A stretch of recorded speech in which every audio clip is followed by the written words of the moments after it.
He was an immortal, indestructible demon king, but the gods reincarnated him as humanity's holy son. Turns out in his past life, he was lucky enough to win the lottery. But before he could enjoy it, he found out he had cancer. However, every cloud has a silver lining. After he died, he was reborn as a skeletal monster from a low-rank bone monster. He evolved into the immortal and led the demon clan to prosperity. His real name is Isaac. Friends affectionately call him Isaac. His ultimate goal is to become human, so he can fulfill his dream of taking a proper dump. So Isaac went to the divine realm. He once had a deal with those gods. As long as he wiped out the rebel forces opposing the gods, they would turn him human. But from the start, those gods never intended to honor the pact, since they had no way to make Isaac human and only wanted to use him. When he learned this, he was furious. Damn it. How long are you planning to fool me? You couldn't even help me with my dream of eating and taking a dump, so you might as well all die. No more beating around the bush. Let's dive into Isaac's quest to fulfill his dumping dream. The sky was clear, a huge hospital loomed ahead. Panic seized him and one thought filled his mind. I want to live, I don't want to die. The doctor solemnly announced that his disease had never been seen before and would be named after him. After a pause, with regret he added that he had at most 6 months to live. Clutching the medical report, he was in agony. Those words kept ringing in his head. People around began whispering at his odd behavior, but he only felt hollow. Unable to believe it, he wondered why life had to be so unfair. He'd worked like a beast, just getting a bit stable, and now he's about to die. Wandering aimlessly down the street, someone suddenly grabbed him, urgently warning him to be careful because this place was dangerous. But he didn't care anymore, collapsing to the ground as negative thoughts overwhelmed him. Seeing the lottery ticket tumble on the floor, he bitterly thought how ironic it was that he'd just won the jackpot. Falling to his knees, trembling, he begged fate in despair. I want to live, I'm not ready to die. Clutching the ticket, he wished for a miracle, but then the scene changed. Though he begged to live, he unexpectedly existed as a skeleton. Looking at his new body, he could only exclaim to the heavens, did I really have to be reborn like this?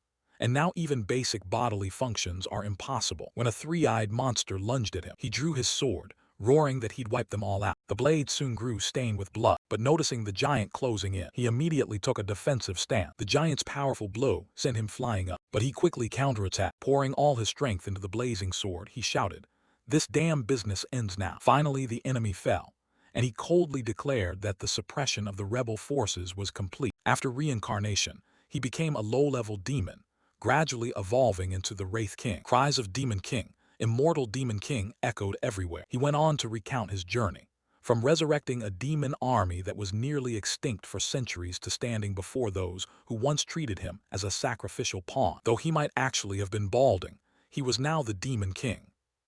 A trembling servant called his name but mangled it completely. Tired, he corrected them. My name is Isaac, not Isaac as you keep saying. But it seemed these people could never pronounce it right. Not wanting to continue the pointless chat, he told them to look after themselves. When someone anxiously asked where he was going, he replied coldly that he was going to collect his reward. He longed to achieve his ultimate goal, to become human. Looking toward the heavenly realm, he declared that he had eliminated all their enemies and that, per the agreement, they must keep their promise to make him human. But instead of keeping their word, they hesitated, whispering among themselves that they hadn't expected him to complete the task so quickly. Some even muttered about the idea of forcing him to do unpaid work for a while longer. On hearing that, he instantly flew into a rage. I heard every word, he barked, then ground his teeth and reminded them they had promised to make him human if he defeated all enemies. Seeing their hesitation, he cursed under his breath in fury. At that moment, one of the heavenly leaders smiled slyly and asked if he could do one more favor for them. Anger exploded within him. Even if I'm a skeleton, you lot should know your limits, he roared. You bastards, you want to make me do hard labor while still claiming you could turn me human, right? The more he spoke, the louder his wrath grew, and now even facing the gods he showed no fear. He panicked, as if realizing something. The one beside him warned they should never have trusted him in the first place. Another, arrogant, wondered why they had to compromise with such a madman. He shouted angrily, are you all just talk? Aside from summoning seals, you can't create or destroy anything. As a wraith he couldn't truly live, yet they wanted to exploit him. If they couldn't make him someone the heavens feared, then he didn't need them anymore. They grew fearful, scrambling to beg for more time, promising that if he helped them with a few more tasks they'd grant his wish. But he cut them off immediately, growling that to pay for their broken promise, he would take their lives. He threatened to turn them into dry skeletons like himself. Power surged through him, spreading across the room. He laughed with satisfaction. But then at that moment, something strange happened. He was surprised to find his magic suddenly vanished, and his body could no longer move. The blonde in front of him sneered, declaring that once he'd written someone's name on the paper in his hand, that person couldn't budge.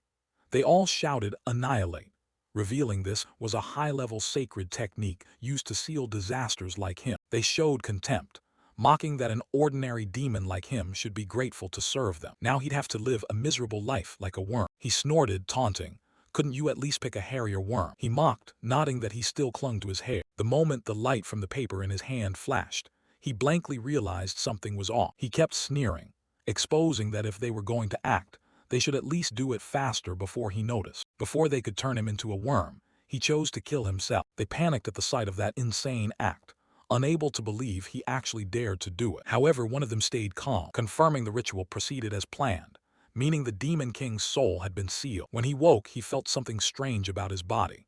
Instead of becoming a worm as they intended, he found he had hands, flesh, and the form of a newborn baby. He couldn't believe it. Had he been reborn as a human? Strangers around him called him the saint. A nurse happily said he had awakened, while another suggested he should sleep a bit more. He was confused, wondering who these people were, his caretakers.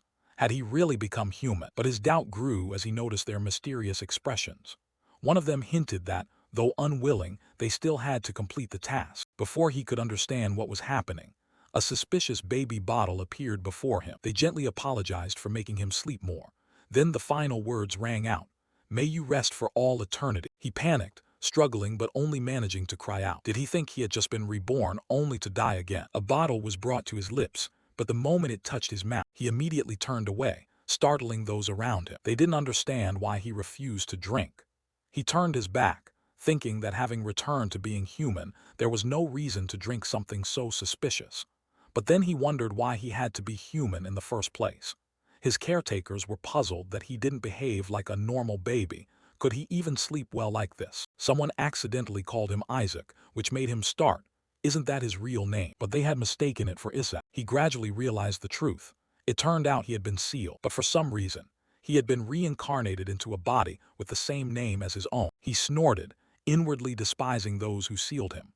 They thought themselves great but were careless enough to fail at imprisoning him. While he was still thinking, the bottle was forced into his mouth. He resisted instantly, leaving the attendants flustered. They remarked that though only a child, he was surprisingly strong. He thought to himself, is this vegetable juice? Awful. He wondered if this was a plot to assassinate him with that disgusting mixture. Ironically, he had struggled so hard to become human, only to face this now. Elsewhere, in the cathedral of the holy nation of Helen, an old man grinned slyly, confident the child had not survived. In front of him stood Emperor Alexander. The emperor coldly asked if he seemed to be enjoying himself. The old man bowed respectfully, explaining that the Eshua family had come to pay respects to the saint candidate.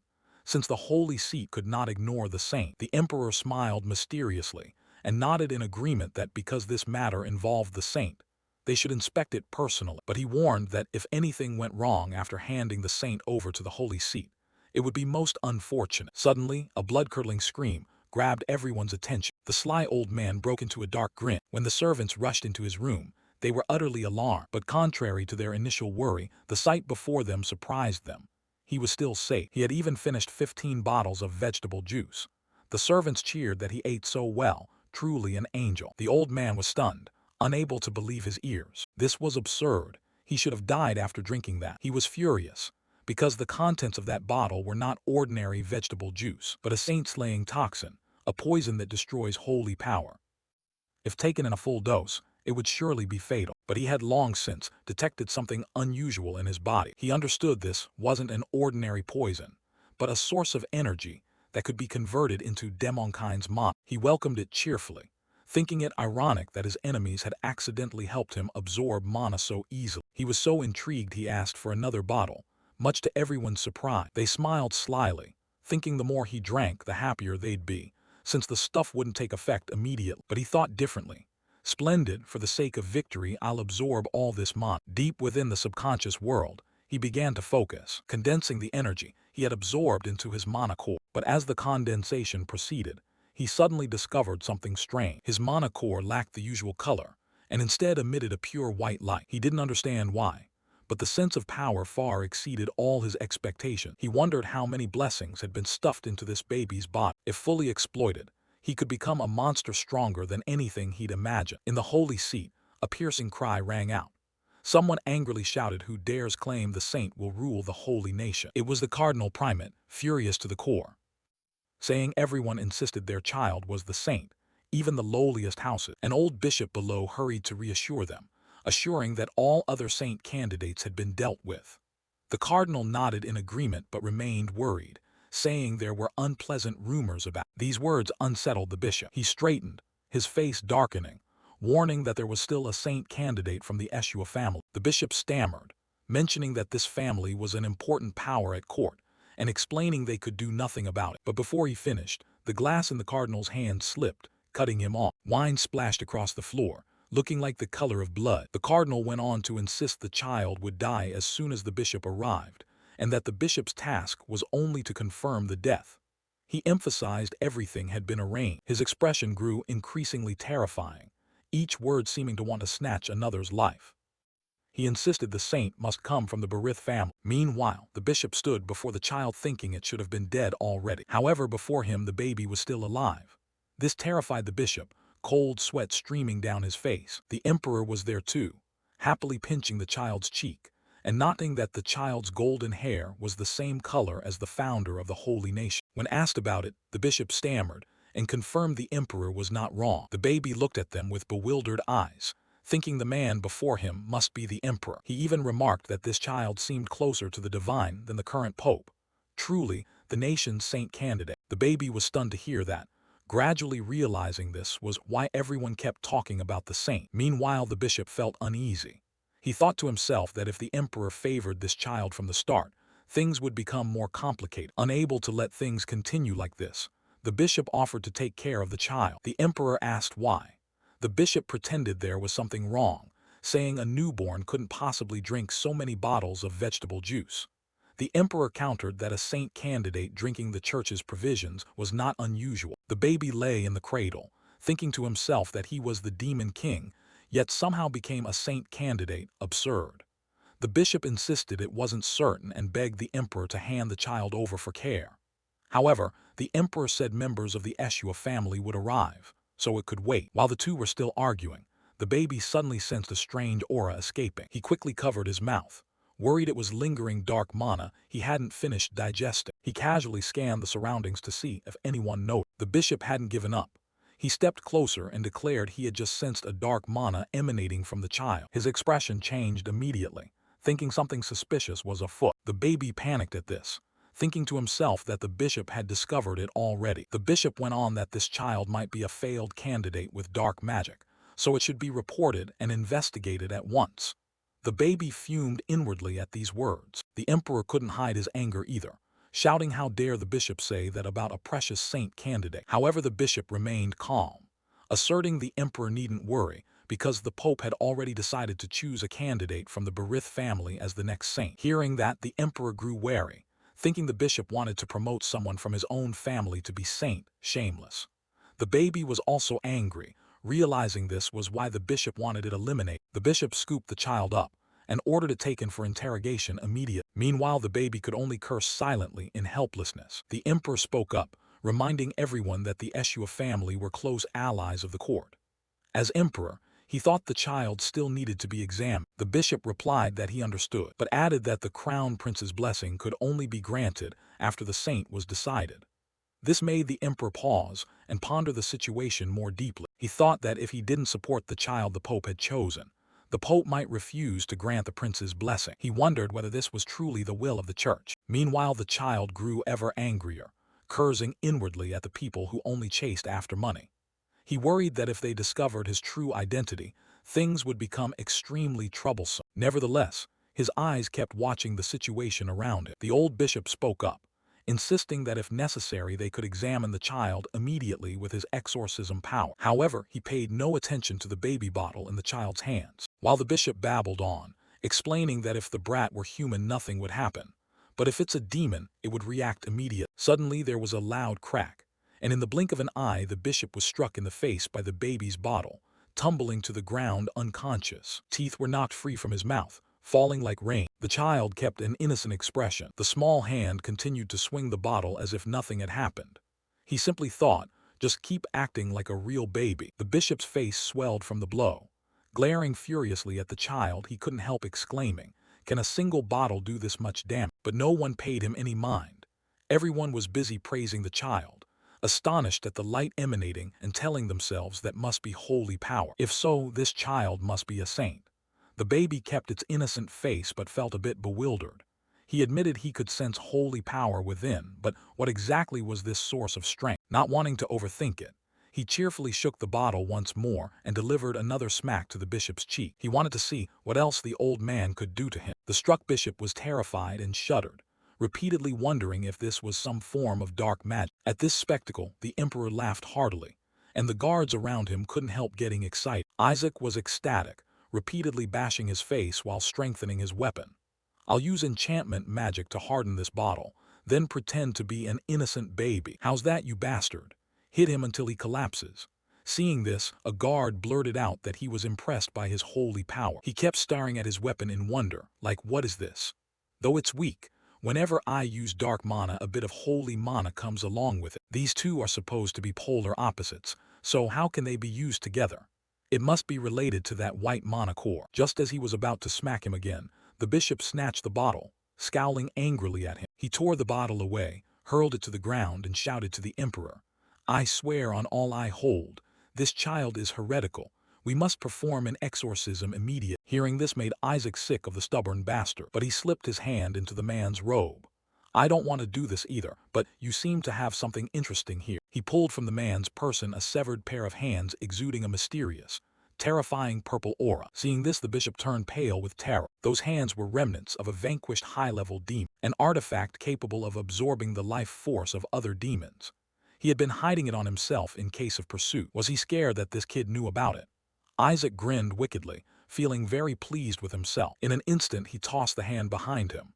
"Look closely, you dog. If you keep eyeing me, don't blame me." As the demonic hand touched the ground, Isaac snapped his fingers, making the hand transform into a huge demon, leaving the bishop terrified. What? A demon, really? And Isaac looked thoroughly pleased, admiring how big it had grown. A grotesque black shadow with blood-red eyes and sharp claws suddenly appeared in the shrine room. Everyone in the room gripped their weapons defensively and shouted in shock. How could a creature of darkness appear here? The emperor, unable to hide his panic, demanded. Bishop of the Berith faction explained quickly. "A demon inside the shrine. Are you insane?" The bishop, pale and shaking, explained. "Didn't you see? This child just pulled out a talisman." The young master was stunned. Talismans are items tied to dead demons. How could it instantly revive a demon? The emperor immediately ordered his royal knights. "All listen, protect the child from that wicked demon," and the bishop. Soldiers replied in unison, "Yes, sir." One of the royal knights stepped forward and snatched the baby from the bishop's arms so fast the bishop couldn't react. What on earth is going on? After being carried away, the boy turned his head to look at the crowd surrounding the demon. "Serves you right, you nasty little mutt. Heh heh, let's see how tough this bishop really is." The demon suddenly hissed, "Holy One." Then it abruptly roared, "Kill the Holy One." The boy froze, puzzled. What the heck? The demon screamed again, "Must kill the Holy One," and lunged at the boy. The royal knights immediately moved to form a shield in front of the boy, blades drawn to protect the young master. Meanwhile, the boy was baffled, wondering what's wrong with it. "I'm the one who revived it, so why is it targeting me? But hey, with the holy knights beside me, what is there to worry about?" No sooner had he thought that than a holy knight was felled by the demon, collapsing to the floor in agony. The boy didn't expect them to fall so quickly. Are they really holy knights? The demon continued advancing, striking toward the boy. "You must kill the Holy One, save the imprisoned king," it raged. One by one, the royal holy knights were brought down by the demon. The knight holding the child grew ever more terrified and hugged him tightly.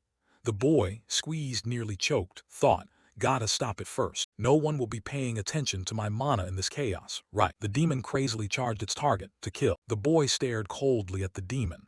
"Why are so many trying to kill me in this life?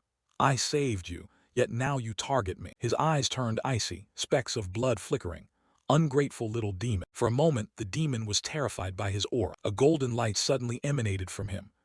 The light grew stronger and stronger, overwhelming the demon. The light radiating from him, amazed everyone around at his immense power. The light, as if imbued with divine power, completely dominated the demon, making it panic and try to flee. The demon turned into a swirl of black smoke and flew away. "It's fleeing," someone shouted. The shrine returned to its usual calm. Holy power is holy power, right?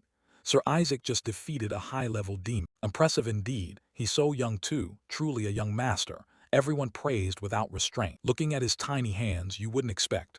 What on earth is that really holy power? How did I manage to wipe them all out? Nonsense. Could this strange body have converted my mana into holy power? Wait, then how am I supposed to gather dark mana? This holy kingdom is already short on dark mana. 2 royal knights are escorting the bishop. He's shouting, "Let me go, you fools." He yelled in anger, "That brat is a heretic. He's using demon power. A demon dared set foot in the holy kingdom. Your Grace, allow me to demonstrate. I will perform an exorcism to expose his true face." The emperor intervened. "Enough, bishop. How dare you slander an innocent saint candidate as a heretic? And you even unleashed a high-level demon in front of the royal holy knights." The emperor said sternly, "Even if you are of the Holy See, don't think I'll let this slide." The bishop realized the situation wouldn't turn in his favor, and began calculating inward. The seed of doubt has been planted in their minds. Soon they'll find a spot. If that happens, it will be disastrous for the Holy See. Even at the cost of my life, I must save the family. So, while scheming, he formed a white wolf with a hand seal, sharp fangs and blood-red eyes, hopping at least to eliminate the saint candidate. The massive white wolf lunged at the boy. Contrary to the nearby knight's fear, the boy remained calm. This stubborn fellow finally shows his true face. Does he really think he can kill me with such a weak attack? As the wolf closed in, he suddenly realized, "Oh, I'm out of mana." Suddenly, a blue light appeared in the hall. The light attacked the wolf from all sides, forcing it to howl in pain. A cold, authoritative voice rang out. "How dare you lay a hand on the descendants of House Eshu?" A dashing young noble in a blue cloak entered, followed by several others also in blue cloaks, all with an imposing, devout air. They were knights of House Eshua, led by the 7th son of the family, Rilai Eshua. The Eshua heir stepped in and ordered, "Seize that bishop immediately." "Obey." "Let me go, you dogs of House Eshua, how dare you touch me?" The bishop resisted, while the boy on the side was busy thinking, "Wait, Eshua, Eshua, that name sounds familiar somehow."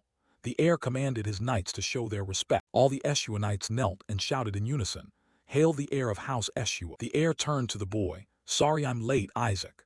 Seeing his imposing bearing, the boy couldn't help comparing. Judging by that solemn look, he must be stronger than the royal knights. "I won't say this makes up for past mistakes, but here's a small gift I want to give you." As he spoke, the heir ordered a knight to take something from his pocket. Something shiny. "Oh, is it gold?" "A gold bar." The knight presented it and said, "This is a model of the Demon King after long ago execution." At that introduction, Isaac froze. Before he could recover, they kept introducing more. "We also have a model of him being burned alive. Would you too like the model of him being crushed?" It made his head spin. "Our heir is so adorable, how can he be this cute?" Isaac was almost in tears. "How can I possibly survive in this crazy family? Everyone around is still noisy, and I don't know when it will end. Look how he's enjoying it, so cute.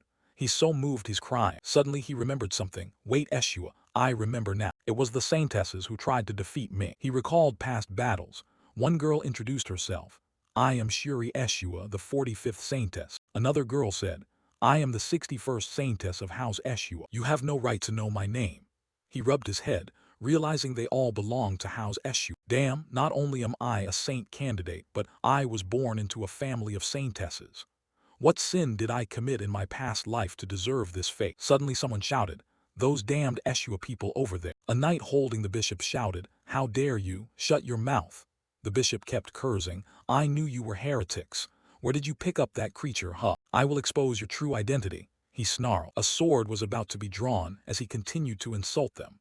"I can't believe you dared bring that monster along. Has House Eshua rotted that bad? I will utterly destroy House Eshua, all of you." No sooner had he finished than a cut sliced his throat, and blood spurted out. The Eshua heir sheathed his sword.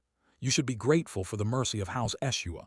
That's why we didn't chop off your head." Isaac thought to himself, this guy might be useful, willing to attack a bishop for insulting his house.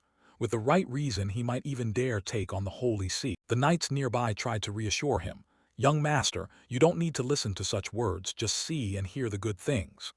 Isaac ignored them. "These idiots. None of them are helpful. I think I remember them now. House Eshua the devout, They used to be extremely powerful enemies. My former henchmen shudder at the mere thought of House Eshua the Devout. They keep teasing Isaac without end. Chop off the dry demon king's head, sever it, stop it. Damn it, Isaac wanted to shout. The emperor finally spoke up. I will not forget this debt of gratitude. While we're on the subject, could you speak to your family head about the royal family's wish to foster this child? The Eshua heir replied, Your Majesty, please don't jest. Isaac's eyes lit up. Oh, the royal family is watching over me. The emperor warned that forces inside and outside the Holy Kingdom will target this young heir. You've noticed this too, haven't you? Of course House Eshua is no weakling. But are you confident your devout order can actually protect this child? The heir hesitated for a moment. Isaac, curious, what are they talking about? The emperor continued, especially since the Pope won't accept this child. The boy has the same hair color as the founding emperor. Moreover, the dry demon king might be hunting the boy too. At that, Isaac flinched. Wait, I'm the dry demon king, why would I be hunting myself? The heir tightened his hold on Isaac. Pardon me, your majesty. Because this child is of Eshua blood, we will raise him as one of our own. Whether it's the Pope or the dry demon king, House Eshua can handle them all. Actually, I believe the previous saintess Melissa would be delighted to meet the dry demon king again. The emperor was at a loss for words. I tend to agree. The Eshua young master continued. So how could we possibly agree to hand the direct descendant of Saintess Melissa over to the royal family for foster care? Wait, Melissa. My final revenge before attacking the heavens was Melissa, the most troublesome, crazy saintess I've ever faced. Not only was I born a saint candidate in a family of saintesses, I'm also a direct descendant of Melissa. What did I do in past lives, seriously? What's a saintess even? After being defeated by the dry demon king countless times, they decided to create the ultimate weapon, the saintess. The saintess grows strong, and the dry demon king must be killed. A staff forged by the gods to punish evil. A holy warrior, radiant light of the holy kingdom, and the highest title a knight can hold. With the overwhelming combat power of the saintesses, everyone thought the dry demon king would soon fall, their offense and defense rivaling the gods. Strong survival instincts, attacks that disregard self-preservation, beautiful and powerful beings who live long. However, the dry demon king is extremely merciless. Isaac recalled that he never killed saintesses, killing them only backfired. When a saintess dies, all her holy power returns to the gods, and that power is used to nurture future saintesses. However, the final saintess Melissa was truly powerful. Unexpectedly, Melissa is my ancestor, the Eshua young master continued. A saintess desires nothing more than the death of the dry demon king. House Eshua is the only family that created the saintess, and our sole duty is to defeat anything that stands against the gods. I am confident House Eshua can fully protect this child. Request denied. The emperor pondered. A knight of House Eshua added, Indeed, do you know how many saintesses fell to the dry demon king? Isaac grimaced. Nobody did anything, nobody touched anyone, okay. They kept listing the demon king's crimes. The dry demon king once imprisoned a saintess in a labyrinth after deeming her unworthy of his presence. 5 saintesses died of despair, they said. Isaac felt wronged. I let her go, how was I supposed to know she was so directionally challenged? Damn it, they should have gone to a hospital. The Eshua young master reassured him. It's fine, nothing to worry about. Even if you are cursed, we will do everything to protect you. Isaac felt his chest boil. I'm the one who can't accept that. He continued and hoisted Isaac up. We are very grateful for your birth. Your parents only asked one thing of you, with hopeful eyes, that you not grow up to be like that cruel, dry demon king. Isaac frowned. To my anonymous parents, sorry for shattering your hopes and dreams, folks. The emperor didn't relent and pressed on. Please reconsider, Rilai. The dry demon king was sealed 150 years ago. Isaac then grasped the timeline. It's been that long. Does that mean Melissa is dead? She's 50 since our last duel. In that time, the demon race began expanding its armies. Having a saint beside you would be the perfect opportunity to boost the Holy Kingdom's influence. So this young heir is very important to the royal family. However, currently there are no saintesses in House Eshua. It's been over a year since the saintess gave birth. The child disappeared along with her husband. Isaac gaped in shock. My mother was a saintess, but the Eshua young master brushed that aside. Even if my brother isn't here, the matriarch remains strong. House Eshua can certainly protect the child. Isaac clutched his head. I thought nothing could surprise me anymore. What could be more shocking than my mother being a saintess? Didn't you say Lady Melissa is currently out hunting the dry Demon King's minions? She'll be back soon. The matriarch will surely be thrilled to meet her grandson. Isaac bowed his head in pain. She's lived over 200 years, why won't she just die already? It'll be a while before Melissa returns. The child seems worried. Is he okay? He'll be fine soon. Isaac broke into a sweat, eyes rolling white. You think I'll be fine soon?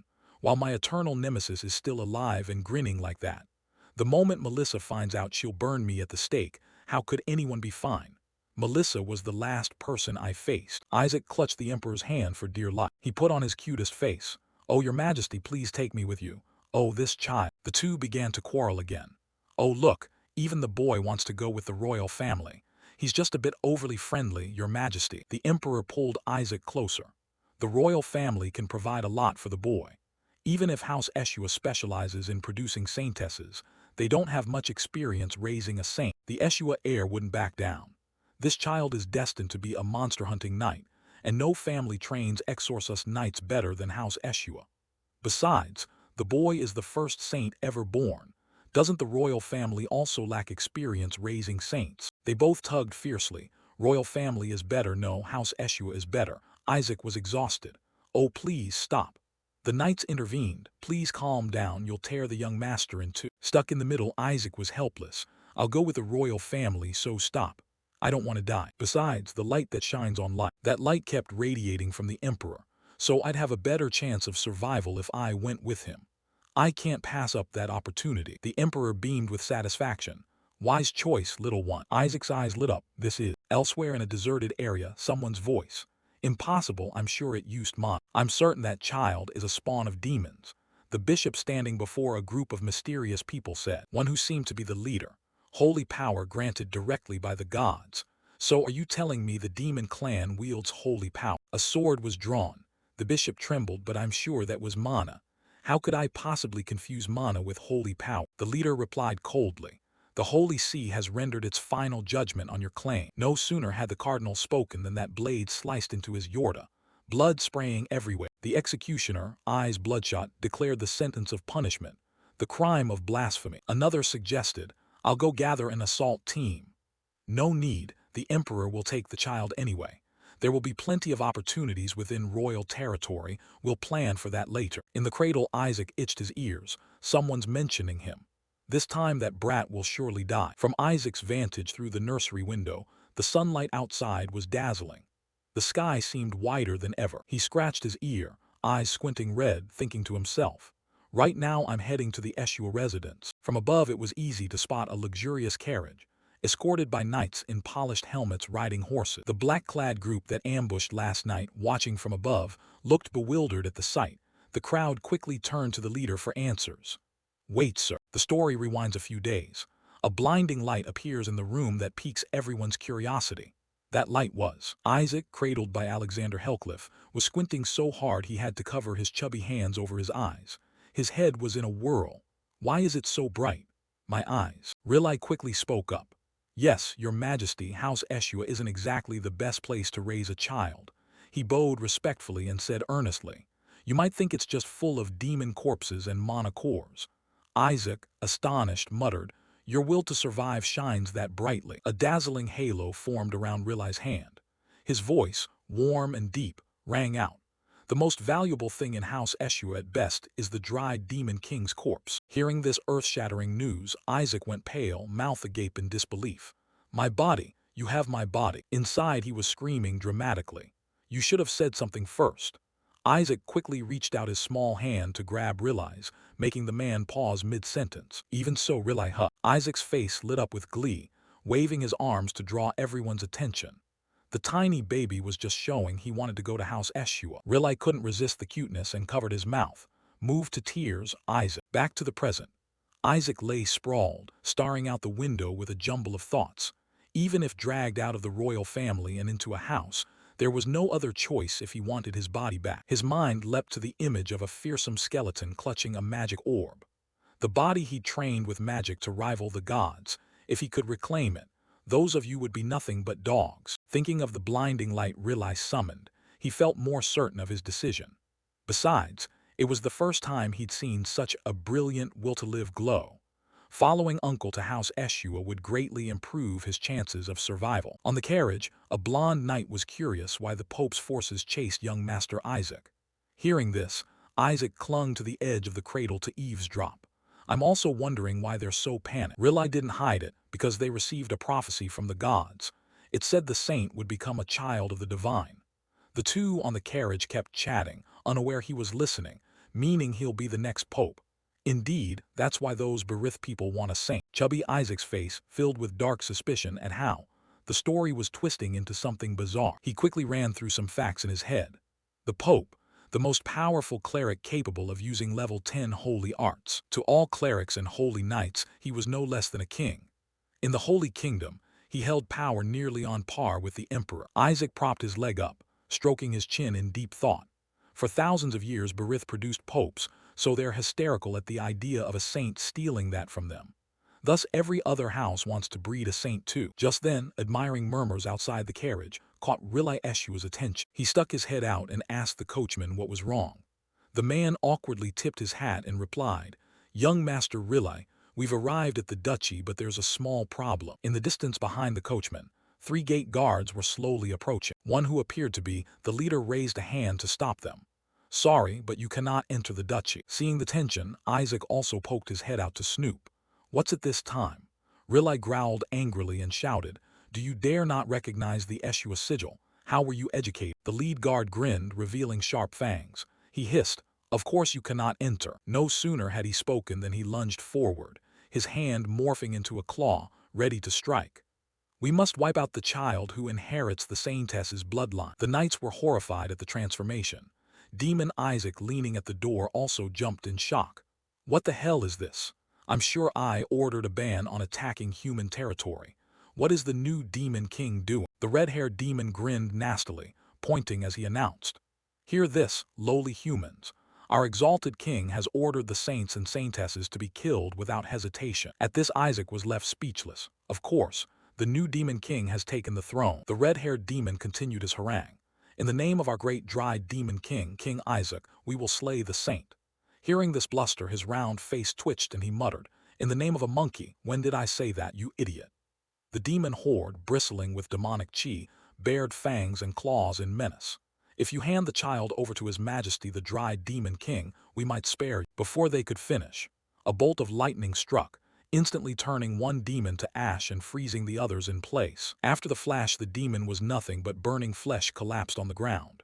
Terrified but defiant, one still gritted his teeth and threatened, "You lowly holy knight." Riley ground his teeth. "How dare you speak that way to an exorcist of House Eshua? I see you don't want to die quiet." He drew his sword and pointed it forward, his face hidden in shadow so his expression was unreadable. "Listen up." Riley flipped his grip on the sword and said slowly, "To protect all the small things in this world, House Eshua will destroy all evil." The knights swiftly lifted their swords to mirror Riley Eshua's motion, their morale surging at the unanimous cry, "We will hunt your kind to the very depths of hell to wipe you out." Riley's hair fluttered in the wind, his eyes sharp as he sneered, "I can't believe that cruel dried king actually sent his minion." The demons, not yet mourning their coffins, charged forward bloodthirstily.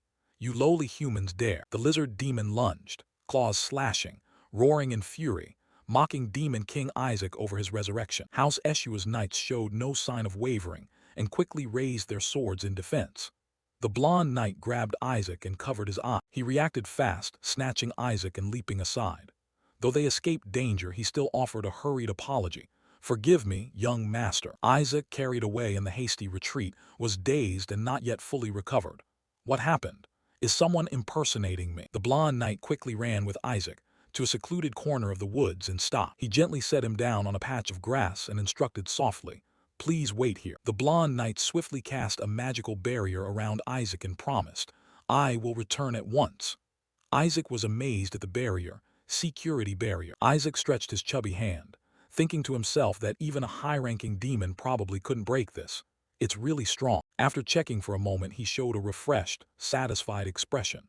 Since nothing can get in from the outside, nothing inside can get out either. Deciding quickly, Isaac closed his eyes and focused. If so, activate the will to survive and release the magic. The surrounding space transformed wondrously. a busy sea of stars filling Isaac's mind.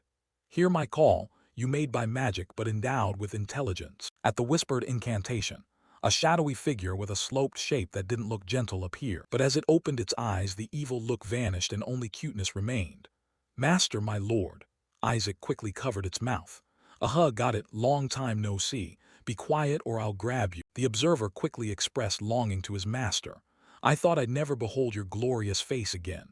He chimed in, I thought I was done for too. Looking at the cheerful pile of black bones, Isaac pondered a bit and murmured, it's been a long time. Although it's a detection spell, it has its own consciousness. I made it because manually using scrying magic and analyzing results was a pain. Over the journey it developed a personality, but it's still pretty innocent. The observer chuckled and cut him off. Your wickedness is as grand as ever. Congrats on taking over an innocent child's body. Feeling offended, Isaac retorted, hey now. Bored, the observer hovered around asking questions. But what did those filthy deities do to my master? However vile my master may be, I can't believe they stuffed you into this filthy child's body. Not wanting to continue this topic, Isaac waved it off enough. Go scout for enemies. Turning to business, the observer grew serious, dropping its teasing tone and said quickly, I'll start now. It formed a whirl of demonic chi and shot forward. Now, I'll scan within a 100-meter radius. Using its power, the observer reported, there are 88 enemies, all monsters. Creatures like them will never match you, my great master. Isaac, hearing this, nearly swore. Are they crazy? Wait, 88 planning to fight or what? While flustered, he thought of something. It'll be a pain if security in the territory gets tougher. Summoning minions will be harder too. Damn, at this rate I must finish before House Eshua catches me. Isaac dropped to his knees, resolved. Even if I must use all my stored mana, I'll do it myself. Nodding his master's helpless look, the observer calmly continued reporting. Currently there are 51 enemies. It quickly updated with important news. Enemy numbers are dropping fast, now only 31. He was a bit startled. What? How did that happen suddenly? Doing its duty as a ticker, the observer updated again. Now 13, young master, something's coming.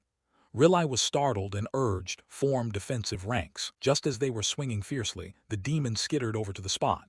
Only 4 left. Finally you arrived, brother. The lizard demon licked its lips and urged, grinning nastily. Let's go together. The observer bowed its face with no clear expression, muttering repeatedly. Today we will take the saint's life. The saint. The lizard demon hadn't finished his sentence before taking a full blow to the belly that shocked the others. Only the dry demon king would. The Eshua knights watching this stiffened like glue, their faces going pale. The observer snickered, stealing credit from Isaac. No more enemies. At that moment it quickly changed its report. In the distance the knights now face a giant fiend. I've detected a shadow lick. The ghost roared in fury. You dare touch my king with those filthy hands.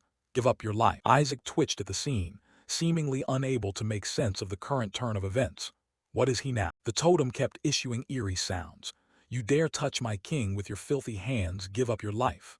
Watching this made him turn pale. What's wrong with him now? The totem's gaze grew murderous as it rasped, my king, my sole master. The totem radiated ever more intense killing intent. It shouted, and you dare lock him inside the body of a lowly child.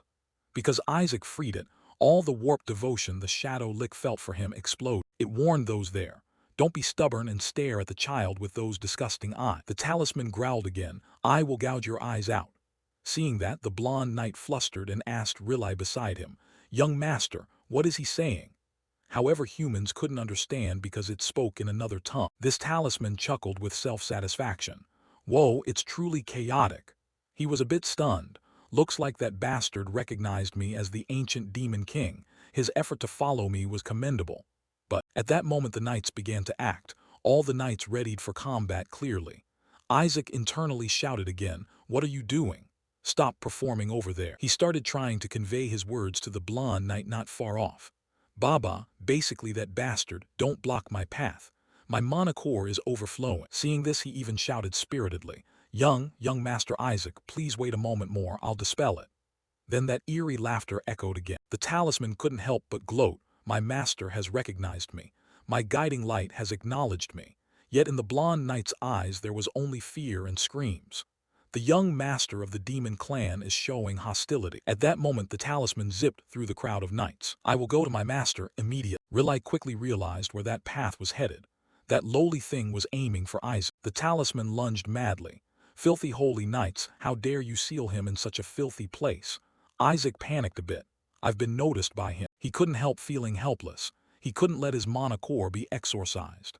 Isaac did his best to convey, "Start by breaking this protective barrier." At this the talisman laughed excitedly. It kept targeting Isaac's protective membrane. "I've received orders from my lord." The blonde knight cried out in a panic. "Young master, Riley's shield magic is also quite alarmed."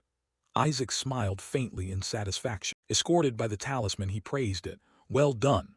Isaac reached out with both hands to grasp the talisman. "Now don't cause trouble. Take a rest." It still didn't understand anything and spun around. Its master then hurled it away with a blow, sending it flying far. Only a scream remained.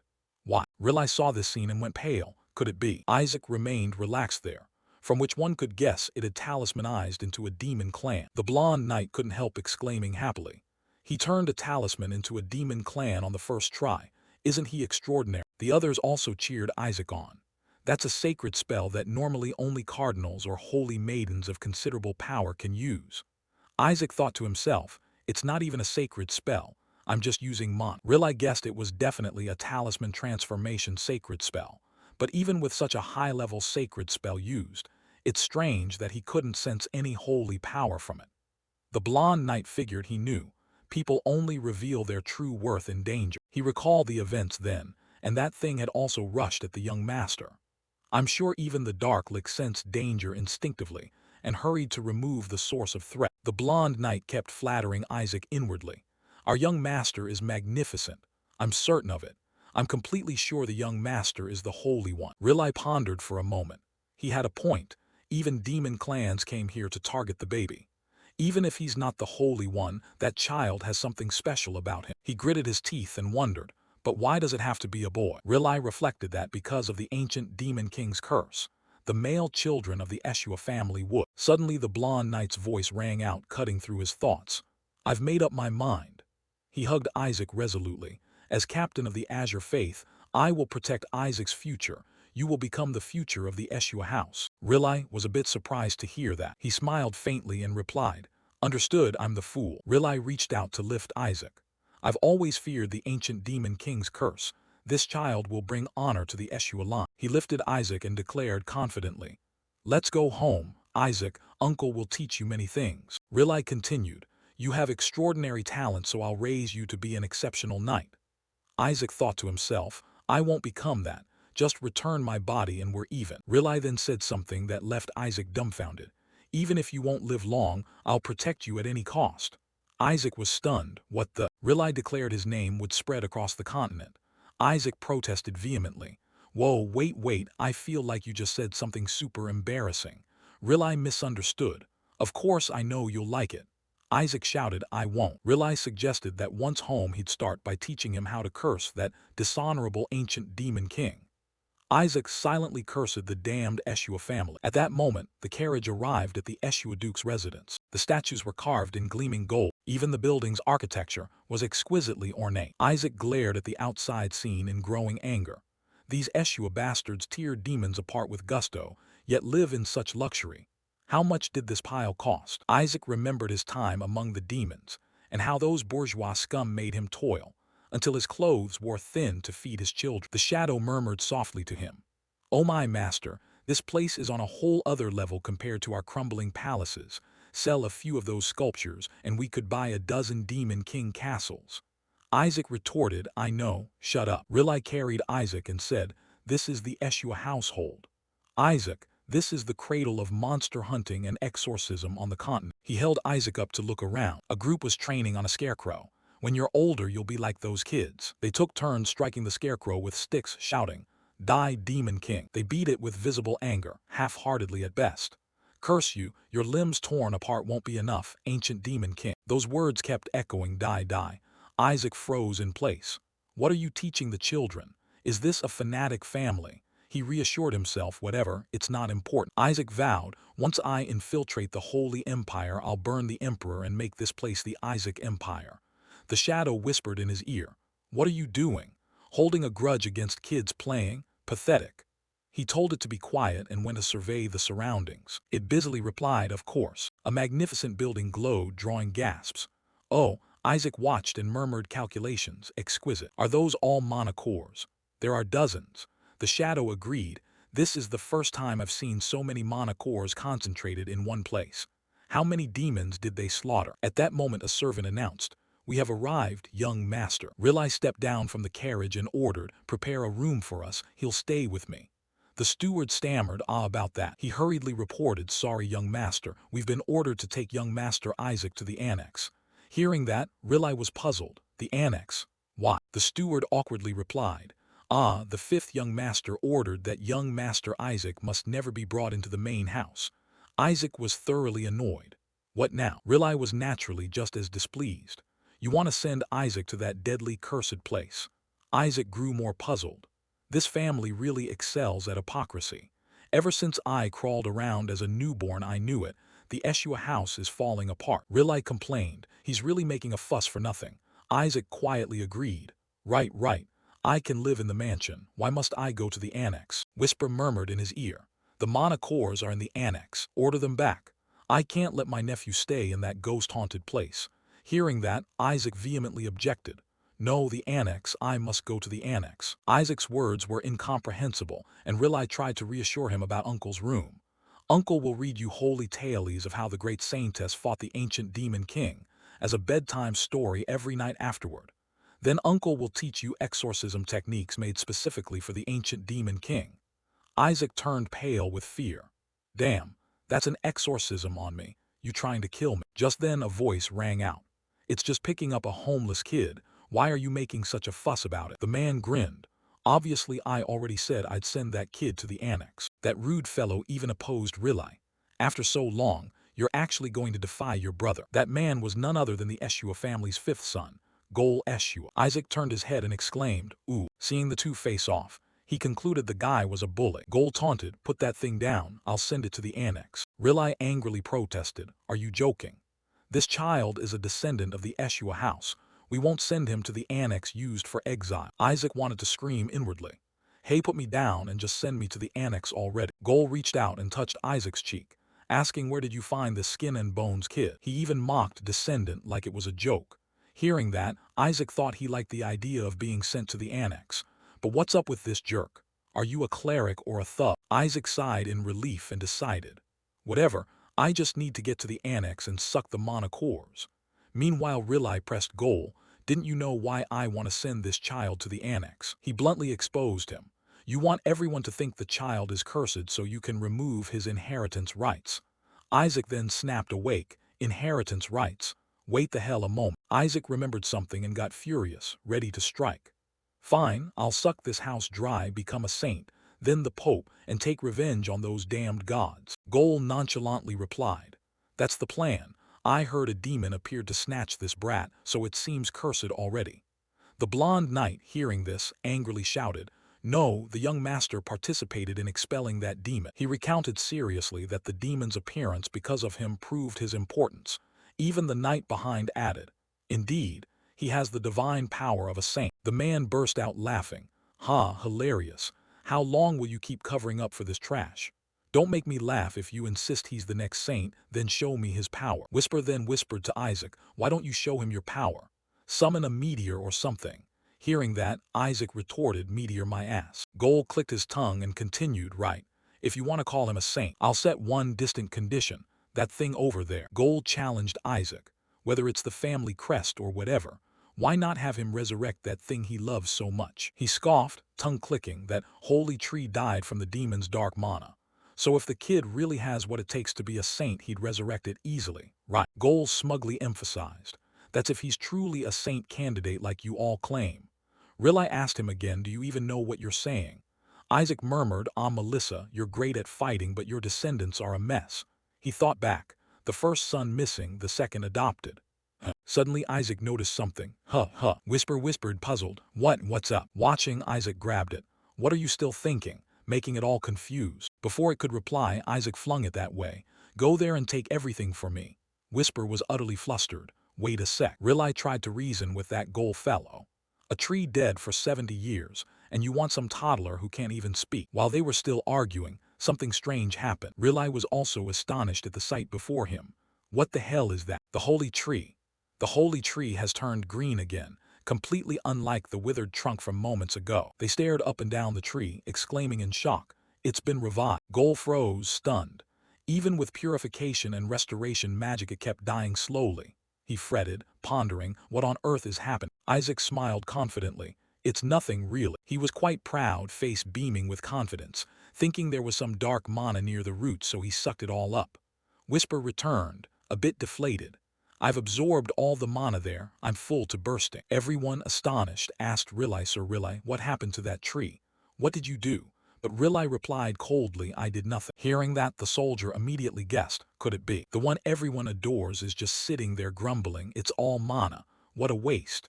Whisper weakly asked him, now what? Do you want me to puke it all back up? They shouted in joyful excitement. Eshua, so it was young Master Isaac who did it. But Gol stubbornly denied it, awkwardly protesting, absurd. No one in this family has ever been able to save that tree. How could this brat do anything? He stood there speculating to himself while no one paid attention. Someone must have helped him. Yeah, it must have been Riley, but everyone's attention turned to Isaac. Of course, young Master Isaac stands out. First exorcism, now purification. Gol clenched his fists, unable to accept the truth. You did it, didn't you? But Riley didn't understand what he meant. What do you mean? Gol grabbed Riley wildly and accused him. You must have gotten help from the Saintess, then made it look like that filthy brat did it, right? Riley had no idea what he was talking about. What on earth are you saying? Gol shouted angrily. Stop your tricks. Riley was baffled and immediately denied it. How could I possibly have met the missing Saintess? Isaac watched the scene with a crinkled face. Melissa should focus on managing the family instead of hunting demons. Your house is a mess, Isaac thought, looking at the man before him. Yet this so-called brother doesn't resemble Melissa at all. Actually, it'd be easier to believe Riley was Melissa in disguise. Whisper, curious, asked him, what about the elder brother? Isaac suddenly remembered. He actually reminded him more of that damned Pope fellow. Gol screamed like a madman, refusing to accept it. Don't play dumb.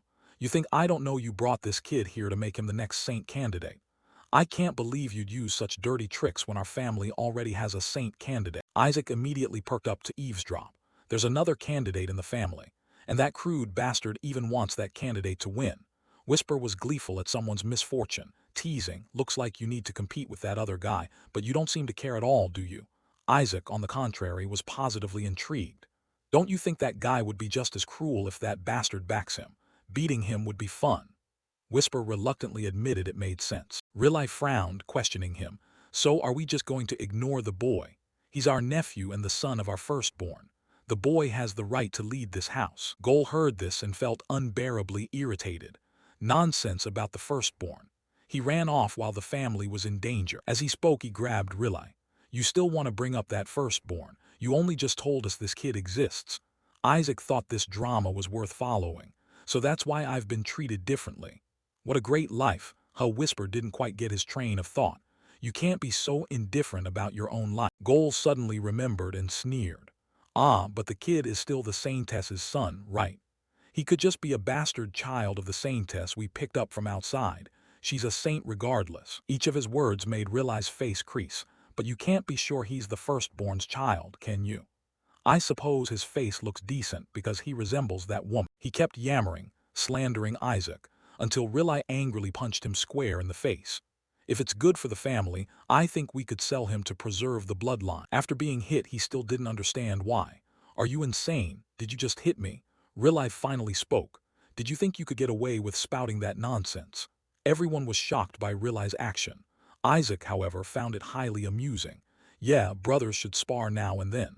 Thanks to that, I learned some useful info. The two lunged at each other, ignoring people trying to stop them. Sir, you can't do that, stop them. Isaac watched the show from the side. The messier this family gets, the easier it will be for him to take it over. Isaac smiled slyly. This damn family is already collapsing all on its own. Whisper warned him. But isn't it true if this family falls you'll die too? Being in a baby's body must have shrunk your brain a bit, huh? This made Isaac snap and yell, shut up. Eventually, the atmosphere settled down. Isaac sat in a corner, brooding. Suddenly, he felt an itchy urge to cause trouble. He was unbearably restless. People around were discussing another brat. What do we do with this kid? Isaac was very annoyed. Not a single person in this cursed family seemed sane. They sure know how to treat an heir, huh? They ignored him and continued deliberating. We raised that country girl into a saintess, so at least she shouldn't have birthed this useless son. She's unworthy of being a saint. Just hearing it makes me furious. Hey, are you all mad? That's going too far. Suddenly a female voice spoke, and everyone fell silent. She was the second wife of housemaster Eli Eshua, the acting lady of the house, Hannah Eshua.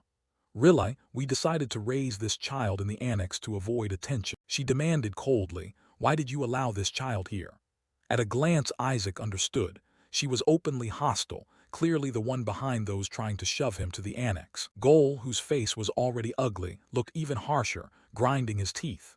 The acting lady is asking you, so answer. Really? Isaac guessed she must be the mother of this shameless uncle. Really looked around and asked, is father not here? Hannah explained, though her words weren't very convincing. He's gone out into town, and I must admit this whole saint candidate mess is truly chaotic. Really sighed, frowning, what a pity. The next bit of news left everyone in the hall stunned. Shouldn't he be hearing that the eldest nephew of this house revived the holy tree? Goal, annoyed, denied Isaac's credit. It's just a coincidence. How could this brat have done that? Maybe the Eshua family's prayers finally worked. The white-haired old woman tried to convince herself. I think so too. Our housemaster couldn't find a solution, so how could a child like him do it? Hannah added, I agree. She frowned and objected. There was no proof from the start. They each voiced their thoughts. The lady of the house said rightly, it's truly a great blessing the holy tree revived. Isaac couldn't help but view them differently. Look at those people. He spread his tiny hands out before them. Want proof? Everyone was utterly astonished by the sight. A blue light surrounded Isaac, and a stone hovered in midair. So take a good look. They all widened their eyes to see the energy, and they recognized it as the holy tree's energy. While Isaac shouted boastfully, surprised yet you dimwits, the whole assembly fell silent at Isaac's display.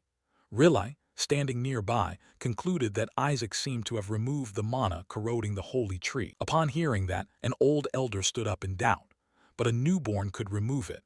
Others explained, isn't that a reasonable explanation? The boy directly formed a physical manifestation from that mana right in front of us. Others also spoke in shock.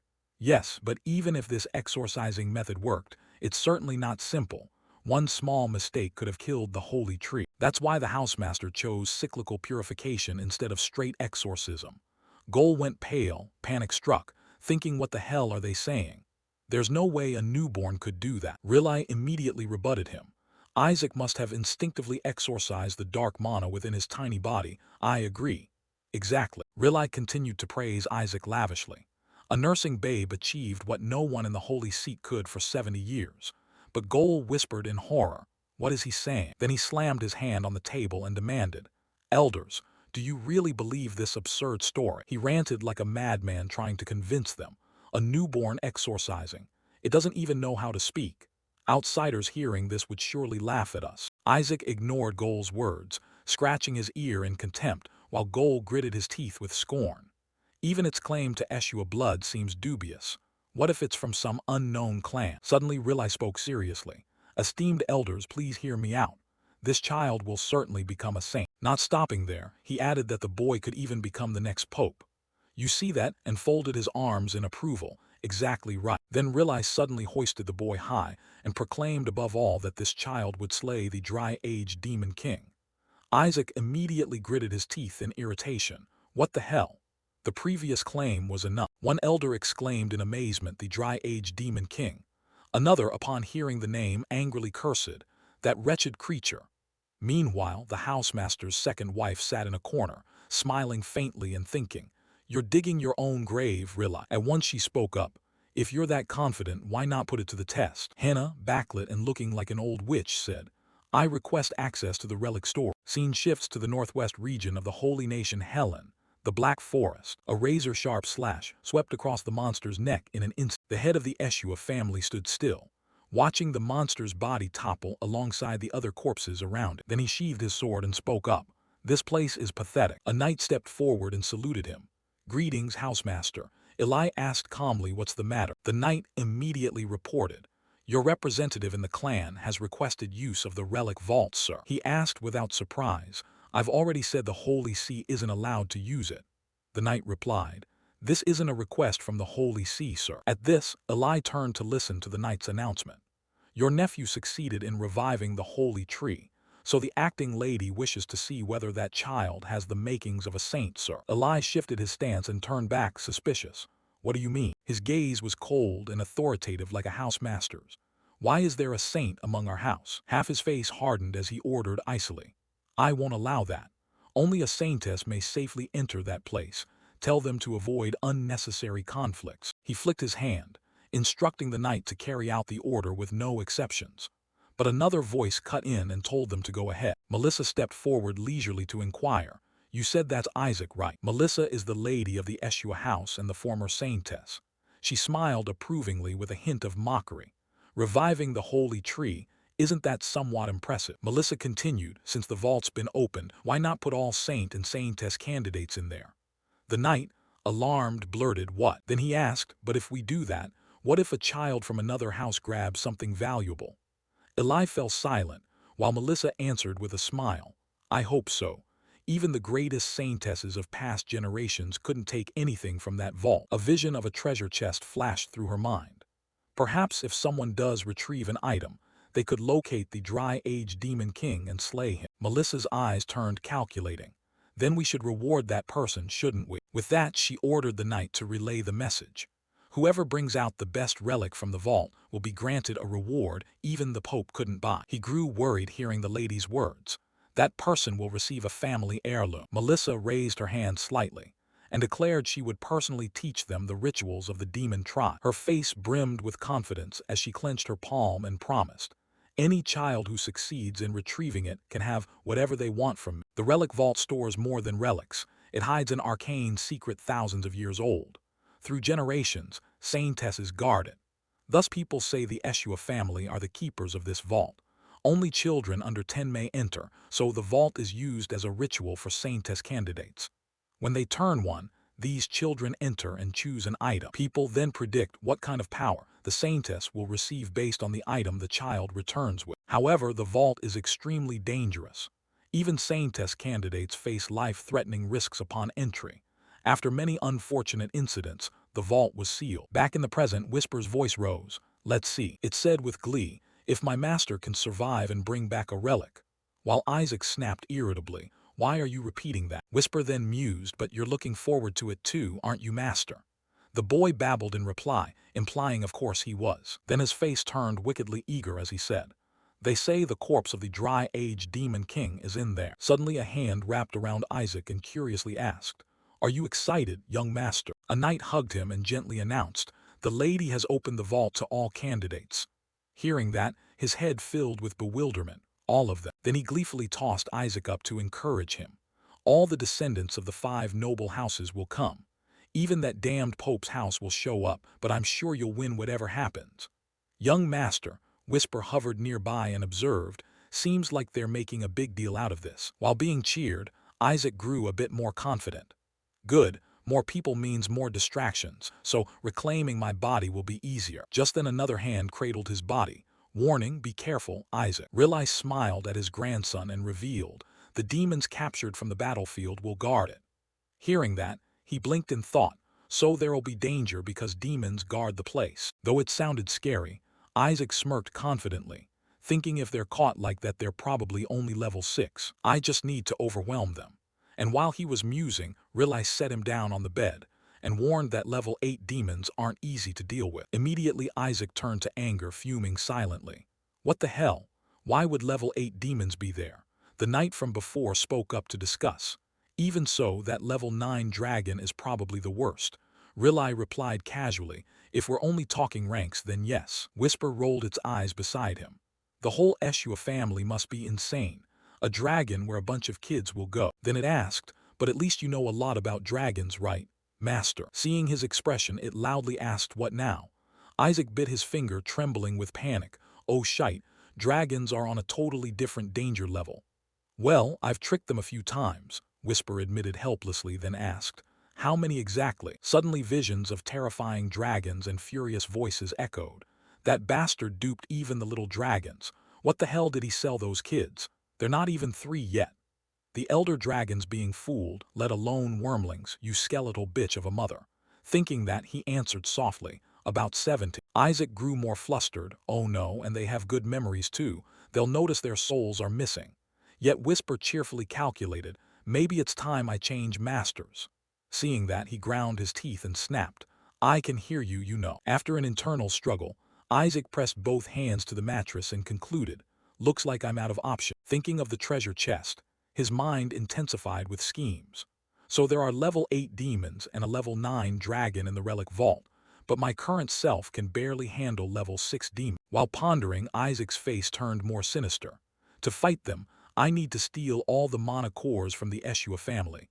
To the annex rooms. The atmosphere returned to calm. The door remained firmly shut. Isaac sat outside the door. Seeing him so serious, Whisper whispered, Master, are you okay? Seeing Isaac's sullen face and lips drier than the Sahara, Whisper mourned, you look like you're about to be exorcised. Isaac regretted his actions a little. Damn, if I'd known how to control holy power, I'd have been able to learn all the holy arts by now. Someone summarize it for me, still not even weaned. He suddenly hatched an idea. What if I mind control them and force them to teach me? Whisper kept babbling beside him. Master, are you planning to use dark magic in the center of the order? Do you want to be exposed as a demon and bring down the Eshua family?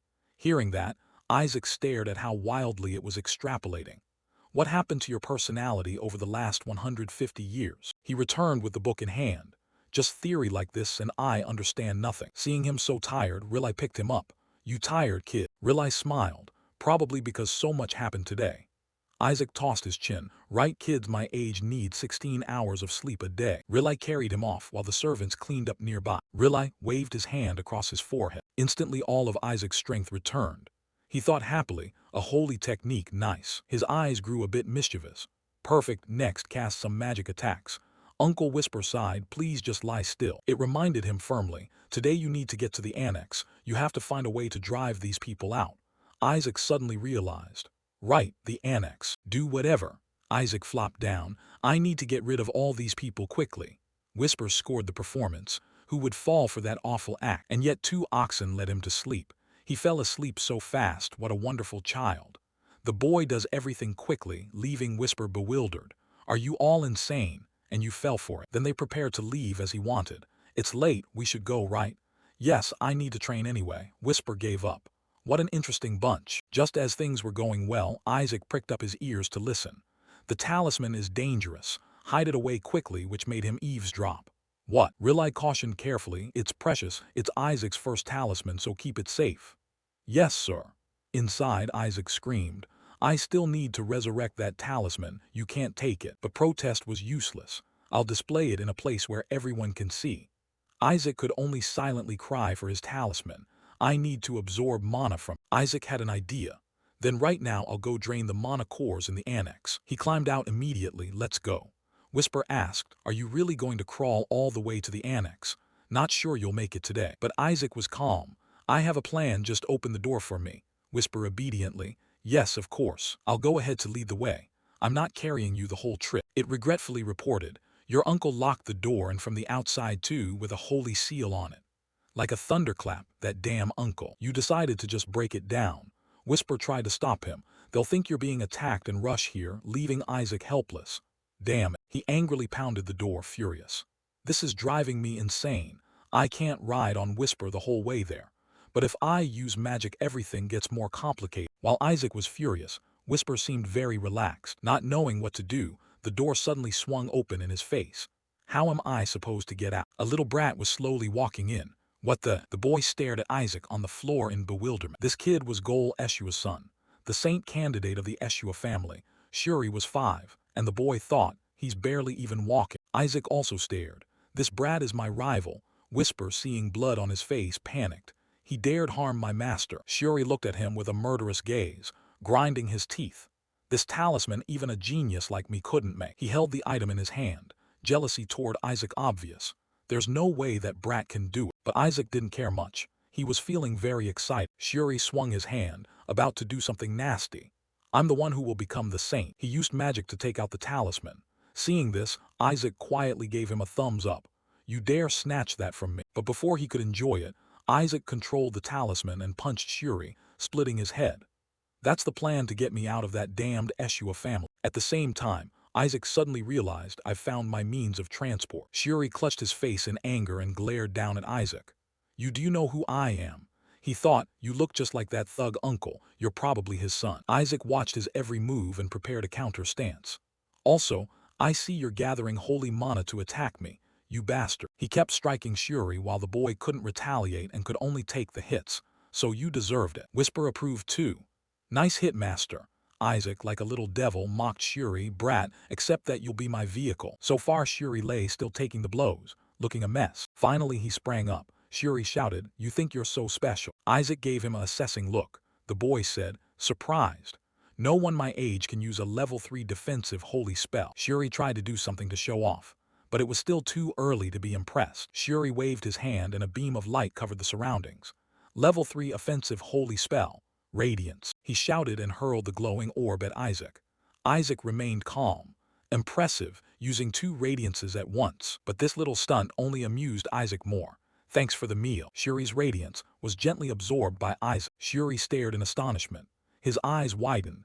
How could a defensive spell be so large? Isaac controlled the radiance while smiling happily. He was even grateful to the brat.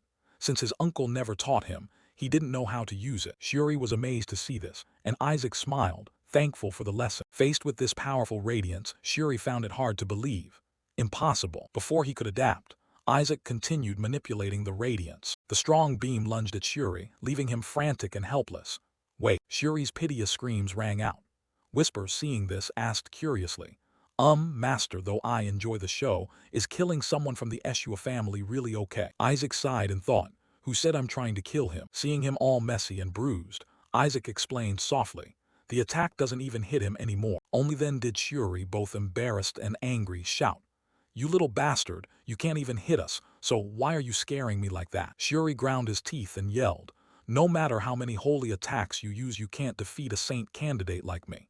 As he spoke, a voice suddenly rang out. You dare? He looked back in puzzlement to see who had spoken. Whisper transformed outright and coldly asked, attack my master. It continued, each sentence making Shuri tremble. Are you tired of living? Shuri was so terrified he forgot how to speak. He actually wanted to cry out for his mom and dad. Isaac was very pleased to see this. He smiled. Isaac sat on Whisper and spoke. What are we waiting for? He raised an eyebrow and ordered Shuri to carry him. You miserable brat. The sky outside was pitch dark. Everything was very quiet. I am Shuri of the Eshua family. One day I'll become a saint. He frowned and looked ahead, his eyes full of unwillingness. The sound of footsteps echoed, but Shuri panted heavily while carrying Isaac, cursing inwardly. Damn child. Isaac, the one being carried, was extremely excited. Let's head to the annex.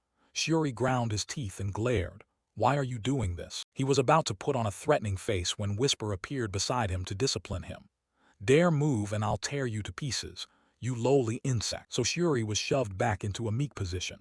Right, just focus on surviving and getting out of here first. Shuri trembled all over, his eyes watery. He whispered, someone please save me. The moon was very bright tonight, lighting the way for Isaac's mischief. From his perch, Isaac happily directed the one below to go left.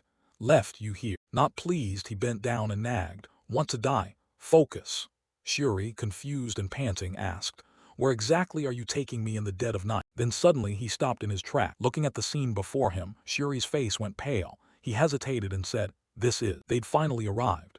The Eshua family mansion, the second annex. Shuri's mind filled with dread. The annex was haunted. He looked up at Isaac, full of thought. Why did this crazy kid drag me here? People have died here before, the owners forbid entry. Whisper and Isaac were delighted. Seems there's quite a lot in here. Looking at the house, Whisper marveled. You'd have to train to death and be reborn for decades to amass this much money. Isaac grabbed Shuri and demanded he step inside.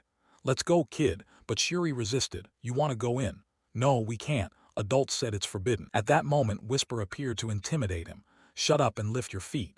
The lowly thing made Shuri break into a cold sweat. Shuri stepped inside. With no furnishings, every sound they made echoed loudly. Shuri was exhausted and out of breath, while Isaac was busy appraising the surroundings.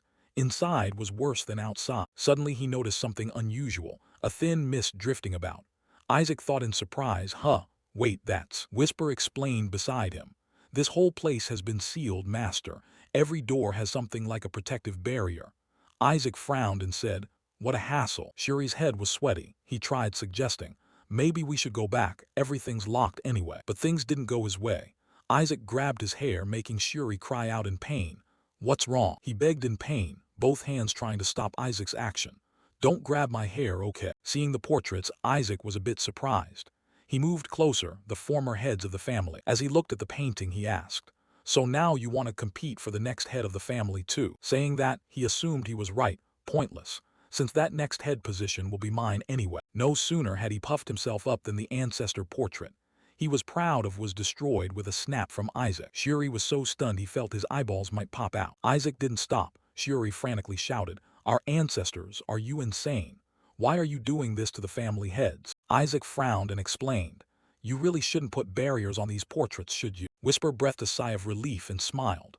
"The barrier's broken, master." Isaac grinned widely. "Magnificent." He quickly jumped down. "Let's go." Shuri, curious at this move, asked him, "Hey, where are you going?" Isaac curled up like a little ball and rolled forward, leaving Shuri bewildered. "Hey, are you crazy? You've made this mess and now where do you think you're rolling off to?" The sealed door was flung wide open by Isaac. Seeing the scene outside, he felt very satisfied, the absolute peak. Isaac immediately crawled inside and ordered Whisper to lock the door, leaving Shuri in utter panic. He tried to chase after Isaac like someone chasing their crush. "Hey, stop, stop. What on earth are you doing?" The door began to close and Isaac smiled at Shuri. "A brat like you doesn't need to know." Shuri's voice still echoed outside, "Damn kid." With everything settled, Isaac sat down and breathed a sigh of relief. A glow began to envelop his body. "Let's get started." Outside, Shuri was still pounding on the door. "Get out, hurry up. I'll tell the adults on you." As he tried to persuade Isaac to come out, a figure appeared behind him. "I'll tell them everything and you'll be kicked out of here, you'll see." Members of the family had appeared behind him. Riley called softly, "Shuri." He spoke coldly and asked, and Shuri finally turned around. "What are you doing here?" He hurriedly explained everything. "Uncle, you came at just the right time." Isaac, the monster, the old white-haired man angrily snapped in his face. "What do you think you're doing? You knew this annex was forbidden. Why did you bring Isaac to this cursed place?" He hesitated and quietly asked again, "What?" Then he was scolded loudly by the woman. "Do you know how many people saw you running around carrying Isaac? And there are traces of offensive holy spells in Isaac's room too." She coldly questioned him, "Will you take responsibility for all of this?" Shuri was completely baffled. But how could he explain? "I didn't bring that brat here and okay, some offensive holy spells there were mine but..." Riley bent down and lectured him gently. "Shuri, you've gone too far this time. Whatever your reasons, causing trouble for a nursing child is still the fact." He asked sternly, "Where did you lock Isaac?" leaving Shuri so aggrieved he couldn't speak. "I didn't lock him anywhere." He said something no one believed. "Isaac went in on his own." Riley stood up and knocked on the inner door. "Isaac, are you in there? Did Shuri lock you in?" Everyone was at a loss. Oh my. Riley was feeling very worried about the situation. The door opens and he sees Isaac sobbing uncontrollably. Isaac, the old white-haired man, also looked very concerned. "Are you okay, Isaac? My goodness, the boy looks off." Riley hurriedly picked him up and soothed him by rubbing his head. "Thank goodness you're all right." Though the boy looked pretty frightened, it seemed nothing serious had happened. Having said that, he glanced at Shuri with an unfriendly look. He coldly admonished, "You should reflect on yourself." Shuri was helpless now. He didn't know how to explain. "No, it's not like that. Really, As for Isaac, he was feeling very pleased. He even gave a little thankful gesture. Isaac smiled teasingly at him, triumphant. "Thanks to you, kid, I had a feast," directly making Shuri furious. "Damn brat." Seeing this, the old woman worried too. Does the kid's blood pressure just spike like that? Must be the cold here. Such a little child and already. A small blue glow flickered in Isaac's hand. He smiled inwardly. "This far exceeds my expectations. I've absorbed mana equivalent to 100 years of hard training in one go." He squeezed it tighter in his hand. With this mana energy, he was utterly delighted, trembling with excitement that he could finally carry out that plan. But Riley mistook it for fear. Surely Isaac was terrified. At the Eshua family villa, Riley's voice rang out. "Isaac, I'd like to introduce someone to you." Isaac looked up, full of curiosity. Then he turned to the person beside him. "This is Asili. From now on she'll be your caretaker." Asili introduced herself seriously and plainly. "My name is Asili Lasher, a holy knight of the Eshua family." He glanced at Asili, who was respectfully half kneeling and bowing. I pledge to serve you until my last breath. He snorted inwardly. Ahem. Are they appointing a babysitter because of what happened last time? Then he sat with his hands on his hips. Striking a pose, he said, Dada, translate this, it's you. Dada, you're fired. Get out of my sight.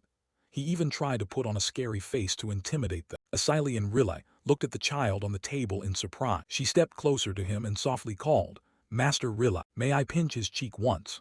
Her face was full of excitement. Isaac thought to himself, why are there so many lunatics in this family? Riley took something from his pocket.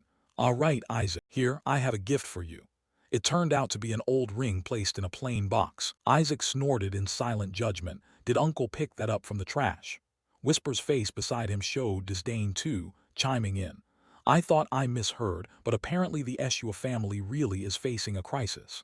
How is this fit as a first birthday gift for the master? Asili was immediately surprised. Oh my God, isn't this the Holy Maiden's heirloom? He picked up the ring to inspect it. An heirloom of the Holy Maiden. Riley smiled and patted the boy's head. Your uncle received it from the council. It's for you alone. He widened his eyes in surprise. Huh, really? This was the ring the Holy Maidens used in battles against demons. A progenitor ring, containing a bit of divine magic. The holy power contained within it was truly magnificent. Isaac's face grew more wicked, smiling dangerously as he schemed. It seems the ring can only be used once or twice before it breaks, but I've already got a workaround. Moreover, then he turned his gaze somewhere else. In the distance, Gol was leaning against a tree, face twisted with resentment, grinding his teeth. That look alone proved it was the real thing. He looked like he wanted to crush his grandson. Then he walked over with a smiling greeting. Aha, Isaac, my dear little grandson. Gol put on a fake friendly face. Oh, look how cute you are. Hope you feel comfortable here. Isaac reacted with instant revulsion, mocking. What the hell is that? Gross. Is he out of his mind? Golmouth says one thing while his belly's full of knives, cursing silently. Damn, this just got complicated. I sabotaged the blessing device in the relic storage, so this brat wouldn't receive a blessing. Yet surprise, they gave him the Holy Maiden's heirloom instead. Recall the old white-haired woman negotiated with Riley that Isaac couldn't get a blessing anymore, so to be fair, we'll give this to the boy. Gol was stunned and stammered. The Holy Maiden's heirloom. Please, please give it to my son. She turned and asked Shuri about it. But didn't the boy already receive a blessing from the cathedral? Don't be greedy, go back now. He clenched his jaw in frustration, thinking he had planned to sneak it away while pretending to donate it to the cathedral. The brat would never appreciate its true value. Then he pulled something from his coat and said solemnly, if you're giving a gift to the boy, at least pick something decent. That other thing is completely useless. Riley snapped back, useless. Are you saying the Holy Maiden's heirloom is useless? Big brother. He opened a luxurious golden box and continued. Isaac is also my beloved grandson. How could I give him something useless? Inside the box was an extravagant sparkling ring, a piece that had directly absorbed many blessings from the cathedral, so keeping it would benefit the boy more when he enters the relic vault. It's such a precious item that Riley could never possess it. Oh really, nephew? Now hand over that old dirty ring. Isaac gave a benevolent smile and slapped his hand hard. Get lost. He tossed the fancy ring box aside. That ridiculous thing smelled like the Pope. And leave too. Gol shouted, what are you all standing there for? Go find that ring now. Riley, witnessing this, thought to himself that the ring looked thousands of times more valuable than the trinket he'd given the boy. Yet the boy still chose mine. He raised his hand and called out, Isaac, my beloved grandson, from now on I'll give you all the best things in life. Asili chimed in, Master Isaac is the best. The two showered the boy with affection, praising him like a balloon. On the other side, a frantic group scrambled to find it. It's deep. Master, Gol shouted, find it at all costs. If it's lost, don't expect to keep your lives. While Isaac basked in praise, he crossed his arms, smirking. I've cast a gravity spell on it. Good luck finding it. Whisper flattered, indeed, my master. Your decision to touch that filthy thing with one finger is truly admirable. The one who picked it up at dawn said, Me, of course. Why would it be me? It's worth a fortune. I'll sell it. Over there, he was still clutching his head and screaming in helplessness. Gol stormed back into the room, slammed his fist on the table and snarled at the guard opposite him. That damn brat. Does he even know how valuable that thing is? Huh, whatever. I bet he doesn't even know how to use that ring properly. It's precisely an item for someone who can't use holy magic. It needs to absorb the holy power of at least 20 people to work, And of course that's impossible. I wonder if even 10 people showed up for his first birthday. The next day, at the Eshua Manor, every household had come with their children, bustling and chattering. Asili held Isaac and gaped. Impressive. Over 148 saint candidates attended. And with nobles and attendants, it was about 4,000 people gathered today. It seemed all the ducal families plus dozens of viscount houses had come.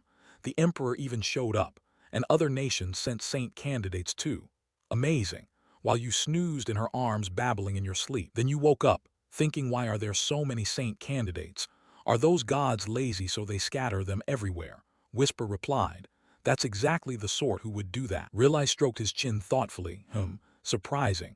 I thought no one would come thinking this was a trap. A voice from the doorway cut in on the conversation. How could they think that, my friend? Long time no see, Rilai.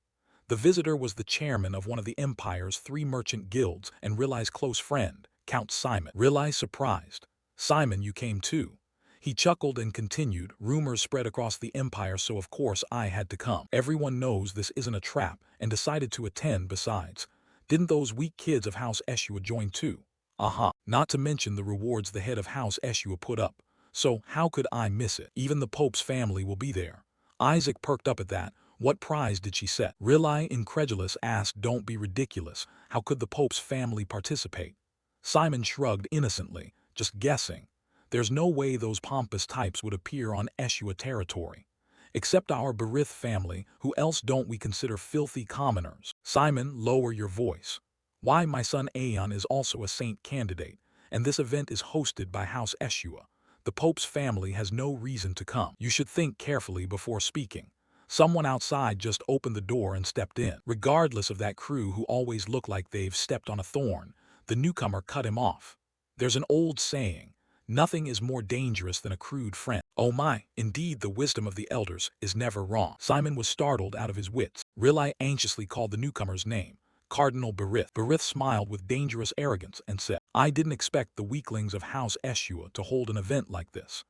I hope this inexperienced child will bring something back from the relic vault to save your family's face. I've been very curious to see the face of the child, who dares claim to be House Eshua's saint candidate. Yet now I don't see that brat anywhere. Ah well, in any case, this is still an opportunity for you. I offer my sincerest prayers that this saint candidate may raise your family's reputation. Rilai, stunned, wondered, could this be a scheme arranged by the cathedral? The fact that saint candidates jumped from 25 to 148 in just a week was already bizarre. The only plausible explanation was that the cathedral turned a blind eye to candidates appearing out of thin air. Everyone would try to get their child named a saint candidate. But once those kids were brought into the vault, they'd inevitably try to eliminate weaker rivals. They might very well harm the boy in the chaos. And at the thought, his hand involuntarily clenched. Then he turned to look at Isaac. If that happened, Isaac would be in danger. At that moment, our protagonist, cradled by Asili, was picking his nose innocently with a puzzled face. The son of House Eshua is excellent in appearance, but apart from the family reputation, he's utterly useless. However, to those insanely jealous of House Eshua, or to those trying to curry favor with the Pope's family, those disgusting descendants of the Holy Maid, the child of House Eshua would be a perfect prey. Let's give this to the Eshua brat as a little joke. He won't die, but he won't be able to do anything anymore. Mix this potion into his water with a holy toxin. Teach that brat a lesson about how cruel the world is. Humiliate him in front of everyone, and announce to the world that the child of House Eshua will never become a saint. At this moment, Isaac was downing bottle after bottle the kids had handed him. After drinking, he gleefully wiped his mouth. Thrilled, awesome. The kids watching were stunned and scared, whispering to each other, oh my God, I'm terrified. How many bottles did he just finish alone? Isaac flung a bottle at a brown-haired kid's head and ordered, bring me more. This poison won't kill me.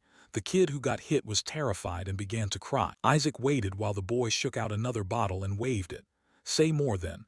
The children started to panic and dodge. Some screamed, I want to go home. It's scary. They murmured among themselves.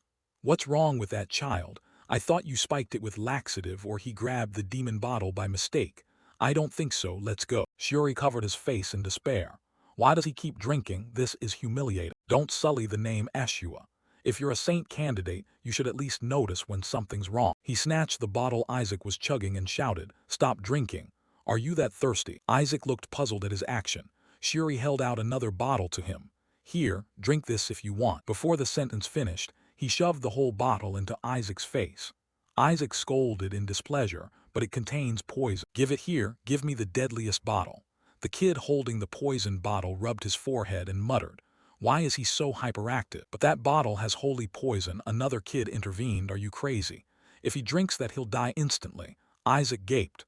"Holy poison. Then give it here." And he jumped forward with eyes brighter than car headlights, delighted, making that kid scream in fright. The kid scrambled into a chaotic mess, while other children watching clustered and whispered, "Looks like he has strong toxin resistance. I heard one can train holy power to break down toxins themselves." "What? Are you saying the boy reached that level already?" "But then why is he hunting for poison bottles? Maybe he wants to make sure no one else accidentally drinks them because they're dangerous." Shuri sat in a corner hearing this and smirked to himself. "Nonsense." Then a voice rang out, "Really? Are you implying that that kid is sacrificing himself?" Kina Barith sneered mocking. Shuri blinked in surprise. "Why is this guy here, Kina Barith? I've never heard the Pope's family would participate." The white-haired youth standing there is the direct heir of the Pope's house, Kina Barith. The other kids buzzed. "Wait, isn't that Kina Barith? Why is the Pope's family in the Saintess's relic vault?" "Oh my, looks like we already know who's winning." After beating that kid, Isaac just sat on him and drained the bottle. "You also noticed the commotion over here, oh ho. So that's the brat guaranteed to become a saint. But can the Pope's Barith family really have hair that pure white? Did he bleach it? Everyone else in that family has different colored hair." Kina smiled faintly and replied, "What's strange about a member of the Pope's family being in the Saintess's relic vault? Our family leads all the clergy. So the Saintess's relic vault belongs to us too. I'm just here to take what's mine. Why are you all acting surprised?" Isaac smirked, judging inwardly. Judging by his arrogant tone, he's definitely from the Pope's family. But that brat is a monster too. His pure holy power even surpasses a bishop. Indeed, the #1 saint candidate. Are you lot planning to insult the host with such crude methods? And you still call yourselves saint candidates?" Kina Barith continued, pathetic. "What good comes from humiliating a child? How could a child possibly have toxin resistance? Surely it's the Saintess's power trying to protect this child." Then he approached Isaac, half kneeling with a smile. Isaac sighed, thinking, stupidity really is hereditary, huh? Kina summoned holy power and said gently with a smile, pathetic, "It's fine, let me detoxify him." The kids around buzzed, at this age able to use holy detox magic. "Look at that holy power. It's got to be at least rank 5. You looked at him with contempt. "Oh, who is this kid trying to fool?" You looked at him with contempt. "Oh, who is this kid trying to fool?" Then you smiled and slapped Kina Barith loudly across the face. He stood dazed, and one boy shouted, "Did his holy power just vanish?" Kina Barith turned, his eyes full of shock. His holy power was nullified. Impossible by a child like that. Isaac, innocently mischievous. He stared at his hand, doubting his life. Could he be stronger than me? That Eshu vermin, huh? Isaac glared back when he was glowered at. "What are you looking at, brat? I'll smash your skull with this bottle." Then suddenly a figure lunged in, grabbed him tight and shouted, "No, don't do that." Onlookers craving drama gasped, "Oh my, he's caring for the child because they're of the same house. That boy just slapped the one trying to save him. How rude. Do they really think they can stand against the Pope's house? You really think you can protect that child?" Shuri held struggling Isaac tight, thinking, "Idiots, if it weren't for me that bottle would have been in your heads already." Kina Barith regained his haughty composure and said loftily, "It's fine, perhaps I startled the boy a bit. After all, he's just a child. Anyway, good luck to you, heirs of House Eshua. At least try to do something to save your family's face." Shuri and Isaac ground their teeth in anger. "But of course, the best treasure here will be mine. After all, House Eshua doesn't even dare approach the dry demon lord's corpse anymore." Shuri muttered, "What an annoying brat. What's he trying to do, show off or something?" Isaac leapt up and shouted, making him flinch. "What did that white-headed bastard just say? Did he just mention the dry demon lord's corpse?" He grabbed Isaac's arm, voice trembling. "Hey, you suddenly. What's wrong with you? Stop jerking my arm." The head of the family promised to grant the secret technique to whoever brings back the dry demon lord's corpse. Isaac went pale and whispered, his voice hoarse and breathless, "Melissa, how dare you toy with my corpse?" Isaac's face began to flash with anger. The children started to disperse into small groups. Isaac sat dazed. "I've been accumulating mana in my body for centuries. If I could get it, reaching level 10 wouldn't be an issue. But now these kids are all guarding it, so I have no way to sneak it out. Whatever, I'll trample anyone in my way," he thought. then tossed the bottle in his hand to the ground. An elder's voice rang out, "Everyone, gather round. You lot will soon have to leave. So from now on listen carefully to what I say. This relic vault is a sanctuary. It holds the relics of saintesses of old." Hearing that, he thought, here we go with the history lecture again. When will we ever get out of here? Ah, how boring. I'll go ahead, Shuri, are you coming? Hey, where do you think you're going? He took a running start with his foot and dashed off with a bang, kicking up a cloud of dust. Shuri turned his face away to avoid it. He quickly called for the elder, Isaac Hat. The kid's face was grinning like he'd won the lottery as he raced off. "It's finally time to use the holy spell I just learned." The elder shouted a warning, "Isaac, that's a forbidden area. If you go that way, all the vault's traps will activate." At that, the children were all terrified. Shuri chased after him at the command, "Stop that boy. Eschew a manner, Great Hawk." Asili anxiously told Rilai standing beside her, "I hope the young master is okay." The host announced, "We've established connection with the inside of the relic vault. My summoned beast is following the third-place candidate, so I'll relay information. The first vault door has opened, and candidates are passing through." Rilai was equally worried, thinking to herself, it's already starting. "The current third place is Ammon," Simon shouted in delight. "Mine. Second place is Shuri." Goal was a bit surprised and proudly boasted, "That's my child." "And first place goes to, Isaac." Rilai and Asili widened their eyes in surprise. The loudspeaker nearly exploded as it repeated, "Isaac, the elder chasing after you is about to spit blood. Isaac, please, not that way." Then he accidentally stepped on some mechanism. "If you keep running, more traps will trigger." Boom. A bolt of lightning struck the elder, making him scream. Shuri, terrified, screamed too. The scene descended into chaos. The kids scattered, some screaming as they ran. "Mom, I'm sorry, save me." Shuri sobbed without sound, accusing, "You crazy idiot. Why did you run there and cause this mess?" The vault's trial itself was dangerous enough, and now we have to avoid intrusion prevention traps too. Isaac didn't care and kept charging forward. They reached a massive door. He stopped and asked, "So this is the door to the second vault?" "The second trap door has been triggered.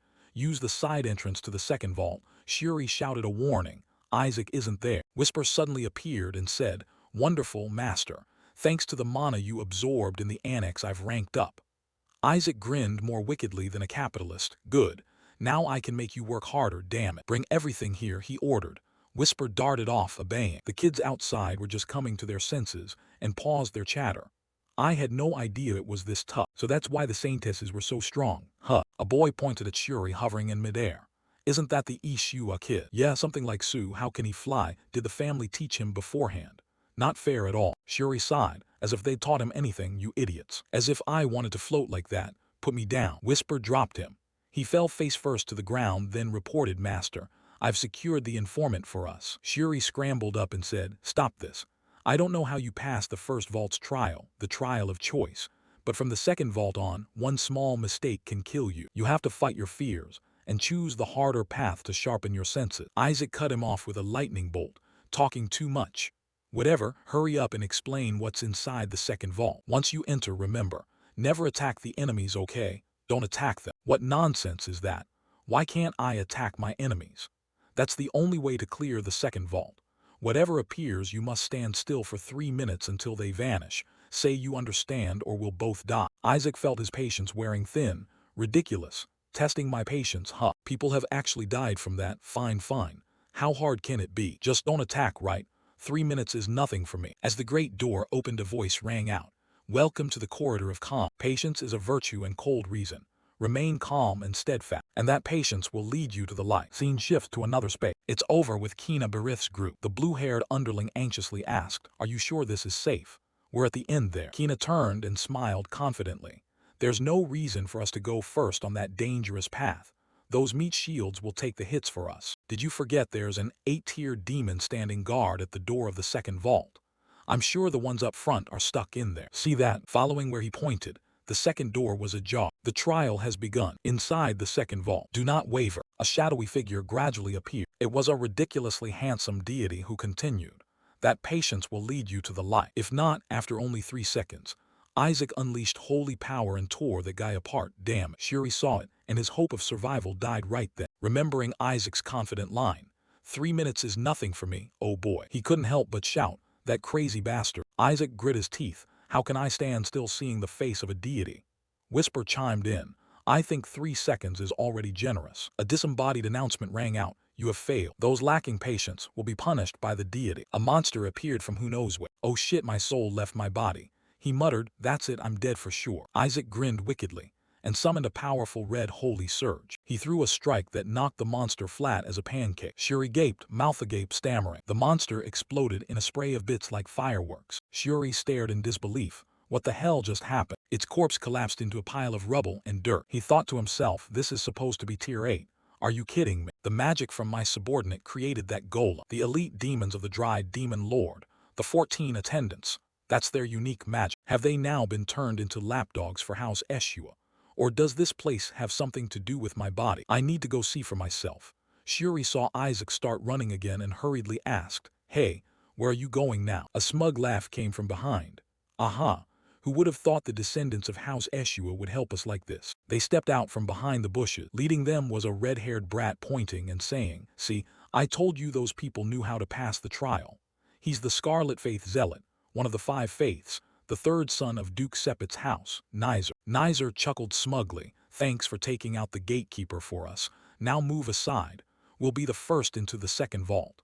You don't know what we had to go through because of that damn kid. Yeah. If that brat had gone in first, he'd have triggered all the traps inside. Isaac didn't hear a word, only wondered how so many of them were still alive. Nizer continued to taunt. Who knew the Eshua descendants could be so vicious? Shuri, are you in league with him? He asked, bewildered. Who with him? No way, I told you I'm not. Did you hear me? Nizer stepped in front of Isaac and said. Everyone saw this kid dodge all the traps, right? Do you think he could do it alone? See, it's an artifact. The ring must be imbued with some magic. He snatched the ring off Isaac's neck and held it up to show off. Everyone looked. With this we can dodge all the traps ahead. Shuri, sitting over there, sneered at the kids. You're mistaken, kid. But he still looked so calm that I'm scared. He's not the kind to let someone steal his stuff and walk away. Nizer and his gang pocketed the ring and marched off. Stay put, Eshu. Someone will bring back the Dry Demon Lord's corpse, something no one has ever done before. It'll be me, no one else. The boy cheered like he'd won the lottery. Mid-celebration, he suddenly felt a mysterious power and froze, his grin fatting. Then in a flash, a terrifying explosion erupted amid screams. Shuri grit her teeth and dodged the blast remnants. What kind of trap is this? Isaac used them as bait. Inside the room it was all smoke and dust. In the 2nd vault, Shuri carried Isaac on her shoulders, wadding through corpses strewn everywhere. He glanced at them with a sneer. All the mines here have detonated. Thanks for the help, kids. But his eyes grew hazy as he began to ponder. Why did those kids follow me? The remaining kids watched in awe. That child must have some divine sense, right? After all, he's from the Saintess family. Nizer acted odd earlier. The ring looked like an antique. Besides, no way someone from House Eshua would cheat like that. Whisper covered his mouth, chuckling. It seems they've recognized your greatness, master. How wonderful. Isaac ground his teeth and scrawled a huge, scornful expression. I don't need their recognition. Shuri mocked the naive kids. You better run before it's too late. This kid's scarier than any demon. Another figure stepped forward and said, if there's truly a saint, that child is the most fitting. Isaac glanced toward him. The blond boy smiled as he approached and introduced himself. Pleased to meet you, youngest scion of House Eshua. I'm Paris Julius, 2nd prince of the Julius kingdom. The crowd murmured, it's a kingdom east of the holy state. They say the prince there received the god's blessing. Isaac heard and concluded, oh, this guy might be useful. Shuri called out, Isaac. Isaac answered with a single call in reply. He announced, we're here. This is the door to the 3rd vault. Before them stood a massive gate adorned with ancient, intricate patterns. This is the door to the 3rd vault. Before them stood a massive gate adorned with ancient, intricate patterns. This is the memory level. Show your courage and resolve. The kids behind cheered excitedly. Great, we've reached the next vault. Good thing we followed this child instead of Nizer. We'll secure the Dry Demon Lord's corpse. The challenge is simple. Defeat us and claim the glory. The kids excitedly debated. Say, show us your courage, so we should fight them. Just a trial. Isaac was still thinking whether that gatekeeper could be. Isaac's gaze turned dangerous. It's probably them. This will be entertaining, he thought with obvious delight. He signaled the kids to stop. Shuri sweated and calculated. Isaac always makes the right call. So that gatekeeper is lying. The 1st vault was about choice. Isaac just had to rush straight through it. The 2nd vault was about composure. Isaac was anything but composed. And this 3rd one is about memory. That's the clue. So we have to recall what happened in the 1st and 2nd trials. We can't attack them. He waved his hands. Shuri, everyone fall back, this way. Shuri was surprised. Isaac is helping those people. No matter how nasty he is, he's still a descendant of the Saintess. Maybe the Saintess's kindness has awakened. Could I have misjudged Isaac all this time? This kid would sacrifice himself and guide everyone the right way. Isaac chuckled and flung a holy orb square into that deity's face. Shuri fell silent for a moment. The man snarled and gripped his weapon in anger. At the same time, he darted forward like a lightning bolt. Then he lunged and slashed toward the kid's spot, his voice full of warning. You've chosen poorly. The kid screamed wildly for help. Shuri trembled at the horrific scene before her. Oh mother. She stared frozen, unable to process what was happening. What is this? Contrary to Shuri's doubt, Isaac couldn't hide his amusement. Could this madman? Isaac grinned so hard his eyes squinted. All sly and wicked. It's been ages since I've seen them again. How foolish to believe others so easily. Aspiring saints. They are deceitful puppets, created by the magic of the 14 attendants. The two demons were released, and explosions immediately erupted everywhere. The surviving kids cried out painfully for their parents. Where did the Eshua clan members go? They were just here. Go find them quickly. Shuri and Isaac were enveloped by a level 6 invisible holy spell. And there was also that prince. Seeing he was safe, he tentatively stepped forward. Isaac felt pleased inwardly. This is the blessing my uncle gave me for emergencies. It's the perfect time to use it. Little Paris spoke softly. Thank you for casting the holy spell on me, by the way. Isaac motioned to him to understand and tossed him a ring, signaling him to take. Paris immediately raised the ring to inspect, then turned excitedly to ask, You gave me this because I'm not used to fighting demons, right? Thank you so much. I will never forget this kindness. No sooner had he finished speaking than Paris poured holy power into the ring. Instantly, he was drained of holy power and screamed, I'll tell my father about this. Whisper and Isaac laughed gleefully. As expected, he's my owner. Grandpa, the prince, has the most holy power after all. Shuri could no longer hold back and looked back at him, wondering, Uncle, what on earth did you bring back to the clan? After a moment, the children shouted in unison again. Does anyone here have defensive holy magic? Gather together. They arranged tactics, some to defend, some to attack, while the two demons continued slaughtering and shouting. Accept your punishment. One kid blocked. Another seized the chance to counterattack, holding a high-level light orb ready in his hand. But just as he was about to strike, he inexplicably tripped over a platform and fell. Immediately, the kid who had taken the blow recoiled in horror and looked back. And before he could understand what was happening, a ring flew to his side, and his spell suddenly lost all holy power and he fainted. The demon fighting him paused to look, then looked puzzled and said to its companion, Is there anyone else here we've tricked? Whisper reported back. The ring has absorbed all the holy power from the kids on this side. Isaac commanded, Then go to the other side. Whisper responded and flew over there. One boy immediately lost all his holy power and collapsed. Isaac thought to himself, Don't hate me. These deceitful things won't attack enemies who have been neutralized. So fainting after being drained is better than getting injured. After dealing with those two, Whisper returned and reported, Master, it's almost done. No sooner had it finished speaking than a gigantic fireball appeared, rushing straight at the two demons and incinerating them. Whisper couldn't prepare in time and hurriedly dove to the ground to dodge. Just then another kid stepped in and shouted, Found him, Isaac. It was none other than the white-haired boy Keen. Those who saw him felt annoyed inwardly. I was wondering where this guy had gone, so he finally decided to show up. Shuri stared downward in panic, thinking, Oh my, I know he's a genius. But beside Kina, a pair of wings slowly appeared, and then the complete body of a giant bird materialized. Shuri was horrified inwardly. At this age, he can already summon a holy spirit. Is this game hacked? Kina said again, You surprised me. I didn't expect anyone else here besides me could slay demons. Or did you also lure those kids into a trap like in the first trial? If so, then, while he was speaking, two other kids suddenly entered, supporting each other and shouting, No, that child tried to complete the trial for us. He even showed us the direction to go.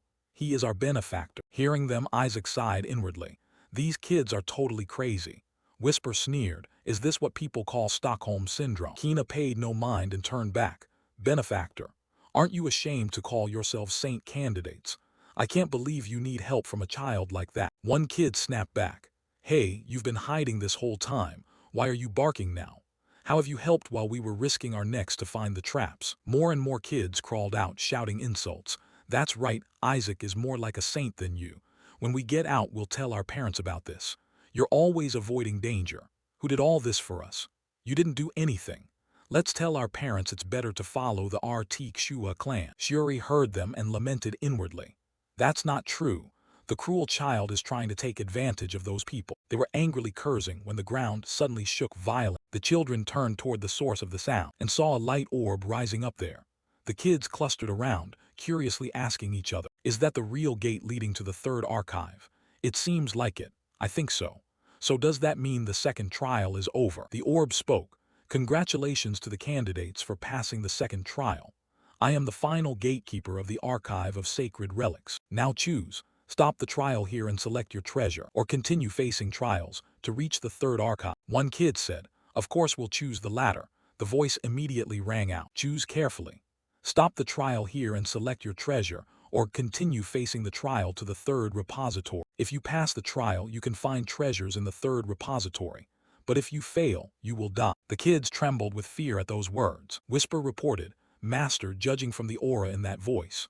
Isaac cut in to confirm, "Yes, it's a dragon. It's been a long time since I've met one." Then what it said about death must be true. Suddenly the kids found courage and shouted, "Even so, I'll choose the trial.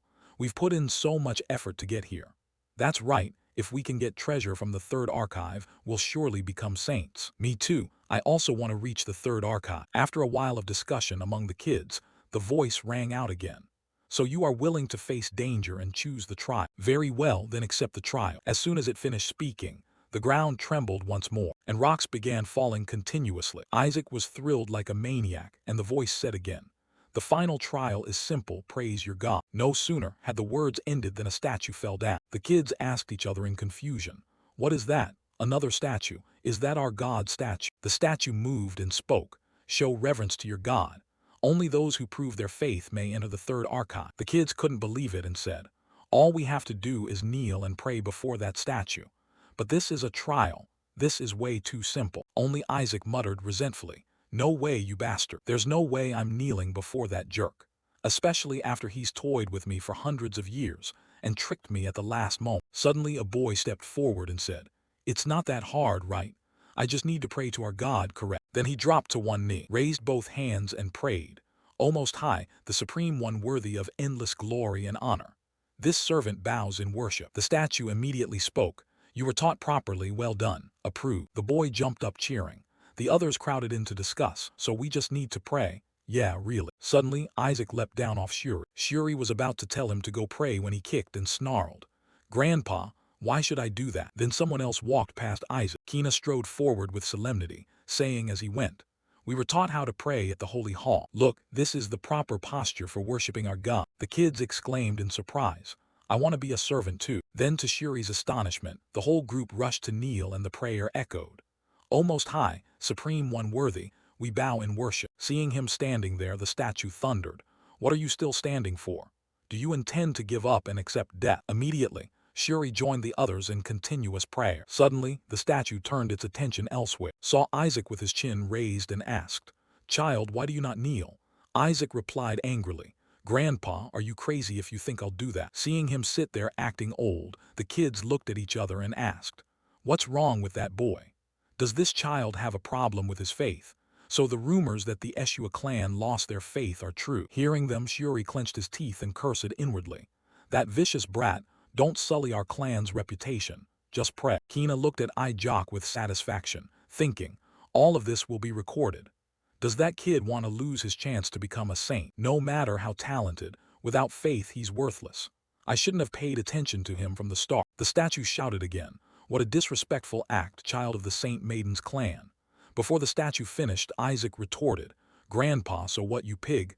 Gee, even if I die, I won't kneel before your pile of filth." The statue, as if understanding his words, fell silent. AI, who had been easily excited, suddenly felt an oppressive presence descend. The statue now radiated murderous intent as it stared at him. A cold voice rang out, "Insolent one, receive your punishment." AI, though crushed, still refused to yield and cursed, "Grandpa, fuck off. If you dare come at me, I'm so angry I'll smash that statue." Whisper leapt forward to dissuade him, "Master, that's very dangerous." But he had made up his mind. Holy power quickly condensed in his palm. Suddenly the statue returned to its original pose and exclaimed, "Excellent." Isaac suppressed the holy power in his hand, sat up, and looked at the statue in puzzlement. The statue spoke again, "You are approved. That child candidate may proceed to the third archive." Hearing this, Kina shouted in disbelief, Huh, what? He rose in indignation and pointed at Isaac, demanding, "You said we had to demonstrate faith to be approved. That kid didn't even pray. And yet he's approved. That's absurd." The statue replied, "That child is the only one who meets the requirements to pass through this gate. Only he has shown his faith to the divine. Do you really not understand? You knelt before the statue, not before the god. Is your faith merely kneeling before a symbol?" Hearing that, Shuri was a bit unsettled and thought, although it takes the form of a deity, a statue is still just a symbol. We've been deceived. The kids erupted in murmurs. How can that be? That statue looks like our god from the sacred painting. But indeed the scriptures say not to worship idols. Then the statue pointed at Isaac and said, "Look at that child. Even when facing the fear of death, he refuses to submit and keeps his faith. Therefore only that child is worthy to enter the third archive." Isaac, indignant, cursed back, "Shut your mouth." Kina glared at him, teeth clenched. "I won't accept that." He rushed toward the statue and shouted, "That child can't even speak yet. How do you know he doesn't kneel out of faith?" Whisper jumped out and said, "I think he's right. Clearly the boy didn't want to." Isaac nodded in agreement, and seeing no one object, Kina shouted even louder, "Moreover, if he truly has that faith, then why doesn't he have a holy mark?" At that, Isaac was slightly startled. The kids also murmured in shock, "What? The boy doesn't have one? I'm right here. How can a saint candidate not have a holy mark?" Seeing everyone focus their gaze on Isaac, Kina smiled smugly, thinking maliciously, "He's the only candidate without a holy mark. Give up, kid. You don't deserve to be a saint without one." But the statue said, "You speak of a saint candidate lacking a holy mark. That's because he's still young." At that answer, the whole group fell silent. The statue, unconcerned with their reactions, snorted and said, "I mean he is simply too young." Kina, after a moment of stunned thought, flew into a rage and argued, "That sounds ridiculous. Wait. Can you move?" The statue replied indifferently, "I mean the child is still a baby. Believe me." The kids shouted, "Then let me in too. If someone without a holy mark can enter, why can't I, who has one, enter? Right, I have one too. That proves I'm a candidate." The statue exhaled and answered, "You must understand that having a holy mark doesn't mean you're special. Do you really all think that? So you all want to enter the third archive, right?" The kids answered in unison, "Yes." The statue pondered for a moment and then said, "Very well, enter. I allow it." Hearing this, the group erupted in joy. "Wonderful, now we can enter the third archive." Only Shuri was a little surprised, wondering, something's off. Would it let us in that easily? The statue continued, "I mean, if you insist on flying into the fire like moths, go ahead. I'll certainly let you in." As soon as it finished speaking, the statue dimmed and its mouth twisted into a terrifying grin. The door to the third vault opened, and a wave of dark mana was unleashed, striking the group of kids in the face. Some of them struggled to breathe. Others vomited from the force when that voice sounded again. "Do you feel it? That's the dark mana seeping from the corpse of the dried demon king. Know your place, you fools." I had intended to spare those who couldn't withstand the dark mana. Now most of the kids are collapsing, retching on the spot. Only Isaac's mouth curled into a smile. He looked inside excitedly and shouted, "Wonderful, my body. The dried demon king's body, my body lies in there." Isaac drooled in longing, thinking, "I never thought we'd reunite after self-destructing in heaven. My God, look at how much dark mana is leaking out." His sinister posture immediately terrified the kids, but the voice said, "Look, that child has proven his faith. That is the face of a brave warrior." The kids went pale and muttered, "Sure, but his eyes are glazed like an addict's. What kind of freakish baby is that?" The voice from the orb rang out again, "It's not too late. Those who cannot smile in the face of death should turn back. If you give up now, I will allow you to choose a treasure from the second vault." Hearing that, the kids counseled themselves, "Damn it, how can I survive this massive dark mana? I'm not going in means death. I'll just try to pick the best item from the second vault." Suddenly a voice rang out, "No, I don't need any treasures from the second vault." Kina stepped forward and shouted, "We will enter the third vault, so activate all the traps inside." Hearing him, the kids cursed the madman under their breath. The voice asked in surprise, "Are you serious?" Kina spread his arms and bellowed, "No saint in history has ever taken the dried demon king's corpse. Not even the famed saintess Melissa managed it." The voice praised, "It seems you know something about the third vault." Kina smugly thought, "There's no way Saintess Melissa would let these kids die. This must be a method to thin out candidates." He added, "I don't want to hear talk of us taking treasures without trouble anymore. So restore the third vault to its most dangerous original state. Only then will I be rated higher than the Saintess." AC glanced and muttered, "This kid's really crazy." The orb lit up and responded, "If you insist, fine.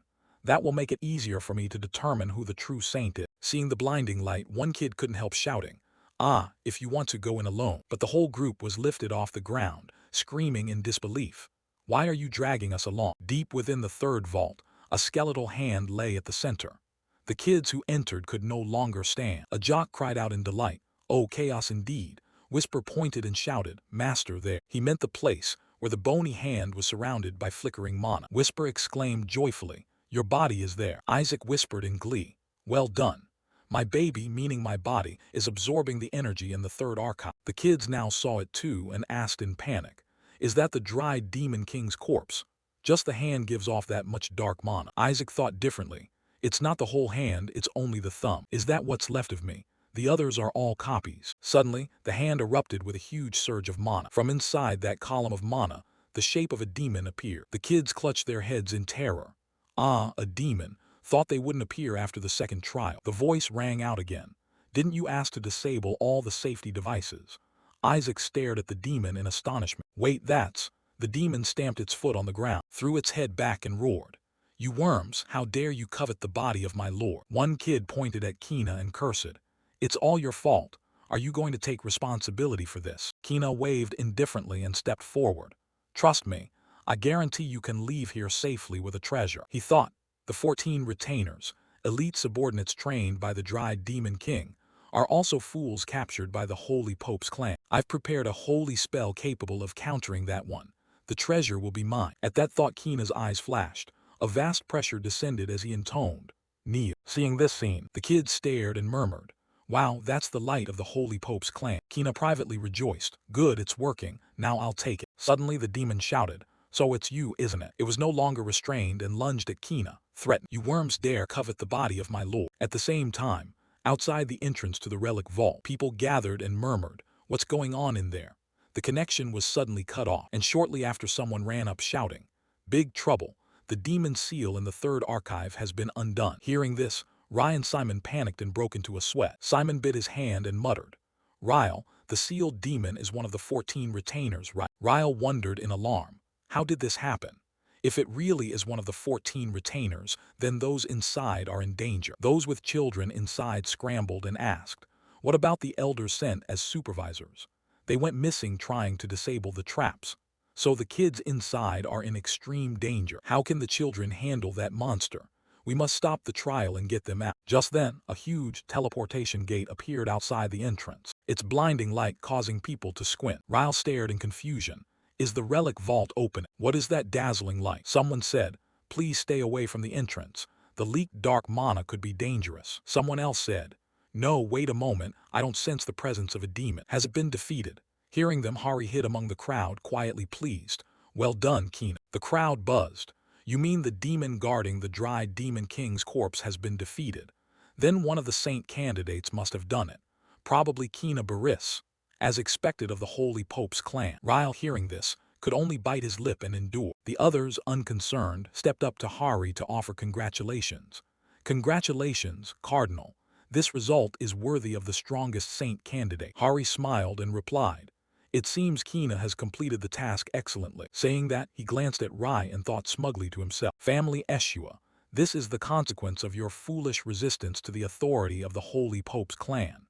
Now that we have the dried Demon King's corpse, you will have to submit to us. It's time to end your arrogant displays of nobility." Suddenly someone shouted, "Look, the children are coming out." Everyone turned to look. Ryle prayed anxiously, "Isaac, Shuri, please be okay." After a while, most of the children came out, and as they reunited with their relatives, they burst into loud cries. Ryle did a quick headcount and breathed a sigh of relief. Thank the heavens. Though a few were injured, thankfully none are seriously hurt. Seeing no more emerge, the crowd muttered, "The children who entered the third vault still haven't come back, do they? Could they be in danger?" Ryle grew more uneasy, staring fixedly at the gate without blinking. Someone else shouted, "The final saint candidates are coming out." Shuri and Ammon, exhausted, led the group of children out. Gojal and Simon rushed over to ask, "Child, are you all right?" Gol picked Shuri up, and she wailed as if she'd never cried before. Go gently asked if the child was injured anywhere. Ryle, pale-faced and unbelieving, screamed in his head, "Where is Isaac? Isn't the boy with them?" Suddenly Hari shouted, "Kina, Kina, step forward." Kina looked at him with an ugly expression. Hari demanded, "Kina, what are you holding in your hand? Where is the dried demon king's body? Kina stammered, horrified, unable to speak coherently. That. Hari flew into a rage and cursed. When did I tell you to bring this useless thing back? At that moment, another teleportation gate opened in the sky, and the crowd pointed and shouted, "Look, is that a wolf?" In the sky, a wolf carrying Isaac in its mouth stood there. Ryle also turned in astonishment and exclaimed incredulously, "Wait, that's Isaac." The wolf landed. Ryle ran over calling for Isaac. Asili also called, "Young Master Isaac." She hesitated as she looked at the wolf and said, "But young Master Lai, that wolf is a guardian drake, holding the role of protector for the relic vault." "A holy drake?" Ryle thought in shock. She's right, that's the little drake, the creature guarding the relic vault. Though it takes the form of a wolf, the energy it emits proves it's a holy drake. "Mistress, you have a close bond with dragons and summoned it to guard the relic vault. Its mere presence is noble enough." He stepped forward to look at Jock, puzzled, wondering. What was that noise? All he saw was Isaac sucking on a small bone in his mouth. Seeing this, some people shouted, "Elder, could what A is holding actually be the body of the dried demon king? Why is the boy holding it? Isaac did it. That child brought back the dried demon king's body." Hearing them, Hari barked, "Kina, did you give it to that brat? I don't think that was a wise move, but it's the compassion of a saint helping the house save face." As he spoke, he glanced toward Lot. Suddenly, the wolf's voice rang out. "What nonsense are you spouting? No one but this child could have taken the dried demon king's body, you fool." Hearing that, Kina grew even more terrified. Hari couldn't believe it either. What? Kina recalled the scene and was still horrified. Why didn't my holy spell work? The demon lunged forward and shouted, "You filthy vermin." It leapt right in front of the children, struck down with a loud roar. The children dared not look and fled. Kina stood frozen with fear. With a bang, smoke and dust billowed everywhere. Kina slowly opened her eyes, surprised to see the children protected by a barrier. Seeing Isaac's small arm still radiating holy power, they realized who had done it. The child of the Rosua family. The demon missed a strike and cursed in fury. "You filthy cleric, how dare you covet the body of the great dried demon king?" It threw another punch. Isaac, furious, swung back and scolded, "Old man, you stupid fool. Old man, don't you even recognize your master?" Back in the present, people now looked at Hari with contempt and whispered, "That dragon wouldn't lie, would it?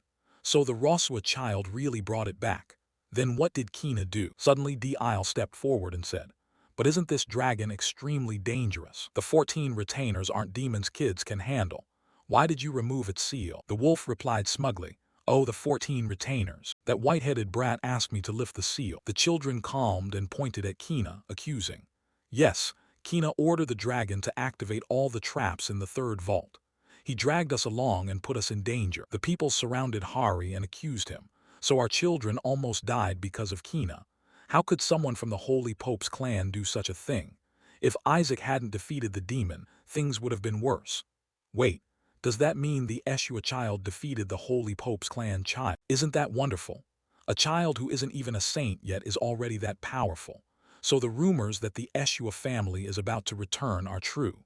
The more Hari heard them, the angrier he became, grinding his teeth. Ryle was both relieved and worried, thinking, "Jock, you really did a very good thing." Just then, some elders came over to coax him. "Little one, that bone is dangerous. Could you be a little more obedient this time?" But Isaac stubbornly refused and pushed their hands away. "The old bones," elders exclaimed in disbelief. "Oh my, how strong is this child?" Kim Isaac, someone privately thought. "I have so much mana now, maybe it's from the will to survive. But I was able to absorb it almost instantly." Unable to extract anything from Isaac, one person went over to Ryle and said, Isaac did very well. The mistress will be very pleased to hear this." Ryle forced a smile and replied, "Yes." She then added slyly, "With that, we can finally track down the soul of the dried demon king, using divination magic." From afar, Isaac heard and choked, Wait, is this why they wanted my body?" He looked again at the elders in horror. Their voices sounded like soul-seeking demons. "Bring it here, everyone. Go find the dried demon king and tear him apart." Isaac panicked and backed away. "What the hell is going on?" One old man, blushing, said, "At last we can avenge the grievance of 150 years. Bring it here." But Isaac ordered the wolf to sit down, then took the opportunity to swallow the bone into his stomach, quickly urged the wolf to fly off, cursing inwardly, "You crazy lot, I hope I never have to see you again." The next day, in the clan's great hall, a group of elders gathered to ask, "Have you found it yet?"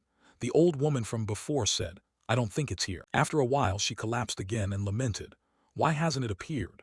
Not far away, Isaac ground his teeth and muttered angrily, "Keep searching all day and see if you find it." Still, what happened in the relic vault weighed more on my mind. He recalled the fight with that demon. After Isaac sent it flying back, it panicked and in demon tongue cried out, "Master, is this mana yours, master? When I heard the news of your death, I thought my world had collapsed. But deep down I always knew you would return to us. Master, I need to serve you. Master has been captured." At that point the demon vanished. Isaac tried desperately to get it to continue but failed, angrily cursing, "Damn it, if you're going to speak, at least say it clearly. I still have many questions for you." Back in the present, he rubbed his chin and analyzed. The ones who captured him were from the Holy Pope's clan, right? I need to investigate this. Just as he thought this, a bottle of milk was brought before him, making Isaac start awake. Ryle went berserk and shouted, "Hey, hurry, bring some laxative, something strong." Seeing this, Whisper laughed like it was harvest time, while Isaac grimaced and cursed. "This damned clan, one day I'll wreak havoc on them." An old man worriedly cried out, "If the mistress finds out about this, we're doomed. She might even gut the boy." Ryle calmed down and reassured him, "Calm down, elder, it'll be fine." Although she once dissected one of her own sons, after all the boy is still her grandson. Mentioning this made the two of them even more terrified. Even her son was. "Over there," Whisper said. "But didn't Melissa go on a pilgrimage with the mistress here?" Aya replied, "Yes, they'll be gone for a while, so I just need to absorb all the mana before Melissa returns, then I'll run." Suddenly, the door to the room was opened by Gulp. He strode in and shouted, "Right, come out here immediately. The mistress is calling for you." That sentence made Ayak start. "What?" Ryle was equally alarmed. "My mother is back, but she's never returned early from a pilgrimage like this." Isaac was sweating, swearing under his breath. "Damn it, did they come back early because of me? I haven't finished absorbing the mana yet. This is bad. Knowing Melissa's temperament, she'll certainly tear me apart." After a while, gold, silver, and jewels were displayed in the room. The elders asked in disbelief, "Are all these gifts for Ijak?" Ryle sighed, "I thought the mistress herself would come." Go joked back, "Are you scared? She isn't back. She only sent a voice message saying she'd return with the master. Besides, I never said she had arrived." Hearing his calm tone, Ijak ground his teeth and cursed, "You damned bastard." Suddenly, a blonde soldier entered and reported, "It seems the Holy Pope also sent gifts." Upon hearing that, two elders spat and swore, "Damn them." The blonde soldier was confused by the scene. "The Pope's envoys will hear you. They're waiting just outside." No sooner had he finished than someone entered, smiling. "The Emperor is very concerned about this incident, so these gifts were prepared by the Pope's people as an apology and a token of thanks to the Jas Raswa family. But it seems the Raswa family doesn't much like the Pope's gift. However, everyone will surely like this one." The Cardinal said it would be of great help to Ijak. Seeing the item inside, the elder stammered, "Is that the Tri-Army General?" Ijak asked in confusion, "What the hell is that?" Whisper answered, "It's a medal." Elsewhere the old men crowded together and murmured, "A medal from the Pope? Impossible." Suddenly the man cried out, "Lord Ryle, please accept it. It's meant for Isaac." Isaac couldn't understand it, looking at the man thinking, "It's mine. Why is he giving it to my uncle?" Ryle, trembling with anger, shouted, "He really said to give this to me and not Ijak." The man smiled and replied, "Yes, I was ordered to ensure it was handed to you." Hearing that, Ryle grew even angry. One elder couldn't hold back and leapt out swearing, "You're giving something that belongs to Isaac to another family member. Are you insane? Do you know that giving a medal to another member implies that the original recipient is dead?" At that explanation, both Isaac and Whisper were startled. The man smiled again and said, "What? Oh dear, please don't misunderstand the Pope's good intention. I was instructed to do so simply because he's too young." The old man from earlier wouldn't give up and snarled, "Then what about the thing on the medal's ribbon? Don't the Pope's people know that a sunflower signifies the medal recipient is deceased?" The more Ijak heard, the angrier he became. "Do they want me dead or what? The Pope is insane." The old woman rushed in swearing, "Damn it, that Pope and his clan dare openly mock us over Jua's curse." Seeing the tension, Go stepped in to mediate. "Calm down, elders, we can't be hasty like this." He was immediately shouted at. "How are we supposed to calm down, Go?" Go forced a smile and replied, "That could be interpreted as the Raswa family publicly hostile toward the Pope's family. If this gets blown up, it won't be good for our clan." He left the rest unsaid in his heart. "Frankly, we should know our place. This was surely arranged by the Cardinal on purpose. Even though I'm allied to their family by marriage, this is still filthy. Anyway, this also means Galia, and that brat won't be able to do anything anymore. That's convenient for me." Thinking that Go ordered, "What are you standing around for?" Ryle, Go accepted and be grateful. Ryle shouted in irritation, but older brother, Go cut him off. What's there to be angry about? Isaac disagreed too, waving his hand dismissively, thinking, this won't do. Immediately, the metal in the box suddenly burst into flames, the flames growing larger and drawing everyone's attention. The person holding the box couldn't stand the heat and threw it away. Go exclaimed in disbelief, "That's holy fire." A blue flame enveloped the metal, lifting it up high. The Pope's men panicked. Who cast the holy fire, the metal? They looked over and saw one of Isaac's arms raised, a faint holy fire on. His cocky face couldn't hide it. He grinned at the man. So they no longer cared who did it and pushed Isaac forward to perform the ritual. The Pope's men, terrified, clutched their arms and stood up, angrily shouting, "What is the meaning of this? This is the medal personally bestowed by the Pope. Are you planning to defy him?" The old men feigned regret and wailed, "You mean we did this on purpose? The child is so young, what could he know? You'd punish Isaac, a child who wouldn't even accept the medal." Unfortunately, this happened before the boy received the medal, so just pretend we were never presented with it. Hearing that, the man shouted in disbelief, "What? Are you mad?" The elders then united in threat, "Or do you want?" Ryle held out the charred medal and asked him, "We accepted the medal sent by the Pope himself."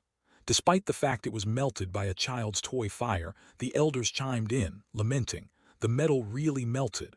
Oh my." Seeing they couldn't argue with the group, the Pope's man tried to reconcile. "Please give it back to me.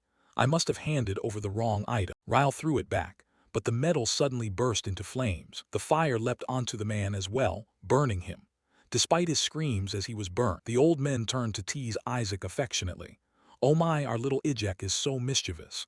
Isaac, pinched on the cheek, cursed under his breath, "Get off me or I'll burn you right now." After a while, the man finally managed to put out the fire and stood up, fuming. He didn't dare stay any longer, running back while shouting, "You damn schemers, remember this." Immediately, the mournful expressions of the old men vanished. They cheered and joked, "Well done, Isaac. Thanks to you I feel much relieved."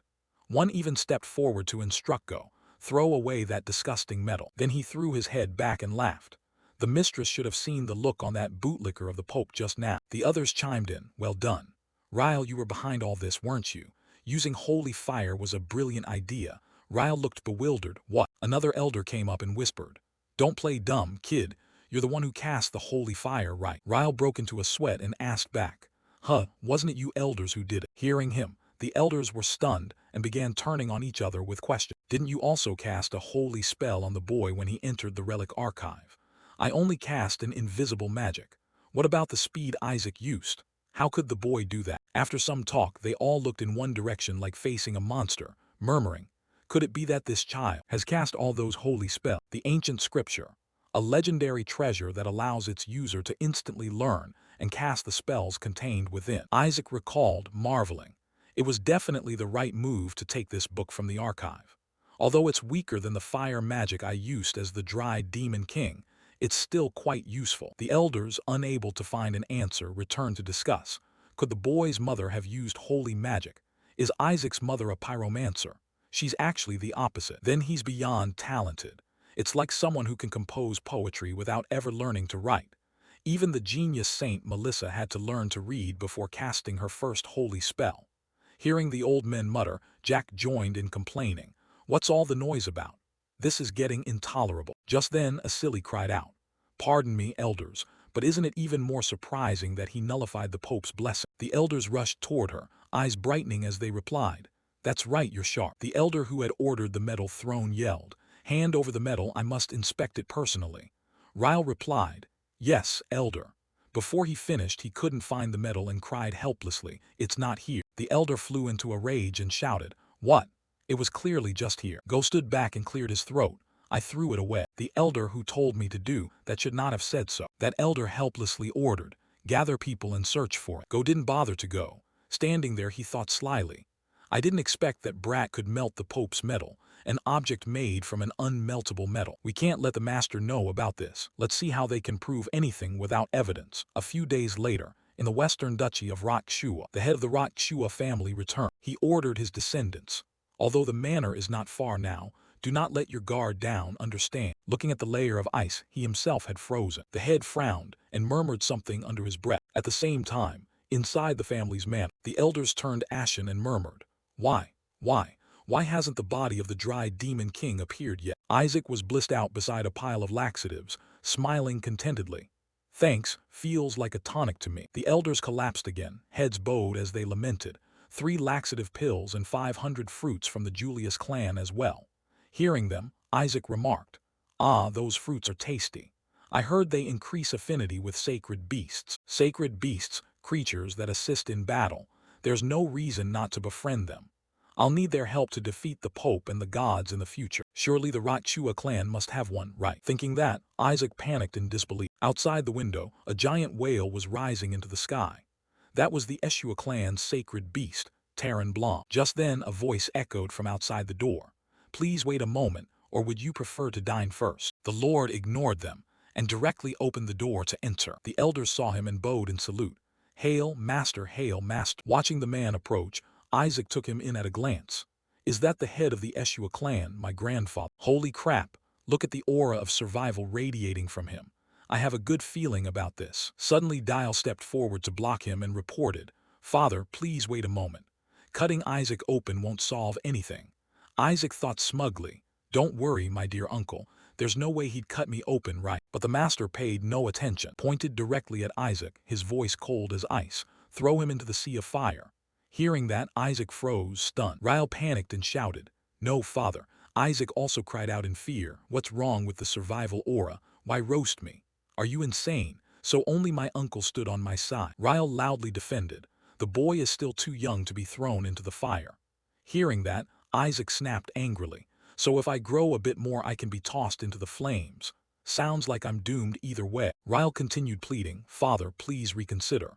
Go ran over to add, "Yes, that's right.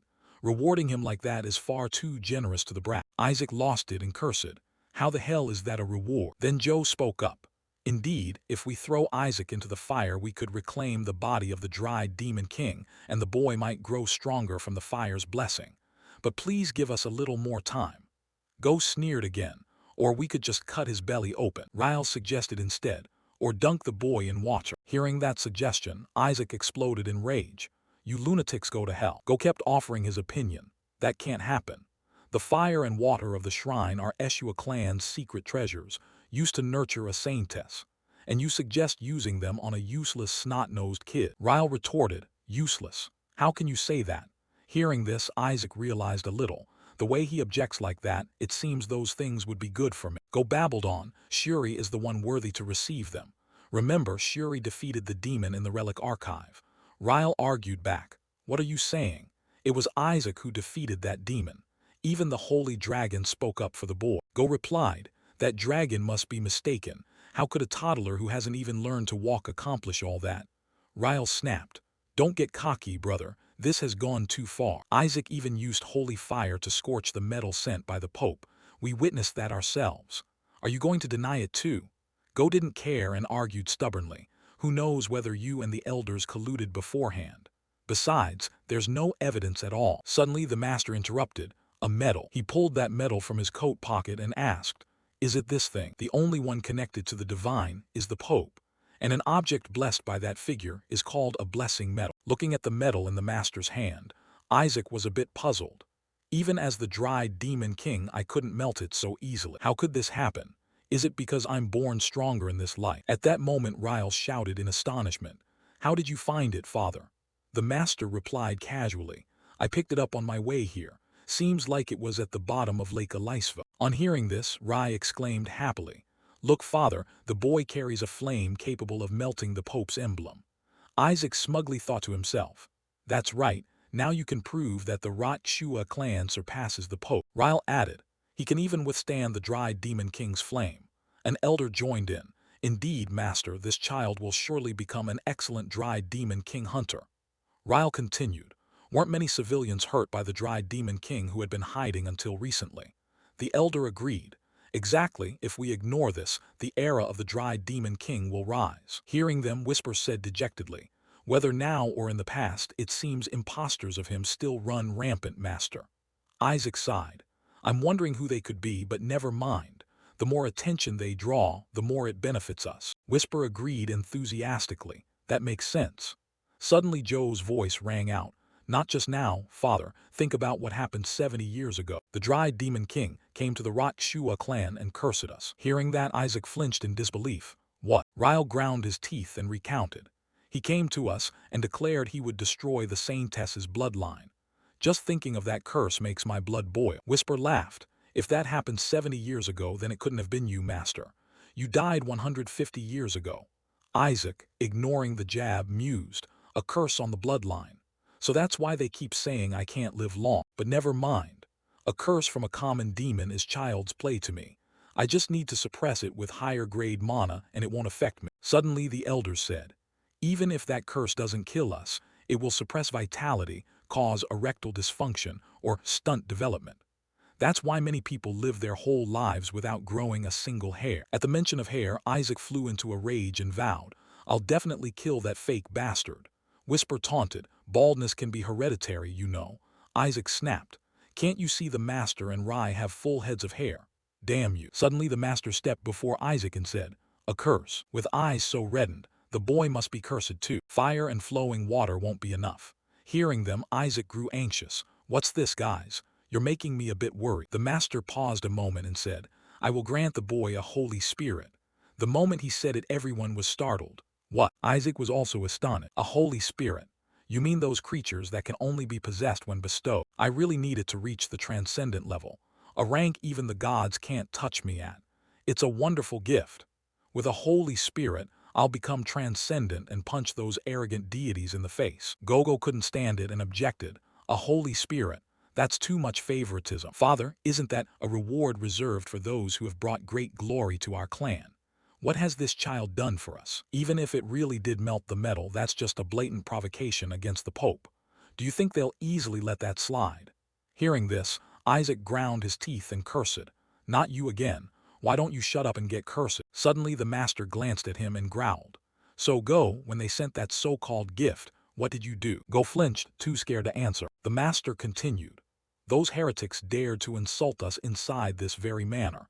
Yet you not only brought them back safely, but now you stand up to defend them. What exactly have you done besides bullying your little nephew? And now you intend to obstruct the boy. Even wild beasts protect their own. Don't you remember that the Rot-Shua clan was founded on protecting the weak? This little child should be sheltered and cared for, yet he could help us restore our honor. Isn't that an example of bringing glory to the Eshua clan? Call everyone to the main manor. I will bestow a blessing on Isaac. A few days later, inside the clan manor, Ryle led a few people in and asked confusedly, Father, you're not simply bestowing him. What do you mean? The master turned his back and said, you don't understand. If we push the boy into the fire or water to expel the Dry Demon King from him, the boy will be harmed. The shrine's fire and flowing water have strong anti-demon properties, so the boy wouldn't be able to learn any exorcism rites. Ryle, sweating, asked, so the boy can't advance beyond a level 5 cleric? The master replied, yes, the boy will forever be stuck at level 4. He produced 3 gems and said, I'll let Isaac choose between fire, water, or a holy spirit. That will be enough as a test. Go was secretly pleased at the suggestion. Is that so? I knew he wouldn't easily grant that boy a holy spirit. The master placed the 3 gems before Isaac and said, Isaac and Ryle, standing nearby, tensed, thinking to themselves, energy of fire, water, and holy spirit. Isaac, choose the white gem, boy. Please pick it, Isaac. But Isaac instead picked up the red gem. He raised it curiously to admire it. Ryle immediately froze. Go nudged him and mocked. Don't be so disappointed. Even a last rank level 4 ward will bring some prestige. Before he finished speaking, a strong light burst forth. The red gem in his hand cracked and broke, releasing a gigantic flame. The onlookers cried out in shock. What? Isn't that the shrine's fire? Within the flame, the spectral image of a person gradually formed. Ryle blurted in terror. It's an arrogant deity, hovering in the air looking down. The elders stepped back and shouted, it's a holy spirit. Go couldn't believe it and ran over to demand, what's going on, father? Why is there a holy spirit in that gem? The master calmly looked and said, don't panic. Go said there was only one holy spirit. The roots of the Eshua clan are of water. But for a child who can create a fire hot enough to melt the Pope's gold, I planted a trap even within this test. It seems the boy chose correct. Even so, this was beyond my expectations. The deity was now going berserk, erupting flames and bellowing. Are you out of your mind? Ai la Jiaswa. You dare summon a royal tier being like me to the mortal realm. The more he roared, the angrier he became, continuously spitting flames everywhere. The elders dared not watch any longer and fled, urging one another. Quickly, use defensive holy magic. Go shouted in panic. Father, you summoned a royal tier. Do you intend to burn our whole land to ashes? The master tense pointed and replied, it wasn't me. It was this child who did it. That brat is really trying to turn this place into his own grave. Isaac heard him and could only lament his bad luck. The fire spread wider and pushed the people back to avoid it. Isaac muttered angrily, I only meant to add a bit of holy power to summon a mid-tier. Why did it call out a royal tier? Whisper threw up his hands and asked, what on earth were you made from? Isaac grew even more flustered. I wondered what I might summon if I pushed it a little. As he thought that, both he and Whisper were surprised to see the deity now losing control and charging into the fray. The released flames growing larger, prompting Whisper to cry out with joy. Anti-demon flame, that's it. A fire that can convert mana into holy power. It will be very useful to you, master. Isaac froze but agreed. True, but how can I make her submit to me? Watching the deity burn the crowd, Whisper suggested, do it the traditional way. AI frowned and analyzed. Moreover, royal tier holy spirits are connected to the celestial realm, and I still can't get too close to those damn gods. Whisper also helpless. Right, after all holy spirits have close ties to the gods. Just then, a loud shout rang out. My God, master, drive her away. That holy spirit is so crazy even the gods would abandon her. The master remained calm, stroking his chin and murmuring, if I'm hated just for my hair color, then perhaps I've already broken with the gods. Maybe you can't trust anything with black hair. Isaac, surprised at this, said, so that's why this holy spirit was discarded. The holy spirit heard their words and angrily spat. Silence. You weak humans, what the hell are you thinking? You dare summon me with a subjugation ritual. The master, ignoring her tantrum, replied coldly, I did not call you. The holy spirit then bellowed, ridiculous, you must have used your authority as master to summon me. The master paid no mind and pointed at Isaac. That boy over there. Hearing that, she fell silent and looked over. Seeing the one he pointed to, she screamed louder, are you insane? You sacrificed a child to summon me. The master replied coldly, I would never do such a thing. She pointed at Jack and said, even if your clan has fallen, it wouldn't have gone this far. What did you do to this infant? But looking more closely, she hesitated and asked nervously, what on earth is wrong with this brat? Isaac greedily reached toward her, determined. Not only powerful but hostile to the gods. I must have her. I'll use you as my mana filter. Sensing something amiss, she condensed a fireball and hurled it, shouting, fine, I'll test this myself. If this child truly summoned me through a subjugation ritual, then he'll survive this attack. The fireball lunged at Isaac, but no one stepped forward to stop. Only when it struck did Dulai startle and shout, Isaac. The Holy Spirit, seeing this, was secretly pleased. Let it be, I'll finish it off cleanly. Before she finished, she saw Isaac unharmed and greedily crawling toward her. The master said coldly, now do you believe? This nursing infant is the one who summoned you here. Now choose.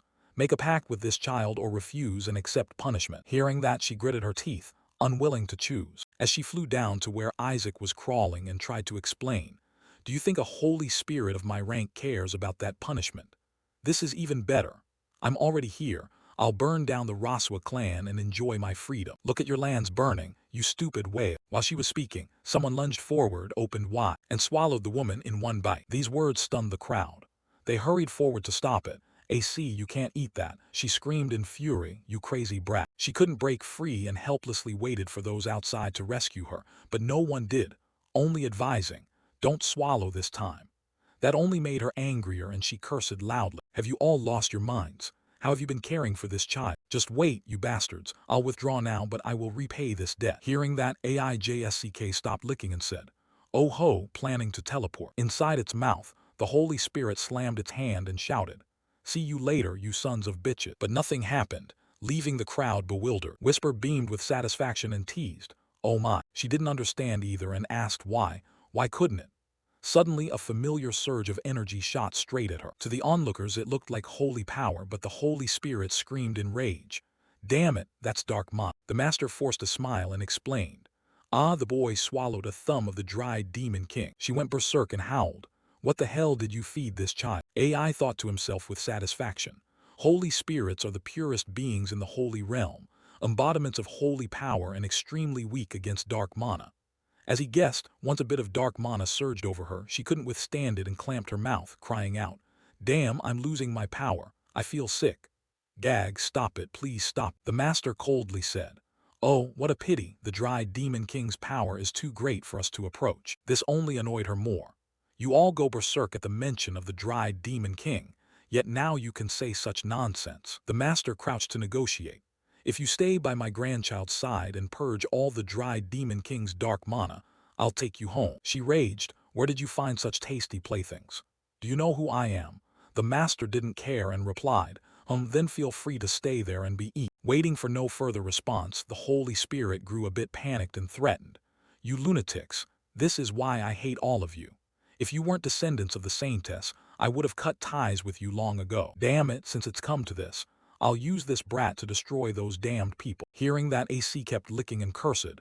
"Grandpa, those damned, what did you say?" After a while she couldn't take it and cried out, "4 days, just let me stay with this brat for 4 days. 4 days is enough for one finger." The master pondered inwardly. Only 4 days, how boring. But there was no other way.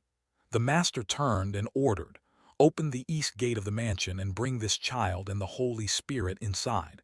Allow no one to enter until the purification is complete. Understood?" Hearing that, everyone panicked and tried to warn him. "The master, father, the east manor is..." Before they could finish, the master shouted to stop them. "Enough, I don't want to hear about it anymore." Isaac no longer wanted to make things difficult either. He took the sacred spirit out of his mouth, his face full of disappointment, but inside he grinned wickedly. The East Manor sits next to the Annex, where there must be many mana cores, and so time passed quickly. At the East Manor, the Raswa family went on as usual, with an earth-shattering explosion taking place. The servants' board stood outside discussing calmly. "Isaac, it's exploded again. Is it Lord Isaac? It's more like the Lich King and his mana. Looks like the master has given up. Then the next successor will probably be Lord Go, someone of the Pope's line, or his brother, right? It seems Lord Isaac has been cursed and is no longer on the succession list. But was Lord Isaac really cursed? To tell the truth, just yesterday, a relative checked on him and ran out in fright. He even said he looked like an old, bald man. Wasn't he supposed to be some kind of monster or a skeleton? Thinking back, he was locked inside there with a sacred spirit for 10 years, right? I wonder if this manor can withstand any more ravaging." The next day at the Eshua estate, the East Manor, like always, erupted with a loud scream, and the servants were immediately frightened and ran away. But today, Asili came to visit Isaac. She hesitated to approach the door, her hand on the knob for a long time, afraid to open. Finally, she mustered her courage, opened the door and called out, "Young Master Isaac, I'm here." Seeing the scene inside, she asked in confusion, "Young master, are you all right?" Isaac had something in his mouth. Startled by Asili's call, he yanked the lollipop from his mouth. Asili exclaimed in confusion, "How strong is the Lich King's curse that you still haven't grown up?" Isaac smiled and thought to himself, "What are you talking about? I'm trying not to grow up. After all power is absorbed most efficiently as a newborn. There are innate abilities that can only be obtained at birth." Not far from there, the unlucky sacred spirit had just woken and groaned wearily. "Ugh, my whole body aches." Asili turned to greet him. "Did you sleep well?" But before she fully collected herself, she snapped, glaring at Jack and shouting, "Damn it, whatever happens today I will cleanse all that mana. Yesterday I nearly cleansed it all." Repeating the familiar line for almost 10 years, a surge of dark mana rose from his body again. The harmless face looked over, and the sacred spirit went mad and cursed as always. "Hey brat, why has your mana increased again?" Isaac pretended to turn away, chuckling. The sacred spirit angrily lunged forward, grabbing his collar and shouting, "You damned monster! How much of the Lich King's body did you swallow that even after 10 years of cleansing the mana hasn't decreased? Worse, it increases every time I wake up." Isaac grinned with satisfaction. "Well, that's because for 10 years I've been secretly absorbing the mana cores in the Annex every night." Whisper added with a laugh, "I never expected there to be so many mana cores in the Annex." "Wonderful. Master, I thought it would take 40 years, but I didn't expect you could complete it in just 10. Isaac breathed a sigh of relief. The tiring mana collection was finally over.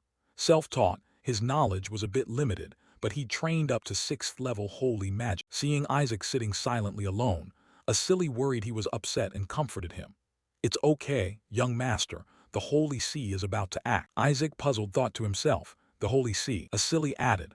The Lich King's subordinates, the 14 retinue, will all be executed. Now we can completely purify the Lich King's mana, so don't worry too much."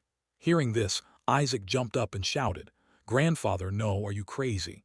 I still have a lot to ask them and you're going to execute them." Asili ignored him, placed Isaac back in the cradle, smiling. "Now have some candy and rest." The young master held his head helplessly and muttered, "That damned imposter, I have to do something about him." At that moment, laughter sounded outside the door. "Ha ha ha, you did very well." Go took Shuri for a walk, praising, "Not only did you rank up, but you're also the youngest priest to be ordained. I heard the princess will also attend the ordination ceremony. Is that right? What a great honor that you, the valedictorian, have been assigned as her guard." Shuri smiled brightly in response. "Of course, after all, I'm your son, it's nothing." Go puffed up with pride and laughed. "That's right, and you're modest too.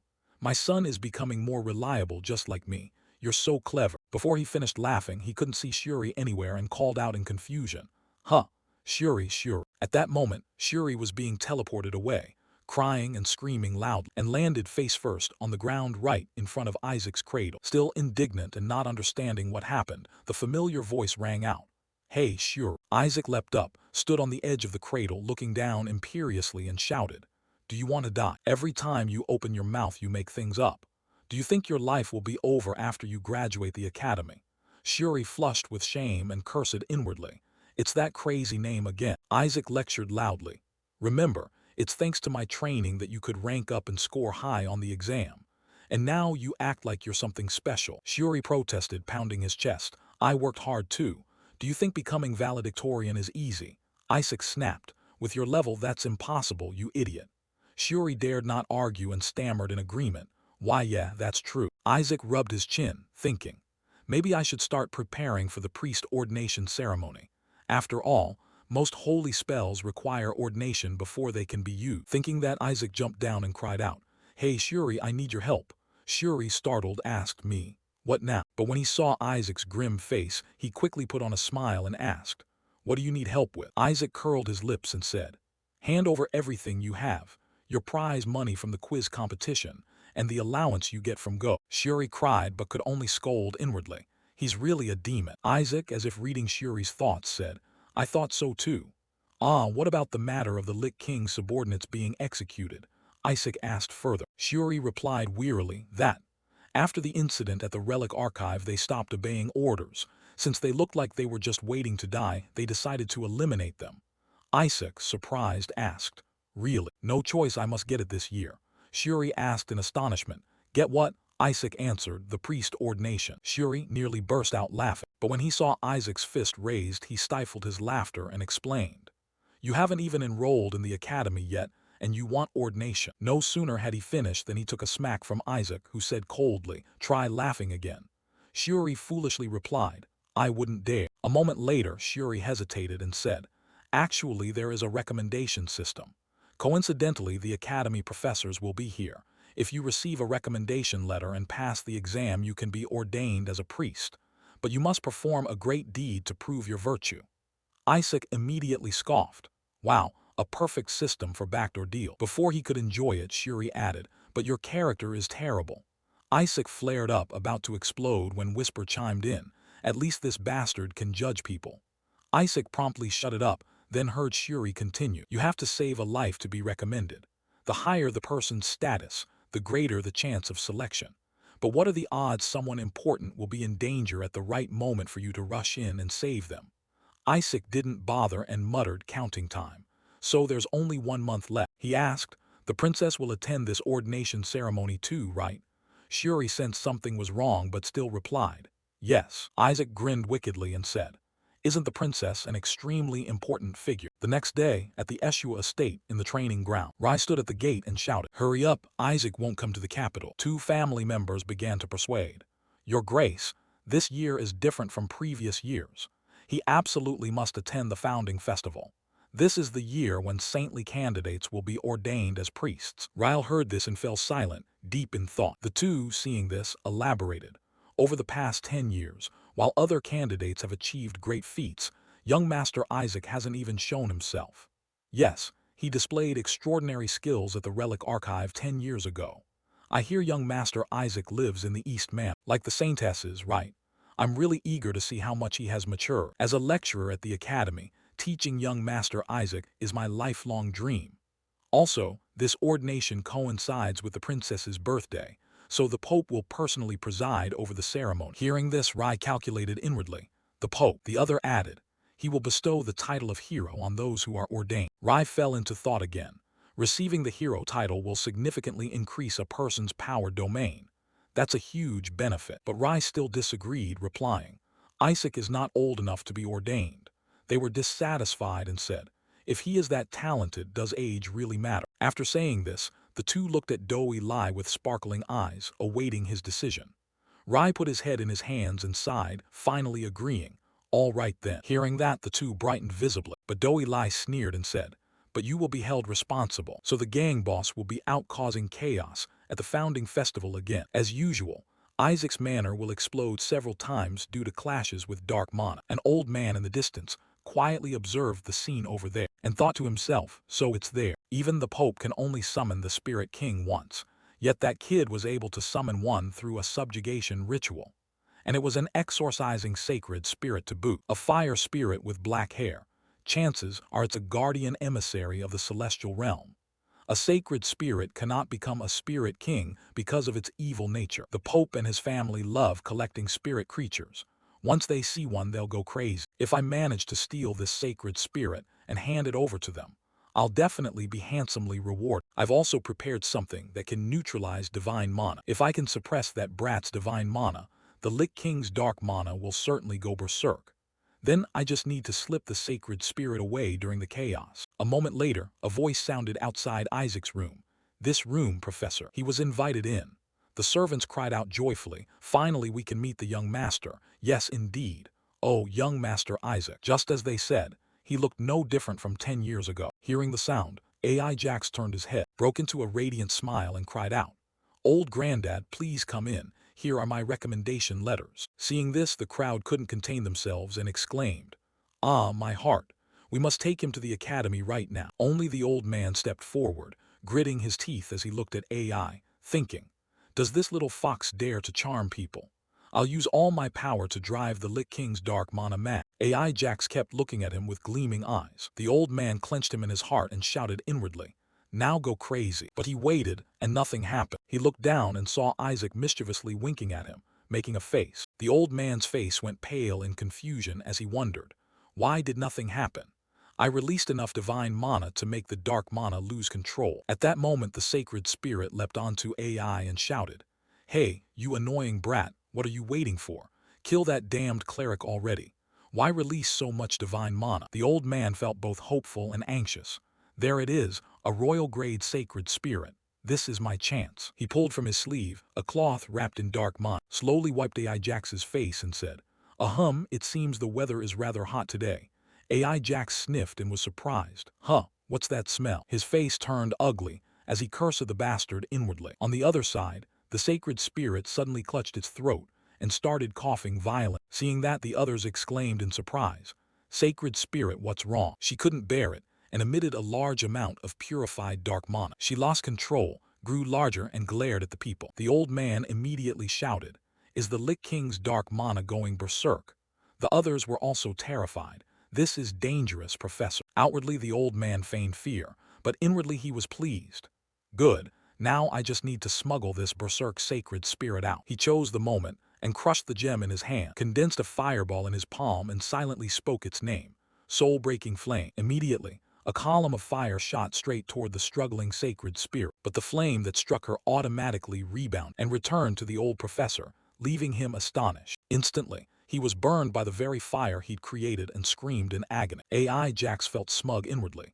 What do you think you're doing using fire like that? The screams inside made Doi lie in a silly Russian, terrified, shouting, AI Jax, young master. Seeing that enough people had come in, Isaac rubbed his chest and thought, looks like this should do, right? Good, now there are enough witnesses. He sat cross-legged in a show of seriousness and drew the dark mana back into his body. The sight froze the panicking crowd in place with fright. They exclaimed in disbelief, Is young Master Isaac absorbing the mana? Yes, he's calming the frenzy. After a while, Isaac looked at them with sparkling eyes, happily thinking to himself, so the mana issue is settled. He snapped his fingers and ordered the sacred spirit, "You there, stop it now." The dark mana, shrouding the sacred spirit, dispersed at once. Seeing this, everyone gasped. "Scion holy power, oh my god." The sacred spirit isn't berserk anymore. The spirit slowly shrank back down and fell, and realizing she was unharmed, looked a bit surprised. But the others shouted, "Incredible, he's controlling the Lich King's dark mana, and he even soothed the berserk sacred spirit. And with the Raswa family's Scion holy power to boot." The sacred spirit herself couldn't believe it and wondered, "Huh, what is this?" Shuddering, Asili stepped up to Isaac and blurted, "It's a miracle. Aja, young master, you can finally speak. I'm so proud of you." Hearing this, Isaac clutched his head and groaned. "Hey, is that all you care about?" No one paid any attention to the old man lying scorched on the floor. They all rushed over to cheer for Isaac. Seeing that, he became even more unwilling and muttered, "What the hell just happened?" No sooner had he finished than the sacred spirit flew up to his face and snarled, "I should be the one asking you. You lackey of the yellow face. Who's behind this?" Challenged, the old man trembled and made excuses. "You misunderstand, I only came here to see young Master Isaac." The sacred spirit growled, "A misunderstanding. You're dressed in fireproof gear from head to toe, and you call it a misunderstanding. From this moment on, all fire spirits will sever ties with priests of the Pope's family." Hearing that, the old man collapsed to his knee. The sacred spirit covered her mouth with a laugh and said, "Ah, I only said that because I was mad, so don't get the wrong idea." With that, she flew off, and the old man pleaded in fright, "What? Please wait a moment. How could a sacred spirit cut off relations with priests who are linked to the gods, especially those of the Pope's family? A sacred spirit doesn't have that power, does it?" She ignored his wailing and barked coldly, "Get lost. I cut ties with the gods long ago. I'm no longer bound by their laws." AI heard that and couldn't hide his satisfaction. The old man was about to say more, but she cut him off, cursing, "Get out of my sight." Then she turned to Isaac and spoke gently, "And you, Isaac, you saved me with divine mana, and even brought the Lich King's dark mana under control. Now that the Lich King's dark mana has been purified, our contract is considered fulfilled. However, I'll stay by your side to repay this favor." Hearing that, Isaac laughed inwardly. "That's more like it. Truly a divine being, fools who refuse to owe anyone anything." The others cheered. "We'll return to the Holy See to report this. Such a child must be ordained." Isaac's face grew sleazier, and he laughed inwardly. "Ha ha, thanks for all the recommendation letters, darling." A few days later, inside the clan's meeting room, Rai came in to see the head of the family. Seeing him, the head held up a paper and read aloud, "The Holy See has approved Isaac's ordination. They want the boy to attend the ceremony." Ryle, surprised. "That fast? Was the boy recommended because he saved members of the Raswa family and the academy?" The head interrupted. "No, the boy was recommended for saving a royal-grade sacred spirit."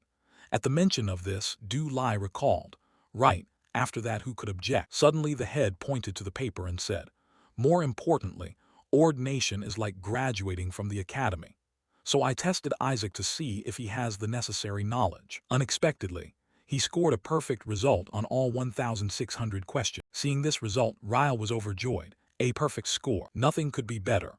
Besides, now the boy can walk and speak.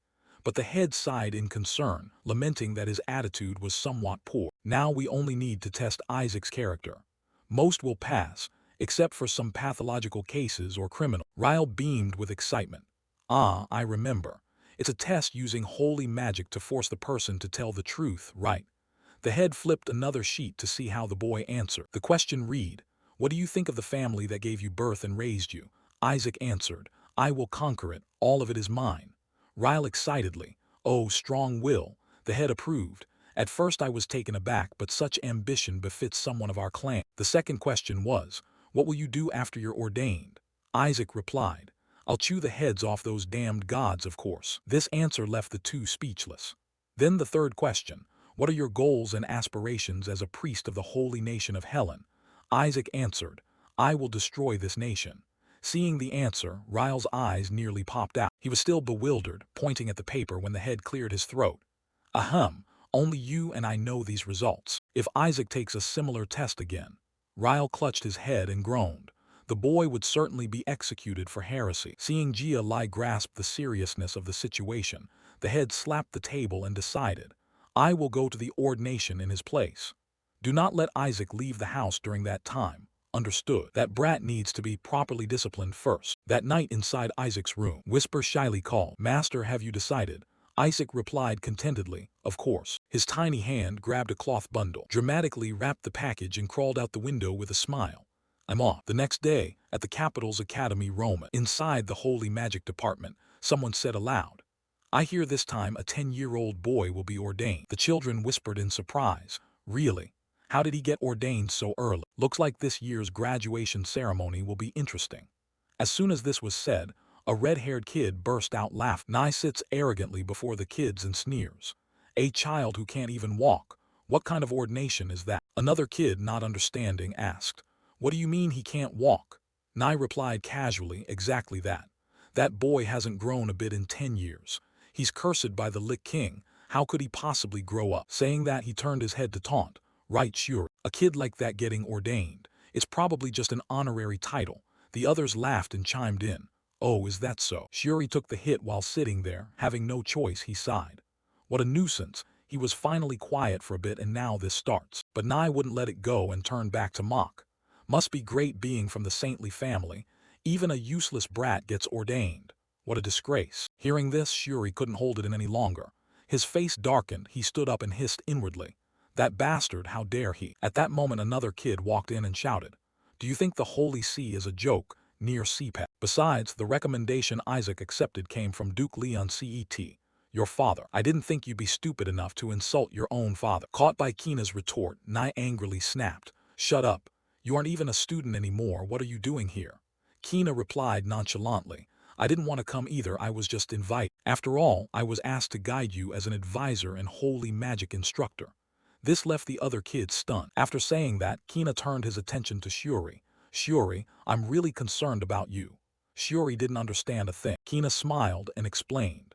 That cursed Isaac can never become a priest. If the Raswa family still stands by the time you become head, maybe. But if it falls, come find me and I'll give you a menial position in the Pope's family. Those words made Shuri, who had just calmed down, furious again. But he had to clench his fists and tell himself, no, stay calm. Now is not the time. There's nothing I can do. Shuri turned his face away and said, I don't need your help. Take care of yourself. With that, Shuri gloomily returned to the dormitory. A while later, inside the dormitory, Shuri had thrown furniture everywhere. He grabbed his head and screamed, those damn dogs. Why is this ridiculous shit happening to me? Our family didn't even bother to attend the ordination. Because that brat ran away. Why now, that useless bastard? I curse you to lose all your hair like the Lich King. No sooner had he finished speaking than a magic circle appeared, and a baby's arm reached out from within. Isaac's face turned dark and he growled, what did you just say? Shuri saw Anthene and screamed in terror.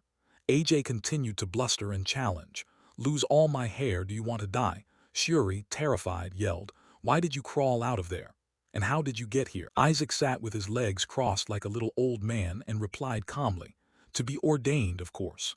The head and my uncle kept trying to stop me, so I ran away. Anyway, Shuri, look at the pulled-out feeding bottle. Shuri recoiled in horror. What now? Isaac barked. That weakling. Did you dare go ask for a menial job from those Pope family nobles? Before Shuri could finish, he was struck in the gut, beaten Isaac while shouting curses. Shut up. How dare those bastards slander the name Eshu? After all, it's mine. Only I may insult it, only I may destroy it. Shuri sobbed. What the hell are you saying? After beating Shuri senseless, Isaac pointed the feeding bottle and declared, remember this, Shuri. I will be the one to burn the Eshua family to ashes. Shuri cried out helplessly, gods of heaven and earth, please take this bastard away. Seeing Shuri still resigned, Isaac jumped off the bed and shouted, don't be weak, lead the way for me. Shuri cried back in panic, where are you going? Isaac cracked his fingers and replied menacingly, to smash those damn dogs who dared lay a hand on you, of course. A short while later, inside the kids' gathering area, some people saw Isaac arrive and whispered, what? Who brought that brat here? Look at his hair, it's so nice. Isaac paid no mind to anyone, clutching the feeding bottle and shouting, who did it? How dare you cause trouble with a member of the Eshua family? The kids, hearing this, immediately turned their heads away as if they saw nothing. Isaac rubbed his chin and murmured to himself, that red-haired girl, I think I met her in the relic archives 10 years ago. It must be her. Hearing that, Shuri rushed in and shouted, wait. He thought to himself that he had to stop him. If he caused trouble here, they'd be in big trouble. Besides, that girl is Nur's sister. She's Naki CET. Shuri leapt up hurriedly, trying to grab Isaac, but he had already darted over, landing directly in front of Naki and shouted, you there, redhead. Did you cause trouble for Shuri? Naki didn't bother to care and calmly replied, I never touched Shuri Eshua. The one who did it was Nia. Isaac didn't care either. Folding his arms he declared, good, so you admit it. Shuri, hearing from afar, tore at his hair and shouted, I told you it wasn't near CET. Do you even listen? Then Whisper chimed in, Master, I sense a familiar energy from this girl. Isaac confirmed with satisfaction, yes, it's indeed familiar. It's the energy of one of the 5 great patrons. Seeing Isaac keep targeting her, Naki pointed at him and challenged, you must be the Isaac from the rumors. One is a cursed child, and the other a scion of the Pope's family. Looks like this year's pious pageantry won't amount to much. The Eshua family will soon be struck from the 5 faiths roll. Hearing her, Isaac thought irritably, how rude, typical servants of the 5 patrons. Shuri couldn't hold back and slammed his hand down, shouting, Jack, don't start trouble with the rival family, go home. But his words had no effect. Isaac raised a hand to stop him. Shut up, why should I go back? Did I come here to receive my ordination? Naki cut him off. You'll never be ordained. Near said he'll file an appeal to the Pope to cancel it. How could an unrecognized child be ordained? Hearing her, Shuri ground his teeth. That bastard. Naki kept jabbering. And with your attitude, you don't even need Nir's appeal. Sooner or later, you'll ruin yourself. At that, a servant quietly asked, Miss, should I call the inspection official? Shuri panicked inwardly. No, 70% of the inspectors are from the rival family. With no other option, he leapt forward, grabbed Isaac and shouted, Isaac, let's go now. Just then shouts rang out outside, and a foot filled with murderous intent stepped in. After that came the gigantic body of a wolf, causing the kids to scream in terror.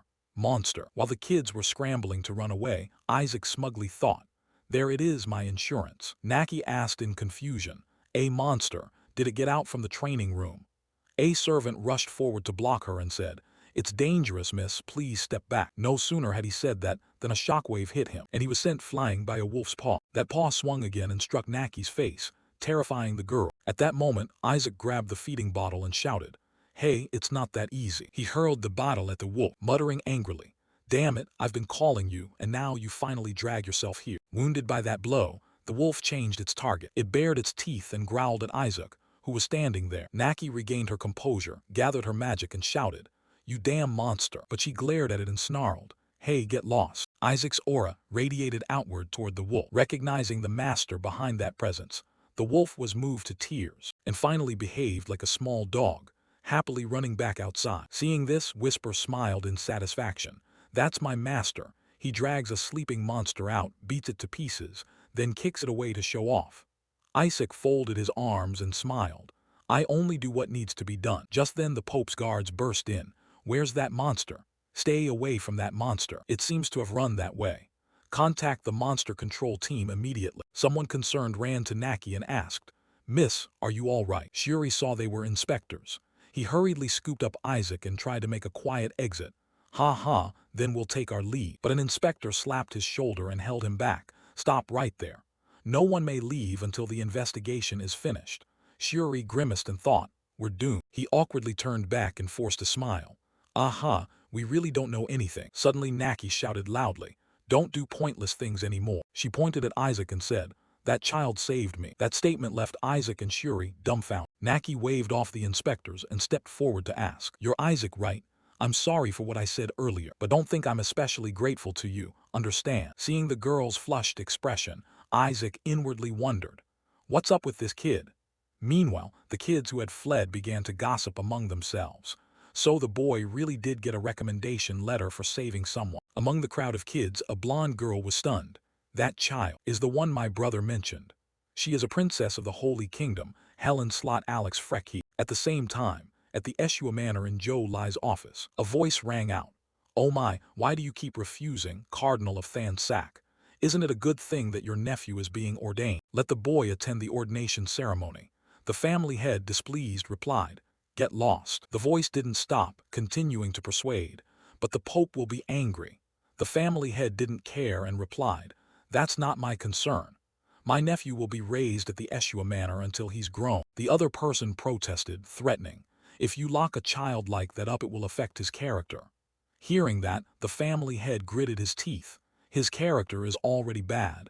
There's no way to reason with him. The man changed the subject and announced, I don't know if you've heard this, but apparently there's a child with golden hair walking around the academy. At that description, the family head realized it was Isaac and angrily shouted, "Rai!" Ryle replied in alarm, "Yes, father." He hurried in and asked, "What's the matter?" But he saw the family head hastily put on his coat and growl in anger, "Prepare to go to the capital immediately. We must get there before tomorrow." Ryle, stunned, objected miserably. Even by the fastest route it would still take at least a week. The family head's face darkened as he snarled, "We have 23 hours and 48 minutes left. No more riding. We must run." The next day, in the academy dormitory in the capital, Shuri desperately pounded on the door and pleaded, "Hey Isaac, what are you doing? Are you going to cram that tiny body of yours into a priest's robe? Get out now. Everyone's already here. They're just going to laugh at you anyway. So hurry up. Just put it on and go back home, please." While still crying, a voice called out, "I'm done." Shuri startled and blurted, "I beg you." Halfway through the sentence he was met by Isaac's appearance, which made him widen his eye. Then, unable to believe it, he stifled a laugh and chuckled. You. Isaac ordered, "Let's go." The last night of the founding festival. In the banquet hall for the ordination ceremony, the kids all sat properly in their places, awaiting the orders from above. Suddenly a loud voice shouted, "Everyone stand up." A foot stepped into the hall, followed by the heads of the 5 great houses, entering in succession. Go saw this, and stood up to applaud with the others there. But inwardly he sneered. Those are the heads of the 5 great houses. The future headship of the Eshua family and the title of Cardinal of Than Sak will surely be mine. Just then Ryle, out of breath, came up beside him and asked, "Am I late?" Go was surprised. Ryle, not caring, cut to the point, "Have you seen Isaac anywhere?" Go showed irritation and replied, "Why would you look for him here? He's probably at home. And don't tell me you ran all the way here." Ryle replied miserably, "Yes, that's exactly what happened. Do you know where Shuri is? I thought Isaac was with the boy." Go said, "I haven't seen him." No sooner had he spoken than someone shouted, "His Holiness the Pope has arrived, begin the ceremony." An old man entered from outside, followed by a group of clergy. He was Pope Giulio Barret. Seeing him enter, everyone bowed. The herald cried out, "May the blessings of the gods be with you always." As soon as the words ended, the Pope sat down on the central throne. The herald signaled, "Please be seated, my honored guests." The family head also sat down, puzzlement crossing his mind. "I don't see Isaac anywhere." The herald announced, "The ordination ceremony will begin now. Those called please step forward." The family head thought with relief, "Well, that's fine." The herald continued, "Ai Rot Shua." This made the family head pause for a beat. No one answered, so the herald asked again, "Is Isaac Roswa here?" Still no response. The family head happily raised his glass and drank, inwardly relieved. "If he's not coming, don't call him. His name should have been removed earlier. He's not here.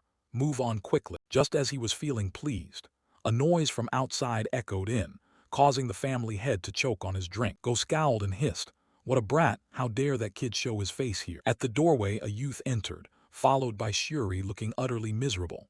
This was Isaac in his adolescent form. After unsealing the child, the family head's face darkened at his arrival. He smashed his goblet. The Eshua family patriarch ground his teeth and sprang to his feet. Isaac paid it no mind and stepped forward as directed.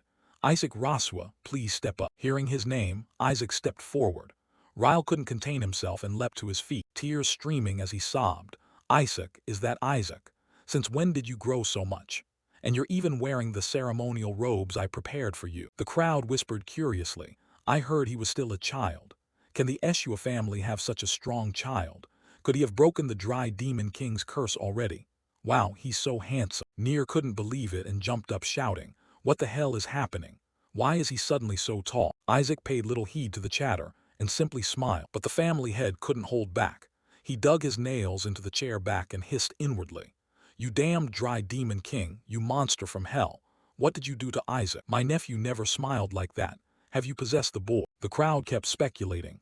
Has the Eshua family curse ended? If this isn't a saint, then what is? He looks blessed rather than cursed. With that, Isaac approached the Pope. The pontiff calmly spoke, "Isaac Rot Shua." Isaac stared at him and assessed, "Is this guy the Pope? He looks over 70, but his aura is like a monster's. Also, his face reminds me of the popes I've faced before. Should I deal with him now?" In the family heads and doughy Li's minds the preparatory question surfaced. "As a newly ordained cleric, do you have anything to say to the Pope?" Isaac replied, "Kneel down so I can behead you easily." Both remembered this and their faces turned ashen. They were terrified inwardly and cried out, "Isaac!" The family head clenched his fist, shouting inwardly, "We must stop that boy." No sooner had he thought that than he punched the table, turning it gold, then calmly wondered, "Why are my hands so slippery?" Ryle also overturned his table and screamed, "Look, there's a fry." Their antics left Go dumbfounded. He muttered, "Are you both crazy?" Ryle replied as usual, "I swear there really is a fry as big as your head." The herald, momentarily stunned, cleared his throat and continued, "Everyone please remain orderly. Next, Shuri Eshua, please step forward." Seeing the two behaving oddly, Isaac growled through his teeth, "These bastards are trying to stop me." He turned and Shuri shyly stepped up beside him. The Pope remained seated calmly, without saying a word. The herald continued to read, "Next, those being ordained will offer their rights to the gods." The crowd buzzed on. At last it was time for the gods to choose. "I wonder which deity will bless my child." Watching a cleric carry a basin of water past, the family head muttered angrily, "Most likely the patron saint of Than Sak." Ryle prayed in terror, "I hope so. Surely an evil god won't choose the boy right." The family head replied coldly, "If that happens, I'll deal with it." This left Ryle stunned. Deal with it, Isaac." The family head frowned and answered, "I meant the holy chalice. What did you think I meant?" Meanwhile below, it was Shuri's turn to step forward. He pricked the tip of his finger with a needle and let a drop of blood fall into the chalice. The moment the drop fell, the surface of the water transformed. Streams of pure light rose continuously into the air. Go saw it and laughed aloud. "That's my son. The patron saint of Than Sak has revealed himself." Shuri ran back excited, while Isaac was displeased, trailing behind and pondering. "So the deity the Raswa clan worships is the god of light, humble but righteous. No matter which god it is, I'm annoyed." He sighed and let a drop of blood fall into the chalice. The Pope glanced at the drop of blood and was startled. A strange light shot from the chalice and shook him. The drop had barely fallen when dense dark chi began to emanate, the dark chi thickening until it engulfed the room. This forced the family head and Doi Lai to rush forward without restraint. The family head shouted in disbelief, "Could it be?" From within the dense dark chi, the face of the Dry Demon King appeared, and the crowd screamed in horror. The Dry Demon King. The Dry Demon King's form grew clearer and clearer. The family head could no longer contain himself and lunged forward, shouting, "The Dry Demon King." Dark mana suddenly coiled around Isaac's body. The family head turned into a fiend, his eyes blazing red as he swung his fist. He struck, but the Dry Demon King darted away to evade, and in the process, dragged Isaac off like an object. A low voice reverberated, "I have long awaited the appearance of this so-called saint." Isaac flinched. "What?" The figure threw back his head and laughed. "I will destroy the holy nation piece by piece, starting with this brat." Isaac froze. "What's going on?" "One must admit he looks exactly like me in my past life. It's terrifying." Suddenly Whisper leapt out, snickering, "What's wrong with this impostor? My master should look more bewildered and defeated." Isaac cursed angrily, "You bastard." Meanwhile, the Pope and the other family heads were concentrating their power. Energy spheres flew in succession toward the Dry Demon King, causing an explosion that forced the Raswa Patriarch to step back. Rai urgently shouted, "Fall back." The family head, enraged, gathered his power. It turned out a giant white serpent lunged forward, its jaws wide as if to swallow the Dry Demon King's head whole. But the holy power was absorbed in an instant. The Dry Demon King emerged unscathed, standing there leisurely and laughing. "Patriarch of Than Sak, because of my curse you probably can't use your full strength, can you? Wouldn't it be better if you just stayed obedient and still?" The Patriarch looked up to retort, "I had no intention of acting recklessly in case I destroyed this place." The formation at his feet flashed, his eyes glowing blood-red. A colossal sacred whale manifested and roared, "But you sure talk too much." The Dry Demon King paid it no mind, casually using Isaac as a shield and sneered mockingly, "Do you want to see this so-called saint boy die?" AI panicked. "I thought so too. Your grandson is being held hostage, yet you summoned something so dangerous. Why is its mouth open?" The Patriarch growled grimly, "A saint won't die just from taking this hit." Isaac cursed in fury, "You lunatic, I will really die." With a boom, the whale bit down and then exploded. Isaac clutched his head in pain and collapsed. The Dry Demon King straightened and took the blow. His body then slowly dissolved, the force so great it shattered the entire hall. After a moment, Go finally looked up and asked, "Did we take him down?" Others trembled and whispered to one another, "My God, the Dry Demon King has returned. Didn't he vanish after cursing the Raswa family 70 years ago? Could he have grown strong enough to come back?" Only Isaac was irritated, slamming his hand down, thinking to himself, No, that bastard is an imposter. Seeing Isaac sprawled like a fish, Ryle hurried over. Isaac, are you all right? People in the hall buzzed. Even if he's a member of the Eshua clan, he took that blow and wasn't harmed. Didn't the dry demon king just call someone a saint? Is he really dead? That must be it. The patriarch of Than Sak handled him with the sacred whale beast. Isaac, annoyed by their talk, said, how could he be dead? That was only an illusion. Hearing that, everyone in the hall jumped. Whisper flew over anxiously and said, it seems he created it as a projection and sent it here. But there's something odd. AI bowed his head and exchanged. You felt it too. He used my mana. Could it be that my mana core has fallen somewhere? If a fragment of my bone is stored in the Saintess's relic vault, then it's not impossible. But if that imposter holds it, all the better, then I just need to kill him and take it back. The more he thought, the more sinister Isaac's expression became. The patriarch sighed in relief at that expression and murmured to himself, just now for sure. If I hadn't attacked, he would have conveniently dealt with Isaac as well. He glanced warily at the friendly-looking Pope across the way. Puzzled, but why? The Pope was also painfully wondering. It's unbelievable. The supreme deity the Hong Sak family has desired for thousands of years, the god who stands above the 5 great patron deities, wants to choose a Raswa brat. He also glanced over at the Raswa patriarch and Isaac. At that moment the patriarch stepped up and called for him to turn. Yes, the patriarch reached out and said, come here, let's go home. My grandson has broken the dry demon king's curse, and on top of that he's grown up handsome. Isaac shuddered. Why does he smile so creepily? The patriarch soothed darkly. This old man will buy you candy. Isaac screamed in horror. No way, I'm going with you. Your face looks like you're about to drag me to the slaughterhouse. Suddenly Kina stepped forward and called out, Duke, it's not time for Isaac to return yet. No sooner had the words left his mouth than dark mana flared up in the great hall. A horde of demonic creatures burst forth from who knew where. Kina looked at the scene and exclaimed, there's still business to be settled here. The patriarch folded his arms and watched. Isaac rose up helplessly. Hey, it's hopeless now, sir. I don't think we should go back at this moment. His face brightened again, eager to rush in and fight the monsters. Isaac lunged out to block Kina. He blurted in confusion. This arrogant kid grew up fast and now he's a saint. Isaac smiled inwardly.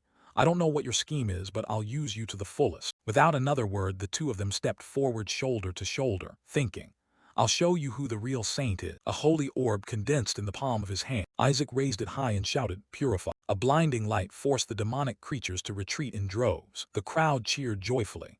What a magnificent purification miracle. It's been 100 years since I've seen such pure light. But someone wondered, why didn't the boy use an offensive holy spell and only use purification? Someone answered, because it cleanses mana, maybe he's trying to stop them from being summoned. Unexpectedly, the demonic creatures became even more excited after being purified. Isaac smiled wryly in helplessness. Except for Xlac, I have nowhere else to learn holy magic. But if purification magic reaches level 6, it can deal area damage over time. Isaac's expression suddenly turned wicked, making even the rampaging, demonic creatures cower. Isaac thought to himself, above all, the reason to use purification now is. Suddenly Kina cut in. Step aside. Your holy spell won't be enough to handle them. Isaac smiled and made a hand gesture. Kina, immune, thought, only being able to use level 5 holy magic and already showing off. You're hailed as a once-in-a-century talent, but with that skill level you're no match for me. He condensed an energy sphere and shouted, watch closely. You must use a powerful holy spell and attack from multiple angles to take them down. Unexpectedly, the sphere that was condensing suddenly winked out without a trace. Isaac saw this and covered his mouth to stop himself laughing. Kina forced a comeback. Haven't you learned about those monsters? They have extreme regenerative abilities, so you must kill them in one strike. Isaac couldn't help but burst out laughing at that, stepped forward grinning and said, looks like your dumb kid truly knows nothing, huh? Kina tightened his fist in bitterness, thinking, I should have let the patriarch of Than Sak take him away. Looking at this jerk's face makes me furious. Isaac continued, those were only bait. Kina puzzled, bait. Isaac moved to another corner and said, their true bodies are here, right? He gathered energy into his palm. An invisible bug appeared. Isaac cried out, found it. Kina folded his arms and demanded, what the hell are you doing with that bug? Isaac said nothing and stabbed the bug to death. Immediately the dark mana exploded outward. Isaac twirled the wooden stick in his hand and explained, it will silently poison anyone nearby, so it's very dangerous. If you're poisoned slowly, you won't notice you're dying. Just then a child couldn't stand it and clutched his head, crying, ah, what's happening? Isaac repeated, The dry demon king said earlier that he'd destroy all of us. Kina only then remembered, while Isaac grinned like a fiend. If his target is this holy nation, he'll have to eliminate us first, the novice clerics. Immediately everyone understood and told one another, if anyone is poisoned, use holy magic to cure them at once. Go find the hiding bugs. Isaac was pleased but suddenly lowered his gaze, seeing endless holy light shooting up from beneath the hall. He stammered in alarm. Wait, if we deal with them all at once then, the dark mana will radiate in all directions and engulf the kids. Whisper happily jumped out to report. Master, this is an opportunity. If you purify those who were poisoned, won't you gain recognition? Isaac praised. You truly are a genius. Aha, the opportunity has come. But before he could act, the cross struck down. The Pope used a level 9 purification spell, and all the dark mana was immediately absorbed. Isaac ground his teeth in irritation. The Pope said calmly, now no one will be poisoned. Isaac fumed silently. That damned Pope. Suddenly, a foot filled with dark mana stepped forward. A wolf sneakily approached behind Isaac, thinking, that bastard dared to defy our great king. I won't forgive you. I will drag you down to hell with me. It swiftly dashed away, vanished, and reappeared behind Isaac. He noticed and turned his head to look back. The oppressive aura of the demon king descended, causing the wolf to freeze. It was terrified, its strength and courage evaporating. The wolf tucked its tail and fled. Isaac felt smug inside. An insignificant nobody dares to try to harm me. At that moment, people ran back to report. We've dealt with the rest. Take the wounded to the infirmary.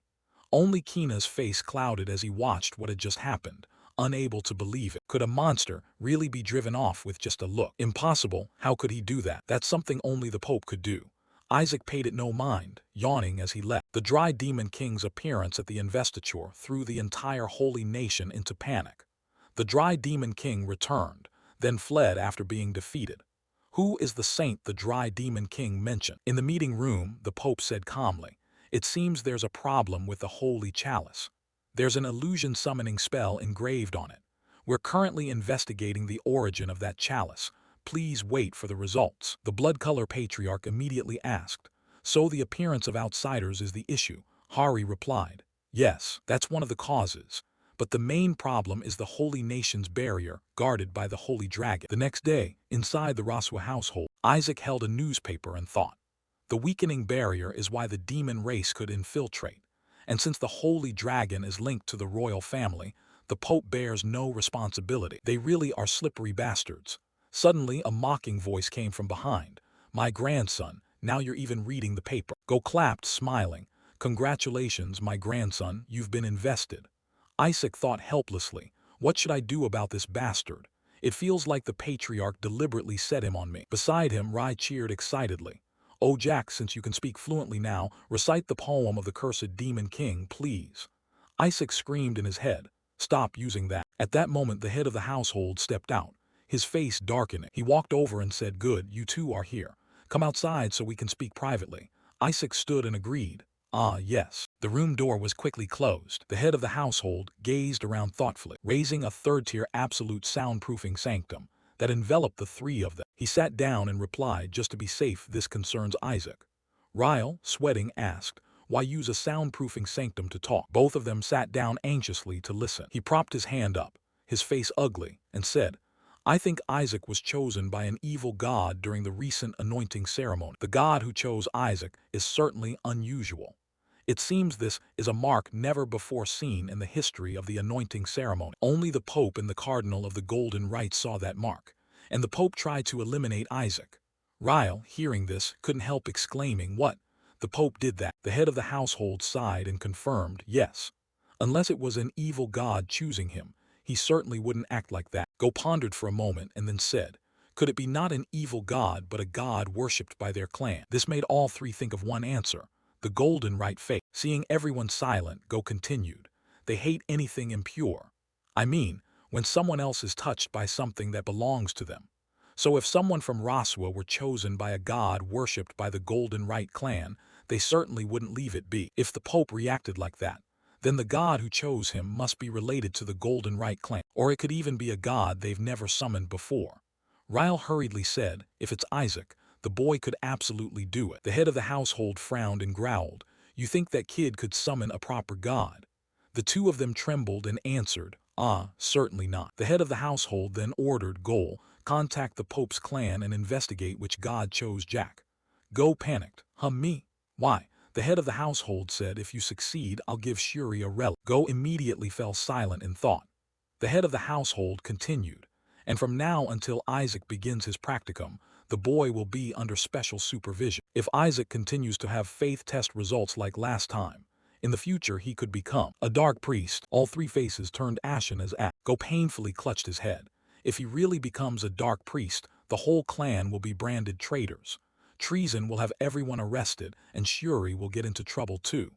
Ryle also went pale and covered his niece's mouth. The head of the household coldly ordered, "Stop that at all costs." After a while, Ryle approached and said, "Soon you'll begin your practicum. Those senior bastards who used to make life miserable were in the past now." Isaac frowned and muttered angrily, "Don't say that, it feels like I'm re-enlisting." Ryle kept explaining at length, "During the practicum, you'll work with seniors. You'll discover your abilities and learn the real duties of a priest that the academy doesn't teach. Based on evaluation results, you can change rank a ND Chinese letter. So do your best. When finished, you'll sign a contract with the god." While he was still speaking, Isaac raised his hand to ask, "Oh right, do you know when we can attend the sacrificial ceremony?" Ryle answered happily, "You're interested in the sacrificial ceremony?" Isaac answered enthusiastically, "Very interested, especially in executing the minions of the Dry Demon King." Ryle was even more pleased. "I'm glad to see your faith growing. Let me explain the sacrificial ceremony to you. A sacrificial ceremony is when we offer gifts to the gods, and many people gather together to celebrate like a festival. Actually, everyone will come to attend, but the most important thing is their hearts and faith toward the divine. So in essence, it is a very personal ritual." Isaac slapped the table to cut him off. "Wait." But Rai kept talking nonstop. "This brings us back to the basic question. Do we really need a large gathering of people to perform this ritual? But think about it. A sacrificial ceremony is a ritual we perform to offer to the gods. And throughout history, rituals have always been communal acts. The core of this ritual is that we all serve the divine together. The clearest evidence of that is each person's personal faith in the gods." Isaac groaned in his head. "My uncle is taking this too seriously. And where did those glasses come from?" Ryle continued, "An interesting fact. So is kneeling alone a form of prayer? And is kneeling in a group a rite? You can't really put it that way. What matters most is the purpose people gather for and their attitude. I may have gone a bit far, but I think you get the idea, right? This sacrificial ceremony has many similarities to a festival. And when you think of a festival, what's the first thing that comes to mind? Right, having fun and enjoying things together. And isn't joy part of faith? Then the gods will bless this ceremony with great joy. That's the gods' prerogative in the ceremony, isn't it?" Isaac curled his mouth, realizing, "So lower gods or angels will attend the ceremony, right? If I catch them, I'll tear you to pieces." Ryle finished enthusiastically. "Our AC surely wants to personally execute the Dry Demon King's minions, right? That righteous spirit is truly needed." Go stepped forward to add, "The group that scores highest will have the honor of executing the Dry Demon King's minions. So make sure you do well." Shuri replied awkwardly, "Yes, father." Isaac covered his face in despair. "Group work again." Ryle lowered his head and prayed, "I hope you achieve good results so you can do what you desire." Isaac agreed. "Yes, uncle." He sighed helplessly in his head. "No choice. I'll just eliminate a few groups and pretend to save the others." Then he brightened up. "I'll try my best." Ride breathed a sigh of relief without knowing his true nature. Yes, this lovely child certainly can't become a dark priest.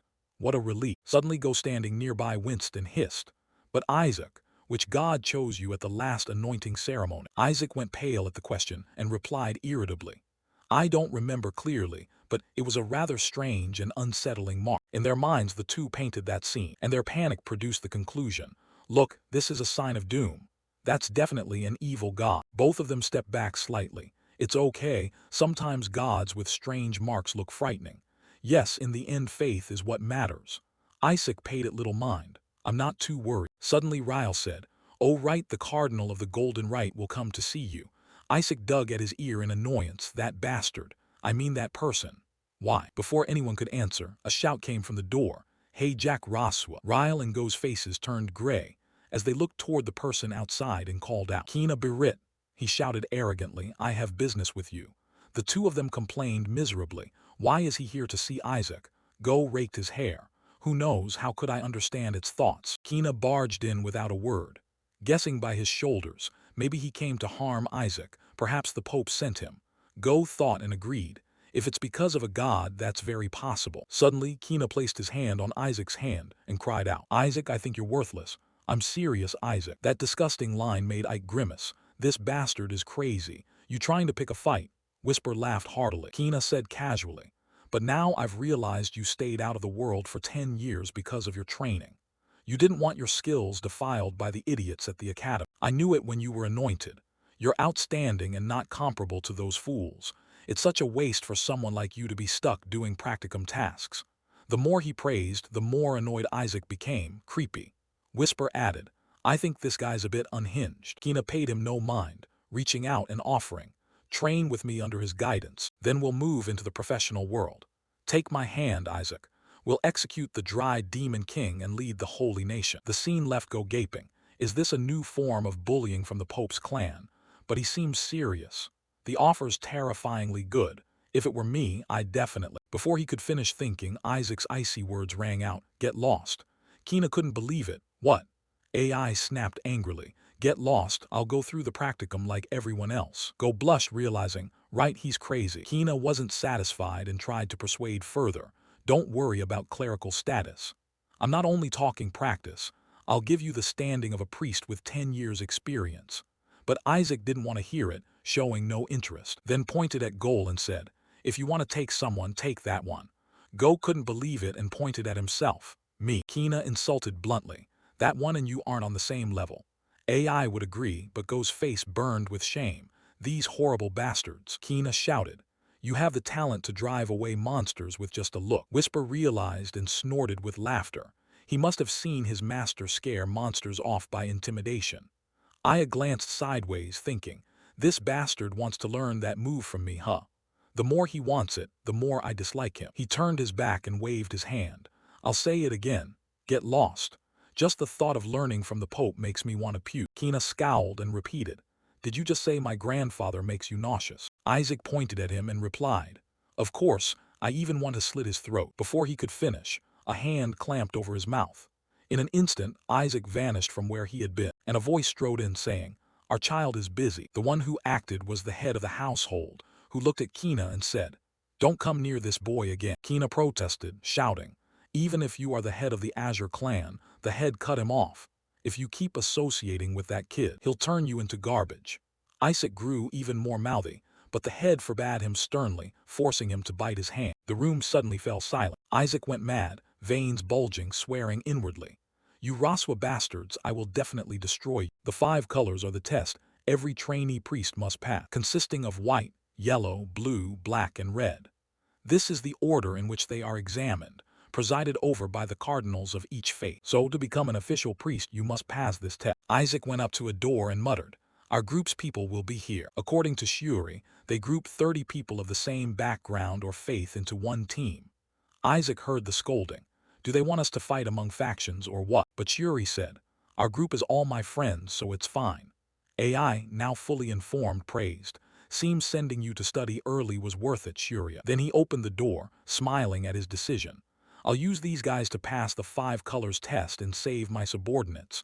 First, we need to make a good impression. While he was still grinning, someone shouted, he's here. The gloomy crowd stared at AI and said to each other, tie that bastard up. This made Isaac dumbfounded. Huh. A few guys jumped forward to question him. You're the one who bullied Shuri all these years, right? Let us teach your cousin some manners. Think you're just joking around with the big guys. If you dare tell Shuri, you're dead. AI watched this, closed his eyes and sighed. These guys are hopeless. The blonde-haired one, seeing Isaac submissive, stepped forward and said with a smile, yeah, treat this as a friendly get-together. While he was speaking, AI pulled out his baby bottle. They doubled over laughing, pointing and teasing. Is that a rattle? Ha ha, the rumor that he was a baby not long ago must be true. Just hang him up somewhere. Before the words finished, the bottle hit him straight in the face. Blood splattering everywhere, he was knocked unconscious and flew backward, silencing his companions. What the hell is happening? Is that bastard crazy or what? Isaac paid no mind and said, you only get high marks if you're close. So let's practice some team-building exercises. Get to know each other, my gentle friends. though this face is a bit too gentle. AI felt these guys were too degenerate and needed divine light to cleanse them. Seeing the baby bottle in his hand, the classmates screamed in horror, then proceeded with rounds of team activities so merrily that the noise echoed through the building. A moment later, Shuri pushed the door open irritably and shouted, "Isaac, I don't get this place. Is this called team building?" All she saw was Isaac having those guys form shapes for him to sit on, leaving Shuri speechless. Seeing Shuri enter, they begged miserably, "Shuri, isn't this guy related to you?" Shuri awkwardly shrank away. "Thanks for playing with my cousin." They shouted, "Save us." Shuri acted as if she didn't see it and quietly asked Isaac, "By the way, the first test will judge the group's harmony. What are you going to do?" Isaac repeated in surprise, "Harmony? Are you blind not to see this pyramid? This is harmony already, isn't it?" Shuri glared, speechless, scolding inwardly, "Because you force them by violence, you lunatic." Suddenly Isaac brought over a sheet of paper and said, "Here, take a look at this." Shuri asked in astonishment, "What's this?" Isaac answered offhandedly, "It's the list of those freeloaders leeching off you. These bastards have been finding excuses to milk you for 7 years. Though the Raswa family doesn't seek repayment, there's a limit." One dissatisfied guy whined and argued, "The Raswa clan doesn't need anything from us. Even if offerings were made, they probably wouldn't help anyway." Before he finished, Isaac, like a demon, cut in, "Nothing much. You still have limbs intact and organs fresh. I don't need much. My friends, I only want a healthy relationship. Give what you give and receive what you receive. So in this group activity, work diligently and devotedly, with a pure heart, okay?" But that smiling face made the whole room fall utterly silent. Isaac snapped, "No answer." They hastily responded, "Yes, sir." Isaac ignored them, jumped down and declared, "Good, then the team building ends here." Shuri helplessly shouted, "What if we fail the test?" AI paid it no mind, calling back as he walked off, "Follow me, there's something I want to show you." Shuri protested, hissing, "One failed point and we're out. The first criterion is harmony." Isaac replied indifferently, "Don't worry, I've planned everything. First, look at this." Inside the cabinet was an unlucky guy locked up and crying. AI smiled like a devil, but Shuri saw it and stammered in horror, rushed forward, grabbed his collar and screamed, "You madman, what are you doing? That's someone from our group. What's more, he's the son of my friend's uncle. Don't you remember him from the relic storage?" Isaac, eyes wet, answered, "I know. Precisely because he's in our group there's a problem. He kept a letter and said he'd stop spying." That made Shuri freeze, sweating profusely. Both of them glanced over at the unlucky fellow. Shuri lunged forward and tore the gag off his mouth, and not fully trusting him, asked, "Nier ordered you to do this, right?" Aeon cried out, confessing, "I'm sorry, I had no choice. I have my own reason." Isaac casually inquired, So what did Nier tell you to do?" Aeon panicked, hissing, "He told me to completely sabotage Joshua's group. He said Shuri would give in because of the test, and ordered me to demand outrageous things so the group would collapse. Even the hostile attitude toward Isaac at the welcome party was his doing. He wanted to personally execute a subordinate of the Dry Demon King." Isaac, hearing this, thought to himself, "Nier now not only dares touch me, but you even want to execute my subordinate." Isaac's face grew sly as he declared, "We must teach him a lesson." A few days later, inside a room, discontented voices rang out, "Why can't you do it anymore? Being a spy isn't hard, is it? How many of you have already given up?" A boy hung his head awkwardly and answered, "Sorry, we've had several team building sessions, so they let me take the day off." Nier, hearing this, thought differently. "Team building? Fine, let that one go." "All right then, get out of my sight." The others in the room comforted him. "Let it be. There are still 3 loyal people in the Rakshua group. As long as they're in, victory is certain." Nia ground his teeth, thinking angrily, "That bastard is really an eyesore. I need to deal with him soon. Even my father cares about him. Does he really want to invite him into the family? Forget it, just get through today. Anyway, those Rakshua will be eliminated today." Having decided, Nier led the way out. In the center of the building, the elder's voice sounded evenly, "Welcome to the 5 Colors Harmony. The White Faith has performed the rite through speech, and the most important thing among teammates is harmony and faith. Therefore, the first topic of 5 Colors Harmony will be judged by vote." Isaac listened, yawning repeatedly. Nier now calculated confidently. If even one person objects to keeping the current lineup, the whole team will be disqualified, and the objector will be moved to another group. That means even if you betray the blue faction, you can still continue the test. "I've already planted spies, so your failure is certain." A moment later, the host read aloud, "I will announce the results. The Azure team, The whole group unanimously agreed to keep the same members. This struck Nia like a bolt from the blue. The host continued. Therefore, the entire team has passed the 5 colors harmony. Isaac turned back smugly, grinning to taunt him. A short while later, outside the building, Shuri yelled frantically, "Isaac, wait for me. How did you do it? How did you get them to agree?" Isaac stopped and replied, "Remember how the Scarlet-White Cardinal kept trying to find me a few days ago?" Shuri answered right away, "Of course I remember. He even dared refuse the Cardinal's summons." Isaac snapped, "Do you want to die?" Shuri lowered her voice, "Sorry." Isaac continued, "Anyway, I told him that if he wanted to meet, he had to hand over the golden medicine." This terrified Shuri. "Isn't that the secret drug only the lineage of the Golden Faith possesses? It's extremely precious. There's no way he'd give it to him." But Isaac walked on and said, "He gave it to me too. That's why I used that pill to bargain with those guys." This left Shuri open-mouthed. What? He actually gave it to him? Then he grasped the situation and shouted, "So you plan to give the golden medicine to them after the vote?" Isaac, as usual, replied, "No, I already made them take it before the vote." Shuri couldn't believe it and scolded, "What? What if they rebel?" Isaac beamed and said, "It's fine, I trust my teammates." Shuri listened and felt existentially doubtful. Strange, could he really have reformed? If so, she was relieved, until he opened the room door. Inside were the kids screaming and begging, "Please, we did exactly what you told us, please give us the antidote. My stomach hurts so much." Shuri shouted, "What antidote?" Isaac suddenly perked up and added, "I trusted they wouldn't dare betray." Shuri went pale with fear. "What the hell did you do, you madman? Don't tell me you gave them poison instead of the golden medicine." Isaac responded nonchalantly, "It was the golden medicine. Kind of like candy. 93% flour, 5% mana essence of the dried demon king, 1% laxative, 0.5% hair extract, and a whopping 0% golden medicine." Shuri cried in despair. Even rinsing a real golden medicine pill with water would yield more than that. Isaac grinned and said, "It's about time they paid for feeding on you all these years." Shuri heard this and clasped her head in despair. The kids turned pale, crying and begging, "Save me, I can't take it anymore. We've passed the 5 colors harmony, haven't we? Please give us the antidote." Feeling pity, Isaac softened. He rummaged through the next cabinet and said, "All right, after all, I'm a man of my word. Now, where did I put the antidote?" "Tada, found it." Shuri went pale and muttered angrily, "You're insane. That's the diaper you used. Who would keep an antidote in a diaper?" Isaac waved the diaper and asked, "So who should I give it to first?" The crowd lunged forward to grab. Suddenly the door was flung open. Nier stormed in angrily and shouted, "Give me back my people, you bastard. I don't know what bribe you used to kill my men." But as he spoke, hateful eyes landed on Isaac, and the victims, fierce as berserkers, surged at Nia. Before Nia understood, he screamed, "I won't let this go." That was his last sentence. After that came his and the others' anguished cries, "Don't touch AC. Why are you suddenly rushing to defend him? What did you do to them?" After letting them beat him to satisfaction, Isaac stepped forward to scold, "I heard you told them this. In moments of crisis, people seek an overwhelming power. But you're wrong. The most important thing for them now is to save their own lives. No one can stand against death."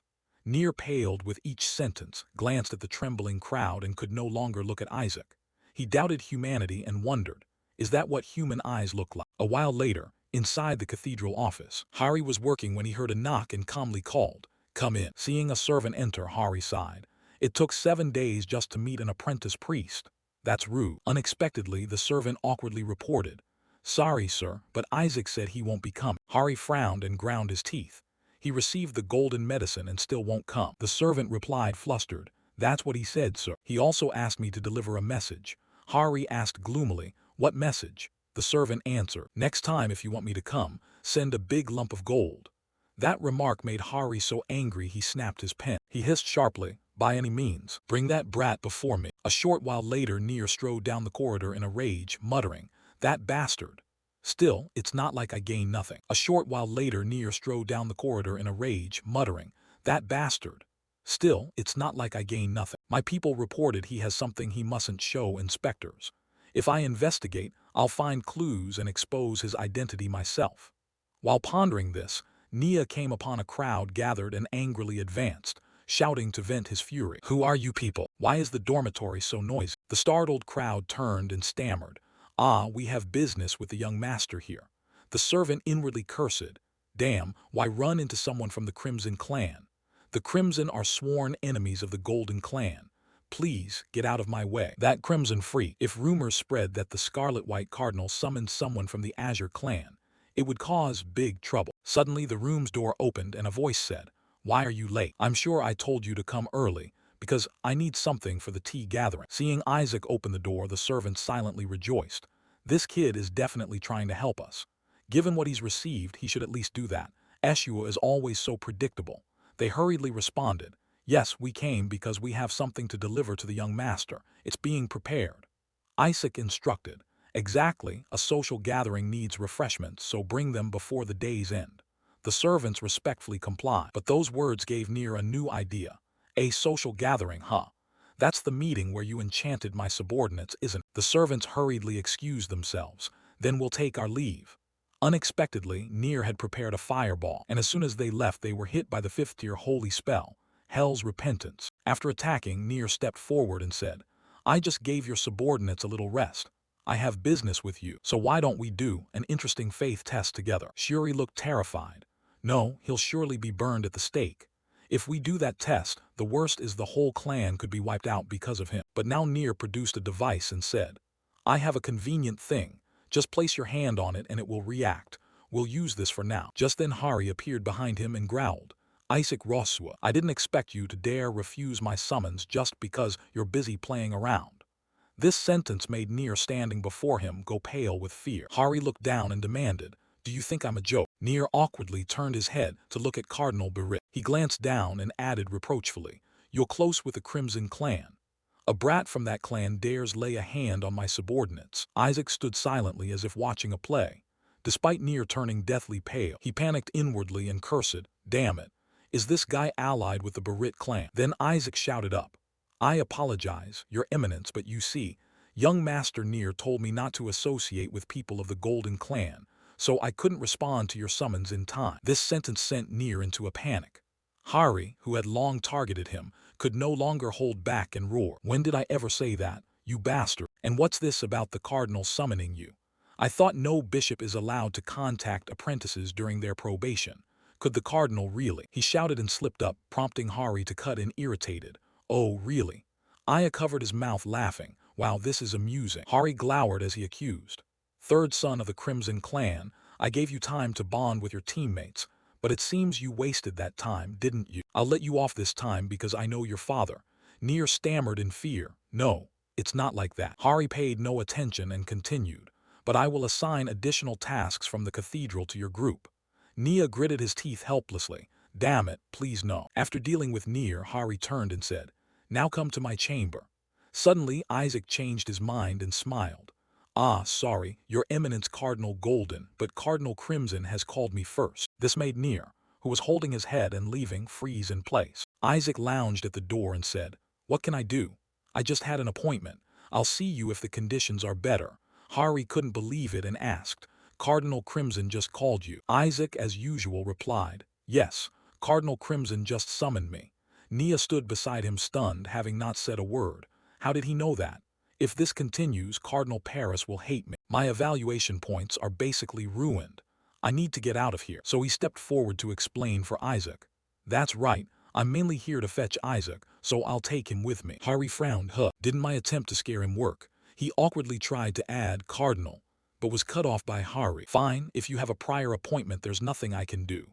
Go." Nier breathed a sigh of relief. Even Cardinal Beris wouldn't want to provoke his own clan.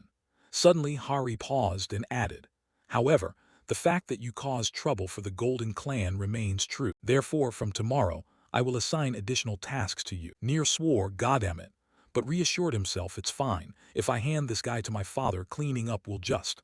Unexpectedly AI was gone and the door shut tight. Nier lost his mind and shouted, "Where did that brat go?" Shuri, sweating, pointed inside and said, "Isaac is asleep. He said to grow taller you have to go to bed early." Nia gritted his teeth but could do nothing, screaming in his head, "Damn it, it's only 2 p.m. and that bastard." He rushed in shouting, "Hey, wake up, please wake up and use it." AI remained asleep as if dead. Seeing someone trying to rouse on Shen, the others in the room panicked and cried, "Damn it, drag that Nier out of here now." 3 days later, the tea housework still wouldn't let up. Nia worked gloomily, swearing, AI rot Shua, I'll kill you, who could stand cleaning 18 hours a day. He remembered when he used the light orb to call his father and was scolded. An incompetent man who can't even bring a boy to me dares ask for my help. Near was choked with anger, having no one to tell. His teammates complained constantly about low scores, and even his father wouldn't help. If I want my father's help, I have to bring that brat back. So first I have to meet him. After all, he'll have to come to pray, so I'll wait for him in the chapel. Having decided that, Near resolved to stick it out here, despite most of his days being drained by scrubbing floors. 6 hours later, Near sat there like a soulless corpse, uncomfortable and sleepy. Then his friends burst in, banging on the door and yelling, "What the hell are you doing? You damned fool, we still have work to do. If the score drops any further, I'll kill you right now." Nia refused to give in and begged, "No, I have to meet Isaac first." No. Suddenly, he saw a familiar figure standing in the doorway. Isaac smiled warmly and raised his hand in greeting. Near went dumb in an instant and turned into a furious demon, roaring, let me go, let me go." But his friends refused to let go. Seeing this, Shuri sighed in exasperation. "You're a demon, coming now just to rile him up." Isaac grinned ear to ear and replied delightedly, "It's nothing, just meeting for fun." Shuri asked confused, "But wouldn't meeting Cardinal Crimson benefit us more?" Isaac asked back, "Why is that?" Shuri said, "Because Cardinal Baris will never help us become kings." AI didn't understand and repeated, "Kings? Why?" Shuri, exasperated, said, "Please at least know the grading criteria." Isaac frowned and snapped, "You should have said that sooner." Shuri had to explain. King is irreplaceable talent, queen is talent who can protect the nation, bishop is a model student, knight is a capable student, pawn is an ordinary student, Kalau is useless. Hearing the ranking, AI was annoyed. Seriously, Shuri sat down and explained. If the cardinal goes mad and ranks us as Kalau, we'll be exiled to the academy. Worse, Cardinal Baris might even want to kill people. Isaac objected. That sounds reasonable. Why would AI have a grudge so deep he'd kill a 10-year-old? He even gave me the golden medicine. Shuri darkened and said, "Don't you know? Your mother was once engaged to Cardinal Baris, but your father stole her from him. That previous engagement was cancelled because your father turned it into a feud between the two clans." AI went pale hearing this. He was sure the cardinal wanted him dead, 100%. Suddenly Whisper leapt out eating popcorn to watch the drama, making everyone jump back. "You scared me," Shuri helplessly added.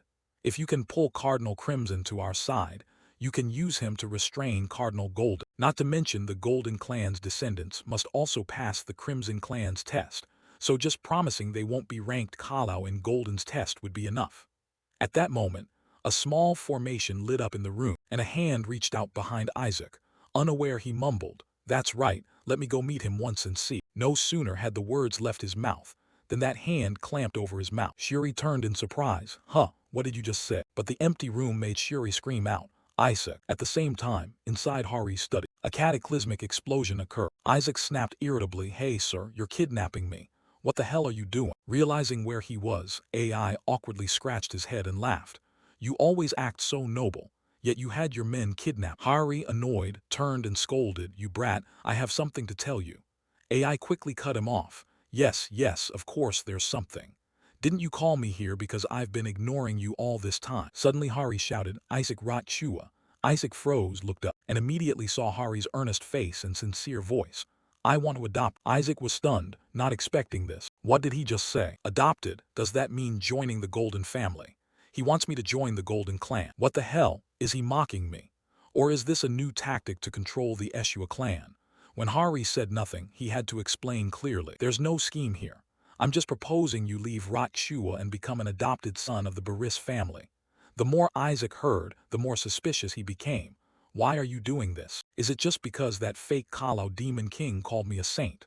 Whatever your motives are, it doesn't matter." Thinking that, he hesitated and asked, "But if I become your adopted son, what do I get?" This question stunned Hari. Isaac boldly spread his hands, demanding, "If we're negotiating, at least state the terms clearly, right?" Hari couldn't believe it and wondered, does he intend to negotiate with me at that age? He seriously laid it out. "I'll give you everything the Rot Shua clan cannot. The papal family can make up for all your shortcomings." Before being cut off by loud laughter, "But the Eshua family isn't lacking anything." Hari awkwardly stroked his chin. I heard Eshua is trying to lock you up in the mansion, right? The Azure faith requires patience and restraint of one's nature. so you'd face countless restrictions. As for our golden family, we won't interfere in your affairs. Moreover, we'll support whatever you want to do. But Isaac was still dissatisfied. That still sounds insufficient, unless you intend to back me as the next heir of the Baris family. Otherwise, it's not enough. Hari asked in surprise. I heard you're targeting the saint position, and now you're aiming for the papacy too. If you truly want to become the pope, wouldn't switching to the golden clan be more advantageous? Isaac answered nonchalantly, but I'm still with Eshua. If you think I'd switch sides over things like that. Hari cut in, tempting. A land named after you, your own territory, a vault full of gold, a private army under your command, tax exemptions, and a mansion even larger than Eshua's. I'll even grant you rights for direct line descendants. AI hesitated, stroking his chin. I'll consider it. Hari, please, turned away. Good, then I'll begin the process of joining right now. But wait, tell the Eshua family. At that moment he finally realized the issue. Isaac smugly repeated, yes, of course, I'll keep it secret. Immediately, a noise echoed from outside the room. Shuri hadn't time to run before he saw Hari burst out like a specter. He dropped to the floor in terror, trembling from being frightened by Hari, then ran off shouting, I didn't hear anything. Hari was at a loss and sighed reluctantly, then stepped back into the room and told Isaac, anyway, what matters is what you want. Even if that brat tells the Eshua family, it won't change anything. Unexpectedly, Isaac said, oh, I only said I'd consider it. I never said I'd join. I'd rather die than join the papal family. This made Hari, who had been walking, frown. He couldn't believe it and repeated, rather die. Isaac answered firmly, yes, rather die. Hari snapped angrily, you really take after your mother. From appearance to the way you speak. With a single word from me, you'll be expelled and will never be allowed to become a priest. Don't dream of becoming pope. Even the title of saint will not be recognized for you. With the Pope's authority, I can bar you from entering the Holy Realm. You know that, yet you still dare say such things. Isaac replied cheerfully, I'll found a country where priests and even the Pope aren't needed. From the start, why would a nation need two leaders? Anyway, it will become my country. Hari, who had been threatening boldly, was frightened by these words. The man beside him could only smile wryly. I would need at least that much courage if I wanted to defeat the Kalo Demon King. Let's pretend I never heard the adoption offer. That would be better for you. Anyway, thanks to you, I'm more curious now. I wonder what happened at the investiture ceremony. What made the Golden family want to adopt direct descendants of a rival clan? The people of the Holy Realm must be dying to know, too. At the same time, inside the Raswa mansion, the owner's voice echoed. Isaac passed the 5-color harmony test. How did he manage that? He should have failed. Damn it, it seems my faith wasn't strong enough. He fell to his knees before the holy chalice and prayed again with all his heart. Please, oh my God, sovereign power over heaven and earth, make him fail, that damn grandson of mine. This left Doi lying nearby speechless. People take exams and their elders pray for them to pass, and this household prays for them to fail. Benjamin Eshua, the Eshua family's second son, couldn't hold back and exclaimed, Ryle, what happened to the family while you were away? Since when did the Azure faith start cursing people? Ryle forced a smile while Benjamin grew more curious. Is AI really such a troublesome child? Ryle waved his hand awkwardly and replied, troublesome. The boy is gentle, pure, polite, and very smart, brother. Benjamin, more puzzled, looked at the owner praying for his grandson to fail and asked, then why are you acting like this, father? Vi wiped sweat, not knowing what to say, and whispered, I think he's just overly worried about his grandson. After all, the upcoming tests from the Golden and Crimson families are very dangerous. Benjamin rubbed his chin and said, you can't inherit the family since you're a younger son, so the appearance of a child with potential to be heir should be good. But why do I feel so uneasy? Just then the master stepped forward, scratched his head, and wondered. Strange, anyone struck by this blessing would be so zealous they'd collapse and be unconscious for 3 days. Why doesn't it affect that brat? The two sons were left speechless. Isn't it more like a curse? I think it's better if it doesn't work. Suddenly a voice called out. Even so, I think that child still matters greatly to you right now. They turned and saw a young woman bowing. Greetings, master and uncle. I am Leah Eshua, a candidate for the Holy Maiden. R cheerfully called out, oh Leah, you're back. Leah smiled and greeted, is everyone well? But no one paid attention. The master muttered to himself, how did that brat pass the harmony test? He shouldn't have been able to pass. The papal family is showing excessive interest in Isaac. If they're truly targeting his life, he'd better accept it and return soon. If his investiture were delayed a year or two, it would be fine. but the boy is too outstanding to postpone the ceremony. As the mood darkened, Benjamin stepped to the table curious and looked at the letter on top and asked, "Father, who sent that letter? The envelope looks too fancy. It's nothing like our usual correspondence." The master sighed. "It's from your fourth brother." Ryle surprised. "Known, he sent a letter." The master opened the letter and read, "Hey, when will you finally stop being the head of the family? You're practically dying. Why not pass on the position?" That's what he wrote. "Because of that, we must discipline him properly. In any case, we won't let your brother take over." Ryle immediately agreed. "I agree." The master then decreed, "If he's still unfit, Ryle, you will be the next head." But he passed the harmony test, so there may still be hope. At that moment, the fire Holy Spirit flew back, and as soon as it entered the room it cursed, "Hope my ass." The master looked up and demanded, "What's going on?" X shook his head and, annoyed, recounted a long story. "That bastard has been hitting others with his milk bottle. What kind of lunatic uses healing magic just to beat people more viciously?" The master cleared his throat. Typical Isaac. Benjamin skeptical about life. "Well, SAL letter 1EAF added. He even poisoned and threatened teammates to pass the test." Ryle frowned and groaned, "Good heavens." But the master remained fairly optimistic.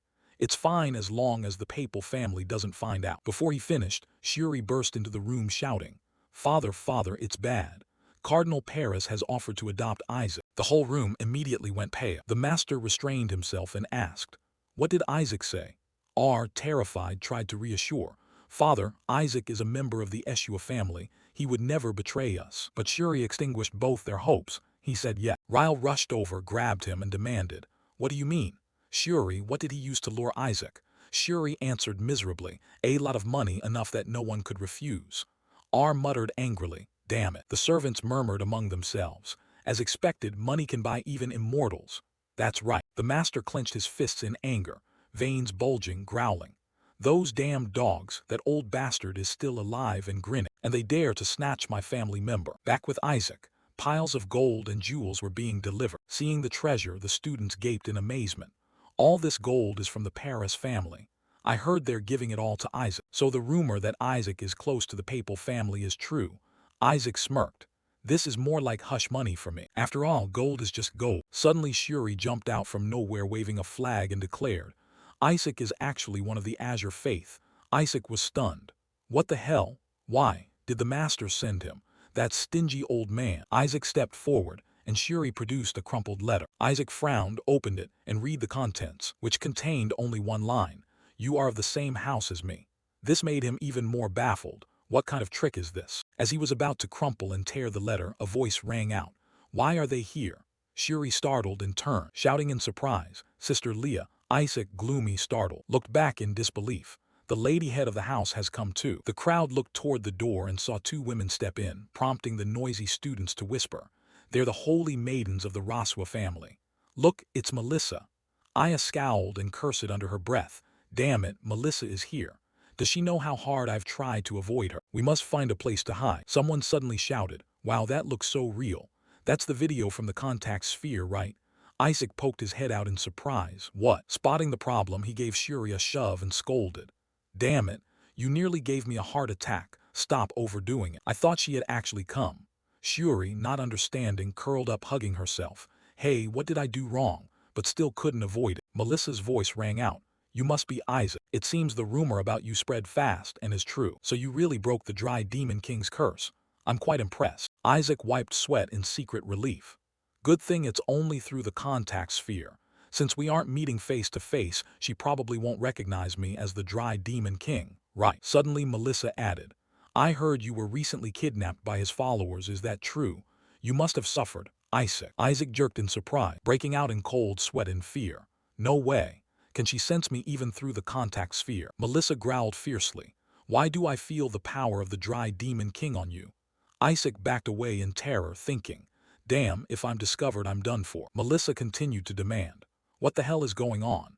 Isaac took a risk and shouted, "Maybe it's because I swallowed the Dry Demon King's finger 10 years ago." As soon as he said that, the room fell silent. Melissa punched her fist and laughed loudly. "Ah, right, I heard that from V. I mean, there's no way he's here, is there?" Everyone breathed a quiet sigh of relief. "Good thing I swallowed that finger." Melissa added, "If he were actually here, I'd skin him and hang him up." Isaac smugly thought to himself, But how would you skin a skeleton? A child suddenly asked. Did those people really come all the way here just to meet the trainee clerics? Nai replied irritably. I heard holy maidens don't get involved in family matters, so what are they doing here? Leah turned and said, because I'm interested in you, the third child of the Crimson family. Nai startled. Me. Leah beamed and explained. I heard you were chosen to inherit the headship but lost everyone in the harmony test and were foolish enough to get your whole team punished. Hearing that, Near felt as if he'd been struck by an invisible blow. The kids nearby hurried to support him. Nur, wake up. Damn, is this guy emotionally shattered? Melissa didn't care and only praised. Anyway, Jack, I've prepared a special gift to reward you for your recent efforts. Isaac was mildly intrigued, thinking, a gift? Is it money? Melissa continued. The gift is my ultimate technique, the most powerful holy attack, capable even of defeating the Dry Demon King. Isaac pulled a disgusted face, crying inside, I don't need that. But the kids were extremely excited. The Holy Maiden's ultimate move, that's a divine power technique, right? You can't buy that with money. Basically, it's an upgraded version of holy power. The kids following Nurse shouted in panic. I heard it. At this rate the Azure will surpass us. Nai ground his teeth and cursed. Damn it, this will only make that brat more arrogant. Suddenly one kid stepped forward and shouted. No way. He thought smugly to himself. You think the Holy Maiden will overlook you poisoning your teammates?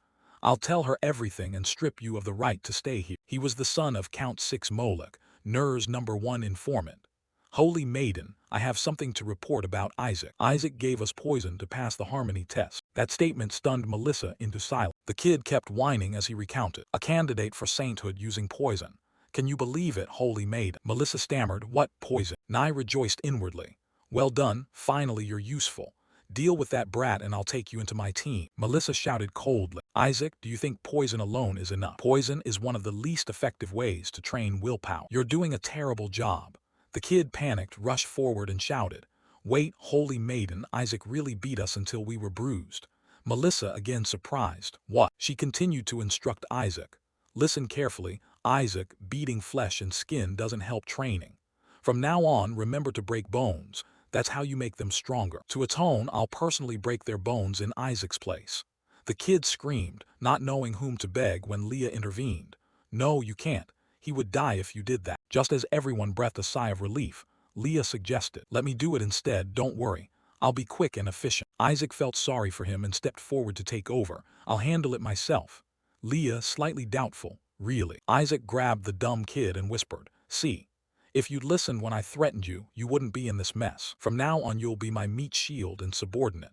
The unlucky kid could only scream inside.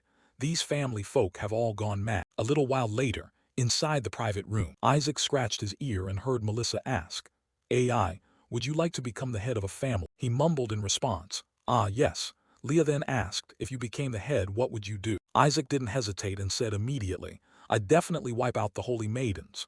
Shuri panicked and screamed, you madman. But Leah patiently asked, why? Isaac replied casually, because Holy Maidens are unnecessary. Shuri begged miserably, please, I'm begging you. Isaac clamped his hand over Shuri's mouth, stood up and said, I'll personally deal with the Dry Demon King, so why don't you just give up being a Holy Maiden? That remark intimidated Leah into silence. She just stared at Melissa without daring to speak. Melissa not only wasn't angry but smiled. I couldn't do that. I committed a sin I should never have committed. Leah hesitated.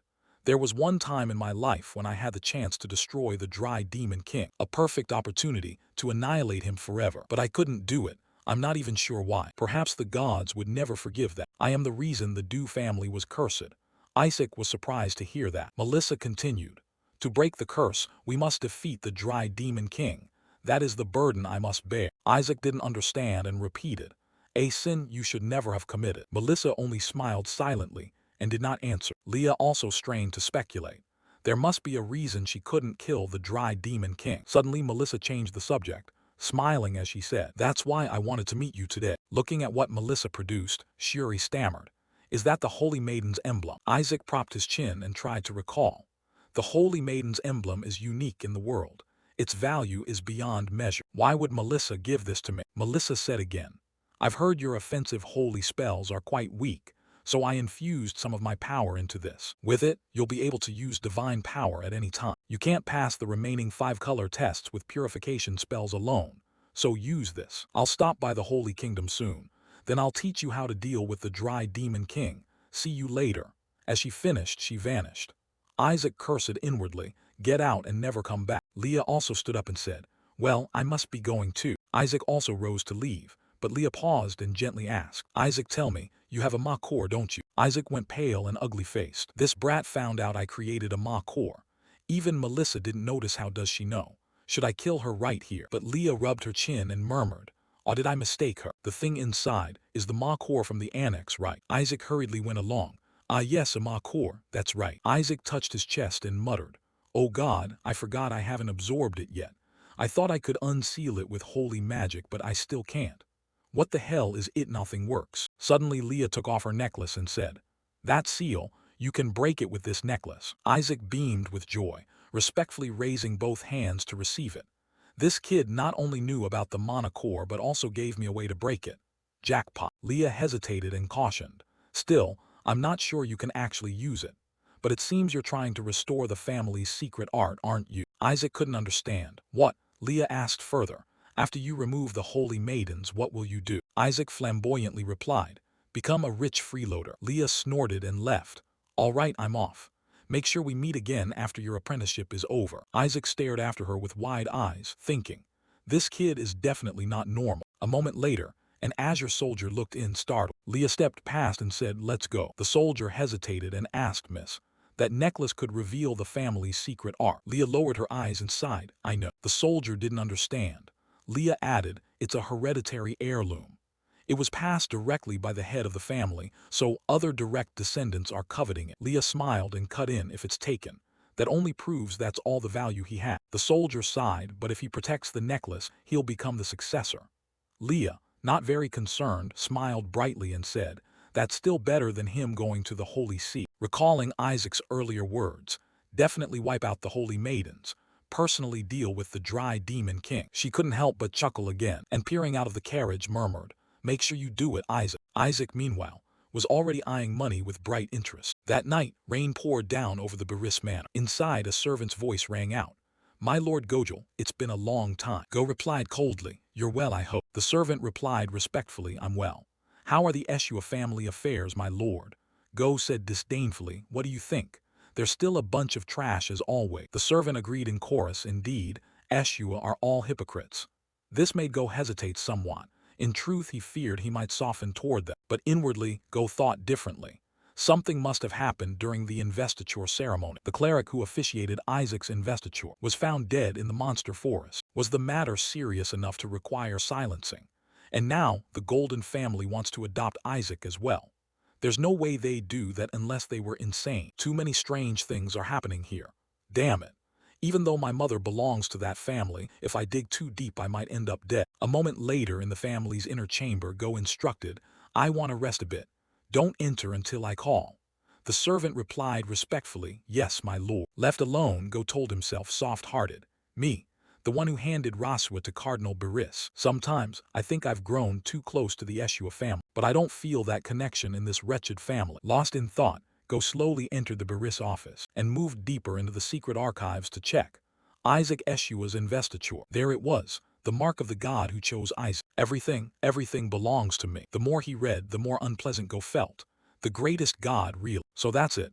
This is why the papal family engineered the whole thing. This wasn't for the Holy See, but for the survival of the Baris family. No, this is about the survival of the entire empire. Back with Isaac, a pile of items had been thrown onto the floor. Whisper asked excitedly, "This amount of money should be enough to buy a weapon to break the binding sphere, right?" Isaac wiped his sweat and nodded, "Yeah, I think it's enough for now. But the problem is the anti-demon stone," Whisper added. "It not only drains mana but is immune to magic, aura, and even holy power. It's a real headache." Isaac grew more and more annoyed. They dared turn the binding sphere that belonged to my subordinate into an anti-demon stone. Those bastards. Whisper scoffed, "Probably because that's the only way to bring down a level 9 demon king." After a while, Isaac sighed and gave up. "Forget it, I'll try unsealing the monocore first." Whisper immediately perked up, "So you finally absorbed it." Isaac took it out and smiled. According to Lai, this should help me break the seal, right? I've never seen anything like this before. Saying that, he brought the pendant closer, his eyes lighting up. Look, it's opening. The box completely lost its seal. The mana inside leaked out bit by bit. Isaac shouted, "Eat it quickly." Whisper excitedly yelled aloud, but there was too much mana. Whisper tried to bite the stopper but couldn't keep up with the leak. Isaac also reached out gleefully.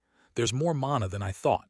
This alone is more than enough for me to advance my magic rank. Now I can freely cast high-level spells." The two of them kept whooping noisily over the pile of mana in the room. Whisper opened wide and tried to swallow as much as possible, and Isaac took the chance to stretch out his hand to absorb. While they were merrily at it, Jack's expression froze. He stared in shock as the hand-absorbing mana turned dry and withered. What the hell is this? After a while longer, the room was completely free of mana, but the corner of the bed where Isaac sat was shrouded in darkness. He looked at his hand in confusion, muttering, "Damn these rotten bones again. Bloody hell, it's definitely a curse. A curse that turns a decayed demon lord into the strongest demon lord. A reversal between life and death." Whisper asked, puzzled, "Will that curse take over your body?" Isaac denied it. "My body has been heavily blessed. It won't be easily devoured." The curse only suddenly strengthened because the amount of mana absorbed spiked too quickly. Whisper realized. So the balance was disrupted. They began to argue. "I can increase holy power to suppress the curse, but then I'd have to live like a devout follower again. It's such a hassle. Your body can automatically convert mana into divine mana. Or you could wait longer, but who knows how long that would take. Or you could siphon some mana from the Holy Maiden's emblem. That would be a waste. At worst, you'd be discovered and burned alive. There's no other way. I'll take advantage of the 5-colored test." This made Whisper startle innocent. Isaac analyzed. "If I cleverly exploit the Zitch-Sack family's heresy test, I could greatly increase my holy power. For now, I'll seal my right hand." Before he could do that, someone called, "Isaac." Shuri opened the door and stepped in, asking, "What are you doing here?" Isaac panicked. "Oh no," he hurriedly stood, hid his right hand and forced a smile. "You're here too." But this behavior made Shuri suspicious. "Why are you smiling to yourself? You're scaring me. Why are you hiding your hand? Are you hurt?" Isaac denied it. "Hurt? Ah no, I'm fine." Shuri didn't believe him and grabbed his right hand. "Fine. Let me see it." When she looked closely, he was frightened and jumped back. "What the hell? Bones are those bones?" Whisper flew over and suggested, "Master, quickly use memory-erasing magic." Isaac grimly transmitted telepathically, "No, if I use it on someone else I'll be discovered." Unexpectedly, Shuri trembled and pointed at him, saying, "I didn't expect you to be morally corrupt and physically like this too. Could it be that your rotten morals are because your body has decayed from within? You should have told me when this happened. Isaac thought you were wicked for no reason." This made Isaac startle. What? His mind immediately jumped to a conclusion. The Jua clan's curse is like that, either born useless or gifted but with severe defects. Shuri clutched her head and lamented. "An ancestor once suffered exactly like this. But how are you both disabled and morally corrupt?" Isaac gritted his teeth at the question, enduring and cursing inwardly. Should I just kill him? But Shuri was genuinely worried and said, "First, inform my father and treat you. Although you won't live long, there must be ways to extend your life." Isaac scowled, shouting in his head, "That would expose me as the decayed demon lord." So he put a hand on her shoulder and said, "Don't tell my father or the uncles. I don't want our family to worry. Besides, the 5-colored test is much more important right now. I want to personally eliminate the minions of the decayed demon lord before I die." His Hollywood-style performance immediately moved Shuri. Isaac turned away and said, "Don't worry, I won't die that easily. I have a plan." Shuri eagerly, "You have a plan? Tell me, I'll help you." Isaac curled a sly smile, his contemptuous face turning back as he said, "Then I need you to deliver something to the red robe of Zitch-Sack." 20 days later, inside the dining hall, the trainee priest muttered, "Isaac, that bastard, who in their right mind plants a bomb in the restroom. And that's not all. Yesterday he laced the food with cyanide. He pumped poison gas into my pillow too." Isaac sat nearby, frowning as he asked, "You don't like my personal training plan?" The lot jumped up to argue, "Your training is assassination." One of them couldn't hold back and pulled out a paper to question, "What else is on the list? 1. Fall off a cliff and die. 2. Be killed by demons. 3. Beaten to death. 4. Die any way possible." Isaac answered innocently, "What else? You're the targets." Saying that, he turned to one side and said, "After you finish eating, put this on." They looked suspicious. "What's this? A sandbag? You intend to make us do physical training?" We're clerics, not knights. Isaac didn't care and approached the pile of gear, replying, "The next 5-colored test is coming up. We need to train physically, right?" The kids protested. "What are you talking about? The next test is the golden test. Isn't their test supposed to require intellect?" Isaac said naively. "Oh, I changed the order of the exam. Next is the Zitchsack physical fitness test." The kids were dubious. "You changed the order," Isaac confirmed. "Yes, and I also changed the content of the test." The kids panicked. "What the hell have you done?" Isaac didn't want to argue further. He clapped and shouted, "Enough nonsense. Put on the sandbags and run 50 laps around the training ground." The lot were instantly furious. "What nonsense are you spouting? You can't just change the exam order on a whim. And 50 laps, what the hell is that? Are you crazy?" The legendary milk bottle was raised again. The kids fell silent with sullen faces. Isaac, like a demon, repeated, "Oh, my mistake. It's actually 100-meter laps. If we don't finish first this time, prepare to go down the golden stream. So hurry up and run, you bunch of dead dogs." The lot panicked, screamed, and took off running. After a while, one who had dropped his sandbag sighed, "Fine, I give up, I'm quitting. Why should we suffer so much? Isn't it enough to reach the king rank twice?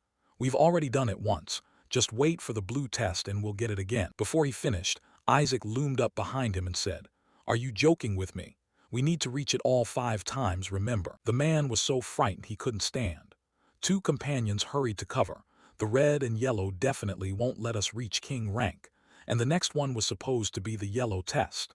Why are we being dragged to do physical training? The 5-colored exam order is an imperial tradition. Who are you to change it?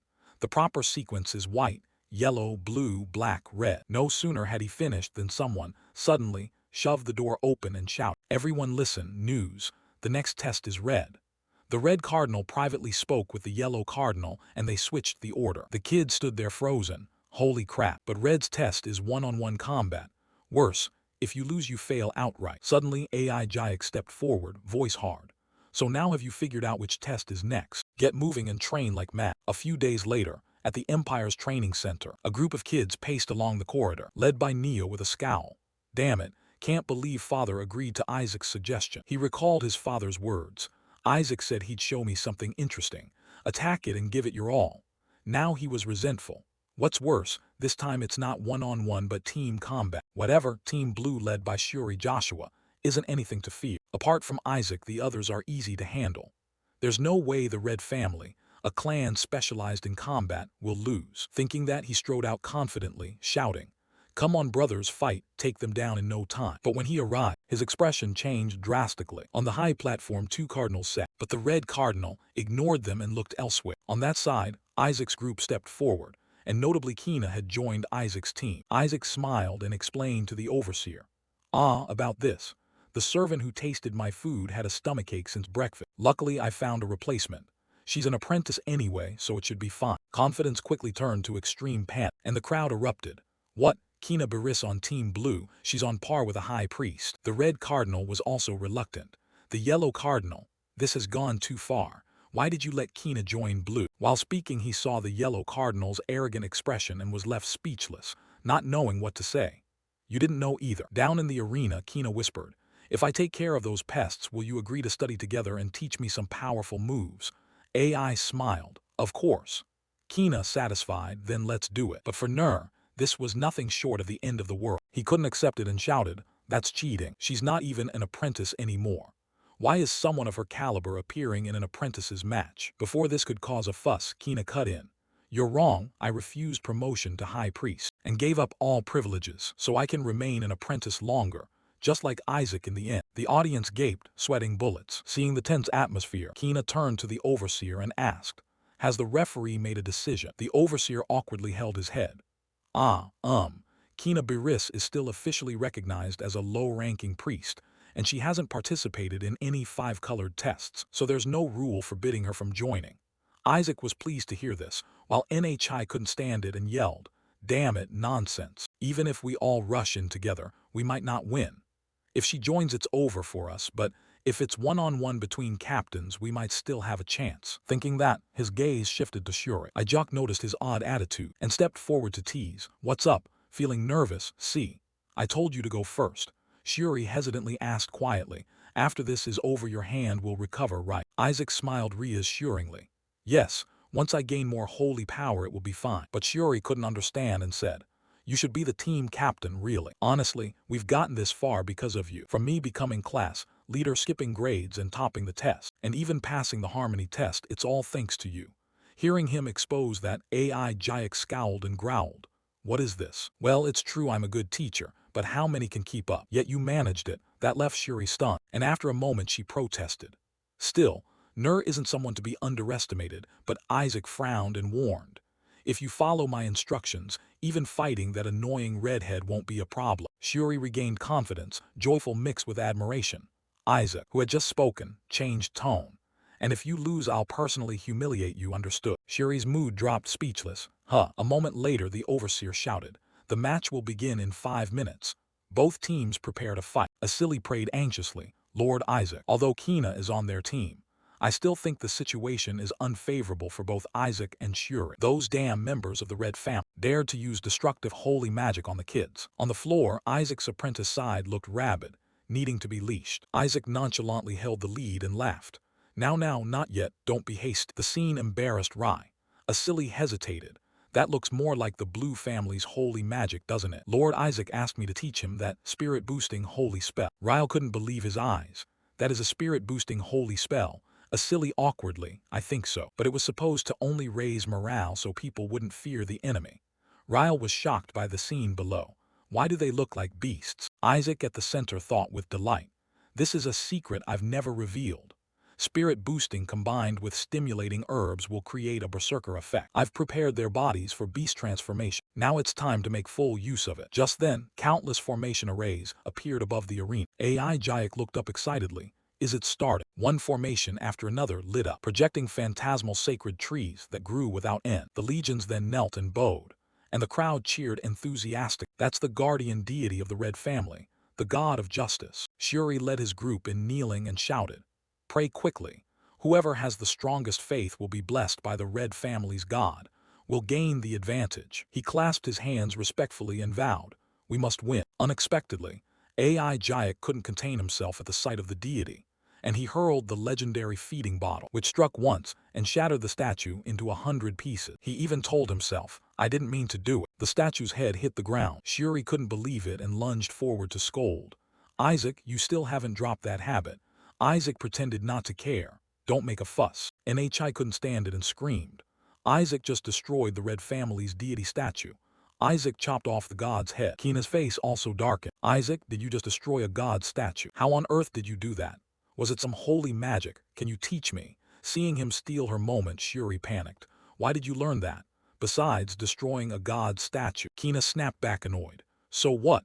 Apart from the Yellow family's god, the other gods mean nothing to me." Shiori was at a loss, smiling ruefully. "May the gods also forgive this one." Suddenly Shiori leaped and grabbed Isaac by the collar, yelling, "Isaac, you bastard, you were just testing the floor's durability, right? That's insane, you should apologize." Isaac looked plainly exasperated. Is that apology enough?" After that, the group looked up at where the two cardinals sat. The Red Cardinal smiled quietly. "This kid is truly an unpredictable troublemaker. Making him fall would be entertaining." Shiori panicked inwardly. Are they going to interrogate Isaac? Suddenly, the Yellow Cardinal intervened. "Speaking of which, didn't the Red family itself allow the deity's statue to be destroyed? The host lord here allowed an apprentice priest to use magic to destroy the statue. Perhaps we should reconsider the Red family's faith." He thought to himself, "I will not let you touch Isaac." Immediately the two cardinals faced off fiercely, with no mercy. After a moment, the Red Cardinal had to yield. The venomous fellow forced a smile and said, "Shutting down a heresy trial over a few apprentice priests seems excessive. Let's continue the 5-colored tests." Shiori heard this and was overjoyed. Suddenly a voice whispered in Enhai's ear, "That's an order." Nhai immediately looked up at his father. His face darkened as he glanced down. "Make Isaac Joshua a cripple." After a while the overseer stepped forward to announce the rules. "The red test rules are very simple. Find the real necklace among the fake ones. The team that finds the real necklace first wins. The person who holds the real necklace will be chosen by each team's captain, and once chosen the holder cannot be changed."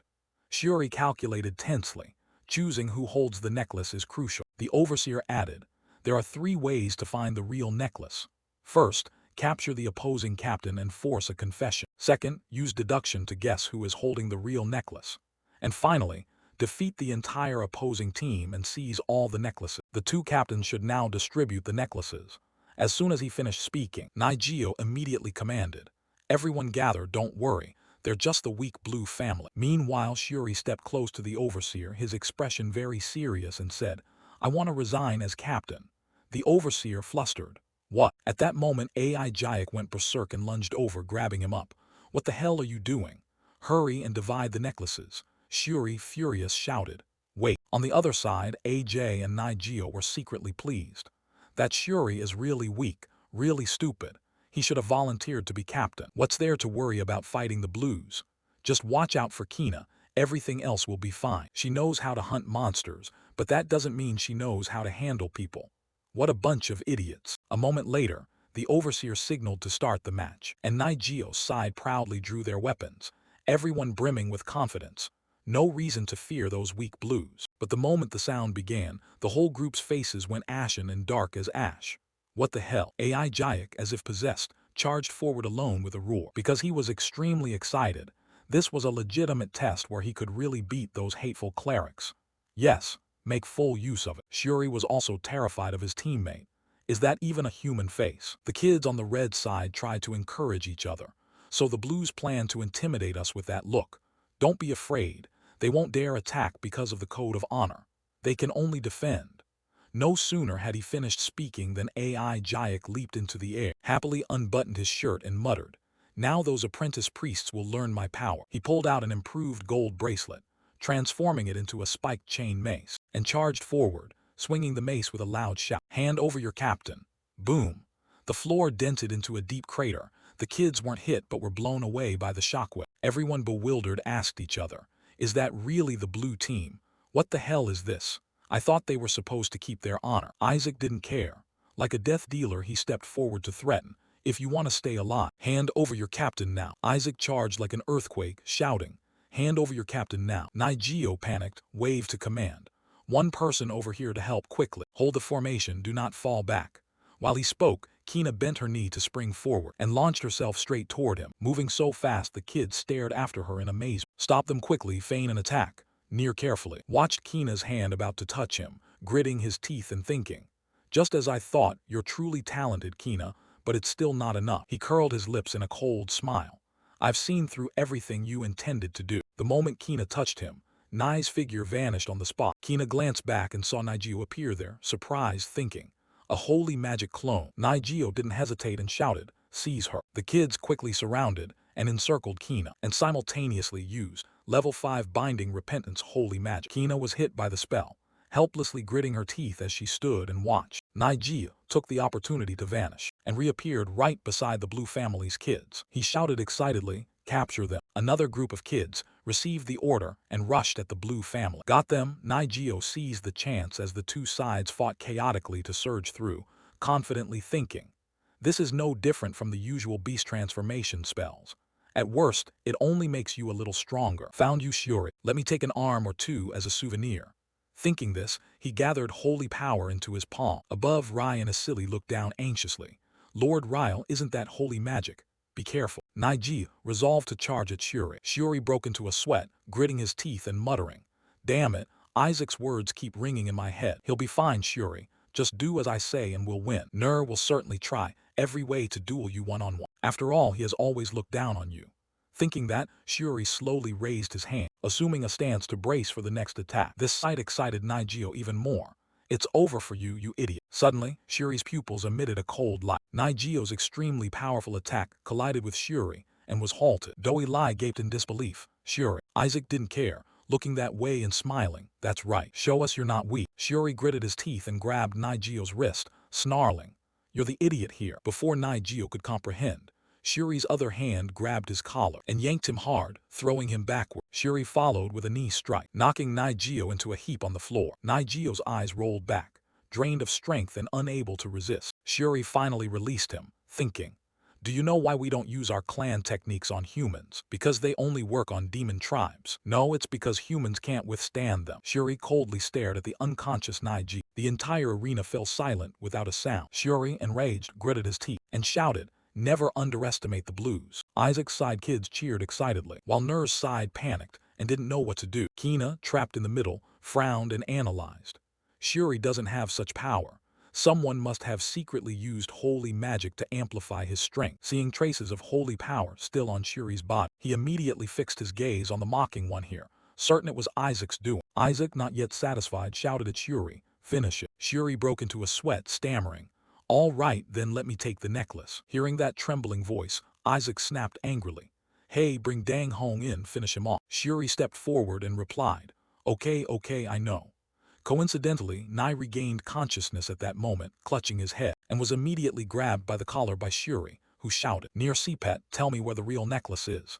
Near doubted his ears. "What, you think I, the future heir, will confess under this kind of interrogation?" Shuri, helpless, clasped his face and pleaded, "Confess it, you bastard, I'm begging you, only then will you leave here alive." Naigio questioned existence. "Is this guy crazy?" He angrily shouted, "Shut up, you crazy bastard, I've learned every kind of torture to inherit my clan. How dare you?" While still shouting, Shuri coldly stood up, lifting his leg like a vengeful demon. Naigio turned pale at the sight, stammering, unable to speak. "Wait." Immediately, a heart-piercing pain struck, making him jump. In the stands, the spectators trembled, sweating profusely. What terrifying sound is that? A member of the Blue family could do something like that. It's horrible. Shuri ground his teeth as he heard their talk, while Isaac showed obvious delight on his face. On the arena, Naigio's wails of agony continued to ring out, his face mangled by the torment. Shuri coldly admonished, "I told you to confess quickly." Nier's kids immediately rushed over to assist. "Shuri, you bastard." Kina stepped in at once to stop them. "Stand back." He lightly planted the ball of his foot on the arena floor, and a wide area paralyzing holy spell was cast. The entire stands glowing with the radiance of the magic array. Naigio cursed bitterly. Damn it, did they pretend to be captured on purpose? They even already knew where the necklace was hidden. But why did it hit? Shuri, also sweating, muttered, "All right, then let me take the necklace." Nier immediately shifted his gaze to another direction, looking at Isaac's sneer and thinking loudly, could he have planned everything? Nier's kids still refused to accept it, crawling forward to curse. "You did all this just to force Nier to talk.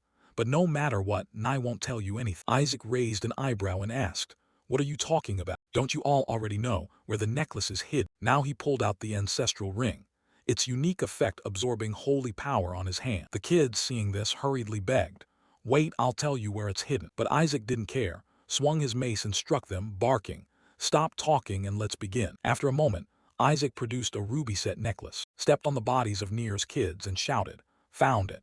The judges immediately declared the blue team the winners. Cheers kept ringing out, "Hail the blue faith." But Shuri couldn't hear it.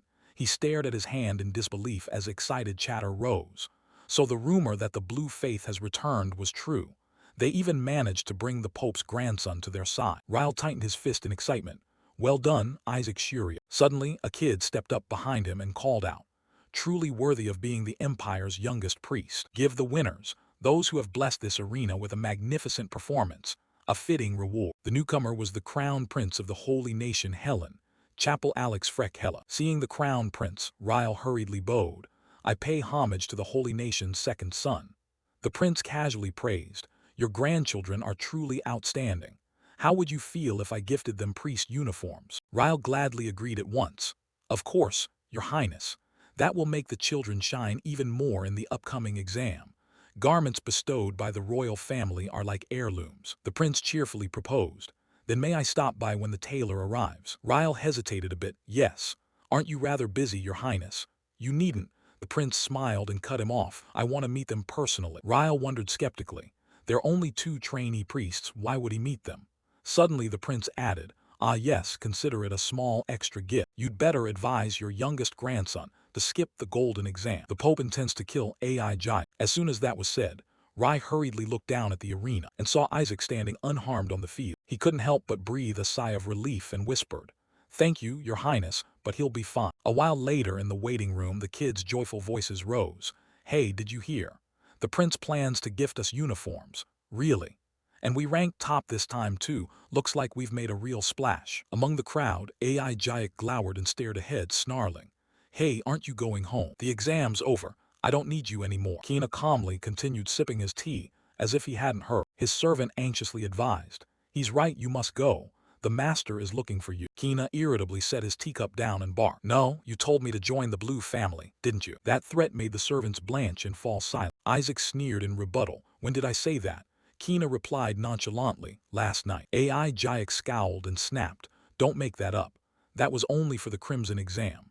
Who authorized you to officially be a priest of the blue family? This left Kina momentarily at a loss.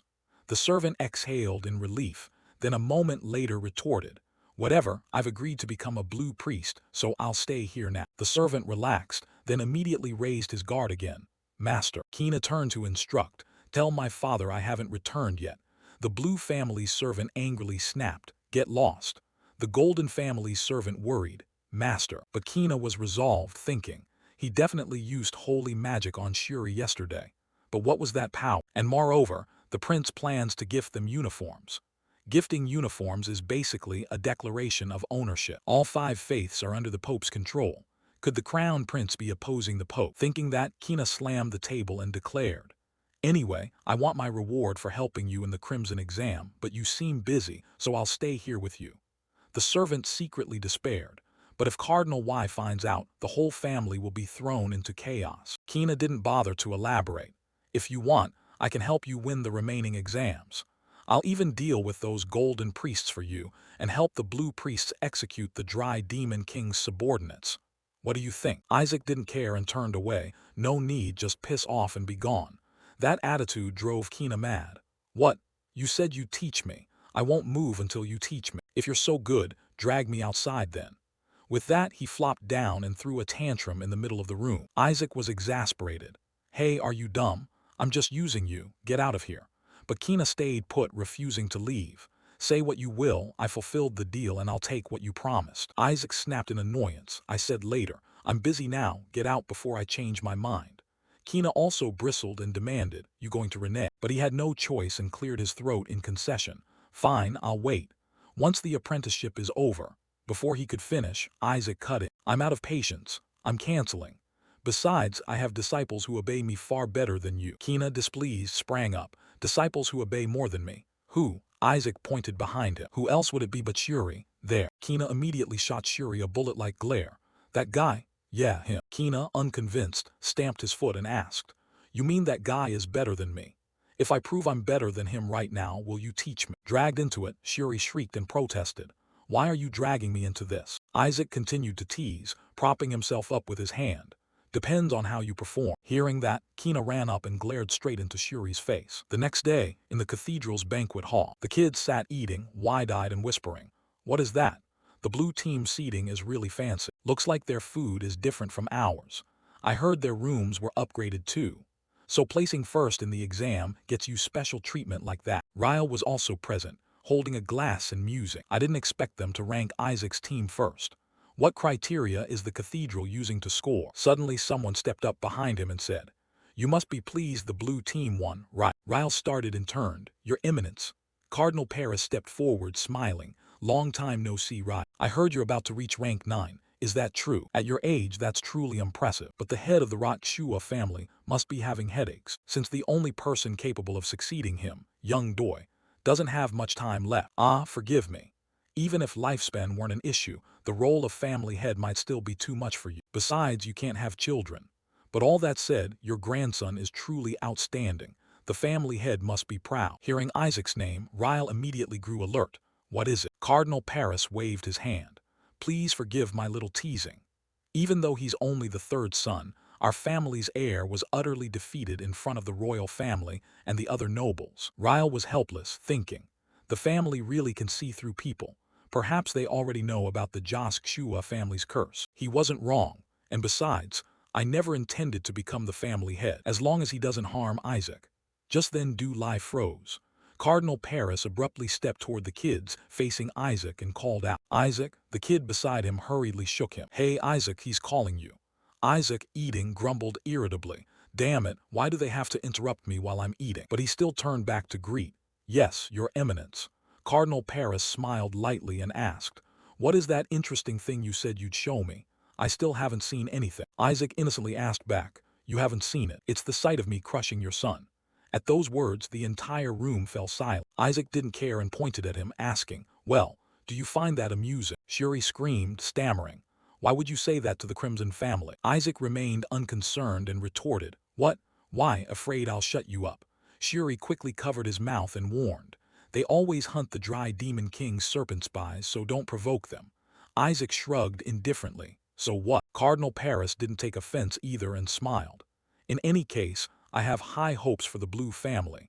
It seems you've learned an interesting skill. I'm not sure why, but I sense dark mana within you. Isaac broke into a sweat, knowing that gaze was a holy detection spell, but outwardly he had to smile and reply. Forgot. I ate part of the dry demon king's body when I was a child. If watching me crush your son isn't entertaining enough, would you like me to repeat the performance during the golden exam? At that remark, everyone stared at Kina, wondering if he intended to strike the cardinal's son as well. Kina, unaware, paused and looked at the group. What's wrong? Unexpectedly, Cardinal Paris became very intrigued. So what will you ask of me this time?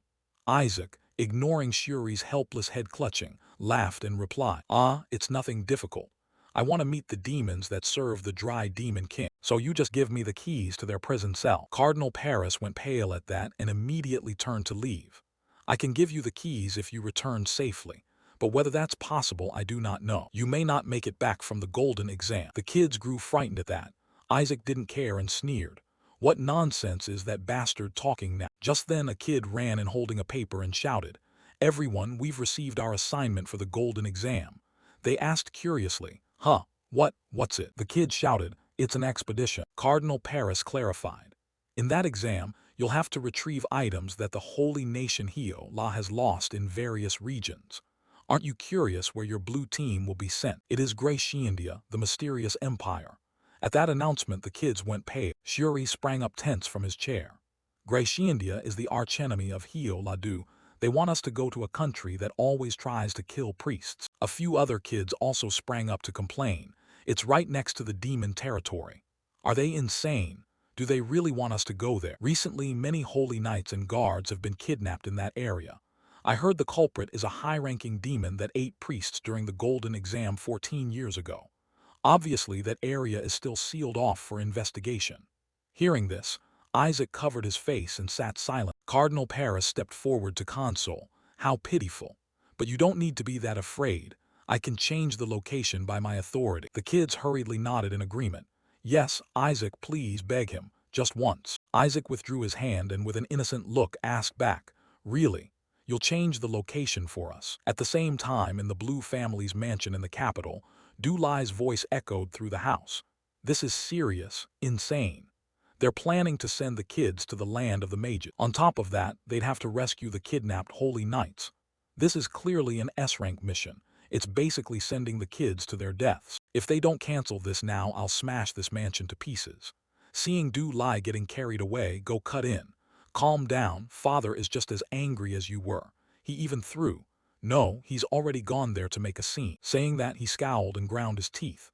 Those bastards clearly want Isaac dead. Since our father has gone, they'll probably adjust the exam. Given the current situation, they can't assign apprentice priests to tasks with diplomatic implication. They probably just want to warn us not to be too arrogant. Ryle was somewhat surprised by that attitude. Go added, Anyway, I don't want Shuri to die there, so don't worry too much. Even Isaac, if he's still lucid. Before he could finish, a servant burst in shouting, Sir, there's big news. Young Master Isaac is on the other side. Cardinal Paris happily praised. That's right, Isaac. Just tell me you want to live. But Isaac cut in, his face darkened, and smugly retorted. I find that place very interesting. Why would I want to change the location? At the family's side, a servant shouted. He has accepted the mission. Leaving Ryle and go speechless, not knowing what to say. Meanwhile, in the demon territory's black domain, a small demon entered to report. The demon seated above asked, So are you saying you failed to kill the Holy One? The small demon dared not raise his head and replied, I sincerely apologize, sir. The demon scowled, muttering, Never mind, it's fine. After all, the main goal was to cause chaos. Seeing the greatness of our revered king firsthand was already a major achievement. We even succeeded in smuggling magical devices into the holy nation's borders, once deemed inviolable. His Majesty is truly powerful. Even a small fraction of his strength is terrifying. Suddenly the small demon trembled and reported, Sir, I sensed his power during the coronation. The demon repeated in surprise, The small demon confirmed. Yes, it was the great dry demon king himself. On hearing this, the demon lost his composure and leapt from his seat. What? You sense the power of the great dry demon king from the boy who ate part of his body. The small demon, sweating, confirmed. Yes, I heard he has been anointed and is currently being trained. The demon couldn't contain himself and shouted, "Heaven favors us, although we can't do anything to him, because he's always within his family's territory. So sooner or later, he'll have to take part in the golden and blue exams anyway. A perfect opportunity for young priests and the demon clans to hunt each other. Just a small fraction of his power already makes us this strong. I wonder how powerful we'd become if we could eat part of his body direct. I want to know what that brat's flesh tastes like so badly. I can't hold myself back." Back where the apprentice priests gathered, they buzzed with talk. "Have you heard about the mission assigned to the blue team? The mission to that mysterious empire.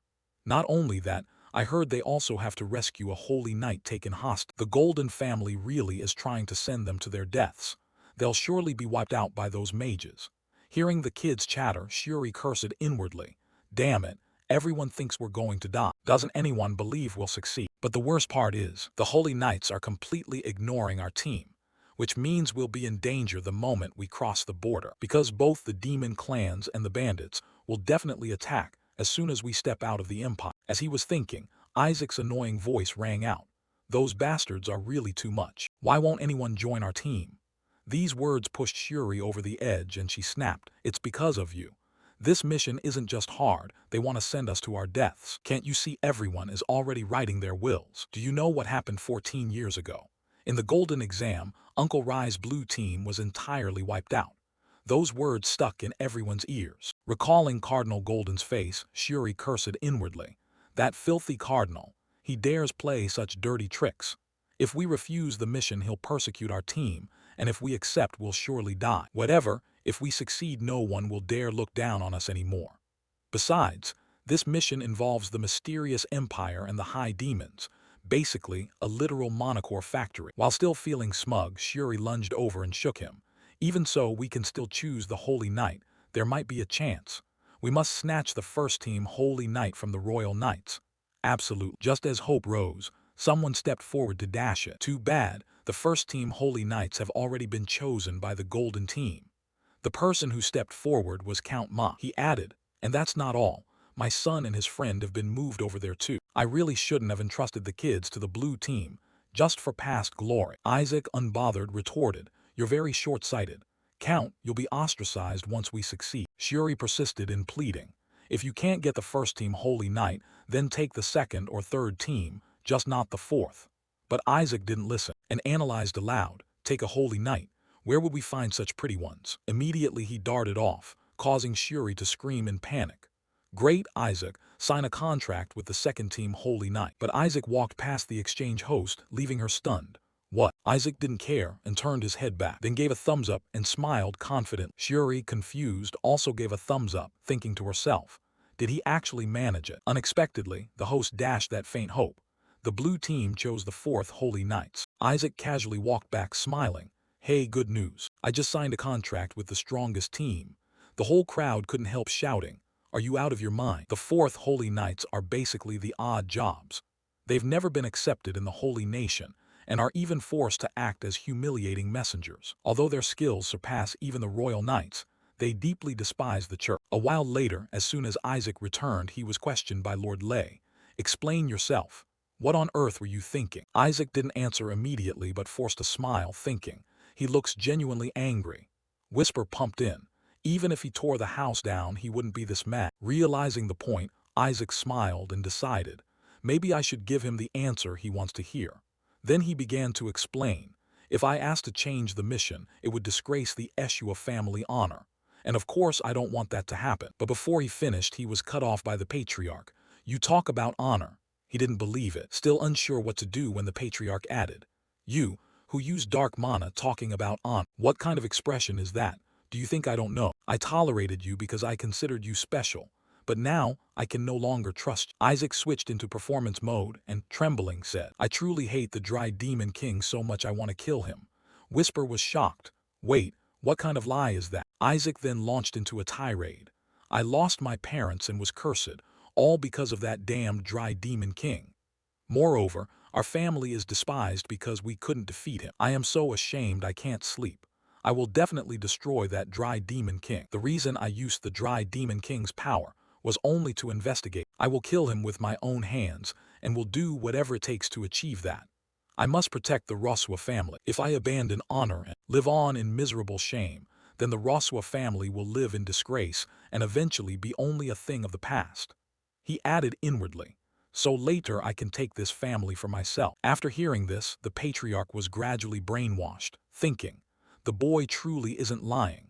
He nodded in approval. I've always said you don't need to sacrifice yourself for this family, but it seems you really are one of us. You may fail this mission, as long as everyone returns alive. If you return safely, I will officially declare you my heir. Achieving his goal beyond expectation, Isaac's sullen face broke into a smile as he replied, I understand. Thank you very much, sir. A few days later, on the outskirts of the capital, Isaac excitedly led the ragged kids, saying, it's almost time. We'll meet the knights in this village. Shuri and the kids followed behind in tears, resolved. Damn it, now that it's come to this we must survive at all costs. Whisper returned from patrol and reported to Isaac, Sir, I've investigated the demon from 14 years ago. Isaac immediately sent a mental query. Have you found out who it is? Whisper reported back. It's a demon from the Western Legion. Although not one of the 14 retinue, it might be someone you know. It seems to be an extremely brutal demon that rips apart young priests and eats them alive. Isaac ground his teeth and hissed, that bastard dares to break the laws I set. I'll show him how ruthless I can be. Whisper trailed behind reminding him, but please be careful, you haven't fully recovered your strength yet. The kids trudged on with difficulty, unaware that A had already been hiding nearby. Chuckling with glee, found you, you little turtle brat. Meanwhile in the royal palace, in the crown prince's chamber, the prince's astonished voice rang out. Really? Isaac chose the Holy Knights Ajab squad. A servant replied respectfully. It seems he doesn't care about the knights you assigned, sir. He doesn't have much eye for people, it seems. The prince fell silent, then after a moment objected. No, I think he actually has a keen eye. The servant surprised. Really? The prince smiled with interest and explained. The knight commander I sent is a half-spirit, meaning he'll be fairly weak against demons. The servant trembled at this. Sir Cylon is a half-spirit. Did you send him as a test? The prince rose to deny it. No, though Cylon is weak against demons, his abilities are still very reliable. But Isaac choosing the Ajab squad is certainly interesting, because that entire Holy Knight squad are half-demon. The servant puzzledly analyzed. The thing is they're hard to control. Haven't they even thrown a priest to the demons before? At the same time, at the blue team's rendezvous point, someone angrily pounded the table and shouted, why aren't they here yet? It's been over 5 hours. Do they want to start trouble with us? The one shouting and radiating killing intent was Derek, commander of the 4th Holy Knights. The others in the squad agreed and grumbled. Maybe they're making us wait on purpose because of our bad reputation. If the blue family is late like this, there must be a reason. Those filthy priests can't be allowed to look down on us. Before they could finish cursing, Isaac loomed in, smiling. It's an honor to meet you, Commander Derek. Seems we're a bit late, huh? Suddenly someone stepped up close, startling Derek and making him jump back. He immediately struck with a preemptive tone. I've heard the blue faith is strict about punctuality. Do you know what time it is? Isaac sighed helplessly. None of us wanted this. We were ambushed by bandits and my arm even got broken, as if someone hired them to attack us. But I came as fast as I could. It's rude to keep everyone waiting. As he spoke, he stared at Derek. Derek, twitchy, dodged and said, even so, you should still be on time, right? Isaac narrowed his eyes and snarled. What? Or do you think you're not good enough to accompany us? Derek scowled and retorted. What? Are you crazy? You planning to go without our protection? We have nothing to lose, so it's fine if we turn back. Not giving him a chance to withdraw, Isaac cut in again. If you had nothing to lose, you wouldn't have waited 5 hours. If that's really the case, then why are you still standing here? Besides, this is just a simple escort mission. Why are you so heavily armed? Are you planning to use us as bait to rescue missing comrades? If you don't need us, then let's part ways right here. Derek's plan was exposed. He snapped and lashed out. Shut up. Did that Night Ha tell you? That bastard dragged you in to sabotage our mission, didn't he? At the name, Shuri startled and wondered. Halak, that's the alias of my 4th uncle. Could he be involved in this? Derek completely revealed his true face, radiating killing intent as he growled. Without you lot, we couldn't enter Graciendia, so I'll drag you along even if I have to chop your legs off. But facing a half-demon brimming with killing intent, Jack stood still and murmured, "Hey." Beneath his calm expression his pupils glowed red and he ordered, "Sheath your sword now." Derek, losing control, suddenly froze, looking at Isaac as if he saw the dry demon king staring at him. His body trembled in waves, ugly thoughts asking, "Can I resist his command? But he's obviously just a kid." Whisper sneered, taunting, "With demon blood in him he won't be able to resist you." Isaac smugly transmitted, "Submitting to the strong is a demon's instinct. That's partly why I chose them." As for Derek, after struggling to control himself, he had no choice but to relent and sheath his sword. Isaac pretended not to notice and turned to the kids with a smile. "All right, let's go." Shuri snapped angrily, "After all this, how can we trust each other?" Isaac didn't let it in, replying, "Either way, both sides need each other, so let's move." This answer drove Shuri mad. "What do you mean?" Isaac had to explain more carefully.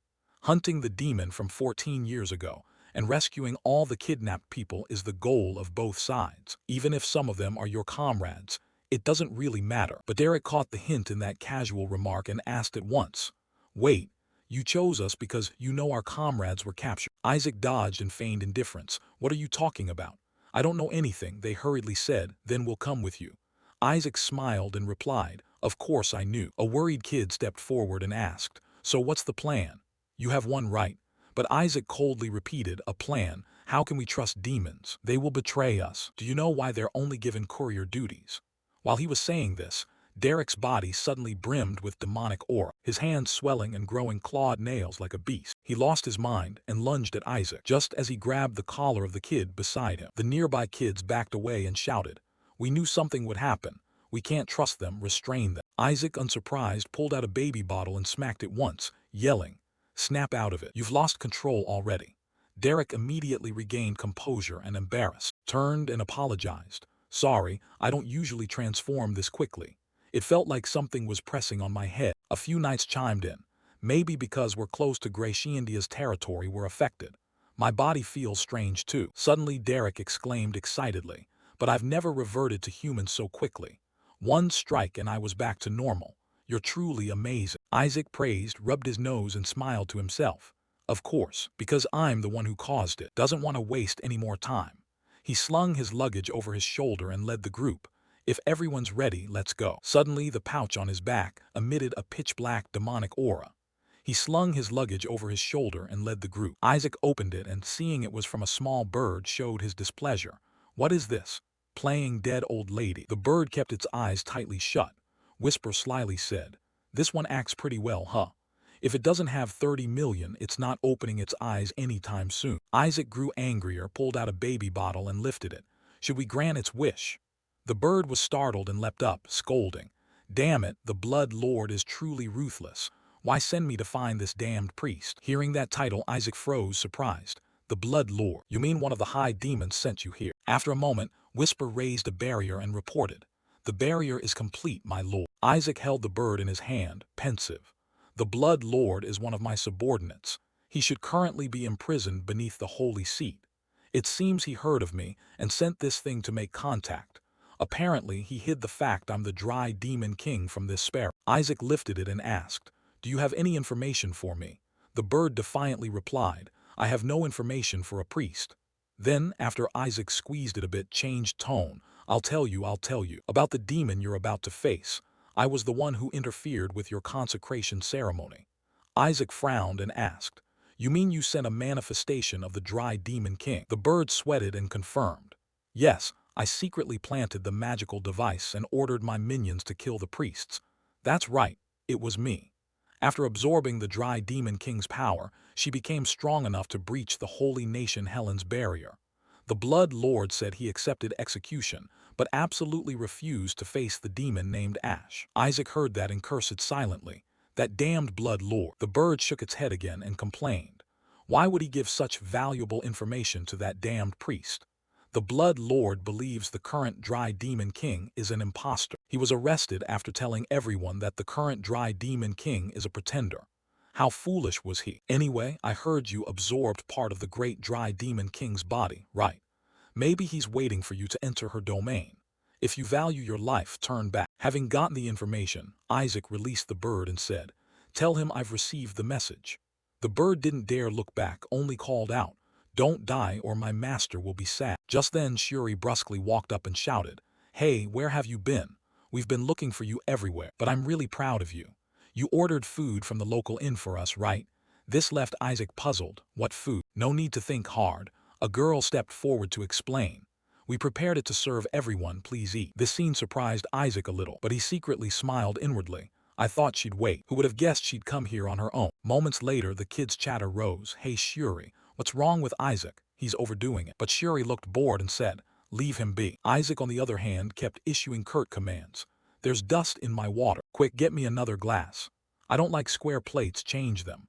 The food is cold, it's too salty, I hate the sound of your breathing. Stop breathing." Ash, having heard this bunch of unreasonable orders, could only begrudgingly comply. "Yes, yes, yes." But the knights sided with him and ganged up on her. "Our master told you to take the other one. How dare you make him repeat himself?" Ash was annoyed, muttering, "Are these lackeys crazy? Why are they taking his side?" But outwardly had to bow and comply. "I sincerely apologize." She carried over a bowl of soup, thinking to herself, "Fine, I'll deal with these nuisances first. Please eat." "Holy knights, you must be tired." Unexpectedly Derek intervened, saying, "We're hired by him. We won't eat from the same dishes as him." This left her momentarily embarrassed. "But the town is only safe if you are healthy. I made this for you, please eat." Thinking impatiently, swearing, "Damn it, just eat it for me." Before she could handle it, Isaac butted in. "Why don't you eat first? How are we supposed to know you didn't poison it?" Ash looked ugly, turned her head and glared at him. Before she could protest, the young holy warrior stepped forward to block her. "Hey, that's enough, I'm perfectly fine. Why are you bullying her? You have no right to bully her. We'll prove her innocence." As soon as they finished speaking, the group grabbed the bowls and shoved the soup into their mouths. And sure enough, they all collapsed unconscious on the spot. Isaac bared his teeth and stood up, smiling. "That makes it easier for me. I meant to knock them out anyway." Whisper flew over to check and asked, "Should I call a holy spirit to cleanse them?" Isaac, not particularly concerned, replied, "Leave them be, they need to learn a lesson." Suddenly Whisper's expression changed, and she reported excitedly, "Master, this poison converts holy mana into dark mana." Isaac turned back excitedly. "Are you sure? It will turn that vile holy mana into dark mana?" Whisper joyfully confirmed. "Absolutely, it's a parasitic toxin." Isaac went mad with capitalist thoughts. "This means I can build a dark mana farm inside the holy nation." Still elated, he laughed loudly. "Now you've lost for sure, you brat." Isaac restrained his excitement and sneered. "Me lose? Any being with power will just become my meal." Ash stopped hiding, returned to her original form and threatened, "If you want them to live, follow me. I will give you the antidote." This angered the knights, who ground their teeth. "You bastard." Isaac's body suddenly radiated holy light. Ash frowned, covered her eyes and shouted, "Don't resist." Just as the holy light dimmed a bit, she saw Isaac pull out a baby bottle and rush forward, striking once to shake the ground, but she easily dodged it. Not wanting to stall any longer, Ash hopped along, shouting back, "That's right, follow me, kid." Derek immediately drew his sword and offered, "We'll go with you, man." But Isaac stopped him. "No, I'll go alone. I can't leave them without protection. They only survive if you channel mana into them." This double-meaning remark caused the knights to misunderstand. Choking up, they promised, "Don't worry, we'll take care of the priests." No sooner had they spoken than Isaac was gone. He dashed off, thinking, "Thanks. Because of you, I'll be able to collect much more mana later." Isaac chased until nightfall before stopping. Ash stood waiting and seeing him arrive taunted. "What a brave fool. You dare come here alone without any guards." Isaac gritted his teeth and replied, "Yeah, real stupid. You talk about eating these humans without realizing who I am." This made Ash panic. "What?" His form shifted, demonic aura spreading over him, and Isaac commanded, "Kneel." An invisible pressure descended, making her unable to control her body, and forced her to kneel instantly. It felt like she was no longer facing a priest, but the dry demon king himself. "What is this mana? Does that brat have the demon king's aura?" "It's surely because he ingested part of him. My demon king's body." "Wait for me, your majesty.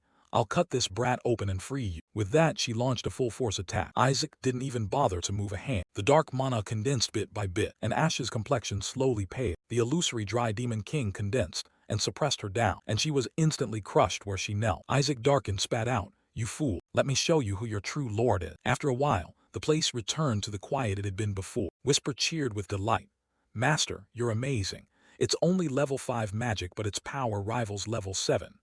Indeed, merging dark mana and holy mana is the move of a genius." Isaac was also pleased, relieved to have reached a new realm.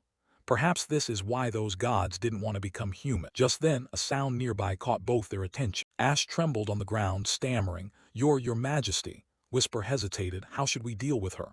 Maybe you were a bit heavy-handed. Isaac asked indifferently. Oh, he gave a clap in front of him. She was so frightened she wouldn't dare lift her head, begging, Your Majesty, I have committed a capital sin. Let me give you the antidote. Isaac coldly cut in. We'll deal with that later. Now bring the holy knights you kidnapped back here. I'll give you 1 minute.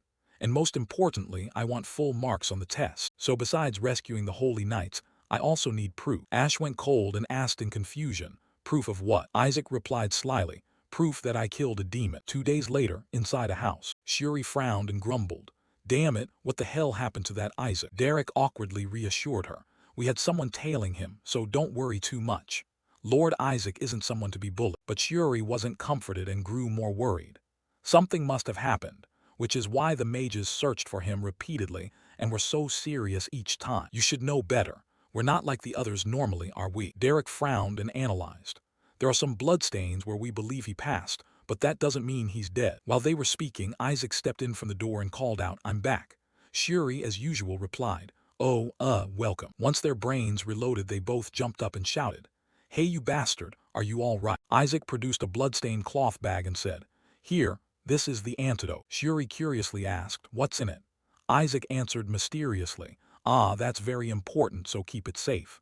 This only made Shuri more puzzled. Why is it so heavy? When they opened the bag, the demon's head made them scream. What the hell is that? Isaac shrugged and explained, that. The kidnapper's head proof, so we can get maximum points on the test. Derek asked again, What about the holy knights? What about my teammates?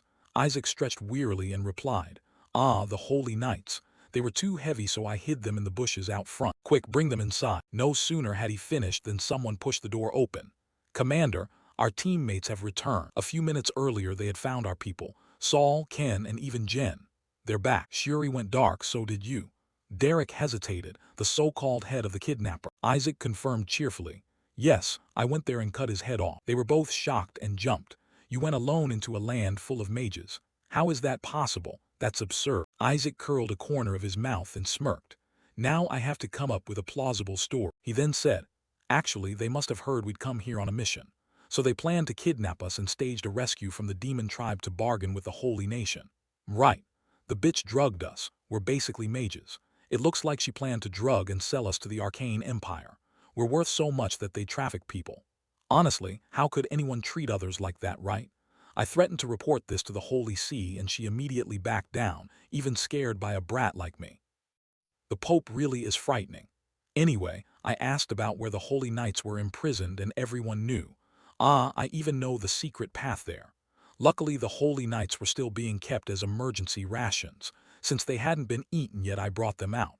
A demon was guarding them, but it was asleep, so I dealt with it. The two listened with dumbfounded faces. Isaac then pulled out the baby bottle and asked, Well, don't believe it. Want me to reenact it? The two flinched. No, whatever actually happened isn't that important. We believe you. Shuri couldn't help but scold, but that was reckless. What if something had gone wrong? Isaac switched to acting mode, pounded his chest and said, There was no choice. It's better than confronting a bunch of mages. If we fought, there would certainly be casualties. And as a guardian of the faith, I couldn't allow that. Those words moved Derek to tears. You truly are a saintly person. Shuri, seeing through him, shouted, You're talking nonsense. Before she finished, he cut her off. Watch your mouth. Shuri gave up, held her forehead and sighed. Yes, anyway you're back safely. The mages came looking for you. They really seemed worried you had been kidnapped. Isaac snapped. Bullshit, those bastards worried about a priest. No sooner had he spoken than a voice rang out. You're a bit harsh. A few mages entered from the door and placated. We were worried you'd been killed by the demon tribe, so we came to look for you. We didn't expect this misunderstanding. Isaac slanted a look and muttered, Quit the bullshit, you bastards. You came snooping because of the mana cores. A mage sneered and proposed, Please cooperate with our investigation. There have been reports of a... Before he finished, he was cut off. I don't see any. The mage objected unwillingly. We clearly sensed recently that. Again interrupted. You're mistaken, say things properly. The demon tribe isn't like stray dogs and cats. Do you really think an acolyte priest like me could defeat a demon? That made them waver a bit. True, an acolyte surviving an encounter with demons would be. But this is absurd. Halleck clearly said there was one here. Shuri was terrified hearing them speak. She thought Halleck must mean the fourth uncle, or maybe I'm mistaken. Anyway, it's a common name. While still thinking, Isaac jumped up and shouted, "Whatever. I'm going to rest now. You lot handle it yourselves." Left with the unnamed mess, Shuri protested angrily. "Hey, we haven't finished talking before you go." A moment later, Isaac went to a secluded farmhouse. Hai Long pushed the room door open, looked inside and smiled. "All right. Now then, we should wrap this up here too, right?" 2 days earlier, Ash, confused, asked, "Proof that you killed a demon?" "Proof? You mean confirmation that the one who ate the acolyte priests of Than Sack 14 years ago wasn't you, right? How could someone as weak as you have done that? Even 14 years ago, you couldn't possibly have defeated Rilla. Even if I took your head, they'd still suspect you weren't the real culprit. So go and bring me proof. I need a head to present to the cathedral." Back in the present, Isaac sat on a crate and praised. "I didn't expect you'd actually bring me the culprit's head. Seems you're not entirely stupid." "Good, I'll let it slide." Trembling, he asked again, "You knew who the culprit was from the start?" Isaac casually answered, "A woman and the monster she kept." "Right. You think I wouldn't know at least that much?" Trembling replied, "No, my lord." Isaac leaned down and questioned, "But why did my intel indicate you were the demon 14 years ago?"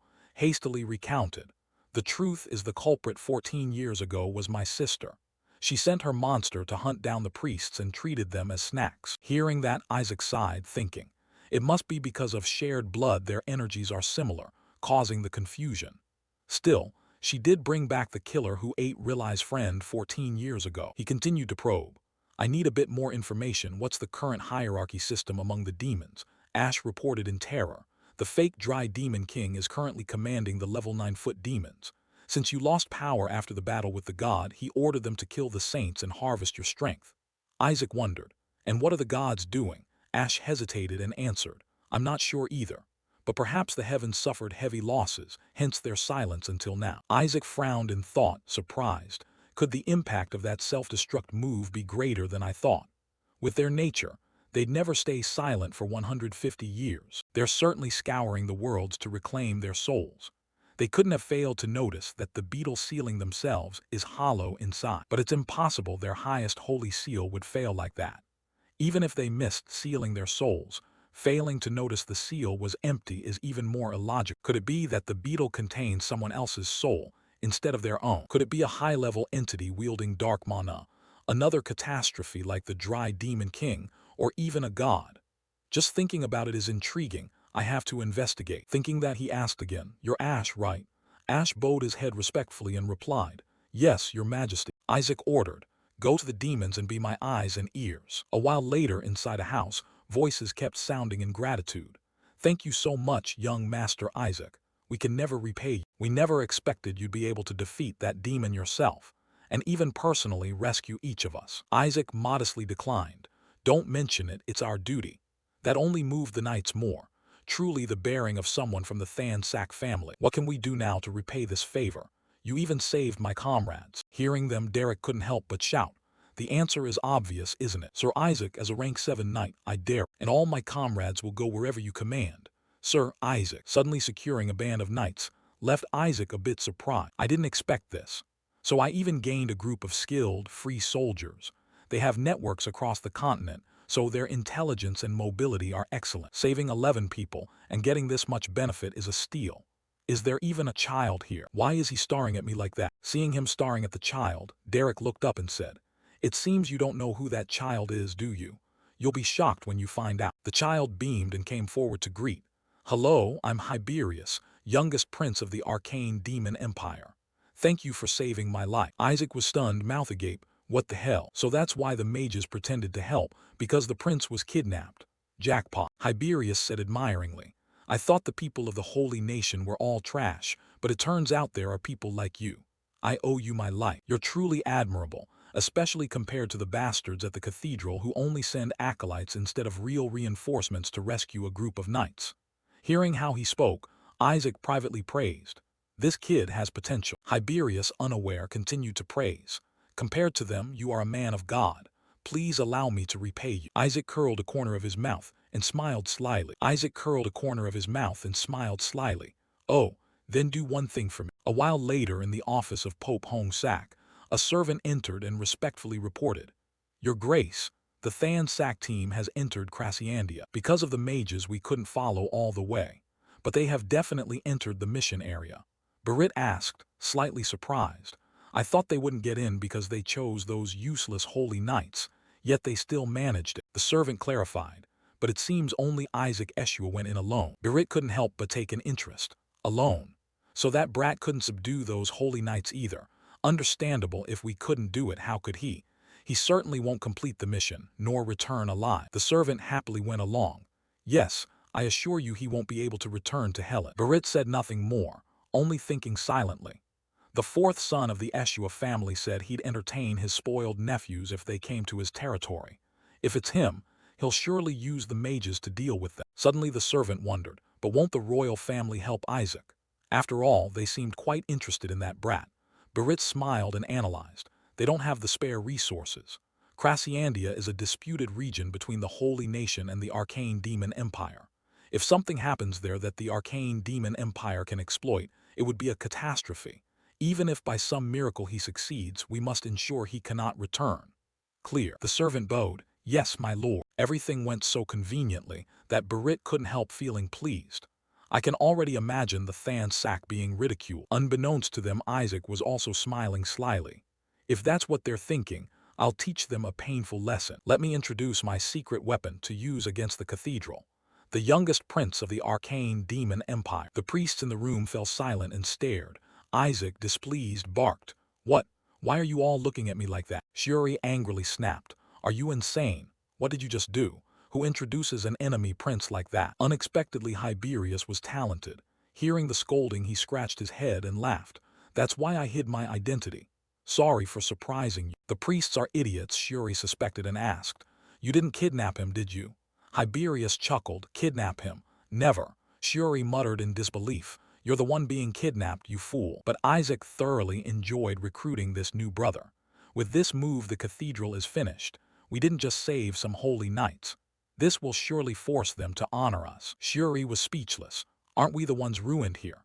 Suddenly, a loud voice proclaimed. The basic rule of politics is to make the opponent owe you. Simply rescuing the prince means the Arcane Demon Empire now owes us a great debt. Everyone looked alarmed. Why would you say that outright in front of the prince? You madman. Unexpectedly, Hiberius agreed. Indeed, you are a brilliant strategist. The group was exasperated. Is this kid crazy too? Shuri frowned and tried to press. So you intend to publicly claim you rescued the Arcane Demon Empire's prince and return proudly? Isaac lowered his voice. Don't tell anyone yet. That's why I gathered everyone here. The Hong Sack will certainly set traps to sabotage our mission. So what would you think if the Arcane Empire's prince walked into that trap? At the news, everyone turned pale, while Hiberius grew extremely excited and cheered. You're so clever. If you want, I'll jump into the fire for you. Isaac couldn't hide his excitement, rubbing his hands. Let's slap those Hong Sack with a truly painful blow. A while later, Isaac sat down and spoke seriously. It'd be fine if only we fell into that trap, but what if the Arcane Empire's youngest prince is captured too? Of course, there would be thorough investigations from both the Holy Nation and the Arcane Empire to find out who is behind this. So then those who set the trap, the Hong Sack cult, how terrified will they be? Shuri still doubted and warned. I get your rough idea, but Cardinal Berit isn't the type to act so blatantly as to expose himself as the culprit. Isaac dismissed it at once. That's fine, he has accomplices. Shuri questioned. Accomplices? Don't tell me you plan to use those mages. Isaac denied it. They're troublesome, so I only intend to sabotage their plans a little. But if we fight them openly, it could become a diplomatic issue. Shuri grew more frustrated. So what do you intend to do? Isaac bared his teeth in a crafty grin. Deceive them, of course. Before Shuri fully understood, Hiberius jumped up and yelled along. Brother's right. The priest glared blankly. What nonsense is this? Are these people insane? Suddenly, a violent tremor occurred. Everyone panicked and ran to the windows to look. What is that? What's happening? In the distance, a column of black smoke rose, making the priests puzzled and ask, did it happen at the mages' camp? Before anyone understood, Isaac's shout rang out. The first strike succeeded. Damn mages, how dare they try to take my Monocore? Kill them all. Saying that, he ran straight outside, leaving Shuri screaming in panic. That madman. At the mages' camp, people panicked and argued. That bastard's gone mad, we're under attack. All stored monocores have been destroyed, the circle-making tools are shattered. Could it be the acolytes? Did they know our attack plan and strike first? We must attack those priests. Before they could move, Isaac ran up and shouted, "Wait, from now on I'll hand him over to you." Saying that, he dragged Tiberius up as a human shield. The kid even shouted along, "You bastards, how dare you attack us?" The mages went pale and didn't dare move. "He's the youngest prince after all, your highness. Why are you with those priests? Please come this way, we'll escort you." But before they finished, Isaac cut them off. "Bastards, if you value this boy's life then hand everything over." Tiberius chimed in, "Can't you hear?" Isaac ground his teeth and hissed each word, "Give it all up." Shuri watched from afar, speechless. "Gods, please take this bastard away." Our letter 1ed1 Shua was known as the Than Sak faith, one of the 5 great religions. Together with Bok Sak they were the most righteous, despising injustice and always upholding knightly principles. Even with a sword at their throat, an heir of that faith would never raise a weapon. Yet now he held a sword to the arcane empire prince's throat, beginning a hostage situation. Isaac, like a demon, threatened, "So you mean it's fine if this kid's head is cut off?" Tiberius, unafraid, shot back, "Is that what you mean?" The mages were utterly bewildered. Why is his highness there? And why is he being taken like this? He's strong enough to crush countless adults. There must be some weakness they exploited. We have to help him. As Shuri moved to stop the charade, the mages cried out, "That man is an Eshua disciple." "Calm down. Resolve this by negotiation." Isaac still calmly pointed the sword at them. "Negotiate my foot. Listen to me. Hand everything over now." Suddenly Shuri was displaced, and a mage took her place. He reached out and murmured, "Your highness, over here, take my hand, I'll save you." But Tiberius clearly didn't need help. He angrily shouted, "You idiots, why haven't you saved me yet? Do you still call yourselves great mages?" The mage could only lunge forward trying to grab Tiberius. "I'm trying, your highness, I'm here." But Tiberius dodged them all and kept cursing, "Useless insolent brats." The mage complained miserably, "Come on, we're here to save you." But Tiberius flipped the script. "Enough. In the name of the youngest prince of the arcane demon empire, I order you to hand everything over and withdraw." Isaac shouted with satisfaction, "Hear that?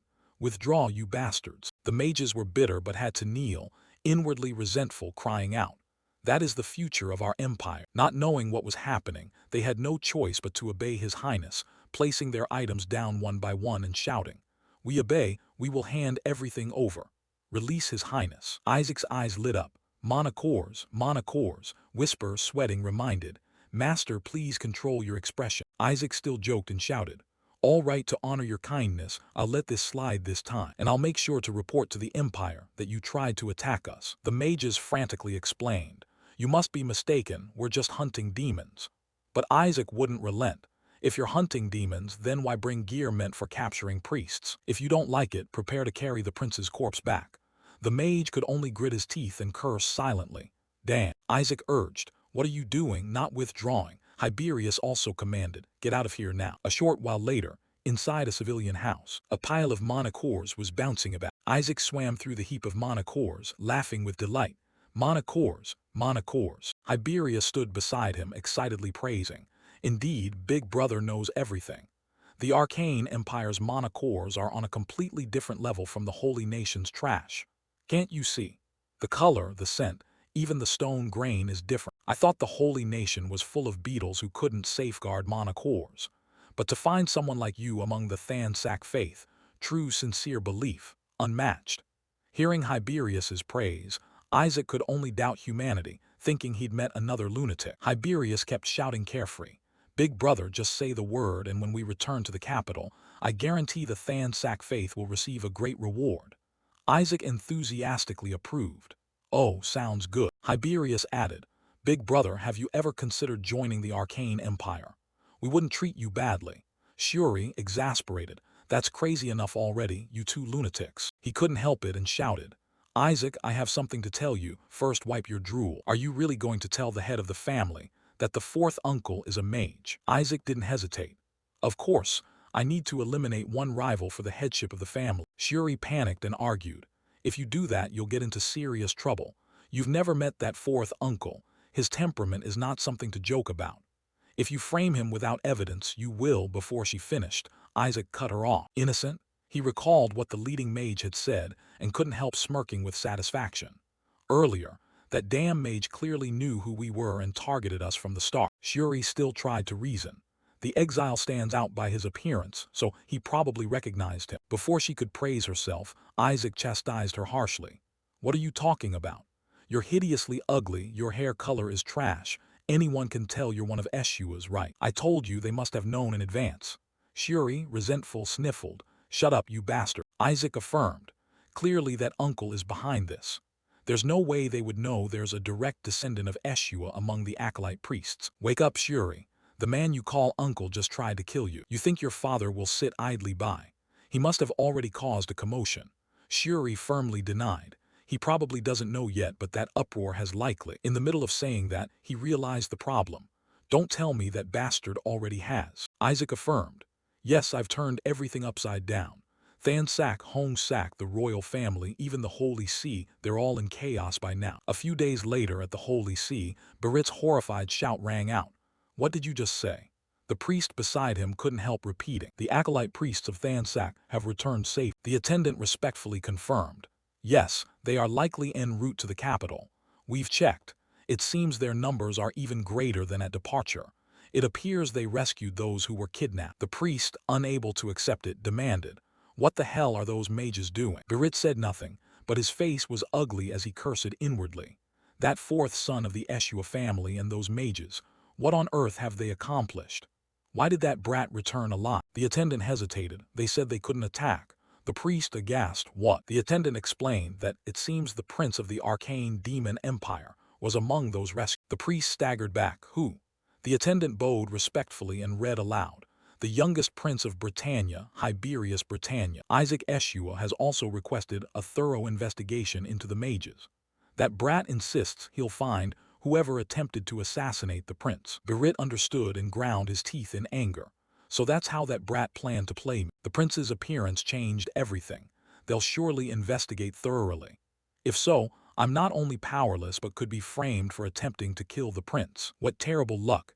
The father and son are truly a disaster. While still seething, another man burst in and shouted, Your Eminence, there's bad news. The head of the Eshua family has arrived at Barit's and is causing an uproar. He demands to see his fourth son immediately. Barit's face darkened as he swore under his breath. Now even the grandfather's here. Damn it, all three of them. At the same time, in the capital of the holy nation, Helen, the head of the Thansak family received a letter from Isaac that read, Sir, I almost died. My fourth uncle tried to kill us with the help of those mages. The head erupted. That brat dares. Thinking of that, Isaac held his head and chuckled, typical of him. I knew he wasn't ordinary, but I didn't expect him to cause trouble right under the Pope's nose. Asili, who had been silent until now, spoke, Sir, I sincerely thank you for avenging my brother.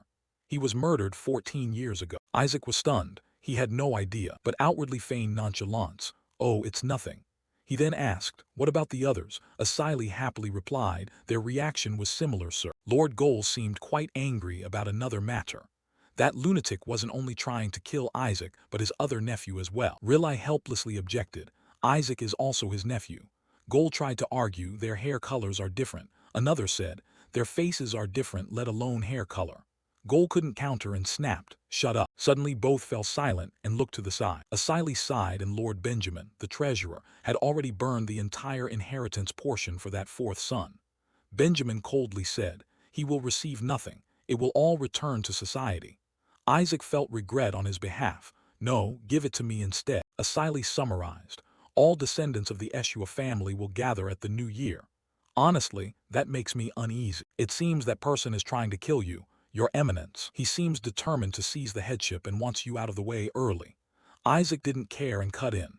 Don't worry, I'm not going to die. But strangely, there must be somewhere else in chaos right now. Why are they still silent? They should have arrived. While he was still speaking, a piece of paper flew in. Isaac tore it open and shouted, they're here. Immediately, a blazing red summoning array appeared before him. Asili gasped, a holy summoning spell. Isaac stared at it and taunted. Seems you're in quite a hurry, huh? Even resorting to a holy summon. The Scarlet Cardinal stepped out of it, grabbed Isaac by the collar and threatened. You said you'd show me something interesting. Isaac, unfazed, replied. Looks like my adorable prince of the arcane demon empire is doing well. I thought you'd like him. That remark made the Scarlet Cardinal grit his teeth in anger, and he reluctantly released Isaac's collar. What were you thinking bringing the prince of the arcane demon empire here?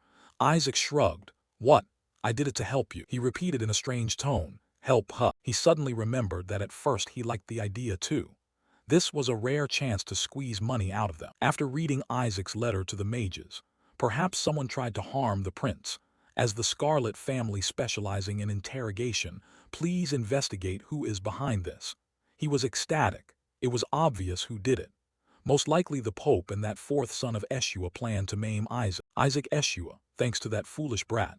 I could make both the Hong Sak and Than Sak families kneel. That would be enough to earn the right to face the 14th Council. Even more besides. But when he met Hyberius, things didn't go as expected. The brat wasn't afraid in the interrogation room and fired back.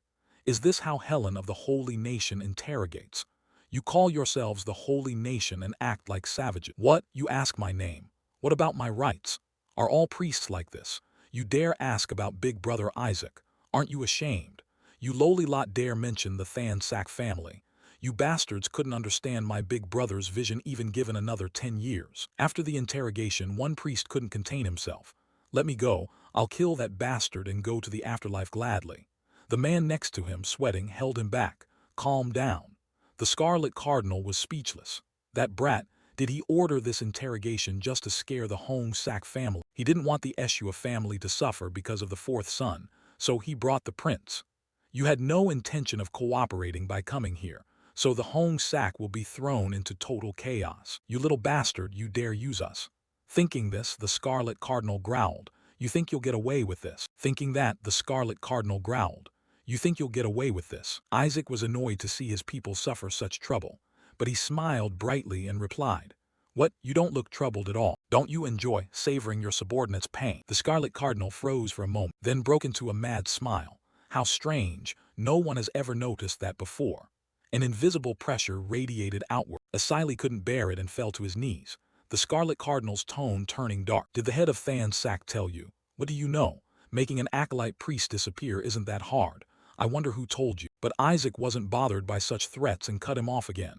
If you're pleased, then pay up. Scarlet Cardinal Leon Sepet. He curled the corner of his mouth and reached toward him threatening. Looks like you haven't learned anything, except how to get yourself killed faster, huh? Asili, frightened by the scene, shouted, "Run." But Isaac casually snatched the item from inside his sleeve and proudly displayed it. "Thank you, sir. This is more than enough payment." The pressure finally dissipated. The Scarlet Cardinal bowed and asked, "By the way, I'm curious. Did you personally slay that monster? How could an acolyte priest do something like that?" Isaac smiled. "That's a family secret of mine, sir. Unlike Than Sak, your family seems rather poor at hunting monsters, so I'm not surprised you're curious. That's also why your son got beaten to a pulp." The Scarlet Cardinal was pricked but held it in, only smiling before turning away. He muttered in his mind, "What an insolent brat." Isaac didn't bother to see him off, sitting and waving with a smile, "Travel safely." Only now did Asili rush forward in alarm and ask, "Are you all right, young master?" She glared after the Scarlet Cardinal and scolded, "Why are people from the Scarlet family all so unpleasant?" He sighed helplessly because their head is always a madman. Suddenly she noticed the item in his hand. Isaac asked, "But what is that?" His expression darkened as he looked at the card and said, "A pass to the Holy Sea's prison." He thought to himself, "With this I can see my subordinates." The next day, at the Hong Sak Evaluation Council for the test, the participants curiously discussed, which team will achieve the rank of king in this test? Of course Hong Sak. There's never been a case where Hong Sak didn't take the top rank in their test. Zich Sak even lost to Than Sak. The Scarlet Cardinal heard this and clenched his glass until it cracked. At that moment footsteps sounded, and everyone's attention turned. The acolyte priests are coming. What team is it? It's the Than Sak faith led by Isaac Eshua. Seeing Isaac enter, the Than Sak kids behind were furious, tearing at their hair. Why doesn't he just die? How many times have I nearly died because of that bastard? Isaac snapped angrily. I can see everything, you bastards. Smile for me or else. Before he finished, they obediently grinned like dogs. Suddenly chatter rose. Look, it's the Hong Sak team. The Hong Sak team entered, smirking slyly. You clueless Than Sak lot. Thanks to Kin's help, we recovered a lost relic of the holy nation Helen from the enemy. This is what benefits the holy nation. Merit in the arcane demon empire, huh? How ridiculous. You think rescuing a few survivors changes anything? Use your head, you foolish Than Sak lot. At that moment, the host stepped forward with the list and read aloud. Greetings, acolyte priests and honored guests. Thank you all for attending the Hong Sak test results evaluation. Please stand. The results of this test will be announced personally by the emperor. No sooner had he finished than the emperor and the prince walked out hand in hand, leaving the attendees agape in disbelief. The emperor personally came. This is rare. This means the evaluation is important enough for him to announce the results himself. The Hong Sak kids glanced covertly and rejoiced inwardly. Of course, we recovered the holy nation's lost relic, so the emperor must come in person. Immediately after, the host's voice echoed across the square. Then now, the results evaluation will begin. The relic recovered by the White Sack team was an ancient lost tome. The Red Sack team brought back a holy sword, forged 300 years ago by the genius artisan Arde. Seeing the two items, some murmured, "Not bad, worth studying." Ah, his work still holds extremely high value. This year's acolytes are truly different. Last year there was nothing nearly this valuable. The host continued to announce. As for the Hong Sak team, truly astonishing. They recovered a national treasure that Helen had lost hundreds of years ago. The crowd buzzed. That's the heirloom passed down through the royal line, the necklace stolen by the Manji right. Shuri widened her eyes in amazement. A national treasure. No wonder the emperor came personally. The emperor acknowledged with pleasure. This is a ceremonial royal treasure stolen in my grandfather's time. I thought it would never be seen again, yet you recovered it. The Hong Sak team's ability is truly outstanding.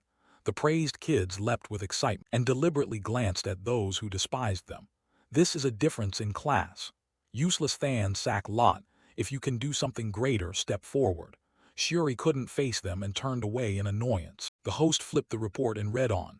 And finally, the Than Sak team. The Than Sak team valiantly rescued all the holy knights who had been kidnapped by demons in Krasiandia. The spectators buzzed. The acolyte priests rescued them from the mage's territory.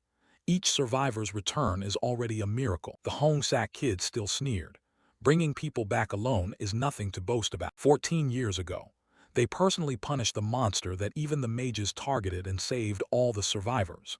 At last, Helen's 14 years of suffering have been eased. The Hong Sak kids began to sweat, reassuring themselves. It's fine, I didn't think they'd defeat that monster, but the national treasure is far more valuable. But the host didn't stop. The Than Sak team also rescued Hyberius Britannia, prince of the arcane demon empire. The Hong Sak kids couldn't believe it. Isaac. The host tossed the stack of reports and shouted. The holy nation Helen has requested recompense from the arcane demon empire for saving Prince Hyberius, meaning the return of a formerly stolen treasure, and more importantly, the abolition of the unfair tax in the disputed region of Krasiandia. The arcane demon empire has agreed to this request. The entire square fell utterly silent. The emperor rose, hands on the table, and praised. This achievement is so great that I struggle to find worthy praise. What the acolyte priests accomplished today not only elevated Helen's honor, but also brought real benefits to us. The national treasure and holy relics elevate the holy nation's prestige. But to me, the lives of our people are even more precious. The Than Sak team not only saved the holy knights, but also countless civilians, even the enemy nation's prince. One life is worth more than the universe. Saving that life is precisely why the holy nation Helen exists. Resolving trade issues that affect livelihoods is like saving thousands of lives. Regarding this unprecedented achievement, I believe the Evaluation Council will think the same as I do, won't they? The Hong Sak clergy only cleared their throats, not daring to speak. The spectators buzzed again. The national treasure Hong Sak brought back is truly astonishing, but what Than Sak did is incomparable. That isn't something trainees could normally accomplish. Above all, Than Sak reaffirmed the true purpose of the clergy, to protect the weak and serve the people. That is the essence of a cleric. While other teams only recovered items to restore past prestige, whether by accident or design, Than Sak performed a great service for Helen. Kina, sitting above, clenched her teeth in anger. If it wasn't intentional, how could Isaac have accomplished all of this? Because they saved the people. Hong Sak had no choice but to award the king rank to Than Sak. Everything happened exactly as Isaac had planned. To let the discussion subside, the emperor stepped forward and announced, "Then I will declare the final results. This year the trainees have shown exceptional talent, especially the Than Sak team. Despite the dangerous mission, they did not give up and risk themselves to save their comrade. That achievement will serve as a shining example, not only for their peers, but for the elders as well. Therefore, the victory in this Hong Sak examination will go to the Than Sak team." The kids, hearing this, hugged each other in delight. A while later, in the Thansak team's dormitory. The head of the Thansak family walked quietly down the corridor, his face flushed with excitement. I only told you to return alive, but you did very well. Isaac, perhaps the boy truly can become a saint and bring glory to the family. His temperament is problematic, but with proper guidance, he can surely be correct. Thinking this, he gently pushed open the door. The sounds inside immediately spilled out.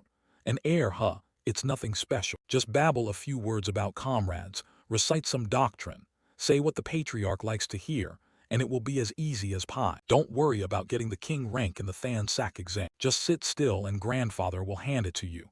So this is the feeling of invincibility. Indeed it is.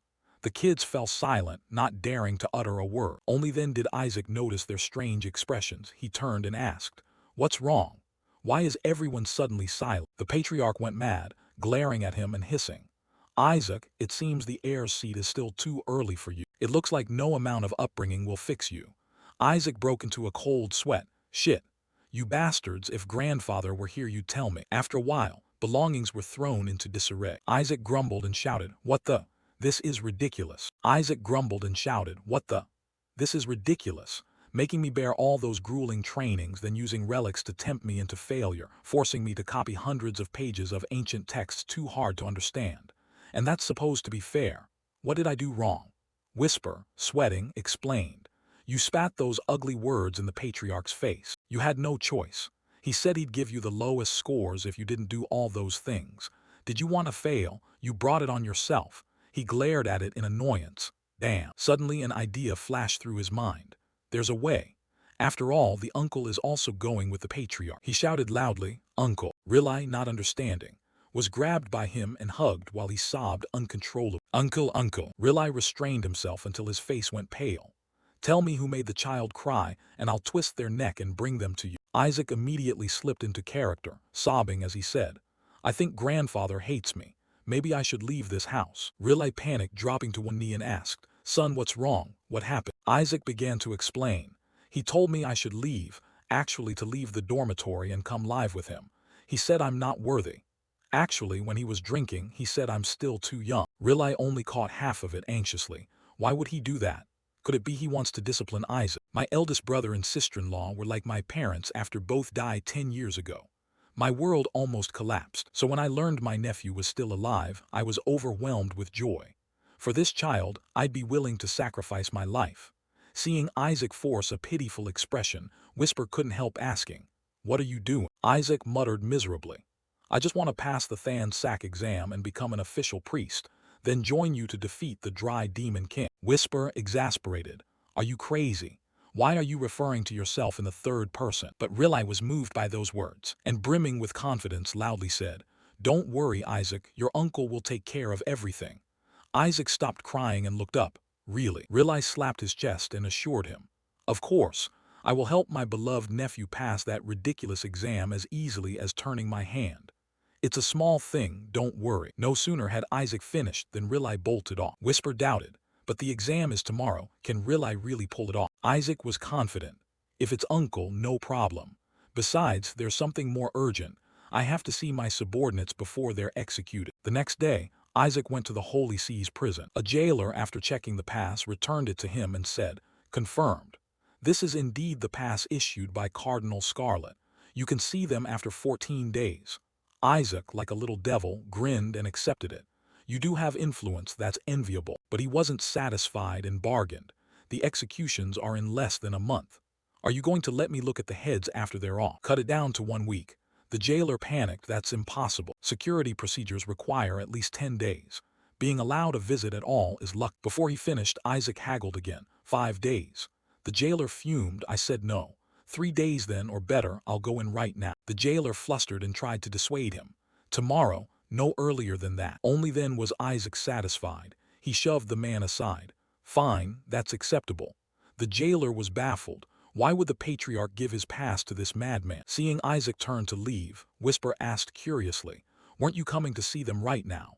He smirked and replied, "No, I need to fetch something after I achieve the king rank in today's exam.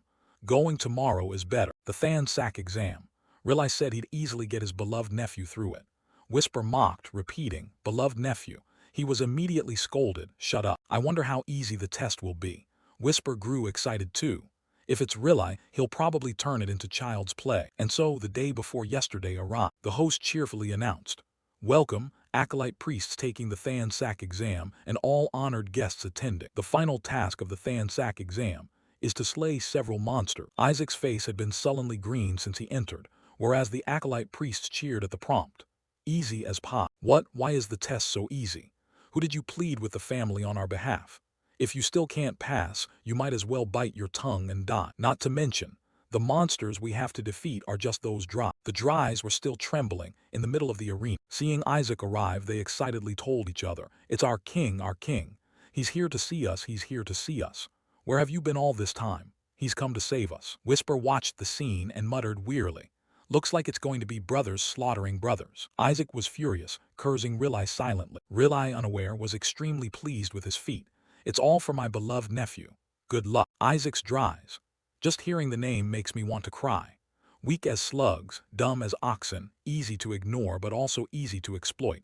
They're basically the untouchable class in the demon world used for priests' tests. In noble lessons, even at children's festivals, they're often summoned only to be slaughtered by bone-rending spell. And if they die by bone-rending, it's straight to hell. When they die, they restart from zero and then resurrect at level 1. When Isaac first came to this world, he repeated that process so many times the gods were exasperated. "You're dead again. This is the 43rd, 721st time already." Recalling this, he cursed bitterly inwardly. "Damn priests, how dare you summon these pitiful souls before me, the great dry demon king." The Dries cheerfully clacked their bones to communicate. "Where are we? Where are we? We don't know, but our liege is here and our liege is here." The kids shouted excitedly. "Isaac, use the bone-rending spell that will send them to hell. Right, that holy magic makes them nothing, easy as pie." Isaac fumed inwardly. "Bone-rending," Whisper advised. "Bone-rending is the most basic spell, just use it." He rolled his eyes and cursed in his head. "I've died millions of times because of that damn bone spell. And now you want me to use it on these kids? Are you insane? Rilai, you bastard." The Dries happily ran over. "It's his majesty. He's come for us, for us. So happy, so happy." Soon, a thud rang out.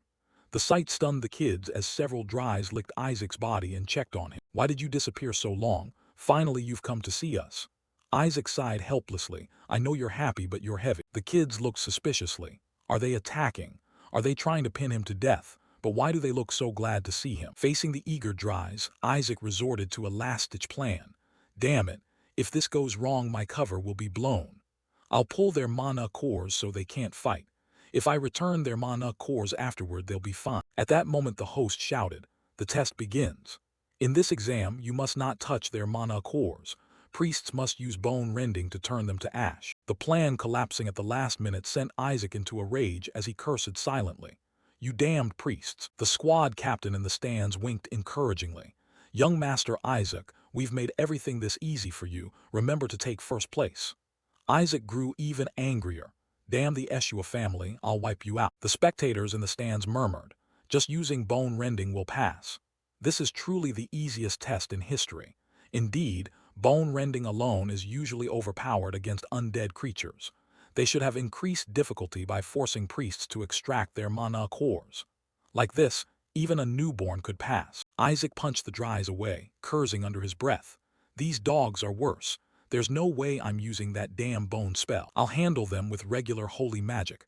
Damn it. Sorry, kids. Even ordinary holy spells can be lethal to undead, but it's better than sending you to hell." The Dries were knocked away but still eagerly looked at him, cheering. "Oh, His Majesty is looking at us, he's looking at us. Oh, Your Majesty, what should we do now? Tell us. Oh, just seeing you makes us happy, so happy." Isaac collapsed to his knees. "I can't do it." The kids gaped in disbelief. "What?" Shuri clutched her head and cried. "Even children can do it, why can't you?" Isaac, drained of energy, insisted. "No, I can't." The Dries worriedly ran over to ask, "Your Majesty, are you all right? Have you run out of mana? Or should we carry you to the dragon's fire to restore your mana?" Isaac snapped angrily. "I'm not a Dry anymore, I'm a human thrown into the fire. It's painful." The soldiers above gaped and asked one another, "What did he just say? Not a Dry but a human. Could it be he regards them as humans?" Isaac startled and looked up to the stands. People there stroked their chins and murmured, "Well, Dries used to be human. The boy doesn't want to attack beings that were once human. Maybe he wants to save those who became monsters. Sure enough, Thansak is a creed that protects all creatures from demons. The son of the saint indeed has a noble heart. Suddenly, the public opinion shifted to praise. Shuri could only clutch her head in exasperation. You people are crazy. There's no way that guy is thinking about anything noble. He had no choice and volunteered. Move aside, Isaac. If you won't do it, I will. Before he finished, Isaac punched him in the mouth. Stop. He glared around in fury, thinking, if someone else uses bone rending, they'll send them to hell. I can't let that happen. No more joking. Isaac gathered mana into his palm, pressed it hard onto the floor and shouted, bone rending. A circle of ma expanded outward. Isaac tensely told himself, I must aim so I don't hit them. In the stands, people stared at the mana spreading before him and exclaimed, is that bone rending? I've never seen one this large. The dries enclosed within cheered with delight. What is that sparkling thing? We don't know, but it's so beautiful. Isaac's face darkened as he ordered, Dark Lick, hide them all within the shadows. The Dark Lick appeared and acknowledged, at your command. Immediately the dries were swallowed by darkness. Moments later the mana dispersed, leaving the scene looking ordinary. Those above wondered in confusion. What's going on? Those dries, they're all gone. He cleared them all in a single strike. Amazing. At this level he must at least rival the bishops. He truly has the makings of a saint. Hearing that, Isaac gritted his teeth and cursed inwardly. You rotten priests, I'll definitely wipe you out one by one. Meanwhile in the Thansak clan's meeting room, the patriarch agonized while analyzing. Cardinal Scarlet wants to seize Isaac. He is certain Isaac will summon a dark god during the sacrificial rite. If the boy can summon just a mid-ranked deity, I'd already be satisfied. Goal interjected grimly. If father knew which god had chosen Isaac, fainting would be the least of it. The patriarch jumped. Worse than an evil god. Goal affirmed confidently. Absolutely incomparable. The patriarch grew more despondent. Damn it, what kind of rotten god will appear? Rilai was unsettled too. Could that god be at disaster level? After a few minutes' thought, the patriarch sighed and decided. Then bringing Isaac home and re-educating him is our top priority. I've already sent people to him. A report should come soon. No sooner had he finished than someone opened the door and announced, My lord, I have just returned from visiting young Master Isaac. Young Master Isaac is currently on his way to the Holy See prison. Those words hit the three in the room like a thunderclap. The patriarch lost his composure, bracing himself to stand. Why there? That's the Scarlet faction's territory. The boy doesn't even have the right to go there. The messenger explained further. Cardinal Scarlet gave the young master a travel pass. The patriarch tried to restrain himself, a vein bulging on his forehead. That bastard. Does he intend to lure my nephew with cheap tricks? Rilai and Goal panicked, not knowing what to advise. Father. The patriarch's eyes burned red as he roared. Does he think I can't see through his schemes? We will go to the Holy See prison right now. Meanwhile, Isaac walked as if in a daze. Seeing his master like that, Whisper could only comfort him. We're already at the Holy See prison. Why are you still so down? Isaac, still dejected, replied, I'm defiled. I didn't expect to use that filthy bone magic. Whisper changed the subject, but isn't everything okay now? Did you bring the reward from the test? Isaac sulkily reached into his pocket and produced it. I did all this for that. Of course I brought it. Seeing the item in his hand, Whisper asked, It's just a cord. Isaac explained. It's a cord that can remove demonic aura, a precious item that frees people from addiction to demonic energy. For me, it also helps hide dark mana. Whisper understood and beamed. So you plan to hide your mana before entering the prison. But Isaac was still cautious. Before we go in there's no one nearby, right? Whisper checked and confirmed. Within my sensing range there's no one. Isaac snapped his fingers in satisfaction. Fine, let's go. The dries that had been imprisoned were immediately released, each joyfully cheering. Master, we thought we'd never see you again. We love you. Before they could finish, Isaac ordered, Darklick, take them home. The dries wailed and pleaded. Master, what did we do wrong? We'll do anything you say, please don't abandon us. Can't we stay with you? Isaac snapped irritably. If you stay here you'll be erased. You fools, do you think I want to do this? Make sure they get home safely. The Dark Lick obediently accepted the order. Yes, master. Isaac turned away comfortably. All right, let's go in now. He suddenly halted, looking down to see a small dry clinging to his waist, and shouted, When did you crawl in there? The little dry clung and pouted. I don't want to be apart from you again. Whisper sighed in exasperation. Oh damn, its mana is so weak I can hardly sense it. Before he could deal with it, a soldier approached and called, It's time for your audience. Isaac's face darkened. How did they arrive so quickly? Do you know how hard I work to keep these dries alive? If they're captured, they'll be erased. There's no other way. He had to tuck it into his sleeve and ordered, "Hold on tight. Do not poke your head out." Seeing Isaac approach, the soldier stepped aside and bowed. "Please come in." Isaac smiled arrogantly and strode forward. 50 years ago, the holy nation captured a 9th-level demon. The demon had infiltrated the holy nation alone to reclaim the dry demon king's corpse, but the clerics took that corpse as a hostage. In the end, the demon voluntarily knelt to protect its master's body. The capture of a pure-blood primeval fiend sent shockwaves across the continent. That's what the record said. Hearing Whisper's account, Isaac realized immediately, so it really was you. The Blood Lord's wax was crumbling. Suddenly Whisper peered forward and shouted, but everyone saw the scene and angrily scolded, "You call this a visit? You bastards." Whisper got a thorough kicking. Even with a telescope you couldn't see him. A soldier stepped closer and taunted, "You should be grateful we let you see this much." Isaac wasn't intimidated. He pulled out his travel pass and barked, "Yeah, get lost." The soldier didn't know what to do and swore under his breath. "Damn." The other soldier suggested, "Then we have to search you. There's bound to be something suspicious. Please cooperate." But before they touched Isaac, his mana flared up, and in a cold voice he said, "Hey, if you lay a hand on him, you'll die." Both of them hastily withdrew their hands. "Ash, what is this pressure? Damn, I can't move." Isaac gritted his teeth and lashed out, "How dare you doubt a descendant of the Eshua family? If you touch him, I'll take it as a declaration of war against House Eshua." "What are you going to do to a child? Want me to bite my tongue and die? Don't believe me. I'll do it for real." Both of them had no time to argue and frantically waved their hands. "Sir, please don't say things that could be easily misunderstood." Isaac continued to threaten, "Do you think my uncle will sit idly by?" A cowardly guard turned to persuade his comrade, "If it's Rilai, he'll surely start a war. Have you forgotten he once bragged about his grandson's first poop?" The other stammered, "But the patriarch told us to investigate this boy's motives. For now, just let him pass. After all, the patriarch issued the travel pass for him." After convincing each other, one cleared his throat and concluded, "Understood, come with me." Isaac still looked displeased. "You should have done this sooner." A moment later, they led Isaac into a pitch-black cell. "We've arrived. Behind this door is the demon's solitary confinement. I warn you, its demonic aura can trigger a heart attack." Isaac wasn't fazed and snapped back, "Shut up and open." The prison door slowly opened. Dark demonic energy immediately filled the air. The face of a demon gradually emerged. Upon seeing Isaac's group, it roared in madness. The two soldiers puzzledly asked each other, "Why is it acting like this? It used to be very calm." The demon grew increasingly enraged. One worried soldier turned away. "See that? That's the demon's power. Now hurry back." But Isaac wasn't worried. He rubbed his nose and smiled inwardly. "He's still strong, huh?" Seeing that, the two soldiers were furious and cursed under their breath. "Is that kid smiling at that enormous demonic aura? Is he crazy?" Isaac cheerfully observed, "It seems he thinks we were captured by the clerics." Whisper jumped up to explain, "This one has completely lost his mind. We weren't brought here by force of arrest but by coercion." The Blood Lord paused for a second. "Coerced?" The two soldiers were speechless. "He's getting crazier and crazier." Whisper blankly retorted, "Huh, you misunderstood. No, it's not like that. The master said he'd bite his tongue to commit suicide. Luckily it ended with him bowing." But the more Whisper spoke, the angrier the Blood Lord became. "They forced my master to bow and even made him say those words." The two soldiers, not hearing the exchange, grew more panicked. "Why is he raging like this?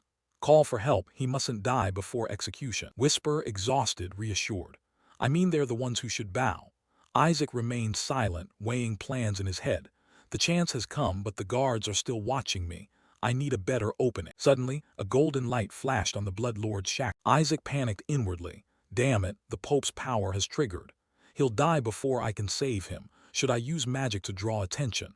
But if I use it now, I'll surely be detected." Before he could decide, the small dry slipped out and offered, "Master, let me help you." Isaac rejoiced. "Oh, my beautiful little one, go. Your size can slip through the bars easily. Give that stone to him, he'll break the shackles. You have too little mana to be detected. I'm counting on you, little dry." Now Isaac began to perform, clutching his chest. "Truly admirable, the Scarlet family is indeed impressive." The two soldiers were baffled. "Someone from Thansak is praising us. It doesn't sound very sarcastic." Whisper couldn't help scolding, "Are you insane?" But Isaac denied it at once. "No, I'm stalling for time." More sentimental lines flowed from the mouth of the A-list actor. Meanwhile, the little dry clutching a mana core slipped inside. When I saw the 14 demons I nearly died, but Scarlet's response was truly brilliant. The guard began to doubt. "You're smiling, young master." Isaac immediately retorted, "Oh, I was laughing out of fear by instinct. The Scarlet family would actually leave people like you as jailers. What a noble clan. With your level you'd easily be promoted to head of the knights at Than's sack." Both guards were dumbfounded, not knowing what to say. What nonsense is he spouting now? Isaac added, "Dear sirs, actually this is confidential. The reason I'm here is by the Patriarch's order." They hurriedly probed, the Patriarch's order." Isaac nodded in confirmation. "It's a family mission. I'm actually in a succession war. My task is to injure the 14 demons." The two guards drew a cold breath. "Oh my, that's harsh. A succession war that dangerous you could die like this." Isaac pretended solemnly, "That's right." The two guards swallowed and whispered, "This is strange, like fighting for the next cardinal position. Who's crazy enough to task a child with injuring the 14 demons? But since it's the Holy Maiden's family, it's somewhat understandable. Still, assigning such a task to a child, the Thansak faith, is notorious for its fanaticism." Finding the story no longer interesting, Isaac changed the subject. "So do you guys plan to work for Thansak?" One of them asked eagerly. "To Thansak? Is this a recruitment offer?" As Isaac intended to say more, he felt the little dry returning. It immediately clutched its head and sighed. "It seems the 14 demons are still beyond my capability." The other guard anxiously asked, "Are you all right? Why do you insist on meeting the 14 demons? We'll take you back." Inside the cell, the Blood Lord transmitted a voice telepathic. "Thank you, your divine king." After a while they helped Isaac out. "It's almost time, please try to hold on a little longer." Isaac put on an act of gratitude. "Thank you, sirs." Suddenly a foot stepped forward to block Isaac. "Wait, before you leave we need to check this. I need to inspect the card you're holding." Isaac glared and shot back. "The Scarlet Cardinal's card was given to me." Nizer sneered ominously. "That card also serves to gauge a person's faith. Do you think accepting something from the Patriarch is that simple? The less faith you have, the darker the card will grow. We want to test its color now." Whisper showed excitement. "The card can change color." It slipped into check and flew back confirming. "Completely black." Isaac felt a chill run down his spine. Riding the momentum, Nizer ordered, "Hand over the card." Isaac broke into a sweat and refused. "I'm not giving it." Nizer couldn't contain his sarcasm. "What's the matter? Afraid it'll turn red-black?" Whisper snapped angrily. "Red-black my foot. My master's card should be as black as his conscience." Isaac hit it and barked. "Get lost, I'm not handing it over." Nizer grew more confident. As expected, jumpy little trait. Before he could accuse them, Isaac stepped ahead. "You plan to steal the card, then blame Thansak for losing it, right?" Nizer gaped. "What did you say?" Isaac affirmed as if it were true. "Of course. You'll steal it, then threaten Thansak to extort a huge compensation." The two soldiers were left speechless. How did this brat come up with such a naive idea? Isaac acted as if he had just realized and sighed with relief. "In your land, everyone is one of your own. A few smooth words could easily make me look like a fool. How can I trust you then?" Nizer lost his composure and growled. "You madman, how dare you insult my family?" "Fine then, no card needed. I have something better." With that he punched the ground hard. Whisper grimly warned, "Master, is that the judgment altar?" Behind Nizer, a statue of a goddess appeared, the secret scarlet blood core. Isaac also recognized its origin. The Fate Judgment Altar, a statue that detects nobles disguised as humans or those without fate. This temple dares to use that on a noble. Nizer was visibly elated and laughed with glee. "If you have faith, the goddess will weep in repentance. If you're a heretic, the goddess will wrathfully open her eyes in blasphemy. If it's uncertain whether the other has faith, it will recoil." Contrary to Isaac's worry, the two soldiers cheered him on. "Don't worry, with the young master's courage and duty there'll be no problem. Take this chance to prove your innocence and make them pay for their disrespect." Isaac panicked inwardly. "If I step up now, that statue will definitely open its eye." Nizer continued to urge, "If you're a martyr candidate, step up confidently." Isaac refused to argue. "Why should I listen to you?" Nizer threatened, "If you don't want your name erased from Thansak's faith, then step up." That line surprised Isaac a little. "Erased from what? Keep it brief. Do you think Thansak is easy to bullet?" Mid-sentence, Nizer's body began to dissolve. The next moment he reappeared behind Isaac, grabbing him and shouting, "Don't talk nonsense, get up." Isaac didn't have time to react before being teleported in front of the statue. When he steadied himself, he found he was standing right before the statue. Nizer behind him turned dark-faced and smiled. "Don't worry, it'll be over in a sec." Isaac muttered angrily. "My body won't move. How am I supposed to run like this?" Nizer grew more excited, raising both hands and shouting, "Come on, goddess statue, open your eyes. With this I can get rid of Isaac and Than." No sooner had he thought that, than the statue began to shed blood tears. The sight made the nearby guard unable to hold back a shout. "The goddess statue is crying blood. Wasn't that something only a cardinal could make happen?" Nizer couldn't believe it, eyes wide. Impossible, how could he possibly have faith? Isaac also couldn't believe it. "Holy crap, it's crying. What are blood tears anyway?" Whisper called out immediately, "Master, pay attention to his expression." Then it glanced down and, seeing the little dry, realized. It seems the statue can also measure the little bone's fate. That's right, the Demon King is also an object of worship. It measured the little bone's faith in his master. That's a perfect 100. Isaac happily praised, "As expected of my subordinate." The soldiers grumbled uneasily. He used the judgment altar without being sure of the outcome. It seems even young Master Nizer couldn't make the statue shed blood tears. Ah, if Than Sak wants to make this a big deal, we're done for. Isaac finally turned back and threatened, "On what basis do you dare pull this stunt? So what's your plan now?" "Just wait. House Eshua won't let this go, understand." But when Isaac turned away, the little dry was covered and the statue immediately gaped. Whisper panicked and shouted, "Turn around now." Isaac turned around at once, and the statue returned to its normal state. Isaac clutched his chest and exhaled. What was the point of suddenly opening wide like that? Whisper explained, "Don't you turn your back like that. You must face the statue with the little bone." Nizer seized the opportunity to accuse. "Ha, I knew it. You all saw it clearly, right? The statue opened its eye." The goddess statue opened its eye. But the guards didn't see it and tentatively counseled, "What are you talking about? The statue is clearly with its eyes closed. Are you all right?"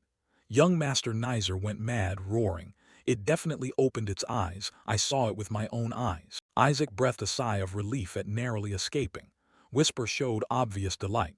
"It seems he's the only one who saw it." The murmuring among the guards grew louder. "But didn't the statue shed blood tears? Oh my God, what do we do now?" Nizer, furious, tried to justify himself. "I'm certain the statue opened its eyes. I saw it clearly." The guards retorted angrily, "Do you think our house has declined so much that our statue would arbitrarily change its judgment? You mean the judgment altar changed its ruling on its own?" Isaac and Whisper enjoyed the spectacle. "This is getting good." The guards took turns questioning. "If the ruling can really change midway like that, then from now on we won't be able to hold any trials against heretics. I think you should watch your words." Young Master Nizer ground his teeth in anger but dared not speak further, cursing inwardly. "Damn it, I can't win against the guards." He turned to Isaac and yelled, "I really saw it. Hey, you, check it again." But Isaac just stood with arms crossed, sneering, "Why should I? So you can change the result. Or are you jealous because you'll never reach that level in your life?" As he spoke, he secretly slipped his hand into his shirt to pat the little dry's head and praise. "Well done, kid." Isaac added with emphasis, "Pathetic." Nizer trembled with rage. "You bastard, you'd better step up while I'm still speaking civilly." Suddenly, a hand reached out. The head of House Than Sak grabbed his hand and pulled him back. "I had a feeling this would happen, so I came, and it seems I was right. Are you out of your mind?" "You brat." Nizer went pale and dared not speak. Rilai rushed over in time to intervene. "If you hit him, it'll be a serious matter. Father, first let's go back and file a complaint." Before he finished, Isaac switched into performance mode and clutched at it. "Uncle, Nizer hit me." Sob. Rilai immediately flew into a rage, roaring, "That bastard must die." A moment later the house head grumbled angrily. "It seems I need to speak with Cardinal Zich Sak." Rilai wiped his hands and agreed. "I'll draft the complaint." Reluctantly Shuri stepped forward to stop him. "Stop, uncle, he's about to die." Seeing Nizer beaten and lying motionless, Rilai remained furious and judged. "He's just pretending. After a few light hits he's acting like that. Kids are too weak these days." At a loss, he could only curse inwardly at that fake idiot attention seeker. "You bastard, what are you doing here? You clearly knew they'd pull something like this." After watching for a moment he brusquely called, "Come on, let's go. Staying here any longer will cause big trouble." Still pretending to be stunned, the young man shot back, "What's the matter?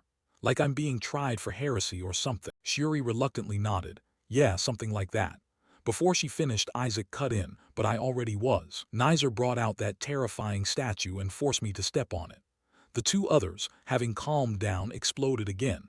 "What did that brat do?" Shuri worriedly covered her mouth. So you're about to be burned alive. He looked exasperated and threatened. Do you want to die? Suddenly, Riley noticed Nizer crawling to his feet and immediately flew into a rage, curling his finger.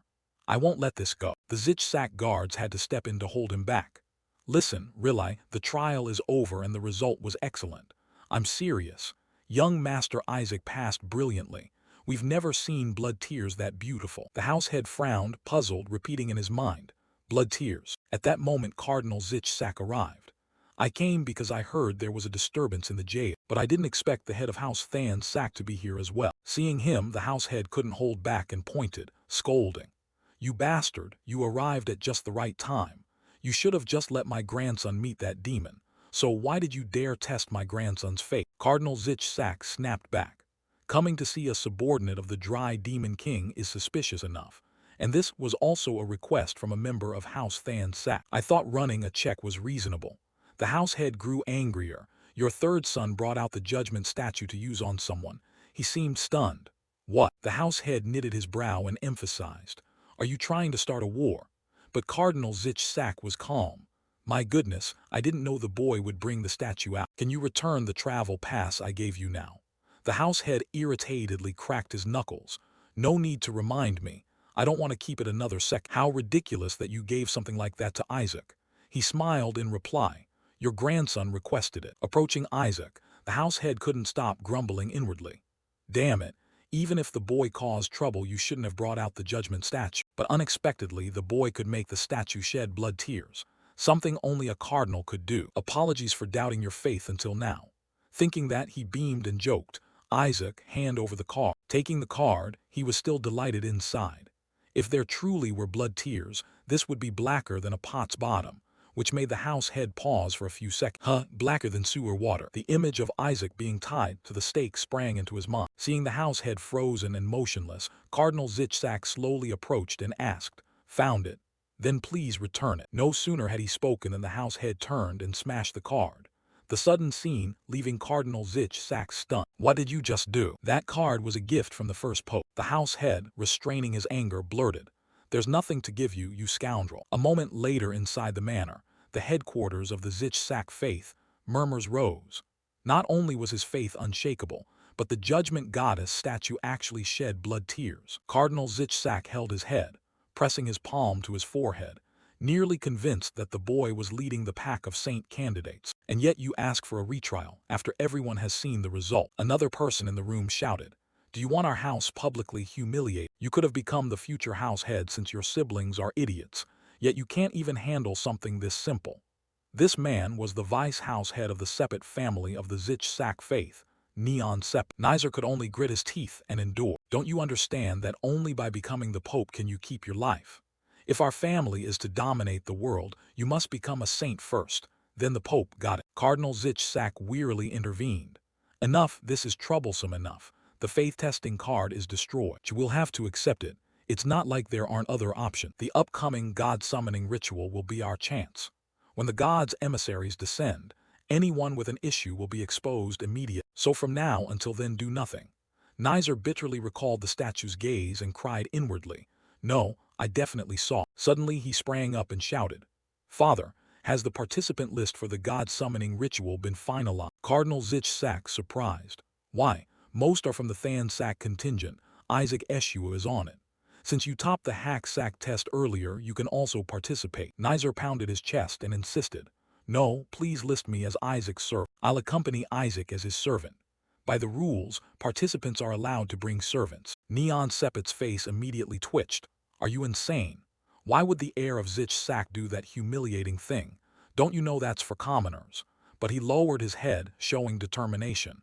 Even so, I must do it. If we don't have evidence, then we'll have to find it ourselves. Cardinal Zichsak objected. No. Nizer shouted, Father, even if it's humiliating, I can do it. He explained. Someone has already taken that servant position. Kina will be Isaac's servant. He helplessly clutched his head and lamented. Damn it. Kina Barit will be Isaac's servant. At the same time, at the Than Sak household, the househead mumbled, propping his chin. It's pitch black. Gol hesitantly asked. So that's why you smashed it. Benjamin looked slightly puzzled. But I heard the statue cried blood. The househead helplessly said. I had Isaac take an additional faith test, just in case there was an error. Isaac had met Melissa not long before, so that's probably why the statue cried. That faith-testing device was stolen from the Zich sack, so it's definitely accurate. Realize sighed. Ah, then it must be true. Benjamin thought sharply to himself. The head of House Eshua is a thief. Goal clutched his head and lamented. At least we don't have to worry about an evil god choosing him anymore, since he's already an evil god himself. Suddenly Benjamin blurted out. Isn't that terrible? Those who score high on the 5-color test will summon a god during the harmonious god summoning ritual. Riley quickly added. Cardinal Zich Sack is surely looking forward to that moment too. The house head grew even angrier. Not only that, he recalled the contents of Cardinal Hacksack's letter. I'm too lazy, so the Hacksack test will be judged based on the god the apprentices summon. His voice trembled. That bastard Cardinal Hacksack has also played a part in destroying us. Gold told Shuri to become Isaac's servant. We can't let Isaac summon a god. Time passed, and the day of the god summoning ritual arrived. In the arena, a loud voice shouted, Hey, aren't you listening to me? Kina sneered. Oh, you mean that bunch of nonsense you just said. But now pointing at himself he yelled, I'm his servant, you bastard, I've already registered. Shuri was left speechless hearing them. Oh gods, please save these bastards. Isaac, the one involved, was calm and commented, just smash their heads and it's done. He added silently, because those god flatterers will come, everything's already complicated.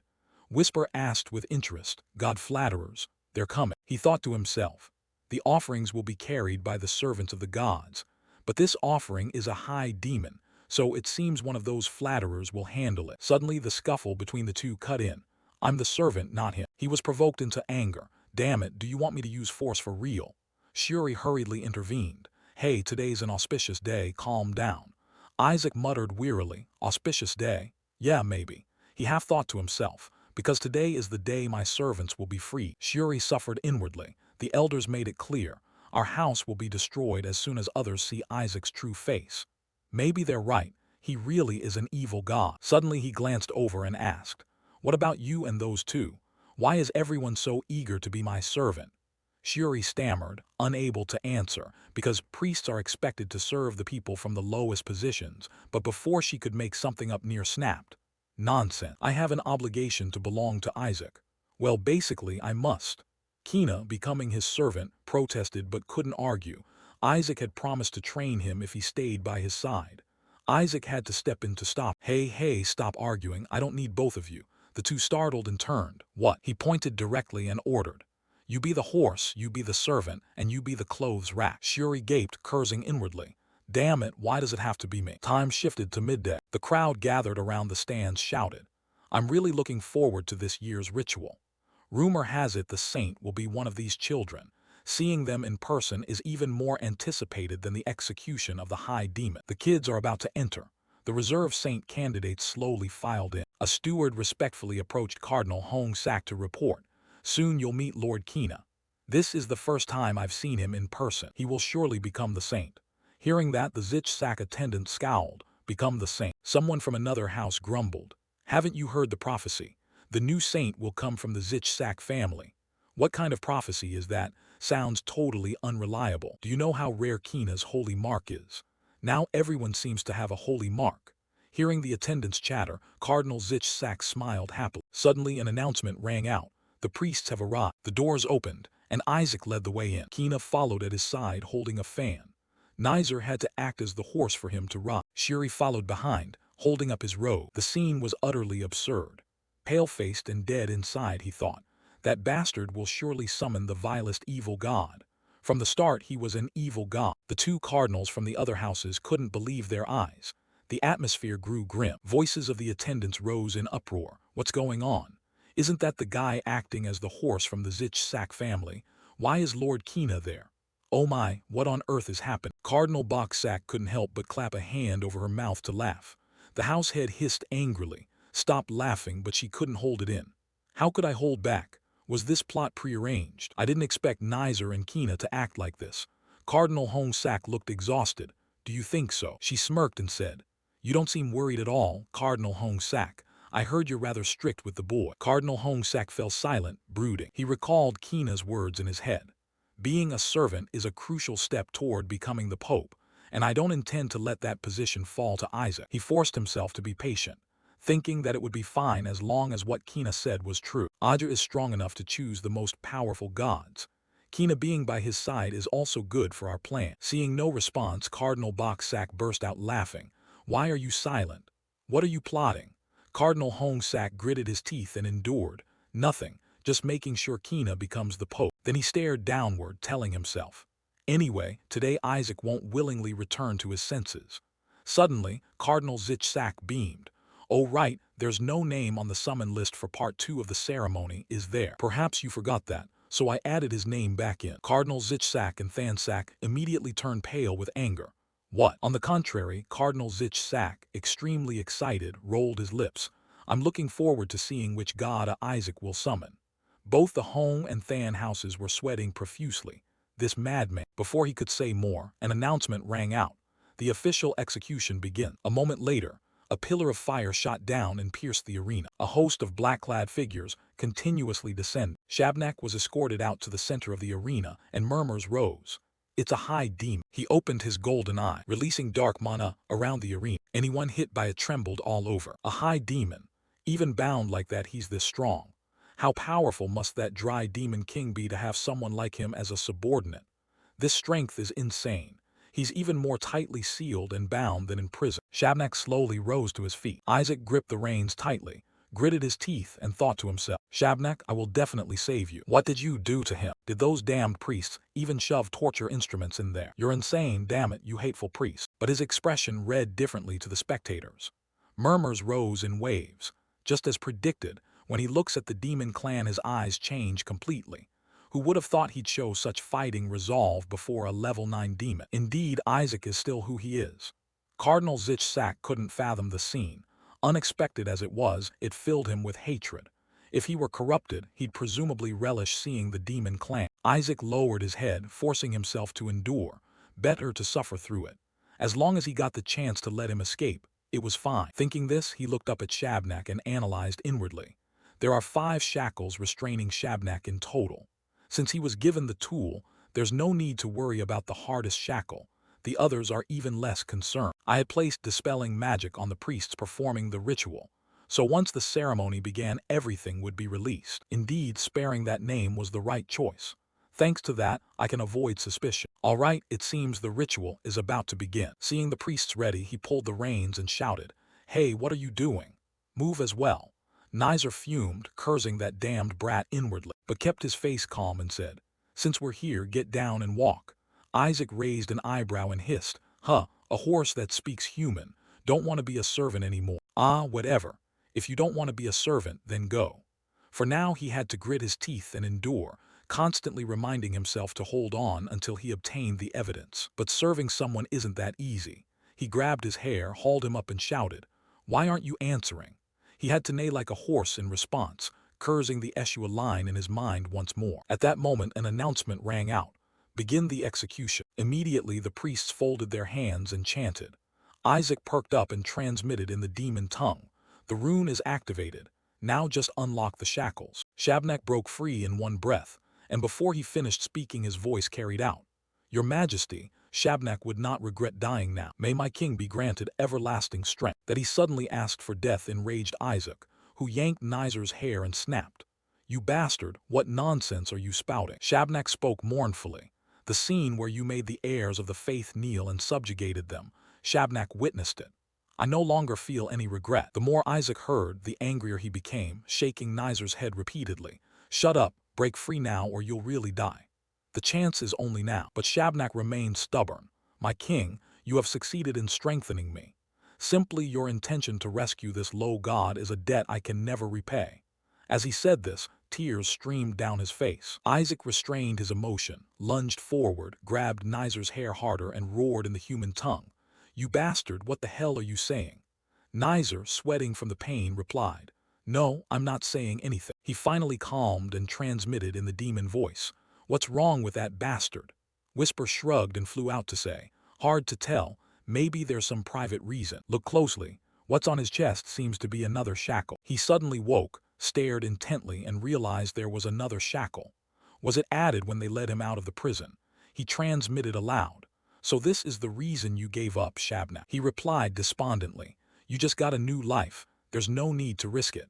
The Pope and the cardinals are not to be trifled with. Instead, leave your subordinate be and gain more trust from them. But the more Isaac heard, the more enraged he became, grinding his teeth and insisting, "Don't joke. You're telling me to abandon you over a shackle like a child's toy." Shabnak bowed his head and remained silent. Isaac stood motionless as he analyzed. It's not a high-grade binding device, so it can be dispelled immediately. But the key is you have to get close to remove it. What to do? It's a bit dangerous, but within this line of sight. As he looked left and right, someone from the Zich-Sak family approached and barked, "Isaac, your position will swap with the executioner's attendant." That was the order from Cardinal Zich-Sak, demanding the chance be given to a future saint. No sooner had the words been spoken than whispers rose non-stop. "What? Send an apprentice near the 14 entourage? Is this okay? Isn't that like what nearly killed us in the Hong Sak trial before? AJ already consumed part of the Dry Demon King's body. How could the Dry Demon King's followers let him off?" Contrary to their worries, Isaac gave a crooked smile and replied, "Fine." He thought inwardly, "Cardinal Zich-Sak, why would you hand him to me?" He stomped hard on Nizer's back, launching, gleefully stood before the officiant, leaving him bewildered. Pathetic, he's going mad with fear. After being approved, he happily took the chain and thought, "Now I can publicly touch him. Game over. What are these stupid restraints good for?" While still smug about the cheap gear, his expression suddenly changed. He straightened up abruptly. What was on his chest became clearer. He gasped, "The laws of the divine realm. Which damn god had time to shove this thing in there? Removing it now will probably take months." Whisper flew over when his master looked gloomy and suggested, "It seems removing this requires holy blood. Try the blood of a saint spirit or the Pope." The more he heard it, the more his head ached. Where would he get those things now? That damned lunatic. What to do? If he can't get them now, the man will be executed. The Pope, that bastard Pope, isn't coming today. Just then an announcement. "Everyone please stand. The god's envoy is about to descend." A massive ritual circle appeared above Isaac. From within, blinding light shot out. An arrogant divine voice boomed, "The stench here is overwhelming. Are these the henchmen of that damned Dry Demon King?" At the sight of the arrival, the crowd erupted. It's an angel. The god's punishing envoy has arrived." The surprise froze Isaac in place. It looked at him and ordered, "Show reverence and then deal with him yourself." Whisper turned sourly and said, "Now I understand why the sapped one gave up. If the executioner were an angel, surviving and escaping would be even harder. Do you hear me, master? Master." But Isaac laughed madly inside. "The thing needed to open the shackle just came to me." Whisper screamed in panic, "Are you insane?" Shuri over there saw him standing still and felt a strange familiarity. "This scene seems like something I've seen before. I'm sure I've seen it somewhere." As he thought this, he saw Isaac gathering holy power into a sphere in his palm. Old scenes flashed through Shuri's mind. Isaac pierced the divine being with a single strike during the 3-year trial, then smashed the divine effigy with a baby bottle. Immediately his face broke out in sweat, wordless. "Oh fuck, Isaac. Hey Isaac, you bastard, stop." But it was too late. The blow from Isaac lunged forth, producing a massive explosion. Before the bastard could finish speaking, Shabnak put a hand up to stop him and loudly announced for everyone to hear, "Thank you. Thanks to your plan, I escaped safely." Isaac smirked inwardly. "Shabnak, turning into a spice snake really made you sly, huh?" The stubborn brat finally used his brain. "About time." He mouthed guidance. "Now just inflict a little damage, then bury it." Shabnak complied, asking for a bit of the deity's blood, and then shouted loudly so everyone could hear, "Now I'll swallow your mana core whole to restore my energy." Isaac hadn't expected such theatrics and thought to himself, "Oh wow, you're quite the con artist." The deity was temporarily stunned and could only struggle to fend off. "You demon, don't talk nonsense." Breaking free from Shabnak's grip, he immediately focused power into his palm, determined, "I must kill him before he regains strength. I'll offer this arrogant fool as a sacrificial gift to the god." But Shabnak moved a step faster. One swipe, his claw plunged through the man's belly. The blow was swift, then the claw was withdrawn. The deity clutched the wound and staggered back, seeing Shabnak's mocking face and urgently calculating, "This is bad, at this rate we'll lose." Before his allies could react, Shabnak surprisingly struck again, this time at the deity's neck, making him unable to stand, collapsing on the spot, trying to make a sound but failing. "It's ruined my voice." Shabnak finished the job, brazenly flew up and laughed. "I've taken your mana core, I'm on." The deity wanted to argue but couldn't speak, screaming inwardly, "I don't even have a mana core, damn." Shabnak added, "I already grafted the parasitic plant into you, same kind." The crowd in the stands covered their mouths in confusion. Same kind. But before anyone could ask more, Shabnak dashed off, leaving the deity coughing and muttering angrily. What nonsense is that guy spouting? Whispers from the stands rose. What did he just say? I heard demons are the same species and they even use lethal magic on clerics. The deity was furious but didn't know what to do, glaring ferociously at Isaac and cursing inwardly. Damn it, it's all that bastard's fault. From the start, someone like him didn't deserve to be a saint. I won't spare him. But before he could act, light flashed from above. Several beams of blade light hurtled in from all directions, piercing through his body with precision. A moment later, someone landed from above. The deity looked around and panicked. Rilai was ready. The family's envoy stepped forward, growling, "How dare you lay a hand on my nephew?" At that moment, the entire square was filled with a blue-gray haze. The deity hastily stepped back to avoid it, bewildered why they attacked a messenger instead of the enemy. About to lunge forward, he was shouted at by the patriarch. "What are you doing? Stop beheading him, torture him to death instead." The dreadful deity cursed inwardly. And this madman too. Luckily, as Rilai prepared to charge, some of the Crimson Clan rushed out to block him. "Dare you strike the god's envoy? What are you playing at? Has Azure really lost its mind?" Rilai coldly spun around and glared. "Who came up with the scheme to use sacrificial magic on the god's servant? He's already smeared with blood like this. That's real sacrificial magic. Whatever those other things were, what the heck were they?" Isaac, hearing his name, tried to look pathetic and tremble, while the people from Red Shade still wouldn't relent, scolding. It was just acting. Remember what that guy did at the Pentagon. He's clearly an evil demon. Rilai snapped, turning his head.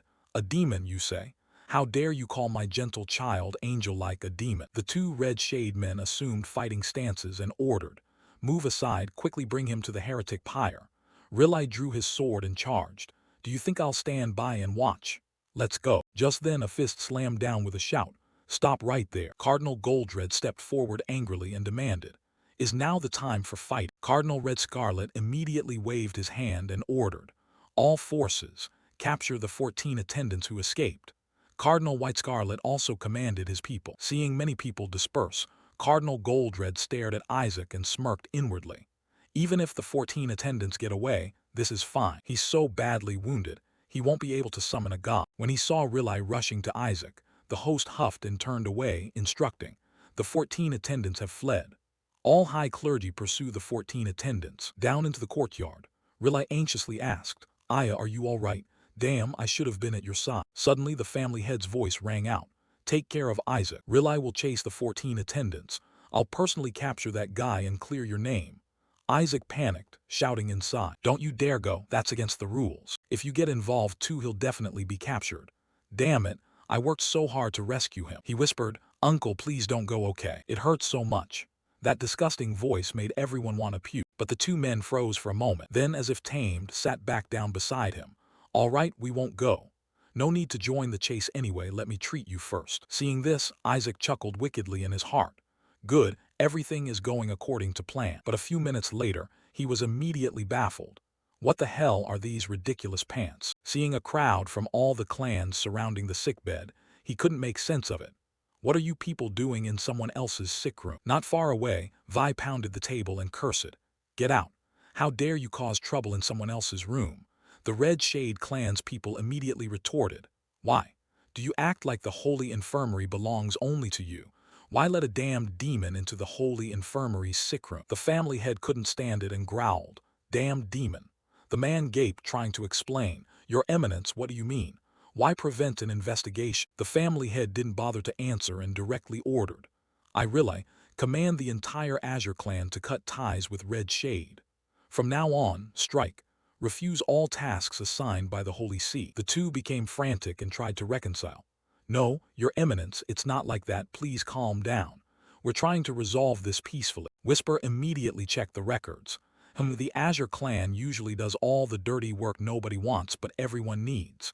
This is their first strike, the cause of the tension. But the more the family head heard counsel, the angrier he grew. "Resolve it peacefully.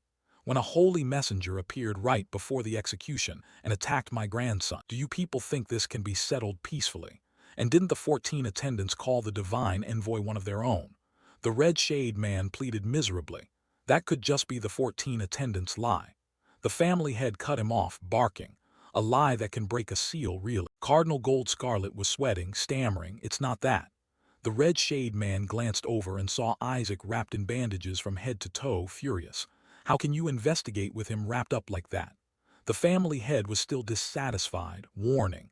What if his wounds are worse? What then? The important thing is who opened the locked gate for the 14 attendants. The execution magistrate in black is investigating. The results will come soon. The two red shade men exchanged looks. Right, just find traces of the culprit and that's it. There must be traces of him. Drag him away and be done with it. No sooner had they thought that than someone burst in at the door shouting, "Your Eminence Cardinal Red Scarlet, there's big trouble." Everyone in the room turned to look. The evidence is gone. Isaac lay on the bed, grinning with delight. Even Whisper beside him looked equally pleased, while the other man was still utterly flustered. Just as I was about to start the investigation, the chains suddenly exploded. The smile on his face grew wider. He thought to himself, Shabnak is always so thoughtful. The man continued, also right before it blew I felt that person's power.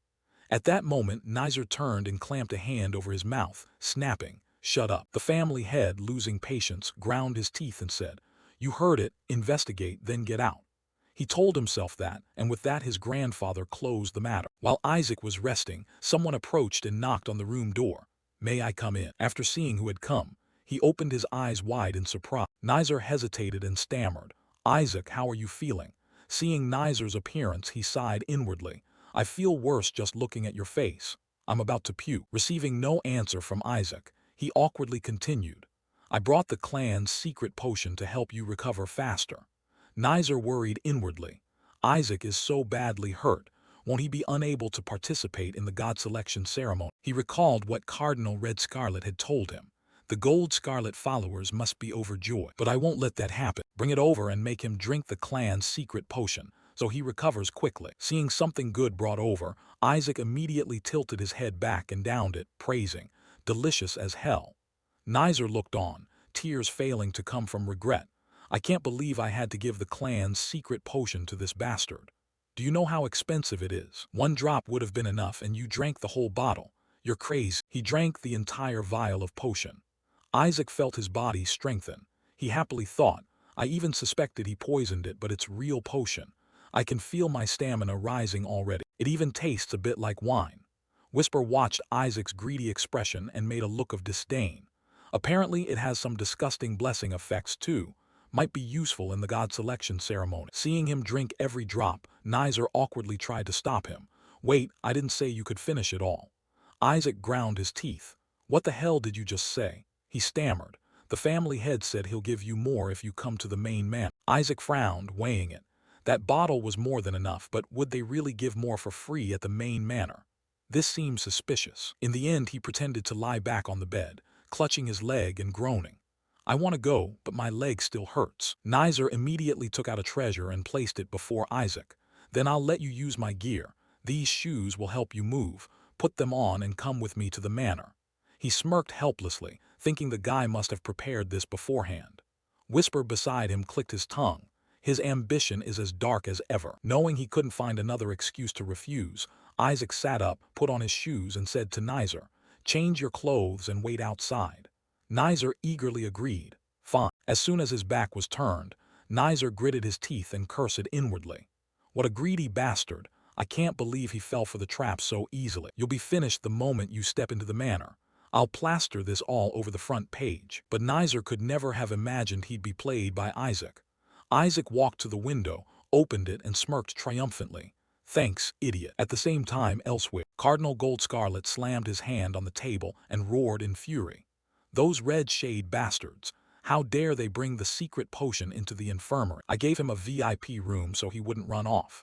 And yet they dared to heal him and even bless him. I have to make the ritual fail.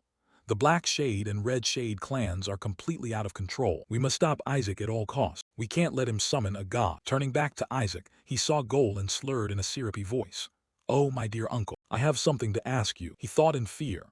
"He's gone mad," then hurriedly spun away, stammering, "I'm very busy, ask later." Goal had only taken a few steps when a strange sensation shot through him, and he screamed in alarm. Isaac chuckled. "I think you know the answer, uncle." Goal snapped, "Know what?" Isaac teased. "Which god do you think I'll summon?" He swallowed and immediately realized Isaac's intention. That little schemer. asking because he can squeeze information out of the Pope. If I tell him and the news leaks, what then? The Azure clan can't stand against the Pope, but everything would change if he summoned the supreme god. Then no one would dare look down on the Eshua clan. Lost in that thought, Isaac's voice snapped Goal back to reality. I'll give up summoning a god. Goal gasped. What did you just say? Isaac crossed his arms and pouted. I thought you'd refuse to tell because you'd assume I'd summon a malevolent god. Besides, what if an evil god actually shows up? Goal tore at his hair in anger. Are you insane? Why give up? Evil god, my ass, the supreme god. At the slip of Goal's tongue, Isaac's smile immediately turned inhuman. He took deliberate steps toward Goal and asked in a low voice, the supreme god. Goal backed away and stammered a denial. You misheard me. Isaac clung to Goal's leg and pleaded in a whining voice. My dear uncle, tell me again. What god will I summon? Goal shivered and yelled. Let me go. Isaac's face grew hungrier. I love you so much, uncle. Don't toy with me. Do you want to die? Goal could only muster all his strength to shove him off, thinking in horror, he's gone mad. Isaac clung like a leech and wouldn't let go even when shaken. Goal ground his teeth and barked, let me go. The family head just called me. I have to go. That demon is hiding somewhere in the city. Hearing that, he froze. Shabnak is in the city. Outside the city gates, the family head crossed his arms and ordered his soldiers. One of the 14 attendants is hiding nearby. Stay alert, understood. They split up and answered in unison. Understood. Just then Goal approached and announced, I'm here, father. This is the complete map of the underground water veins. The family head glanced at him and frowned. Why is Isaac clinging to you? Goal ground his teeth in displeasure. He wants to come along, sir. The family head turned away coldly and said, it's dangerous, go home. Isaac pouted and refused. No, I must get revenge. He disrupted the execution and endangered everyone. So as soon as I find him, I'll take revenge. Whisper beside him couldn't help mocking. Your acting is a bit over the top. Seeing his stubbornness, the family head could only sigh helplessly and said, suit yourself. That's all I'm waiting for. Isaac inwardly cheered with joy. Fantastic. The surrounding scene grew increasingly live. A soldier who spotted him from afar showed surprise. So that's Lord Isaac. The man beside him nodded. I thought they were on strike so no one came. Turns out they sent the direct heir. That soldier laughed. Then it's probably almost over. The Eshua clan is the best at hunting demons. Isaac merely stretched and the people behind him were thrilled. Is he starting now? He turned to them and grinned wickedly. Those henchmen of the Demon King have been idle too long. Finding them won't be easy. This one's probably going to take a while. A while later, as Isaac lounged, an angry shout rang out. Isaac, are you being serious? He clicked his tongue and shrugged. Calm down, he's a high demon after all. Good at hiding is expected. I feel he's still nearby. That answer only angered the man more.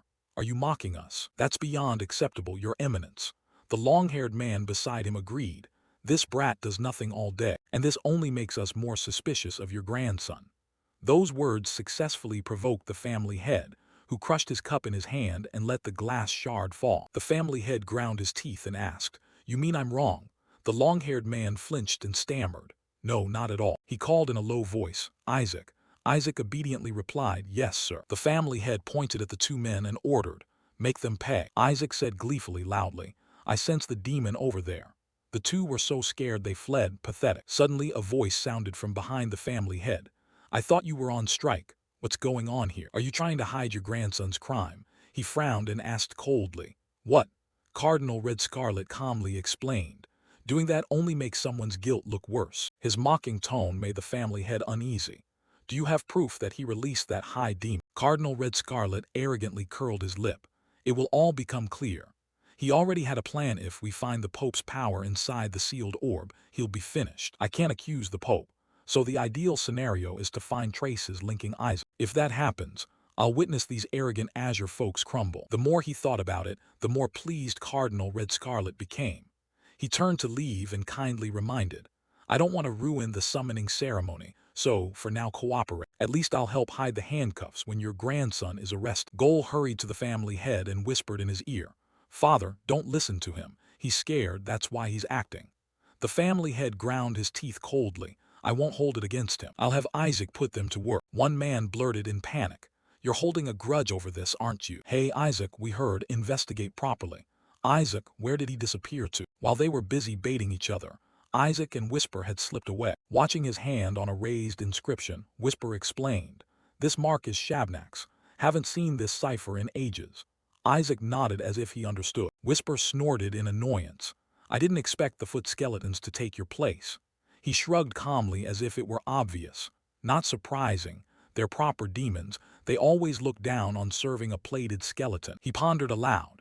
Maybe breaking my ward is too hard, so they set up a fake desiccated demon king to control the demonfolk, exploiting a loophole in the magic rather than openly disobeying orders. Whisper grasped his idea but wondered.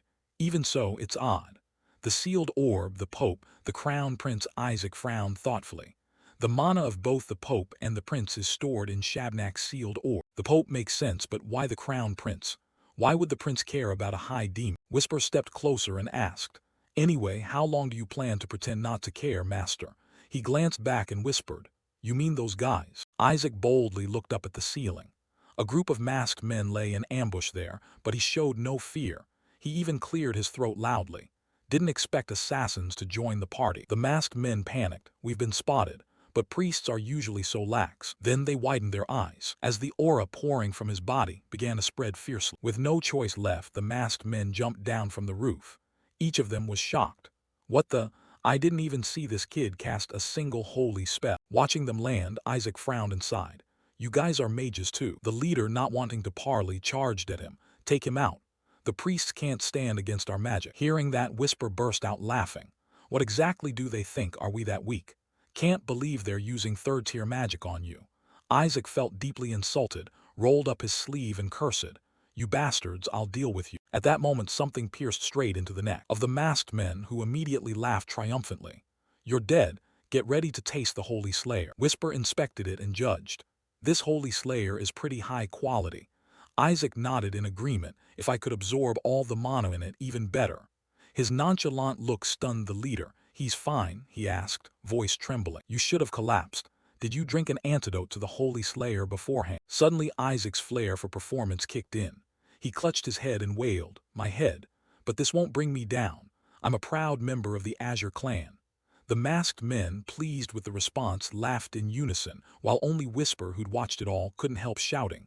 What on earth am I watching? Regaining seriousness, one masked man shouted, it's still a turtle anyway. Give him another shot. The leader brought the barrel to his mouth and fired 2 Holy Slayer shots at Isaac. He didn't even bother to dodge, mocking. 2 shots aren't going to do squat. You bastards, do you think Eshua clan folk go down that easily from poison? Seeing it didn't faze him, the leader immediately ordered his men. He's still talking, everyone. Unload everything you've got on him. The Holy Slayer bolt shot out, embedding in Isaac's arms and legs, yet he stood there unscathed. Seeing the intruders exhausted, Isaac curled a triumphant smirk. And Eshua doesn't fall from that, need at least 50 more to stand a chance. The masked men got goosebumps at his grin. God, he looks terrifying. The leader stammered, we're out of poison needles. Isaac clicked his tongue, thinking, what a pity. For now I'll just absorb the mana and pull back. When he suddenly collapsed to the ground, they rejoiced, finally taken down. Serves you right, slowpoke Isaac. Isaac half opened his eyes and looked down on the masked men with contempt, when he suddenly jolted, as if recognizing someone. Isn't that Count Molex? He grinned with glee, thinking he'd defeated him. Die, Eshua. Your clan was ruined because of you. Today, I finally get my vengeance. Count Molex stepped forward, sensing Isaac was still breathing. He frowned and asked coldly, he's not dead. Didn't we fire tons of poison needles into him? The underlings looked confused. How is this kid so hard to kill? Maybe we should finish him off now. Count Molex ordered. Erase all traces, make it look like a demon did it. Pretending to be dead, Isaac thought, now what? If I stand up, they'll spot me. Whisper kindly reassured, it's fine, you've caused enough shady business already. What's a bit more? As if he'd been a priest all along. Isaac angrily grabbed his throat, grit his teeth and asked, you want to die? Even that small move drew the masked men's attention. They cried out, he's still moving. Count Molex barked coldly, hold him, make it bloody so we can blame a demon. I'll slit his throat. The gleaming knife in the masked men's hands made Isaac uneasy. Oh mother, I haven't absorbed all the mana yet. At the critical moment, at that hair's breadth instant, a keen sword was drawn. One clean stroke sliced through the masked men's bodies, leaving them no chance to fight back. Their painful screams echoed in the suddenly silent space. Count Molex stared in shock. What? A swordsman? Why is a swordsman here? The crown prince stood in mysterious garb, face icy and expressionless. The blade in his hand, pointed directly at Count Molex. A pressure radiated from him, pushing Molex back until he screamed in terror. Recognizing that aura, Isaac immediately grinned. Magic, huh? Whisper flattered from the side. Compared to Master, it's still raw but fairly strong. Count Molex dropped to his knees, coughing, and yelled in rage. You bastard, do you know who I am? How dare you lay hands on nobility? Though bold-mouthed, faced with the prince's icy gaze, he knew he was outmatched. Count Molex thought angrily, damn it, Black gave no warning about this. What's going on? The door in front of Count Molex opened, and he was overjoyed at the sight of who entered. Lord Kina, please save me. Before the plea finished, flames materialized and wrapped around his body. Kina warned coldly, Count Molex, take one more step and you'll be dead. I told you to train with me, so why do you keep causing trouble? Count Molex trembled and pleaded, what are you going to do? Stay calm, I'm here to help you. If that fellow can summon a god, the Pope will be at a disadvantage. Kina stepped forward, voice low and full of hatred. I don't care about any of that. Who ordered it? The Black side. Count Molex stammered and trembled. Since when? Isaac had appeared behind Kina. Knowing he had backup, his face turned sly. Count, you seem to know which god I'll summon, don't you? If it harms the Pope, maybe it's the Gold Clan, the Fortune god. Count Molex went pale and shouted, I don't know, get away. But Isaac, of course, didn't miss his chance. He grabbed his throat and pressed, seems like you know. You definitely know. Fortune god, Wealth Fairy, or the Gold Clan. Ignoring the commotion, Kina turned back to the Crown Prince. Since you're on patrol, I won't give you a formal greeting. Your servant must be irritated with you, Master. The prince replied coldly. First priority is taking the injured young master back to the palace. Kina frowned in objection.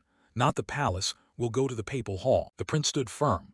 No, we'll go to Than S. Letter 1 EAFC. At that moment, a heavy footstep sounded. The family head stepped toward the group and asked coldly, which bastard dared touch my nephew? Count Molex was tormented until he squealed like a slaughtered pig. Kina forced a smile. He says he'll go home. The prince beside him immediately agreed. Home's best, indeed. Back in the bedchamber, as the prince waited, a low voice suddenly spoke. Please don't worry about it, Your Highness. He frowned in puzzlement. What? The man said coldly. Someone suspicious like you deliberately came to the scene to read demon script. I didn't expect you to lack such basic knowledge. This masked man is Cardinal of Darkness Ian Ballag. The prince folded his arms and asked, did you think when you told Count Molex to send assassins to kill young Master Isaac? Ian Ballag replied respectfully, it was because Your Highness wanted to get close to Isaac Eshua. The prince frowned in shock. What did you say? Ian Ballag, unfazed, continued, saving him from assassins would win favor. Then an Eshua who'd rather smash his head than feel indebted would voluntarily swear loyalty to the royal family, wouldn't he? Hearing this, the prince couldn't help but smile faintly. He thought it ridiculous. Is this black side logic? The northern demons stop at nothing, cold enough to use demon corpses to exterminate demonkan. He sat on a nearby wooden chair. The prince sighed softly. Now you're saying you're no longer interested. Still, as a scholar, you're curious about young Master Isaac's answer, aren't you? I mean the method to destroy the Bone King. Ian Ballag replied calmly. If he really wrote it himself, then yes. Anyway, don't worry about that brat anymore. Right after the Black Pentagram incident, the heresy trial will begin, unless there's a way to prove your innocence during the summoning rite. At this rate, Than S. Letter 1 EAFC will be annihilated. Later at the Eshua mansion in the capital, after hearing everything, Rilai couldn't help shouting. Can people hear about this? Even if Isaac summoned a demon, how could he stage a kidnapping? No matter how rotten the kid's faith is, he wouldn't do that. I never expected the Cardinal of Darkness to go this far. The family head's face drained of blood. He decided in a low voice, Isaac will not participate in tomorrow's summoning rite. The two others froze in shock. What? Why? The boy has to take part. The family head frowned. Do we have to stir up this mess over that useless thing? Gol scratched his head and stammered, that's true.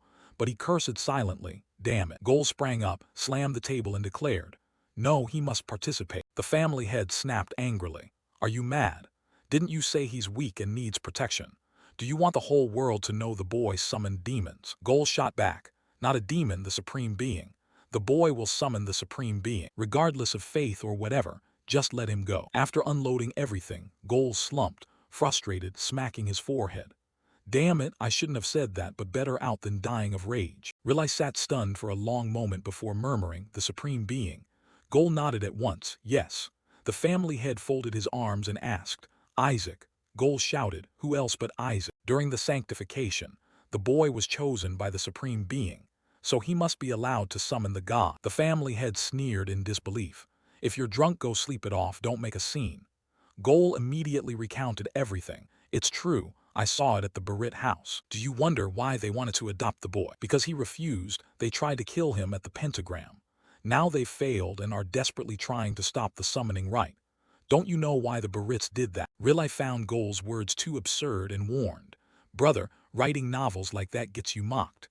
If you're unwell, go rest. Gol, livid and trembling, turned to leave, tossing back. If you don't want to believe it, fine. You've already got the Pope by the throat, let go if you wish. If you want, I'll take Isaac out of this house. Seeing Gol so determined, Riley's faith wavered slightly. Could it really be true? Gol had barely taken a few steps when the family head called. Is everything you said true? Gol spun around and yelled. I already told you. The family head gripped his teacup and said seriously. The Supreme Being is a pervert. Gol was so offended he nearly swooned. How did you jump to that conclusion? The family head pondered. Isaac was in danger in another sense. An entity like the Supreme Being couldn't be opposed. But at least they could avoid the heresy trial. Faith was meaningless. The chooser was an entity above even patron gods. No one could defy the will of the Supreme Being. At that moment a servant burst in, panicked. Master, there's big trouble. Followers of the rival sect have requested a heresy trial against young Master Isaac. On the day of the Black Pentagram, the crowd arrived early, the announcer's voice ringing across the stands. From now the second round of the sacrificial ceremony will begin. The full god rite will be performed before honored guests. To avoid mistakes, Shuri nervously bit her nails, screaming inside. This is insane. The heresy judges are all lined up. Isaac, what did you do to deserve interrogation by those damn sect fanatics? A few days earlier Isaac had been dragged into a closed room by the rival sect's investigators. They slammed the table and shouted, Confess. Do you worship the Bone King? Your name showed up in the cipher the 14 lustful demons of rank 9 left behind. He perched on the chair, casually asked, What's so boring? The investigators then used vague hints. Although the Bone King had knelt to atone before the gods, that great feat was so profound that he fell into the trap and went berserk, roaring. Kneel, kneel. Those bastards didn't write any line like that, did they? Want to die? Suddenly Isaac froze for a beat, but it was too late. Two rival sect members grinned slyly. Could he really read the demon clan cipher? Kid, you're caught red-handed. He instantly pulled back his aggressive act and felt his stomach drop. We're dead. He leaned in, voice low and grim. Wait for the Black Pentagram day, just remember Shuri and I'll want to roar. How did even a child get mixed into this trap? Why not arrest him now instead of waiting for the Black Pentagram? Isn't it so they can catch you drawing out a demon god? The punishing god, the one who punishes demon gods, will surely be drawn.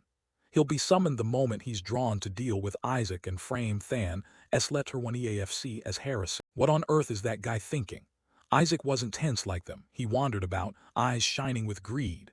Mention the gold god and it's like fortune itself. Gold, silver, gems. Nizer looked at him with contempt and inner glee. Just keep smiling.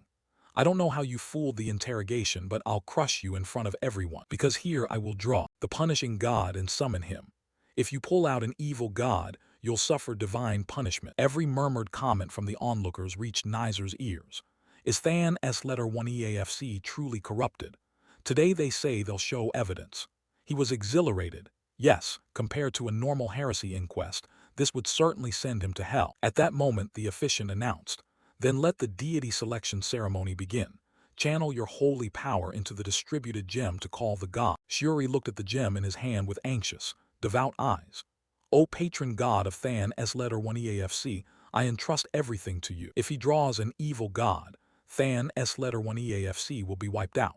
But someone's delighted laughter made him lose his patience. He stood in a daze, babbling nonstop, God of wealth, God of money, God of plenty. Seeing this, he couldn't help but beg more earnestly. Please, please don't let Isaac draw an evil god. But the orb in his hand still lit up. Isaac's eyes widened and drool streamed down. The golden color, that's the gold god. Speaking of gold, it's coin gold. Money come quick, O god of fortune. Amazing, it's out. The god of wealth has appeared. Suddenly the orb in his hand snapped to a silvery light. He rolled his eyes in disbelief, while a whisper next to him took the chance to mock him. Isaac clutched the gem and wailed in torment. No, it can't be like this isn't. Nizer, who'd been tense and excited watching, confirmed smugly that he'd indeed drawn an evil god. Now I'll expose you in front of everyone. but who suddenly went mad, screaming and hurled the orb away. No way, Nizer and Shuri went pale. They couldn't believe he dared toss it. Seeing the gem vanish, Shuri shouted, "You bastard!" Nizer hurried after it, turning to jeer at him. "You idiot, you really thought throwing it away would make it unrecoverable. Even better, Isaac won't be able to pull his tricks anymore. We'll publicly reveal his evil god ourselves." Seeing some soldiers rush to pick it up, he casually ordered, "Bring it here." The sex henchman approached him, a grim voice ringing out, "Young Master Isaac Eshua, wait, we'll reclaim the gem and must check which god you drew. If it's an evil god, you will be forcibly taken to the interrogation table." Isaac couldn't stand it and flopped on the floor, thrashing. "No way, let me draw again, this one is invalid, I want to redo it." At that moment, others had already retrieved the gem and presented it to Nizer. Finding the gem, he snatched it anxiously and said, "Hand it here quick." He rushed excitedly toward him, a crooked smile widening to his ear. "You're done for, open your eyes and look at the god you just drew." But some henchmen had spotted it first and cried out in surprise, "Look, that's the emblem, the symbol of the Supreme Being." Nizer slowly looked down. His face went ashen and horribly ugly. "It's the emblem of the Supreme Being." The spectators quickly grasped the situation and opposing opinions rose up. "No one has ever drawn that before. Weren't they saying Than, S-letter 1EAFC was corrupted? Drawing the Supreme Being and calling it corruption is absurd." The cardinal in imperial robes was furious on the dais. Finally Shuri bent down to ask him, "You mean you knew you drew the Supreme Being and still threw the gem away?" The pitiable reply, "The Supreme Being doesn't spit out money, so what's the point?" Even he had to give up against Isaac's logic. "Lord help, save this bastard." Lying there with eyes rolled back, he suddenly heard someone shout, "The god of wealth has appeared." A girl and a worshipper held up the golden gem. A little delight. She didn't notice a shadow appear behind her. When she turned and saw him, she jumped and asked, "What's wrong?" He didn't answer, only kept demanding she hand it over. Damn him. Isaac didn't hesitate and made a deal on the spot. "Trade it. Trade with me now before I kill you. That quack fellow won't give it." While he was goofing off fighting under the stands unaware, Nizer had been standing stunned the whole time. He trembled with rage and resentment. Damn. Back at the tower, a few elders of the sect sat together. The white-robed cardinal spoke gently. "So this matter will ultimately fall to the family." The family head finally couldn't help a quiet laugh. She awkwardly reminded, "Sir, you must try to suppress your laughter. I can only patch things up with reason. You seem in good spirits." The emperor looked at him and said, "Lord Eshua must be very pleased about his grandson drawing the Supreme Being." He, paying no mind to the emperor's implication, proudly answered, "Yes, perhaps this is an omen of good fortune for the empire." Every word of his made the cardinal grind his teeth. Such matters only become possible after a true summoning. He gloomily looked up and said, "Isn't drawing something anyone can do? You must summon and form a covenant for it to mean anything." Duke Eshua didn't hesitate to retort, "If everyone can do it, then why has the Metal Clan never drawn one even once?" Neither would yield. They glared at each other until the emperor awkwardly broke the tension. "Even just drawing it has significance. It's rare good news, so I too am pleased." Hearing this, the cardinal quietly calculated. "I used the god Kina drew to boost my power, yet things turned into such a mess. I backed that man with all my might because the god of wealth favored him. But what can I do against the Supreme Being? All right, he was only chosen for his talent. The guy doesn't have the chops to summon anything. At all costs, we must stop the covenant from being formed, even if it means using holy rites to seal the Supreme Being." Isaac slammed the pile of papers down in frustration and shouted, "Let me try again." Staring at this, he was astonished. "You hate studying so much and now you want to learn." But Isaac replied firmly, "I have to learn. Why is there no line here about canceling the god selection?" He watched and muttered, "This guy's crazy." He set his glass down and rambled, "I don't get why you hate this so much. Isn't this supposed to be a happy thing?" Isaac crushed the book in his hands, glaring at him in anger. "You want to know?" Suri flinched and quickly shook his head. No, don't say anything. You've already received a gift from the Supreme Being, which means you've been officially chosen." He said calmly, "I threw it away." The other cried in surprise, "Why did you throw it? With that gift there's nothing to worry about when summoning him." He replied blandly, "I don't need it." The man sighed, exasperated and helpless. "I respect your choice, but even if you hate it, a high-ranking god is still better." A grew impatient, demanding an explanation. "Why?" Suri gravely warned that the Red Shade clansmen plan to summon their god and seize you. The moment their god tests your faith, you'll be punished. If the Supreme Being doesn't intervene, you'll die. A hint of amusement crossed his face as he quickly spread his hands and asked him, then hand over the Than S letter 1 EAFC god you're going to summon to me. Wouldn't that be enough to block it? A light god, he must be good at spotting shiny things like gold, right? Shuri finally lost patience and shouted, the light god isn't like that. He didn't bother to ask. No high god will listen to him for real. Whisper advised him, are you sure about that? Better prepare a plan to carry it away. 1 week later, the summoning ritual. At the tower's dais, a few early arrivals whispered to each other, are we really going to see the Supreme Being? Come on. Being chosen and actually summoning are two different things. How could that brat possibly summon him? Haven't you heard the rumors about Isaac Eshua's faith? If the red shade god is summoned, won't Isaac be executed? Nizer remained arrogantly smug. I don't know what tricks you used before, but it's over now. The red shade god will wipe you out. Isaac, today you'll surely die. He looked at him with disgust, thinking the same again. Suddenly Cardinal Howing S letter 1 EAFC appeared and added, catching his attention, Nizer is right. Your body won't withstand a summoning. He almost couldn't help wondering why so many troublemakers showed up today. He proactively proposed the deal as if he were magnanimous. I'll help you summon the Supreme Being, but after the summoning, you must hand him over to the Howing S letter 1 EAFC family. Rilai rushed forward to stand in front of him and declared firmly, even if that offer is made, it's useless. Seeing Cardinal Howing S letter 1 EAFC about to say more. Right, we'll switch to the god of wealth. Isaac didn't hesitate to nod. Deal, which made Rilai hurry to clamp his mouth shut. Even with his mouth covered, he tried to answer but couldn't. Rilai held him tight and thought to himself that the proposal wasn't bad at all. The god of wealth is also a high-ranking god, so he could block the red shade's attack. More importantly, without their help, Isaac might truly die when they try to summon the Supreme Being. To let this beloved grandson die, I can't accept that. Thinking that, he bent down and whispered to him, Isaac, do what I want, will you? With Rilai's permission, he got so excited he practically drooled into the man's hand. His eyes lit up as he urgently told Cardinal Howing S letter 1 EAFC, deal. Getting his nod, the Cardinal replied with satisfaction, a wise choice. Just then, a hurried soldier burst in with news. Your Grace, it's serious. The summoning order has been changed. Nizer has been scheduled just before Isaac. The Cardinal's newly lifted mood immediately sank. What? When the family head turned back, his eyes were full of rage. It seems that damned red shade has bribed the black shade Cardinal. Rilai flinched at his anger and stammered, Father, his face clouding as he curtly announced, I'll go deal with. Many leaned toward the tower's stands to eavesdrop, whispering, Nizer will summon first. That's basically a public declaration he'll be executed. Look, it's the Cardinal of Than S letter 1 EAFC. Is he going to betray the black shade Cardinal? Red shade and Than S letter 1 EAFC are always at odds, you know. I wonder how the righteous Than S letter 1 EAFC family will react to this. The family head strode up holding a hefty gold coin and loudly demanded, money here, swap the order. Rilai and Shuri nearly jumped out of their skins. My lord, while outsiders argue, is Cardinal Than S letter 1 EAFC taking bribes? They wouldn't accept something so blatant, would they? The black shade Cardinal glanced and wavered. It's worth considering, that's a lot of money. But Isaac immediately objected. What? No, sir. Our Eshua family can't do that, sir. Please stop, my lord. Hearing his earnest, level-headed words moved the onlookers. Indeed, the boy seemed fit to be the future pope, but his next line left them speechless.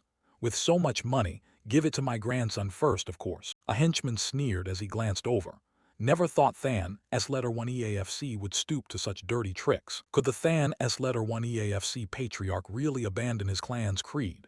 He remained patient under the provocation, and calmly replied, Than S letter 1 EAFC faith exists to protect the small and weak, and we're protecting the smallest, weakest in our own family. Isn't that following our creed? Yet he inwardly wondered, can it really be interpreted that way? The black shade Cardinal smirked slightly. That side of you is admirable, but we've already accepted goods from red shade. Hearing that, the family head ground his teeth in anger. You bastard. Do you know what will happen if that red shade brat actually summons his god? The other took the chance to sneer a few taunts. So you too find Isaac Eshua suspicious now. Cardinal Than S letter 1 EAFC, please stop. It's decided, you can't change it now. The black shade Cardinal nodded. Indeed, once decided it cannot be changed. Then both of you summon at the same time. The smug man froze and protested. Sir, how can you allow that after taking so much money? He shot the man a dark look and warned. Then hurry up and find a way to summon faster. Are you scared? He bit his lip, tears streaming as he thought to himself. Damn it, arguing won't help now after all, the cardinal decides the order. He clenched his fist, his tone colder. Fine, but we will remember this. Than S letter 1 EAFC, and Black Shade will regret this. Isaac looked a bit embarrassed at the family head. Sir, he patted his shoulder to reassure him, don't worry. If I can't summon him, it's fine. Even if those bastards manage to summon their god, we'll still protect you. For the first time, a hint of admiration flickered in his eyes, his voice choking. Oh, sir. But a second later, his voice trembled as he pointed elsewhere. Not that. The family head, thinking he meant to say more, asked kindly, isn't that so? His tone turned greedy as he hinted, give me those spare bribe boxes. If there are any left, give them all to me. He immediately took a beating but still managed to pocket a few boxes and leave. Suri kept nagging. What are you doing? Isaac, Nizer will summon the form god, their patron. He replied nonchalantly, all the better. I was planning to strike a deal with the Hang S letter 1 EAFC family and wreck the ritual. He froze, unbelieving. What? He turned back and calmly told him, those things they gave me must be warded. I'll wait for them to activate, fake collapsing, then pin it all on them. For a moment he was baffled. You knew and still accepted them. Isaac's gaze hardened as he thought. If a high god is summoned, it'll surely recognize my soul. So the original plan was to feign illness to be carried out before anyone could summon a high god. There was also the option to use a superior god to smash everything. But I don't know what the superior god would think. But if Nizer summons the form god, the whole situation will change completely. If it's that god, though, fine. I'll use this chance to make the red shade leave me alone. Unbeknownst to him, Nizer glared at him with murderous intent. If he summons that lord, Nizer is finished. They both stepped into the center of the dais at once. The announcer's voice rang out, begin. Nizer arrogantly shot his hand up. I'll go first. Immediately, a stream of red magic burst from him, and after a few seconds, it flared violently from his body. Everyone watching there exclaimed that it was the red god's form. He roared in triumph success. Only then did Isaac move slowly. A gentle light emanating from his heart. The light grew brighter and brighter, then blazed like the sun, with an explosive force. The whole dais was suddenly filled with smoke and dust. The spectators panicked. What is that? Did Isaac actually summon a superior god? The sight froze Nizer in place. Summoning alone isn't enough. He still needs to sign a pact to complete it, which means there's still time. He clasped his hands and pleaded, oh God, please examine that bastard's soul and punish him. He is an existence that violates the laws of this world. Magic erupted everywhere and a divine voice echoed from somewhere. Fine. Which child dares call himself a saint? Whisper screamed in terror. He's really appeared, we're about to be wiped out. Isaac, startled, tried to calm him. It's okay. Urgently urging, you should sign the pact quickly too. Someone nearby asked in shock, did that brat really summon a superior god? The henchman earlier reassured them, it's fine, young master, you're faster now. If he signs the pact first, it's over. After a while, magic churned in chaos, and the god appeared above him. The being opened its eyes and intoned sternly. Is that the one who ate the bone of the Dry Lord demon? Nizer hurriedly stoked the flames. Yes, he is a heretic, please examine him, he cried. The voice remained clear and golden. No need to investigate. That brat has no faith at all, and he reeks of the foul, corrupt aura of that Dry Lord demon. No, he has been using that power already. Nizer froze, inwardly dumbstruck. What? The god grew furious. How disappointing. For a creature like that to dare enter the god's domain. You will be executed immediately. Rilai dropped to his knees, his chest burning. No, Isaac's lack of faith is exposed. I must act now. Knock the kid out and sever his link to the god. But his plan was spotted by two cult henchmen who immediately stepped before him. Have you forgotten the Pope's decree? No one but the summoner may approach the ritual circle. Everything has its reasons. If that brat is executed, there must be just cause. His arrogant, provocative smirk drove Rilai mad. Whisper panicked first, wailing, damn, I chose the wrong master, I'm really going to die this time. Isaac lost patience. I told you it's fine, calm down. Seeing the god's punishment about to descend, it screamed again. Fine, what's fine supposed to mean? Unfazed, he immediately cast his spell. Trust me, you idiot. As the god's punishment began to fall, Rilai could only cry out in helpless terror. Smoke cleared to reveal Isaac's face, calm as ever. Though a moment later disbelief flickered across it. Seeing Isaac still holding his head high after the divine blow, the god wondered. He blocked it. He only curled his lips in a cold smile, a cruel light in his eyes. This ends here. A stronger wave of dark magic pulsed from Isaac. Some nearby clamped their noses, exclaiming, Dark mana, it's dark mana. That brat is using dark mana, so he really did consume part of the Drylord demon's body. Is the Than S letter 1 EAFC clan using the Drylord demon's power? That kid is a heretic. Riley moved to call Isaac, but Gol stopped him. Step back or you'll be treated as a heretic too, he shouted. That doesn't matter, are we just going to watch Isaac die? As Riley prepared to lunge with eyes shut, the earlier henchman was ecstatic, thinking it's over, no more denials. The Drylord demon's dark mana is exposed. That kid will certainly be punished, and will attack in concert with the god. The two of them excitedly conferred, as the god moved. Yes, once he strikes, attack now, attack, attack, attack, they chanted. Mid-chant they suddenly froze. Even Riley wondered in shock. Why hasn't the god attacked yet? Why hasn't that god attacked? Is Nizer's summoning flawed? Cold sweat ran down the god's face, his eyes wide and tense. Impossible, this can't be happening. Isaac let out a dry laugh and declared, "That's right, I'll take care of that gaze thoroughly. Long time no see, old friend." The law god was aghast. This can't be. No way. This is impossible. A barrier. He had to stare as Isaac stood smugly inside the shield. The Crimson clergy were equally stunned. A barrier, so that brat can't be punished. Seeing magic fire flying at him, Isaac sneered. "You bastard, you haven't changed a bit, have you? So you still insist on doing everything yourself, huh?" The law god was furious, only thinking how to strike Isaac. He muttered, "Soul judgment." But an invisible force pushed him back. What? Isaac's true form appeared, the Drylord demon in full, long time no see form god. The law god was thrown into panic, repeating an incantation. "Soul judgment, soul judgment, soul judge." Giving him a headache, he cried out, "Tone it down, will you?" He was frantic, screaming in his head. Wasn't that supposed to be sealed inside a beetle? Why is it here? Did the seal fail? No way, it's probably just a clone. Maybe he sent a clone through a minion. Watching the law god stand there self-soothing, Isaac sighed.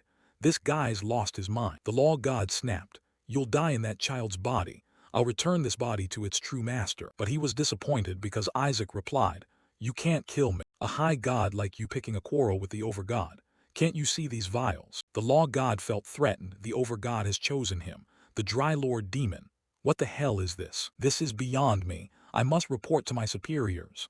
Isaac heard that and stepped closer to the superior. "Come on, I'm the Drylord demon, right?" he answered as if hypnotized. Isaac pressed on. "So the sealing failed, yes." The law god stammered, confused. Seeing his slow wits, Isaac blurted it out. "Wasn't that seal created by your son?" He flinched. "Yes." "He's not afraid at all. Then go report it. But won't you be punished by association?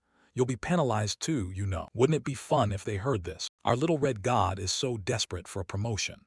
"Oh no, if this reaches them you'll never get promoted. Your superiors might even kill you outright." At that point, opposing Isaac would be admitting you're an idiot. So the law god had to back down. "Forget that for now, what do you want?" Isaac replied. "Oh, nothing much." While they spoke, sounds inside were muffled by the barrier so those outside couldn't hear anything. "What's happening? I can't hear a thing." Suddenly a voice demanded, "Sign the pact with me." Before the law god could relay the info, his mind blurted out, "Yeah, fine, sign the pact." He couldn't believe his ears. What? The demon lord signed a pact with a god? No, now he's a priest, actually a clergyman. Damn it, is he the demon lord or a priest? Thinking that, the law god lunged forward and asked, "What's your current name?" Isaac replied, "Isaac." The law god pressed for a full name, and the answer he received was Isaac Eshua. Hearing that made his head throb. Holy crap, how is he part of one of the 5 great houses? Isaac's face was smug as ever, practically broadcasting. "You're done for. You can't kill me and you can't go back to report this. You can't do a damn thing. So sign the pact with me." The law god was utterly helpless. "What are you up to?" When he heard Isaac say, "I just want to live a normal life," he sneered. "You expect me to buy that?" Isaac explained, "I've been cursed my whole life, but now I finally have a normal body. You think I'd give it up? Oh, you're worried that without faith I can't sign a pact. I'm genuinely grateful. Grateful as hell. Thanks to you I have this body now. Oh, and thanks for making mistakes too. Isn't that a kind of respect? So we can still sign the pact, right?" Hearing him, the law god was tempted. Should I just kill him? Isaac ignored that and babbled on. "Now you can't live without me. You know human bodies are weak before gods. Do you think I'll go around announcing I'm the Drylord demon? I plan to quietly live in this human body." Whisper muttered quietly, "You're really terrible at stopping lying." Isaac told it, "I'm not lying. I will quietly assassinate gods and take back what's mine. I'll reach the summit peacefully, and once I reach it, I'll destroy everything. To do that, I need a rat who can tell me what's going on in the gods' world. Whisper asked, what about the overgod? Isaac replied, I'll use him too, use him to blackmail the other gods. The law god stood there, pondering as he observed Isaac. Come to think of it, the Dry Lord demon always wanted a body he could die in. Is that why he's so obsessed with this body? Thinking that, he spoke up. But still, no. The Red God can only pact with those of the Red Shade clan, not allow. Which surprised Isaac. What? Think carefully. Do you know what I might do if I get angry? Want me to blow myself up again? The law god, enraged at Isaac's shamelessness, yelled, Bastard, you threaten me by self-destructing. I'm still nursing a headache from what you did last time. For now, better placate him. But why Eshua? He stepped closer and asked, Will you really live quietly? Isaac answered very firmly, Of course, and then the shield suddenly shattered. The crimson clergy outside rejoiced. The god is back. He removed the Dry Lord demon's dark mana so we can easily seize him. Arrest the heretic. Hey you heretic, stop right there. Suddenly they froze when they saw Isaac had no intention of fleeing and was instead walking toward them. Abruptly, he raised his palm with the glowing red seal and laughed loud. I've stolen your god. What are you going to do about it? The crimson clergy stood frozen for 5 seconds. The red god just made a pact with an azure priest. Wasn't Isaac supposed to summon the overgod? Why did he pact with our god instead of the overgod? Is that brat trying to claim both the red god and the overgod? So they reckon he'll siphon the red god's power before making a pact with the overgod. He'll definitely use the red god as a hostage to blackmail us. That's crazy. Hearing that, Isaac immediately entertained the idea. It's not such a bad plan. They murmured. The red god chose a child of the azure, not the red shade. If the god punished heretics by choosing Isaac, that means his faith hasn't wavered. But that means the red god values an azure child over the current red shade heir. They didn't notice Nizer's furious, enraged face across the way and kept talking. Didn't they call Isaac a heretic? If there really was a problem, their god would have killed him. Look how rotten the red shade has become. Their reaction made Isaac extremely satisfied. Fucking marvelous. The Crimson Cardinal suddenly wore a mysterious smile. You intend to steal our god, the red god and the azure faith. There must be some mistake. Surely you'll annul this pact, right? But the patriarch immediately cut him off. Why would we? Isn't the condition to become pope to reconcile all 5 faiths? Now my beloved grandson has been chosen by your god. The Crimson Cardinal grit his teeth, cursing inwardly. That bastard. The clerics hurriedly protested, absurd. How could you steal another family's god? Yes, how could an Eshua take Sepet's god? Rilai, unfazed, whispered to the patriarch.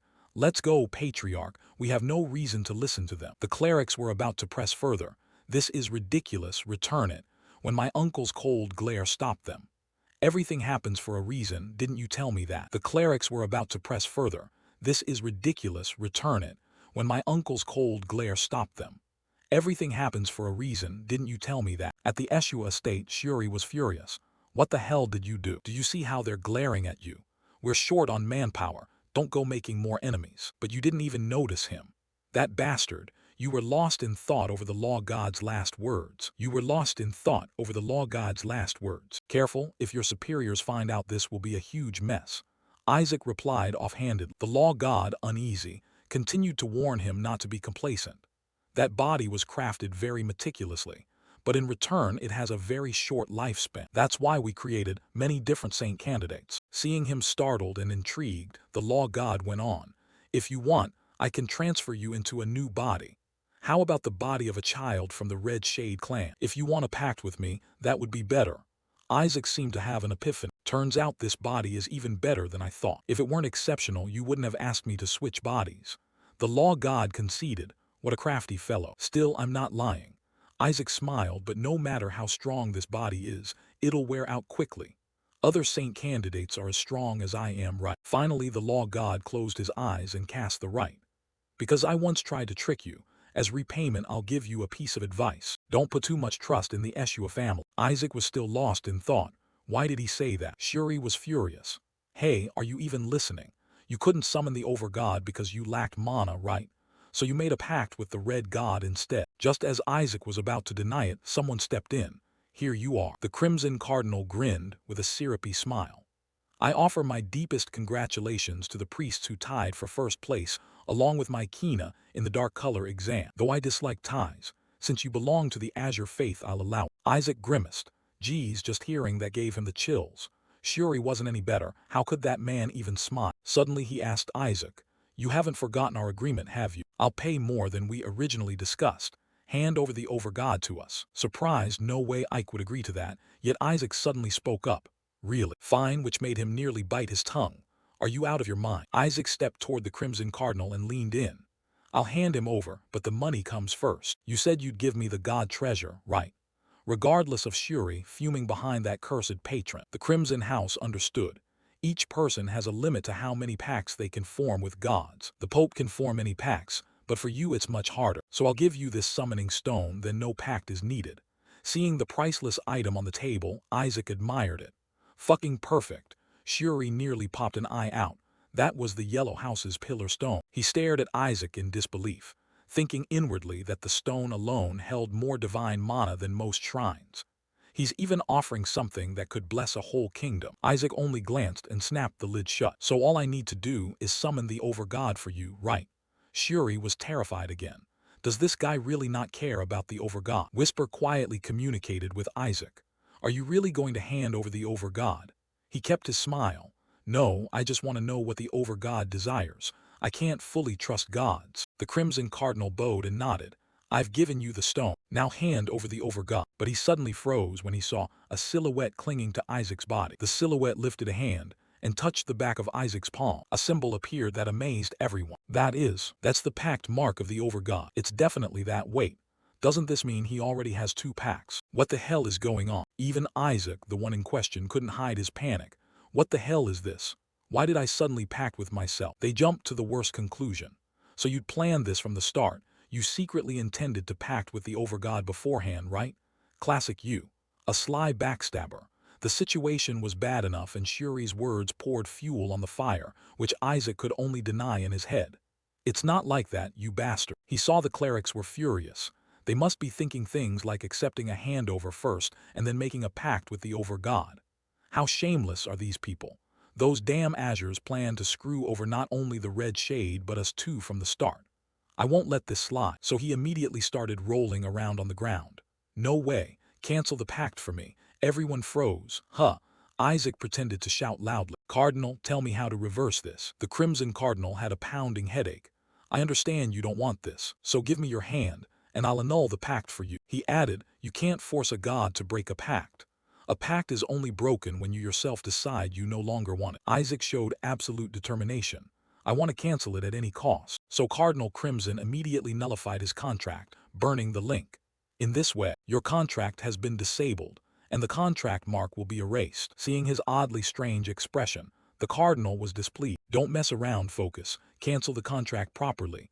Isaac hurriedly replied, "I'm focusing." As Cardinal Crimson recited the unlinking chant, Isaac muttered a long prayer in his mind.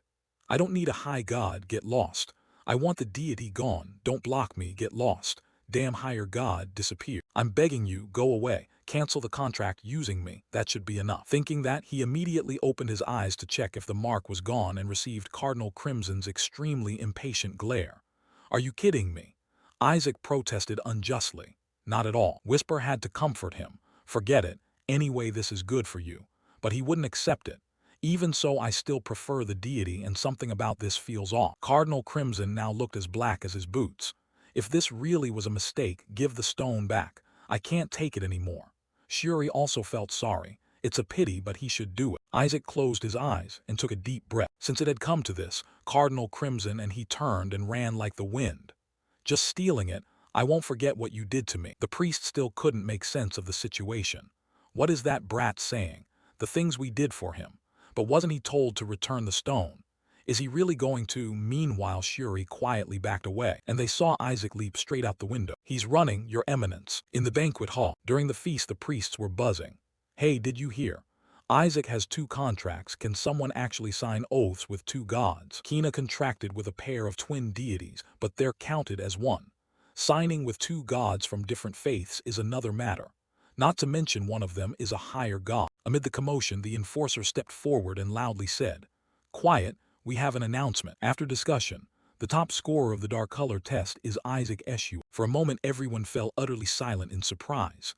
Then they all cried out in joy. "Isaac Eshua, please go to the Cardinal's office to receive your reward." Someone ran up and shook Shuri. Our crimson might go down in the history of the five-color exams, and he still couldn't believe it. Is this a dream or real? The priest excitedly asked. Where's Isaac? Shuri immediately replied. I don't know where that eager priest ran off to.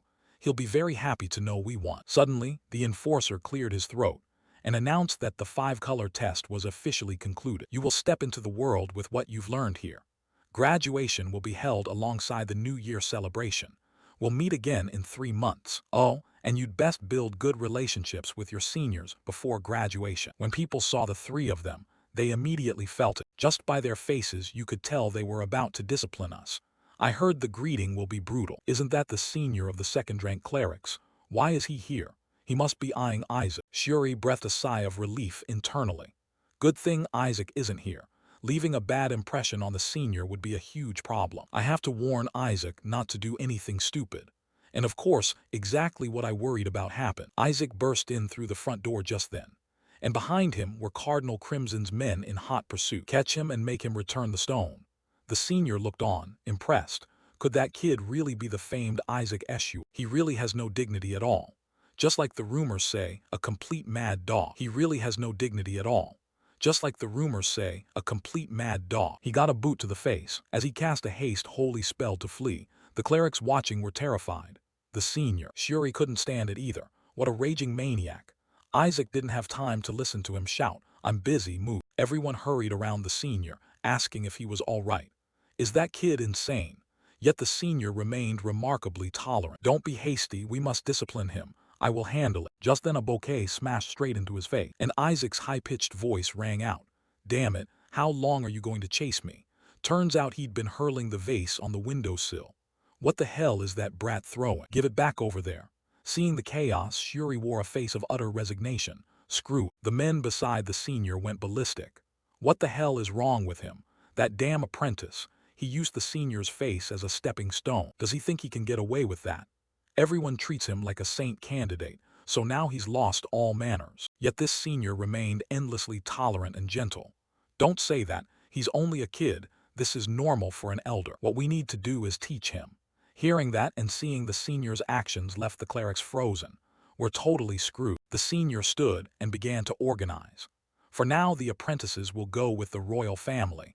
They will receive missions directly from the queen. Soon they'll get a request related to the dry lick king. Final graduation scores will include results from that. Current rankings aren't final. Do you think that brat would score high without our help? Once he gets a low mark, he'll wake up. He became a monster because people coddled him as a senior. Guiding him right is obvious. Shuri held his head at a loss how to fix it. God, they really have it in for him. He needs to taste failure. Before anyone could finish, he was once again kissed on the sole of Isaac's foot. What are you muttering? Cardinal Crimson's men are still chasing behind. Why are you helping Isaac over there? You're on his side. After kicking up a cloud of dust, Isaac left without a care, merrily heading off. Screw it. See you at graduation. The sky peaked blue between the rustling treetops. Amid the swaying reeds, a soft call rang out, breaking the silence. Isaac stood with arms crossed, face skeptical. Beside him, the spirit Justice hovered, looking equally displeased. Shabnak knelt in submission. Justice flew around barking at him, scolding him for stealing divine power from his master. On the ceiling of a lavish room, a great chandelier hung silently, witnessing the hush. A woman stood with her mouth agape, eyes wide as if she'd seen something beyond comprehension. The scene erupted into chaos with screams, as the clerics of the Sancta Seeds Church were suddenly attacked by mysterious blue energy blast. Back in the forest, Isaac stood silently, pondering with a pensive look. Shabnak bowed his head low and apologized to his young master. He explained he couldn't help himself when he heard those clerics insult Isaac. Isaac listened and responded indifferently. Isaac stared at his subordinate, his eyes glowing red with scrutiny. Shabnak knew the end had come. His undead body began to exude a faint, black mist. Isaac realized the wound on Shabnak was a mortal one inflicted by the cardinals. Beyond save. With his last breath, Shabnak shamefully apologized for making his master see him in such a pitiful state. He extended his blackened hand and offered a memory stone as his final apology gift. It contained all the Empire's secrets he had quietly gathered over decades. He declared he'd die here with no way back. Isaac looked at his subordinate, and a different idea formed. Shabnak urged him to use his severed head to gain merit with the church, but Isaac told him to wait a moment. Isaac summoned Justice close, still staring at the sigil on his hand. He smiled slyly and advised Justice not to get too worked up over a faulty seal. Suddenly, Isaac made a demand, forced Justice to change Shabnak's fundamental nature. With a mischievous grin, Isaac wanted to turn the dying undead into a flesh-and-blood human. Justice, shocked, shouted asking if Isaac had gone mad, but Isaac remained calmly defiant. He argued that if gods could grant punishments, they could also bend the laws of creation. Isaac's eyes flashed cruelty as he explained that making someone who never knew pain taste it is the harshest punishment. Justice began to waver before Isaac's manipulative, yet eerily logical words. The spirit of Justice recalled Skeleton King's past, a cold-blooded killer who had taken countless servants of the Lord. Using holy power to save a great villain made the spirit feel deeply conflicted. Justice adamantly refused. Isaac immediately threatened that if it didn't comply, both of them would be captured by the church. He put a finger to his lips, daring Justice to risk its existence. Isaac threatened to go straight to the Pope and expose everything, which genuinely terrified Justice. "Let's die together." Isaac's face twisted insanely. He stuck out his tongue like a true demon. Justice hurriedly flew to intervene when he saw Isaac truly resolved to gamble with his life. It realized this madman wasn't bluffing. He was willing to destroy everything to get his way, to preserve its own existence. The spirit of Justice bowed and submitted. Isaac relaxed his terrifying expression and smiled triumphantly when his subordinate finally obeyed. He didn't forget to warn that he'd use holy punishment if Justice dared resist again. Isaac extended his power-marked hand, his eyes glowing red with anticipation. Divine punishment, humanization. A crimson light streamed from his hand directly into Shabnak's body. Pain screams echoed through the forest as Shabnak's undead body began to be torn apart by sanctifying power. The black shell gradually dissolved, and Justice declared the conditions under which Shabnak could exist in human form. Red strands of energy wrapped tightly around Shabnak, beginning the mysterious physical transformation. Isaac rubbed his hands in delight, thinking he could now easily fool the church with such a capable subordinate. Justice hovered nearby in agreement. Suddenly, his face drained of color in astonishment when he saw the actual result of the humanization ritual. The black mist faded, revealing a delicate face with vibrant reddish-brown hair full of light. "You're a girl this whole time." Isaac couldn't hide his shock at Shabnak's true sex. Shabnak stared in disbelief at her new body. Isaac was left speechless. Her voice and build had seemed so masculine before. He asked if she felt uncomfortable. Shabnak raised a hand, feeling the warmth and texture of flesh after centuries as undead. She warned about the danger of the cardinals, and Isaac instructed her to hide her identity carefully to avoid the church discovering her. At that moment, a panicked shout from a member of the Eshua group rang through the forest, putting Isaac on alert. The fellow burst in, asking where Isaac had been. Isaac quickly threw out a lie that he'd gone to protect the church's foundation stone. He reported the area was in chaos from a terrorist attack, and eyed the strange girl standing next to Isaac with suspicion. Clutching his head and complaining, he added that the church intended to send Isaac on a solo mission. Isaac crossed his arms and refused, saying he'd already found a teammate. The man was stunned, not understanding what was happening. The mission was to find a spy of the Skeleton King. At that, both Isaac and Justice found it laughable. He even revealed someone was performing a summoning ritual for the Skeleton King inside the palace, raising tension. The Eshua cleric went on about the enemy's danger, someone who had defeated even the strongest royal knights. Seeing Isaac indifferent, he arrogantly said he'd form a team if Isaac begged, but Isaac casually replied he'd already partnered up. Oh my God! He jumped when he finally took a good look at the woman standing behind Isaac. His face flushed at Shabnak's beauty as he turned to demand who she was. Isaac nonchalantly lied that he'd rescued her from Demonkin while hunting souls. He added that out of gratitude, she insisted on following to serve him. The man found this utterly absurd. He began wild speculation, fearing the beautiful girl approached Isaac to kidnap a member of the Eshua family. Shabnak suddenly bowed in submission, declaring she was here only to be a servant to her master. The Eshua cleric immediately grew wary and demanded she state her background at once. "I am a slave of my master." Shabnak's blunt declaration froze the air in place. A slave. He screamed in horror while Isaac kept an expression of utter nonchalance as if he heard nothing. Shabnak added that day or night she would serve devotedly. The Eshua man went mad, shouting at Isaac what the hell he was doing. He worried this would damage Isaac's reputation, but Shabnak reassured him she had no intention of competing for a fiancé's role. The more he heard, The more the poor man felt his worldview crumble under the vague words of the strange girl. Shabnak wore a melancholic yet resolute expression, pleading earnestly to stay by Isaac's side to repay his kindness. Seeing his teammates' tearful display, Isaac coldly asked what on earth was wrong with him. The cleric was so distraught he couldn't speak, tears streaming down his face from the shock. He shouted through the forest, calling for his grandfather because this grandson had just caused yet another irredeemable scandal. The scene opens at the grand mansion of the Eshua family in the capital. At the sight of Isaac, an uncle in the family began screaming loudly. The uncle rushed over to grab Isaac, scolding him that he was too young to be demanding a girlfriend, while a maid behind him panicked and ran after them. Everyone started wildly speculating about a master-slave relationship, leaving the uncle clutching his head in despair, and Isaac speechless at their overactive imagination. The uncle adamantly opposed any marriage talk, even though Isaac hadn't said a word about it. Isaac kept a calm face and gently explained to the overexcited uncle that things weren't like that. He said the internship was almost over, and that he'd soon be heading into dangerous areas on mission. Isaac pointed to Shab, introducing her as his new bodyguard with excellent skills to protect him. Shab stood rigidly behind with a stern, expressionless face. The girl bowed politely and asked to be called Shab, but the uncle still couldn't shake the obsession with the word girlfriend. Shab firmly declared she would dedicate her heart, body, and soul to serving her master. The words body sent the uncle and the maid's mind spinning.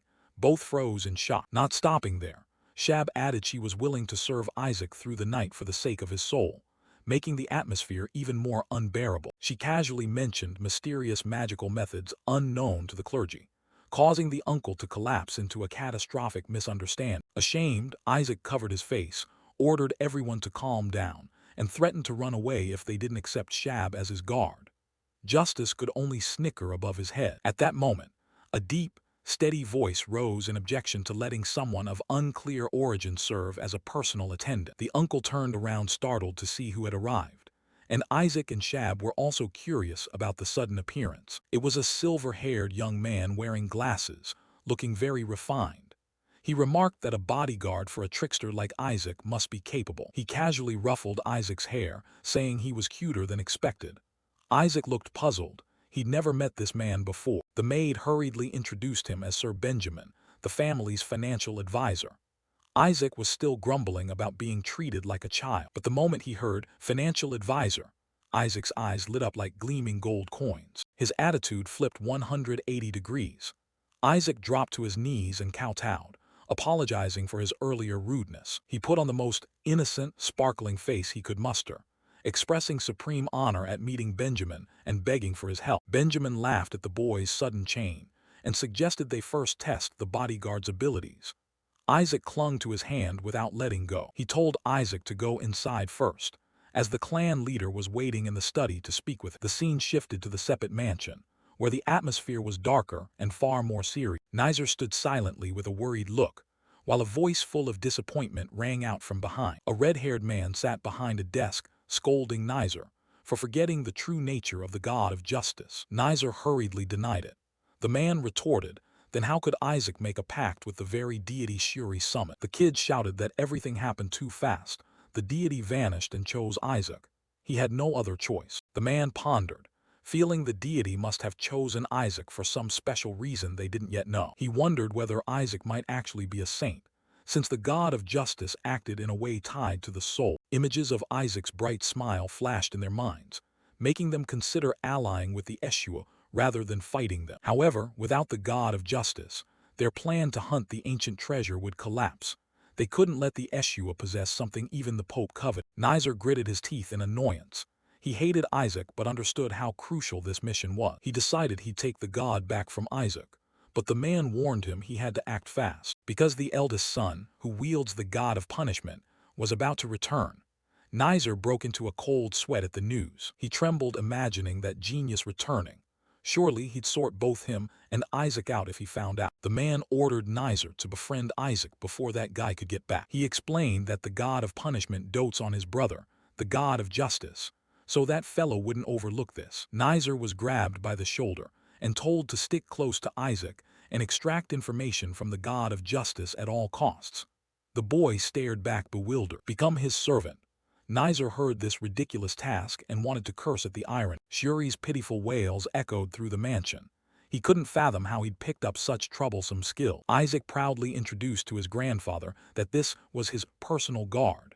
Justice hovered beside him with a mischievous grin. The clan chief fell silent and pensive, while Isaac added that he'd rather choose who he liked than accept low-ranking attendants assigned by the family. Grandfather mumbled, wondering why a child like Isaac worried about marriage so early, prompting Isaac to blink and ask, "What?" Shab stepped forward confidently, asserting she trusted her abilities completely and wouldn't lose to anyone present. Rilai moved to volunteer for the test, but the clan chief immediately waved him off and declared he'd do it himself. The old chief asserted that if she passed his test, he would formally recognize her as a member of the Eshua family. He even promised to grant her a level 1 night certificate if she succeeded. Rilai, standing nearby, nearly dropped his jaw in shock. Rilai protested that the reward was excessive for a 10-year-old, but the chief said it was fitting recompense for the glory Isaac had brought. He joked they might strip Rilai's title and give it to Isaac instead, causing him to cry out for his father in terror. Isaac was delighted to see things go according to plan. He thought his grandfather was truly thoughtful and understanding. The chief began preparing the test. Rilai and the maid behind him turned pale at the thought of his terrifying power. A thunderous stomp echoed across the floor, signaling the official start of the confrontation. The chief cracked his knuckles, radiating murderous intent so thick the air felt viscous. Isaac began to panic. He knew his grandfather was as powerful as a cardinal, and this felt unfair. He tried to persuade him to let another uncle test instead, but the chief roared that if she couldn't withstand the pressure of a cardinal, she wasn't fit to guard his grandson. Rilai and Isaac froze under that force. Contrary to his master's worry, Shab calmly turned and reassured Isaac that he needn't fret about her. The clan chief's eyes glowed red with authority as he launched the first testing blow. A horrific blast of magical energy erupted the moment his fist landed, sending blue lightning arcing through the entire room. Isaac cried out Shabnek's name in terror, fearing her current human body couldn't withstand that death blow. As the smoke cleared, the chief's weathered face registered utter astonishment. He couldn't believe his eyes when he saw Shab had stopped the heavy attack barehanded. Shab's gaze remained sharp and soulless.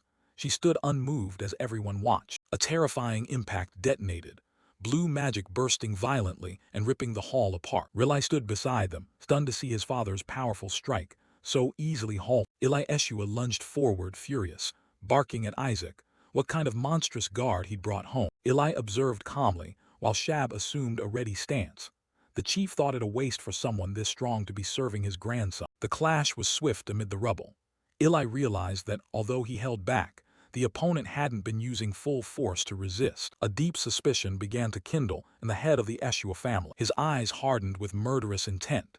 He was certain the girl before him was a dark entity. Eli's fist flared with greenish-blue magic as he delivered a powerful, direct punch at Shab. Eli screamed in panic to stop him when he saw his father preparing to use a dangerously purifying grand spell. Shab gritted her teeth and endured.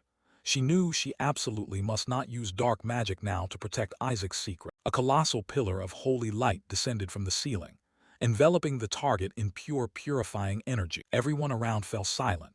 Eli Eshua coldly ordered immediate expulsion, declaring this was a demon. Rilai and Benjamin stood dumbfounded, unable to believe his father would act so ruthlessly inside the mansion. The old man casually brushed dust from his shoulder and scolded them as fools for showing no vigilance toward a stranger. Just as they were about to discuss the investigation, Rilai suddenly rushed to call his father, and another explosion erupted. A dark red aura seeped forth. Isaac flashed a knowing smile, while the tiny spirit of justice perched on his shoulder beamed with pride. When the smoke cleared, Shab still stood firm as if nothing had happened.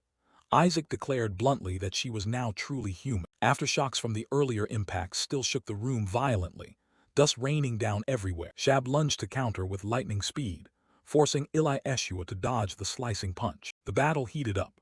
Eli's eyes burned red with killing intent, and Shab was pouring all her strength into her fists. Their fists met, producing a shockwave of contrasting red and blue that flung everything aside. The entire main hall trembled, as if about to collapse under this earth-shattering duel. Rilai frantically covered his face against the gale, repeatedly yelling at his father to stop. Eli stood amid the wreckage with a skeptical expression, muttering that everything was very strange. Shab remained on guard, sweat streaming down her face. Eli couldn't believe she was unharmed after a direct purification strike. Eli finally lost it, raging at his father for using an assassination-level spell on an ordinary person. He thought such an over-the-top move was wrong, even if the other party were the worst enemy imaginable. As he scolded, Benjamin angrily pushed up his glasses, insisting this couldn't be settled with a mere apology. Eli stood silent as his son lectured him about turning the family mansion into a ruined battlefield. Surveying the scattered rubble, Benjamin winced at the thought of the massive bill they'd have to pay for repairs. The punishment was immediate. Eli Eshua's official stipend was suspended for 6 months to cover the repair cost. Returning to the main issue, the name Shab still gave everyone headaches. In his study, father and son sat down to discuss after reviewing the investigation reports. Benjamin said they still hadn't found anything unusual. Eli flipped through the stack of forged documents Isaac had prepared, asking if his son really intended to grant her a top-tier certificate. Benjamin admitted he'd already promised. Benjamin adjusted his glasses and asked again why his father had used a massive purification spell. He still suspected she might be a demon. The clan chief set the papers down, asserting firmly that he sensed no trace of dark magic from the girl. Eli Eshua's gaze grew pensive. He thought she was human, yet somehow not entirely. Benjamin froze when his father insisted that even gods, looking into her soul, would only see an ordinary human. A chill wrapped Benjamin's mind. He knew his father's senses, one of the greatest cardinals in history, had never been wrong. An enigmatic image of Shab formed in his head. Benjamin suggested expelling her to avoid future trouble, but Eli shook his head, saying it was better to keep her close and observe every move so they could learn her true intention. He emphasized that Isaac being the one who brought her home was a crucial detail not to be overlooked. Benjamin could only gasp Isaac's name in shock. Eli mused that Isaac's ability to control a demon wasn't necessarily bad. It was proof of the boy's terrifying potential. The chief mentioned long-buried forbidden techniques. Benjamin jumped, wondering if his father was referring to the family's ancient banned arts. Eli suddenly stood and declared it was time to choose a successor at this year's family gathering. Benjamin was so stunned his legs went weak. While Benjamin worried this would spark public uproar, the chief quietly stared out the window, plotting for the future. He still didn't fully trust the current Eshua clan's strength to succeed, but if that person were Isaac, everything would change. Eli hoped the child would break the curse that had plagued the Eshua for generations. Cut to the royal palace. A church official, sweating nervously, asked Isaac if he wanted the mission briefing repeated. Isaac grinned, shamelessly practical, not caring about mission details and asking straight how much he'd get if he caught Skeleton King's spy. The official was left speechless at the boy's greed. Even though it was a direct royal order, Isaac brazenly demanded payment, making the accompanying official tremble in fear. Shuri quickly leaned in to whisper into Isaac's ear. "Hey, are you crazy? Can't you read the room before you speak? Why do you have to say such loud things here in public? Can't you see they're trying to use us? No matter how dangerous it is, they want us to handle things ourselves even if we die on the mission. I trust the royal family will compensate properly, right? Or am I wrong?" "That may be so." Isaac, bored, put on a pseudo-mature air and explained to the two guests. "I believe the Skeleton King's spy is right inside the palace, though I don't know who yet. They've downed 6th and even 7th rank knights, so this threat is at least high level. Isn't it obvious you should get a hazard allowance when you're literally betting your life? Expecting anything else is against common decency." The Empress snorted with laughter and replied, "So you must be the famed youngest cleric of House Eshu." Whisper idly looked at her, then at Shablis, remarking that although she's the Empress, the Crown Prince doesn't look like her at all. Isaac casually explained, "After all, she's not his birth mother." Upon hearing juicy drama, Whisper gleefully quipped, "So he's the son of a consort who became Crown Prince. Well, if I were her, I'd want him dead too. Or we could flatter the Empress and take care of that Crown Prince for her. She seems quite taken with you, master." When Isaac nonchalantly blurted out that the Empress sided with the papacy, Whisper flipped out and snapped, "Then why haven't they eliminated her yet?" Suddenly the Empress smiled and engaged him, seeming to have made a small mistake. "Although we've sent a request to the Holy See, of course, given the danger the compensation is indeed inadequate. I will ensure you are fairly compensated." "Is that enough to satisfy you, House Eshua's youngest cleric?" Isaac, unable to ask for more, politely responded with pleasure. "Oh my, I respectfully accept this mission, Your Majesty." Afterwards he and Whisper recalled Shab's reminder. Now that you've sworn a pact with the greatest deity, the Empress is taking special interest in you, Master, and the two happily celebrated. Shab's intel proved very useful. Besides, she's been imprisoned for a long time anyway. Isaac eagerly scanned the woman before him and silently mocked inwardly. Aren't her moves a bit too obvious? Clearly she's trying to use me to bring the crown prince down. Whisper leaned in to add the obvious. This woman seems to harbor ambitions to strip the crown prince's position. Isaac rolled his eyes in agreement, of course. If the Empress backs the papacy, once the prince ascends he'll purge all her faction. He unconsciously glanced at the crown prince sitting statue. Still, then mused that if the prince hadn't reached swordsman level, she'd likely have made a move already. Just then Shablies unexpectedly joined the conversation, saying dragging an apprentice cleric into this web of intrigue is cruel. This isn't something the clergy should meddle in. The Empress calmly lifted her teacup, looking contemplative. A sardonic thought crossed her mind. So mature for his age. I suppose he just can't bear that I summoned Isaac. Yet her words remained measured. Nonetheless, the fact that the Skeleton King's minions target the royal family is undeniable. They could even pose a direct threat to your life, Prince. The aide behind the Empress immediately chimed in. Surely there are minions of the Skeleton King hiding within the palace and nearby. We've discovered cursed artifacts of the Skeleton King and numerous items used for summon. The Empress waited for him to finish, and then delivered a dramatic conclusion that left Isaac momentarily stunned. It seems the Skeleton King intends to wipe out Helen Palace, the heart of the sanctuary. Internally he wanted to shout that he couldn't care less. I'm only here to grab the loot and live comfortably. But the Empress, reading Isaac's thoughts, continued to chatter on. Anyway, even the Skeleton King couldn't breach the Holy Dragon's barrier. He silently cursed, "That's not my problem. Those dragons are a pain to deal with." Whisper sneered that removing the royal line would indeed be an effective way to destroy the Holy Dragon's barrier. Just then the Empress pushed a stack of papers toward Isaac with an explanation. "This is a list of servants and retainers with suspicious movements in the palace." She finally cut through all the roundabout talk and got to the point. "I want you to use this to flush the suspect out. After all, you're the genius who made a pact with the supreme god. You will be duly rewarded, so arrest whoever is plotting against the royal family."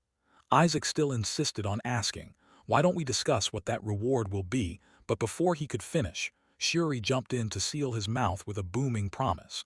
"At your command, your highness." Even restrained, Isaac mumbled, "This idiot, about to get us swindled."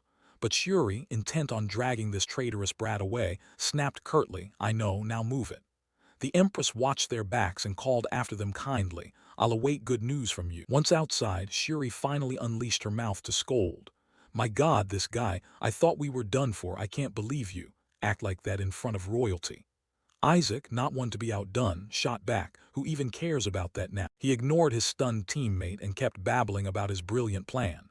The Empress, think how much cash you could squeeze from her.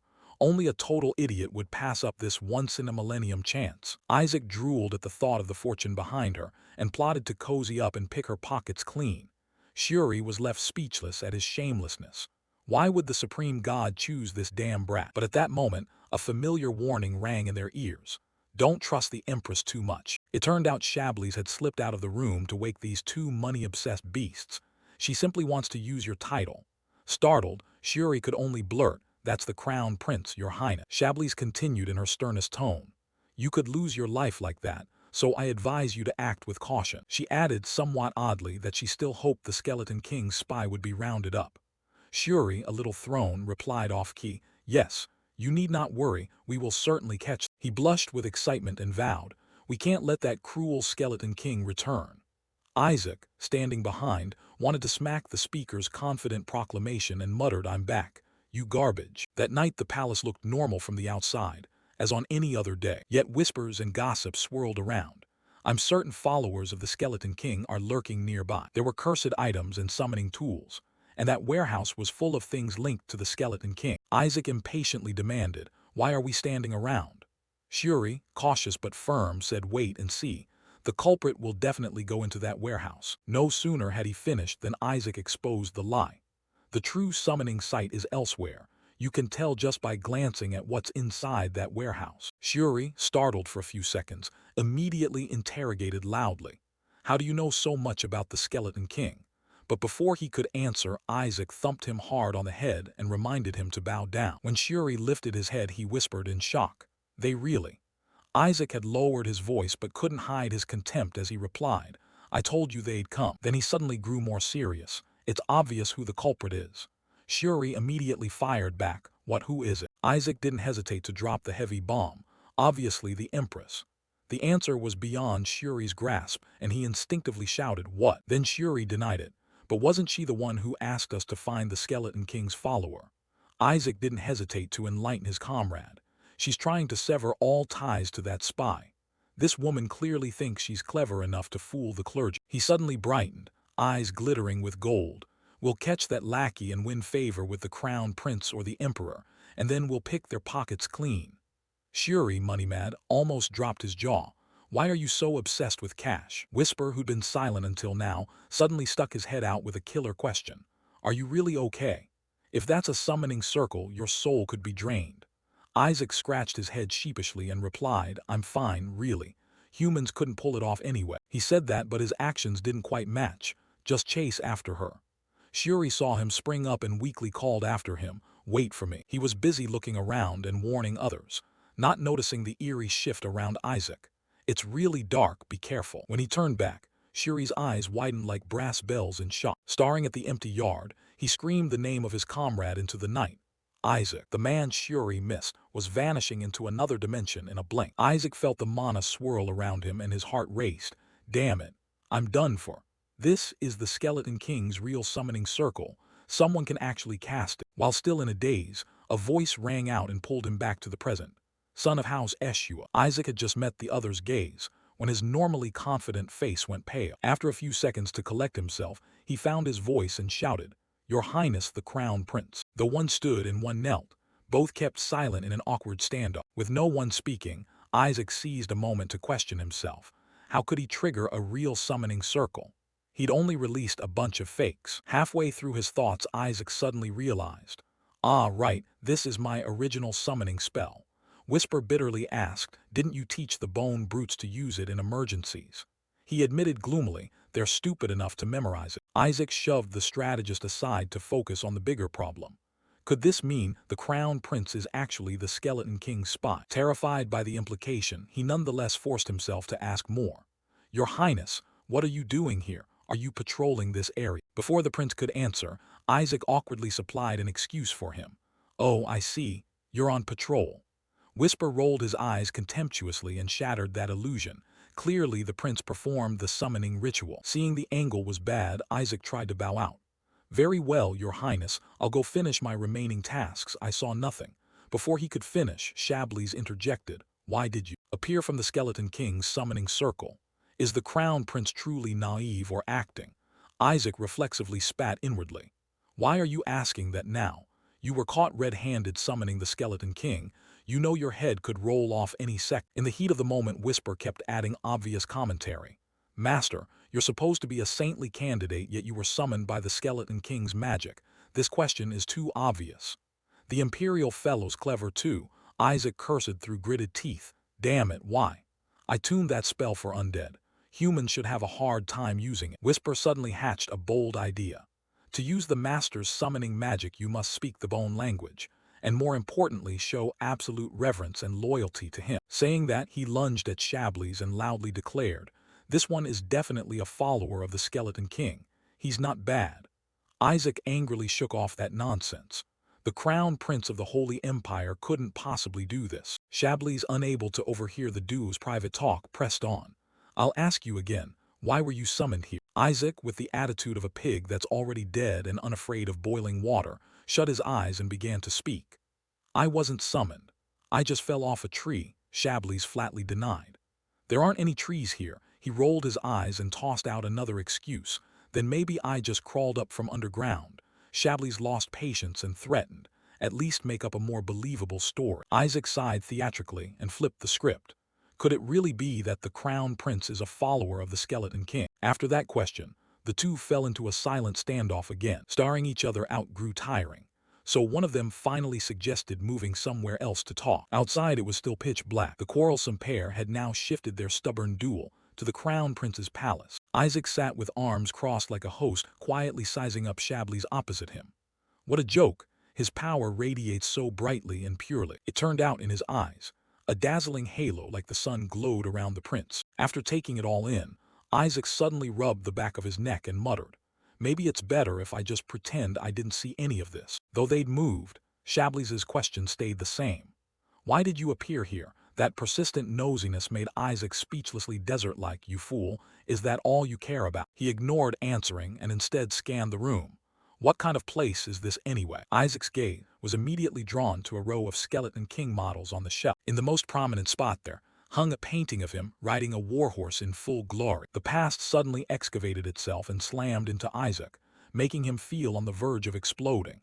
Where did he get this stuff? He decided to be blunt for once and said solemnly, "Aren't you basically a hanger-on, Your Highness? A cleric from the cathedral caught you at the scene. I think you don't fully understand the situation yet." But no matter who says what, Shabli's clenched the question like a charm and wouldn't let go. "Why did you appear here?" That simple question unintentionally awakened the demon in Isaac. "Oh my God." Shabli's looked at his grimacing face and suddenly felt a spark of clarity. Wait a minute. The crown prince felt clever for the first time and switched to a new question. "Could you possibly be the skeleton king?" Isaac snapped angrily, eyes wide, shouting, "How could that be? Surely I was summoned because I once ate a finger of the skeleton king. That's why I reacted to that summoning." Hearing that, Shabli's deflated a bit. "Oh, is that so?" Noticing his odd expression, Isaac wondered silently why he looked disappointed. After a moment he frowned and asked, "Your Highness, are you interested in the skeleton king?" Shabli's looked down and confessed, "This is my sister's room. The princess is obsessed with the skeleton king, so I intended to summon the one she loves to see if he's worthy of her affection." Well, Isaac gritted his teeth, took another look and silently rebutted, "He's a terrible liar. No matter how you look at it, this is clearly a boy's room." After a while he scratched his nose and proposed, "Here's the deal. I'll pretend I don't know your secret, so I want you to keep my summoning a secret. There's no point for either of us to cross the cathedral, right?" Shabli's nodded in agreement. "Yes, they aren't the type to easily forgive those who use dark magic, especially you and me." Isaac suddenly blurted out, "Dark magic?" Shabli's, as if understanding, asked again, "Aren't you a dark mage?" The next thing he said made Isaac's face go ashen. "I remember 10 years ago you used dark flame on the bishop." He couldn't meet his eyes, glancing aside to guess. 10 years ago, wasn't it? Memories surged like a small wave as pale morning light washed over the solemn, ornate architecture of the grand palace. Shabli's gently pushed the door and held his breath to observe inside. At that time, Isaac had completely lost control, repeatedly unleashing furious blows on the man opposite. He remembered the day he beat that old bishop to a pulp with the bell. The other suffered bone-deep blows, eyes rolled and mouth hung open, utterly unable to fight back. Isaac wondered secretly how that man knew he'd used dark mana then. When he caught that expression on Shabli's face, Isaac flinched for a moment and studied him. Isaac judged that the holy dragon's bloodline could detect demon kinds with yellow pupils. He concluded, "Imperial gaze." Whisper beside him also momentarily paused. "Wasn't that the power you sought in the past, master?" Isaac admitted silently, "Yeah. If I had those eyes, I'd be able to complete the magic I once failed at." He snapped back to himself and then asked, "You said you could sense my dark mana and my mana core?" Shabli shook his head and honestly shared, "Actually, I couldn't sense anything from you at all. It's been hidden too well, probably because you're a saint." Isaac mused. "Then why did you say I used dark flame?" Shabli's reiterated his demand. "I told you, admit that you are the skeleton king." Isaac clutched his head, wanting to leave. "Fine, I take my leave, I'm going now." Just as he was about to go, Shabli suddenly spoke from behind. "Fine. If you want to know why I knew you used dark mana. Because the dragon blood in me is extremely strong. I can partly understand the language of monsters or things that cannot speak. For example, a baby's babble." Isaac stopped, his face flushing and paling, thinking to himself, "Babble, babble." His whole body went rigid as if he'd realized something. He stared at Shabli's and guessed, "Don't tell me this guy means that as an infant he understood all my babbling back then." Seeing Isaac had worked it out, he bowed his head and continued, "Though I couldn't fully understand, I knew back then you hated that bishop intensely. Actually, to my father and me, you were like salvation. Surely you know the meaning behind our hair colors. Platinum hair brings blessing and black hair is cursed. Everyone despised it, called it filth. They kept humiliating my mother until they finally drove her to death. That old bishop had a hand in that incident too. Isaac was stunned, eyes wide. Was the Empress's death linked to the clergy? Whisper beside him couldn't contain himself and angrily spat. He really wanted to wipe them all out. Isaac recalled how as a child he repeatedly beat the bishop. He cursed inwardly, "That bastard dared try to murder me. Disappear from my sight. If some scum like you accuses me of being a demon, I won't be able to approach the emperor anymore. Then I couldn't steal the royal treasury. You bastard, that emperor is my pawn, understand?" Contrary to that agitation, Chablis casually rested a hand on his chin and replied, "I thought you were possessed or simply gone mad. But demons can't take over the body of a saint blessed by the gods. Even gods make mistakes. This time the gods were wrong, thinking that comforts me, especially when a platinum-haired, God's representative turned his back on the cathedral. For the first time, I felt the fault wasn't mine, and it felt like the gods were consoling me. So I like that." He asked once more as if to be sure, "You really aren't the Skeleton King, are you?" Isaac retorted, "Do you want me to be the Skeleton King, your highness?" Chablis asked again, "Are you the Skeleton King?" He shook his head and denied it. "No." Isaac rolled his eyes, helplessly thinking, how long has this guy lived? Does he think I'll fall for that? Unaware of these thoughts, Chablis seriously offered, "If you truly are the Skeleton King, I'm willing to give you the whole kingdom." Sweat streamed down Isaac's face as he pointed at himself. "I could be the Skeleton King, right? Actually, I'm that Skeleton King." Chablis repeated something he'd said many times before. "So you just claimed you're the Skeleton King?" Isaac held in his composure until he finally snapped. "Just kidding. How much do you like the Skeleton King, huh? Willing to hand over the whole kingdom?" Chablis's expression never changed. He nodded in agreement. "Yes, the Skeleton King's goal is this entire kingdom." Isaac scolded the lunatic. He only listens to what he wants to hear, right? In the end, he didn't linger. Before leaving, Isaac grimaced and blurted, "I'll pretend I heard nothing today. My family will get suspicious. Now if you'll excuse me." Chablis didn't forget a parting warning. "Tonight's moonless sky is perfect for summoning you, be careful." Isaac ground his teeth and hissed, "I've told you I'm not the Skeleton King." Leaving the castle, he walked slowly across the communal grounds. Whisper noticed something odd and spoke up, "You seem pleased." Isaac admitted nonchalantly, "Of course. Why wouldn't I be? I didn't expect the Crown Prince to be a follower of the Skeleton King. Well, I get it now.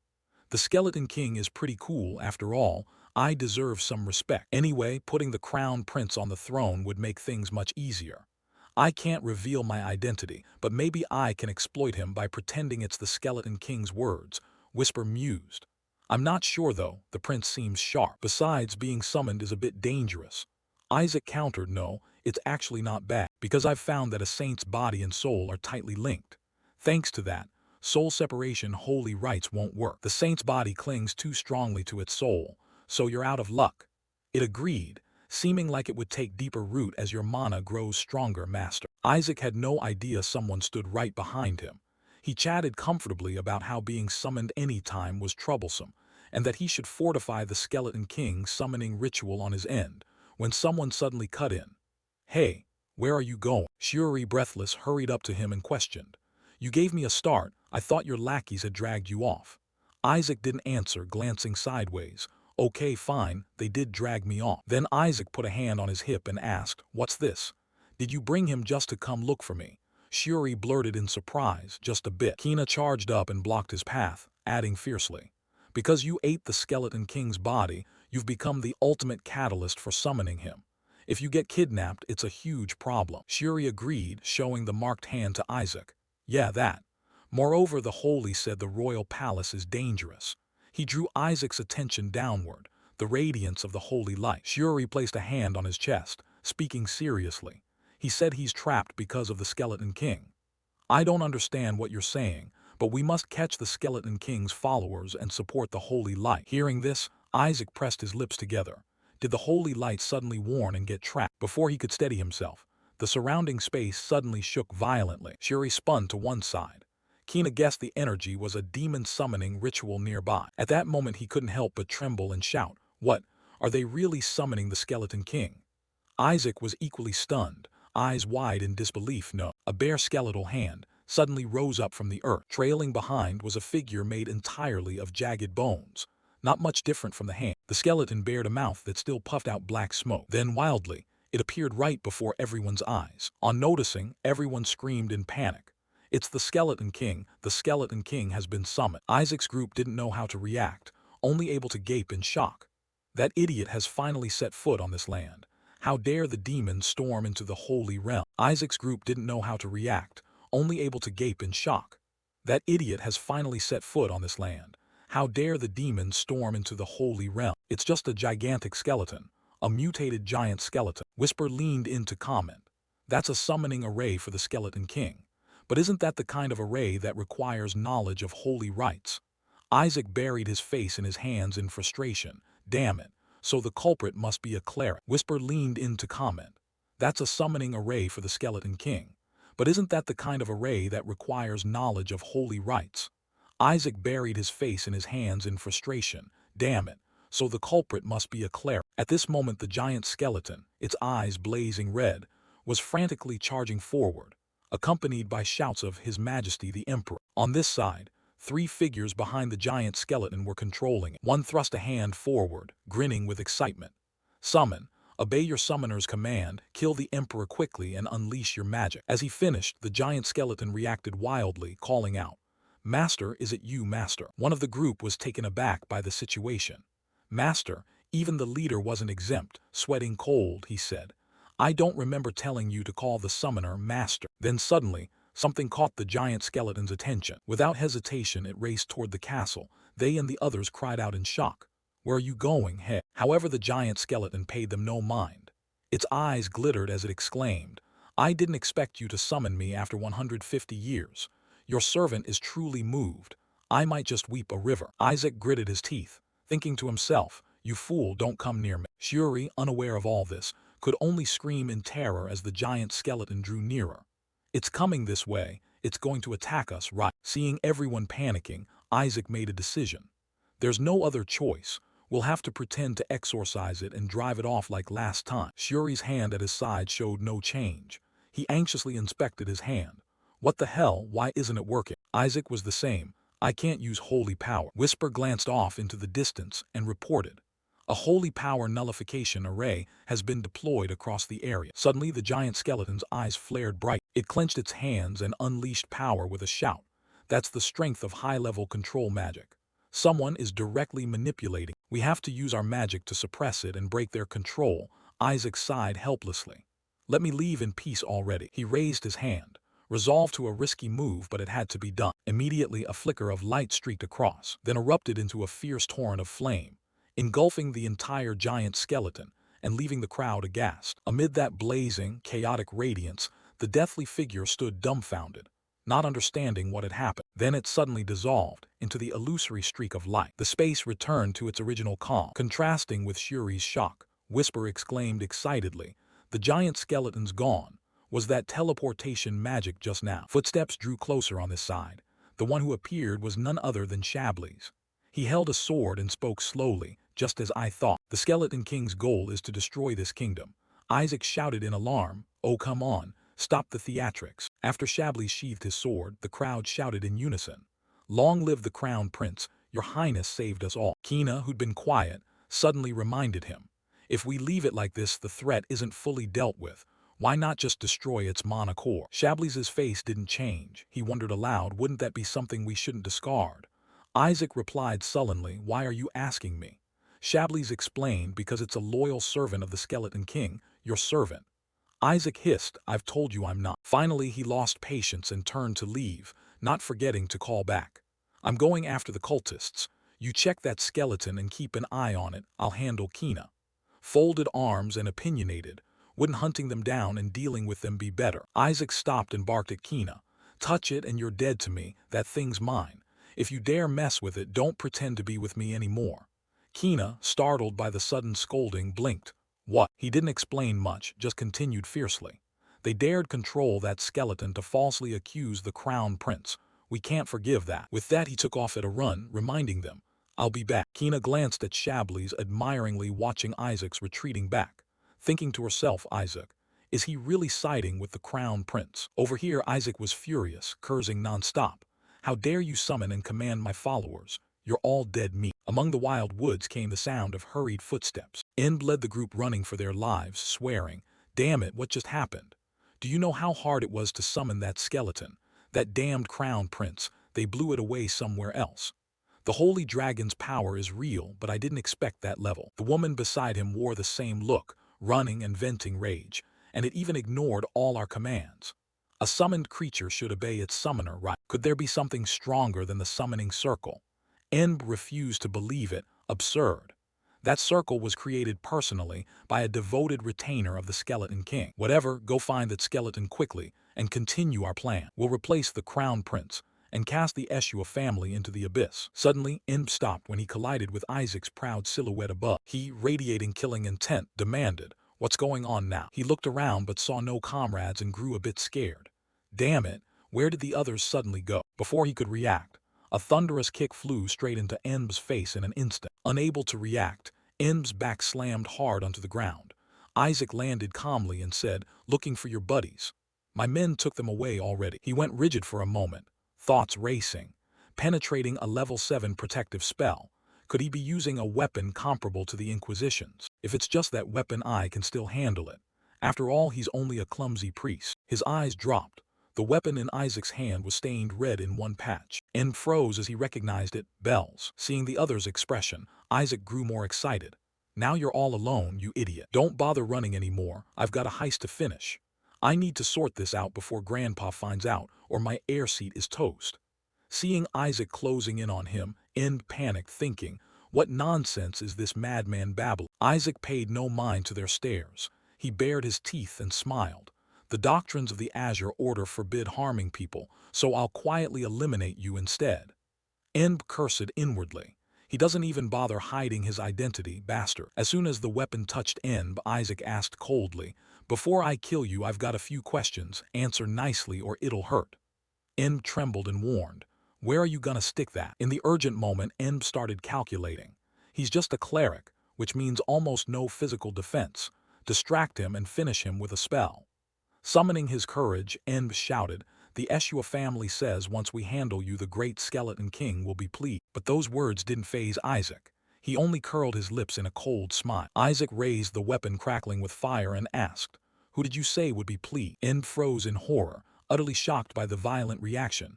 What a priest. Isaac didn't hesitate. He swung and the flames burst forth, engulfing Enb in astonishment. The burning heat made Enb's breaths ragged, yet he tried to steady himself through the pain. "It's fine. As long as I smother the burn with dark flame, I can take it." Isaac, pleased with the result, said with relish, "They say if you don't want to be roasted to death, confess. Who's backing you?" Despite the pain, Enb insisted, "I don't know." Not getting the answer he wanted, Isaac slammed the weapon down on Enb's head. Magic spilled forth. Enb's eyes bulged and, unable to hide it, he blurted out, "We plan to frame the crown prince for treason." Isaac bent and struck again. "What about your plot to ruin the Eshua family?" Enb confessed everything honestly. Isaac had shaken the entire cathedral, so the Eshua family's standing is now completely altered. We can't let Isaac and the Eshua family be canonized. But if he used the skeleton to kill the emperor, he'd be blamed for failing to deal with the Skeleton King. Isaac tilted Enb's face and interrogated, "So who gave the orders?" Enb winced, trying to stifle the pain, then spat out a name. "A man named Ranchi ordered us." Hearing the name, Whisper shared his thought, "Must be a demon." Isaac kept hammering, "Oh really, so that Ranchi told you to control other people's precious skeletons?" Enb covered his head, thinking, precious skeletons of others. What's that about? Pushed to his limit, he finally couldn't take it and shouted, "I don't know the details. I only know he's connected to the Black Seraph. That Ranchi gave me the artifact to control the skeletons. And Ranchi is a subordinate of the Black Seraph." Whisper, hiding behind Isaac, agreed. "Sounds about right." As if sensing something, he hurried to stop. "Wait." Isaac clenched his fist, grinding his teeth in rage. "The Black Seraph." Isaac stroked his chin, pondering. The Black Seraph. He slightly frowned, silently assessing. "It seems one of the demon lieutenants serves the Black Seraph." Whisper added immediately that it's highly possible the Black Seraph colluded with someone in the royal family to assassinate the emperor. Isaac sighed once. "The most likely candidate is the empress." He finished and glanced at Enb struggling on the ground, a flicker of doubt arising. "But why does the name Black Seraph sound familiar? I'm sure I've heard it somewhere before." Before he could place it, Enb sprang up, filled with murderous intent, charging and shouting, "You brat, die, you little rat." Isaac stood motionless. seemingly unfazed by the outburst. After a moment, Isaac curled a smile. Told you, lands change easily, nature not so much. Just as Imp closed in, a giant skeletal hand appeared from behind. No one knew when the skeleton had shown up. It stamped down decisively, crushing Imp beneath its foot. Isaac planted his hands on his hips, looked up and scolded. I told you to stay with Shuri. What are you doing here? The giant skeleton panted and answered, I feared you might get hurt, my lord. Then suddenly it dropped to its knees and wailed. Isaac cried out in alarm. What's wrong with... The giant skeleton sobbed and poured out its heart. I can't believe my almighty master has turned into a fluffy creature like this. It slammed its skull to the ground and lamented. What a tragedy, wait here. I'll tear that disgusting hide off for you soon. Angry at the giant skeleton's antics, Isaac gritted his teeth. I should really snap its neck. Suddenly a shout came from afar. It's around here. I sense a large amount of dark mana in this area. Isaac placed his hand on the giant's skull, calling forth a surge of spirit energy as if to gather it in. We can't get caught here. Then he calmly summoned power. Divine punishment, attribute conversion. Isaac's face remained utterly composed from start to finish. After a while, the giant skull transformed into a small, adorable dove. Whisper got excited at the sight and quipped that hiding her was clever. She's a high-ranking demon, so sending her straight to the shadow realm would be tricky. No sooner had he finished speaking than Isaac decisively flung the doll into the air. The giant skeleton wailed, My lord, we've just reunited, why part so soon? Whisper asked helplessly, Didn't you tell us to keep her? Isaac bluntly admitted, caught red-handed and you're done for. It got another faceplint, thrown into the holy pool. Will that do?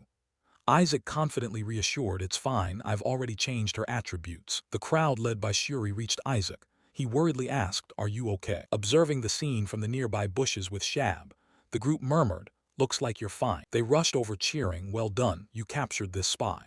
A companion added, You've done a great deed. Isaac didn't reply, he cut to the chase. I heard this criminal name drop the Black Seraph. Does anyone know who that is? A friend cried out in shock, The Black Seraph is that vicious criminal.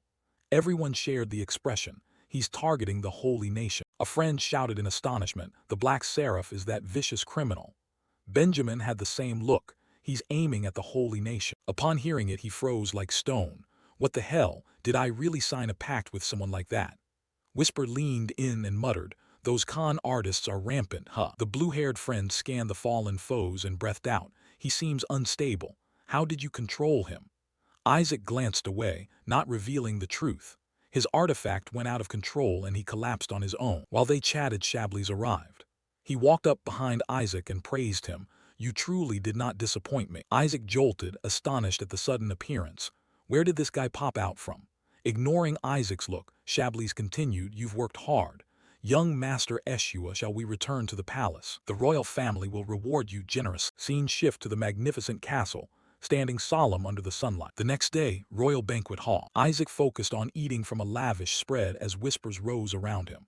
Word has it, young Master Isaac caught the cultist, and his family gets credit again. Seeing the weapon on the table, Shuri winced and complained, Could you put that blood-stained bell somewhere else? Isaac replied nonchalantly, The Emperor requested it. He wants me to precisely explain how I caught that guy. The fellow shouted helplessly. You can just explain it with words. But how did you get that thing in here? Weapons aren't allowed in the royal palace. Isaac innocently answered honestly, What do you mean? How so? The bell's always in my underwear.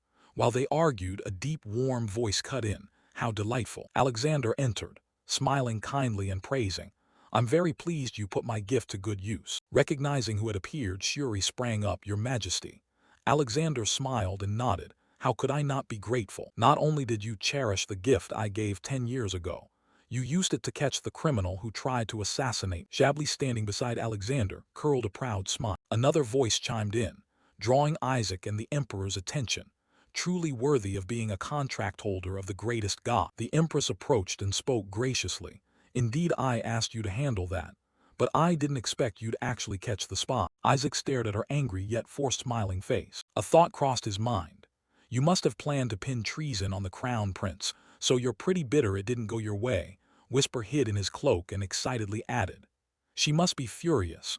Her plot to frame the prince collapsed the moment the Black Seraph was revealed as the real culprit. The Empress wasn't done. She continued. I assume young master requested a reward. May I as Empress personally bestow one for protecting His Majesty? A young priest so praiseworthy must be rewarded. Hearing the empress, Chablis paused for a moment. Unlike him, Isaac remained utterly calm. Placing a hand on his chest, he expressed, "It is my honor." However, the crown prince has already promised to personally reward. Receiving anything more would be too lavish for one who serves the divine.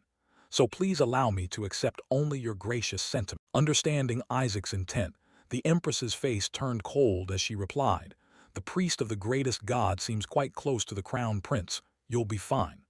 Isaac answered briefly, "Yes, I quite admire the crown prince, because he is a follower of the Skeleton King." After the tense exchange, standing outside the ground, Shuri worriedly asked, "You just crossed the empress. Are you sure about that?" Isaac didn't care much. He casually replied, "Do you want me to side with the Pope or something?" He continued, "Remember what you said.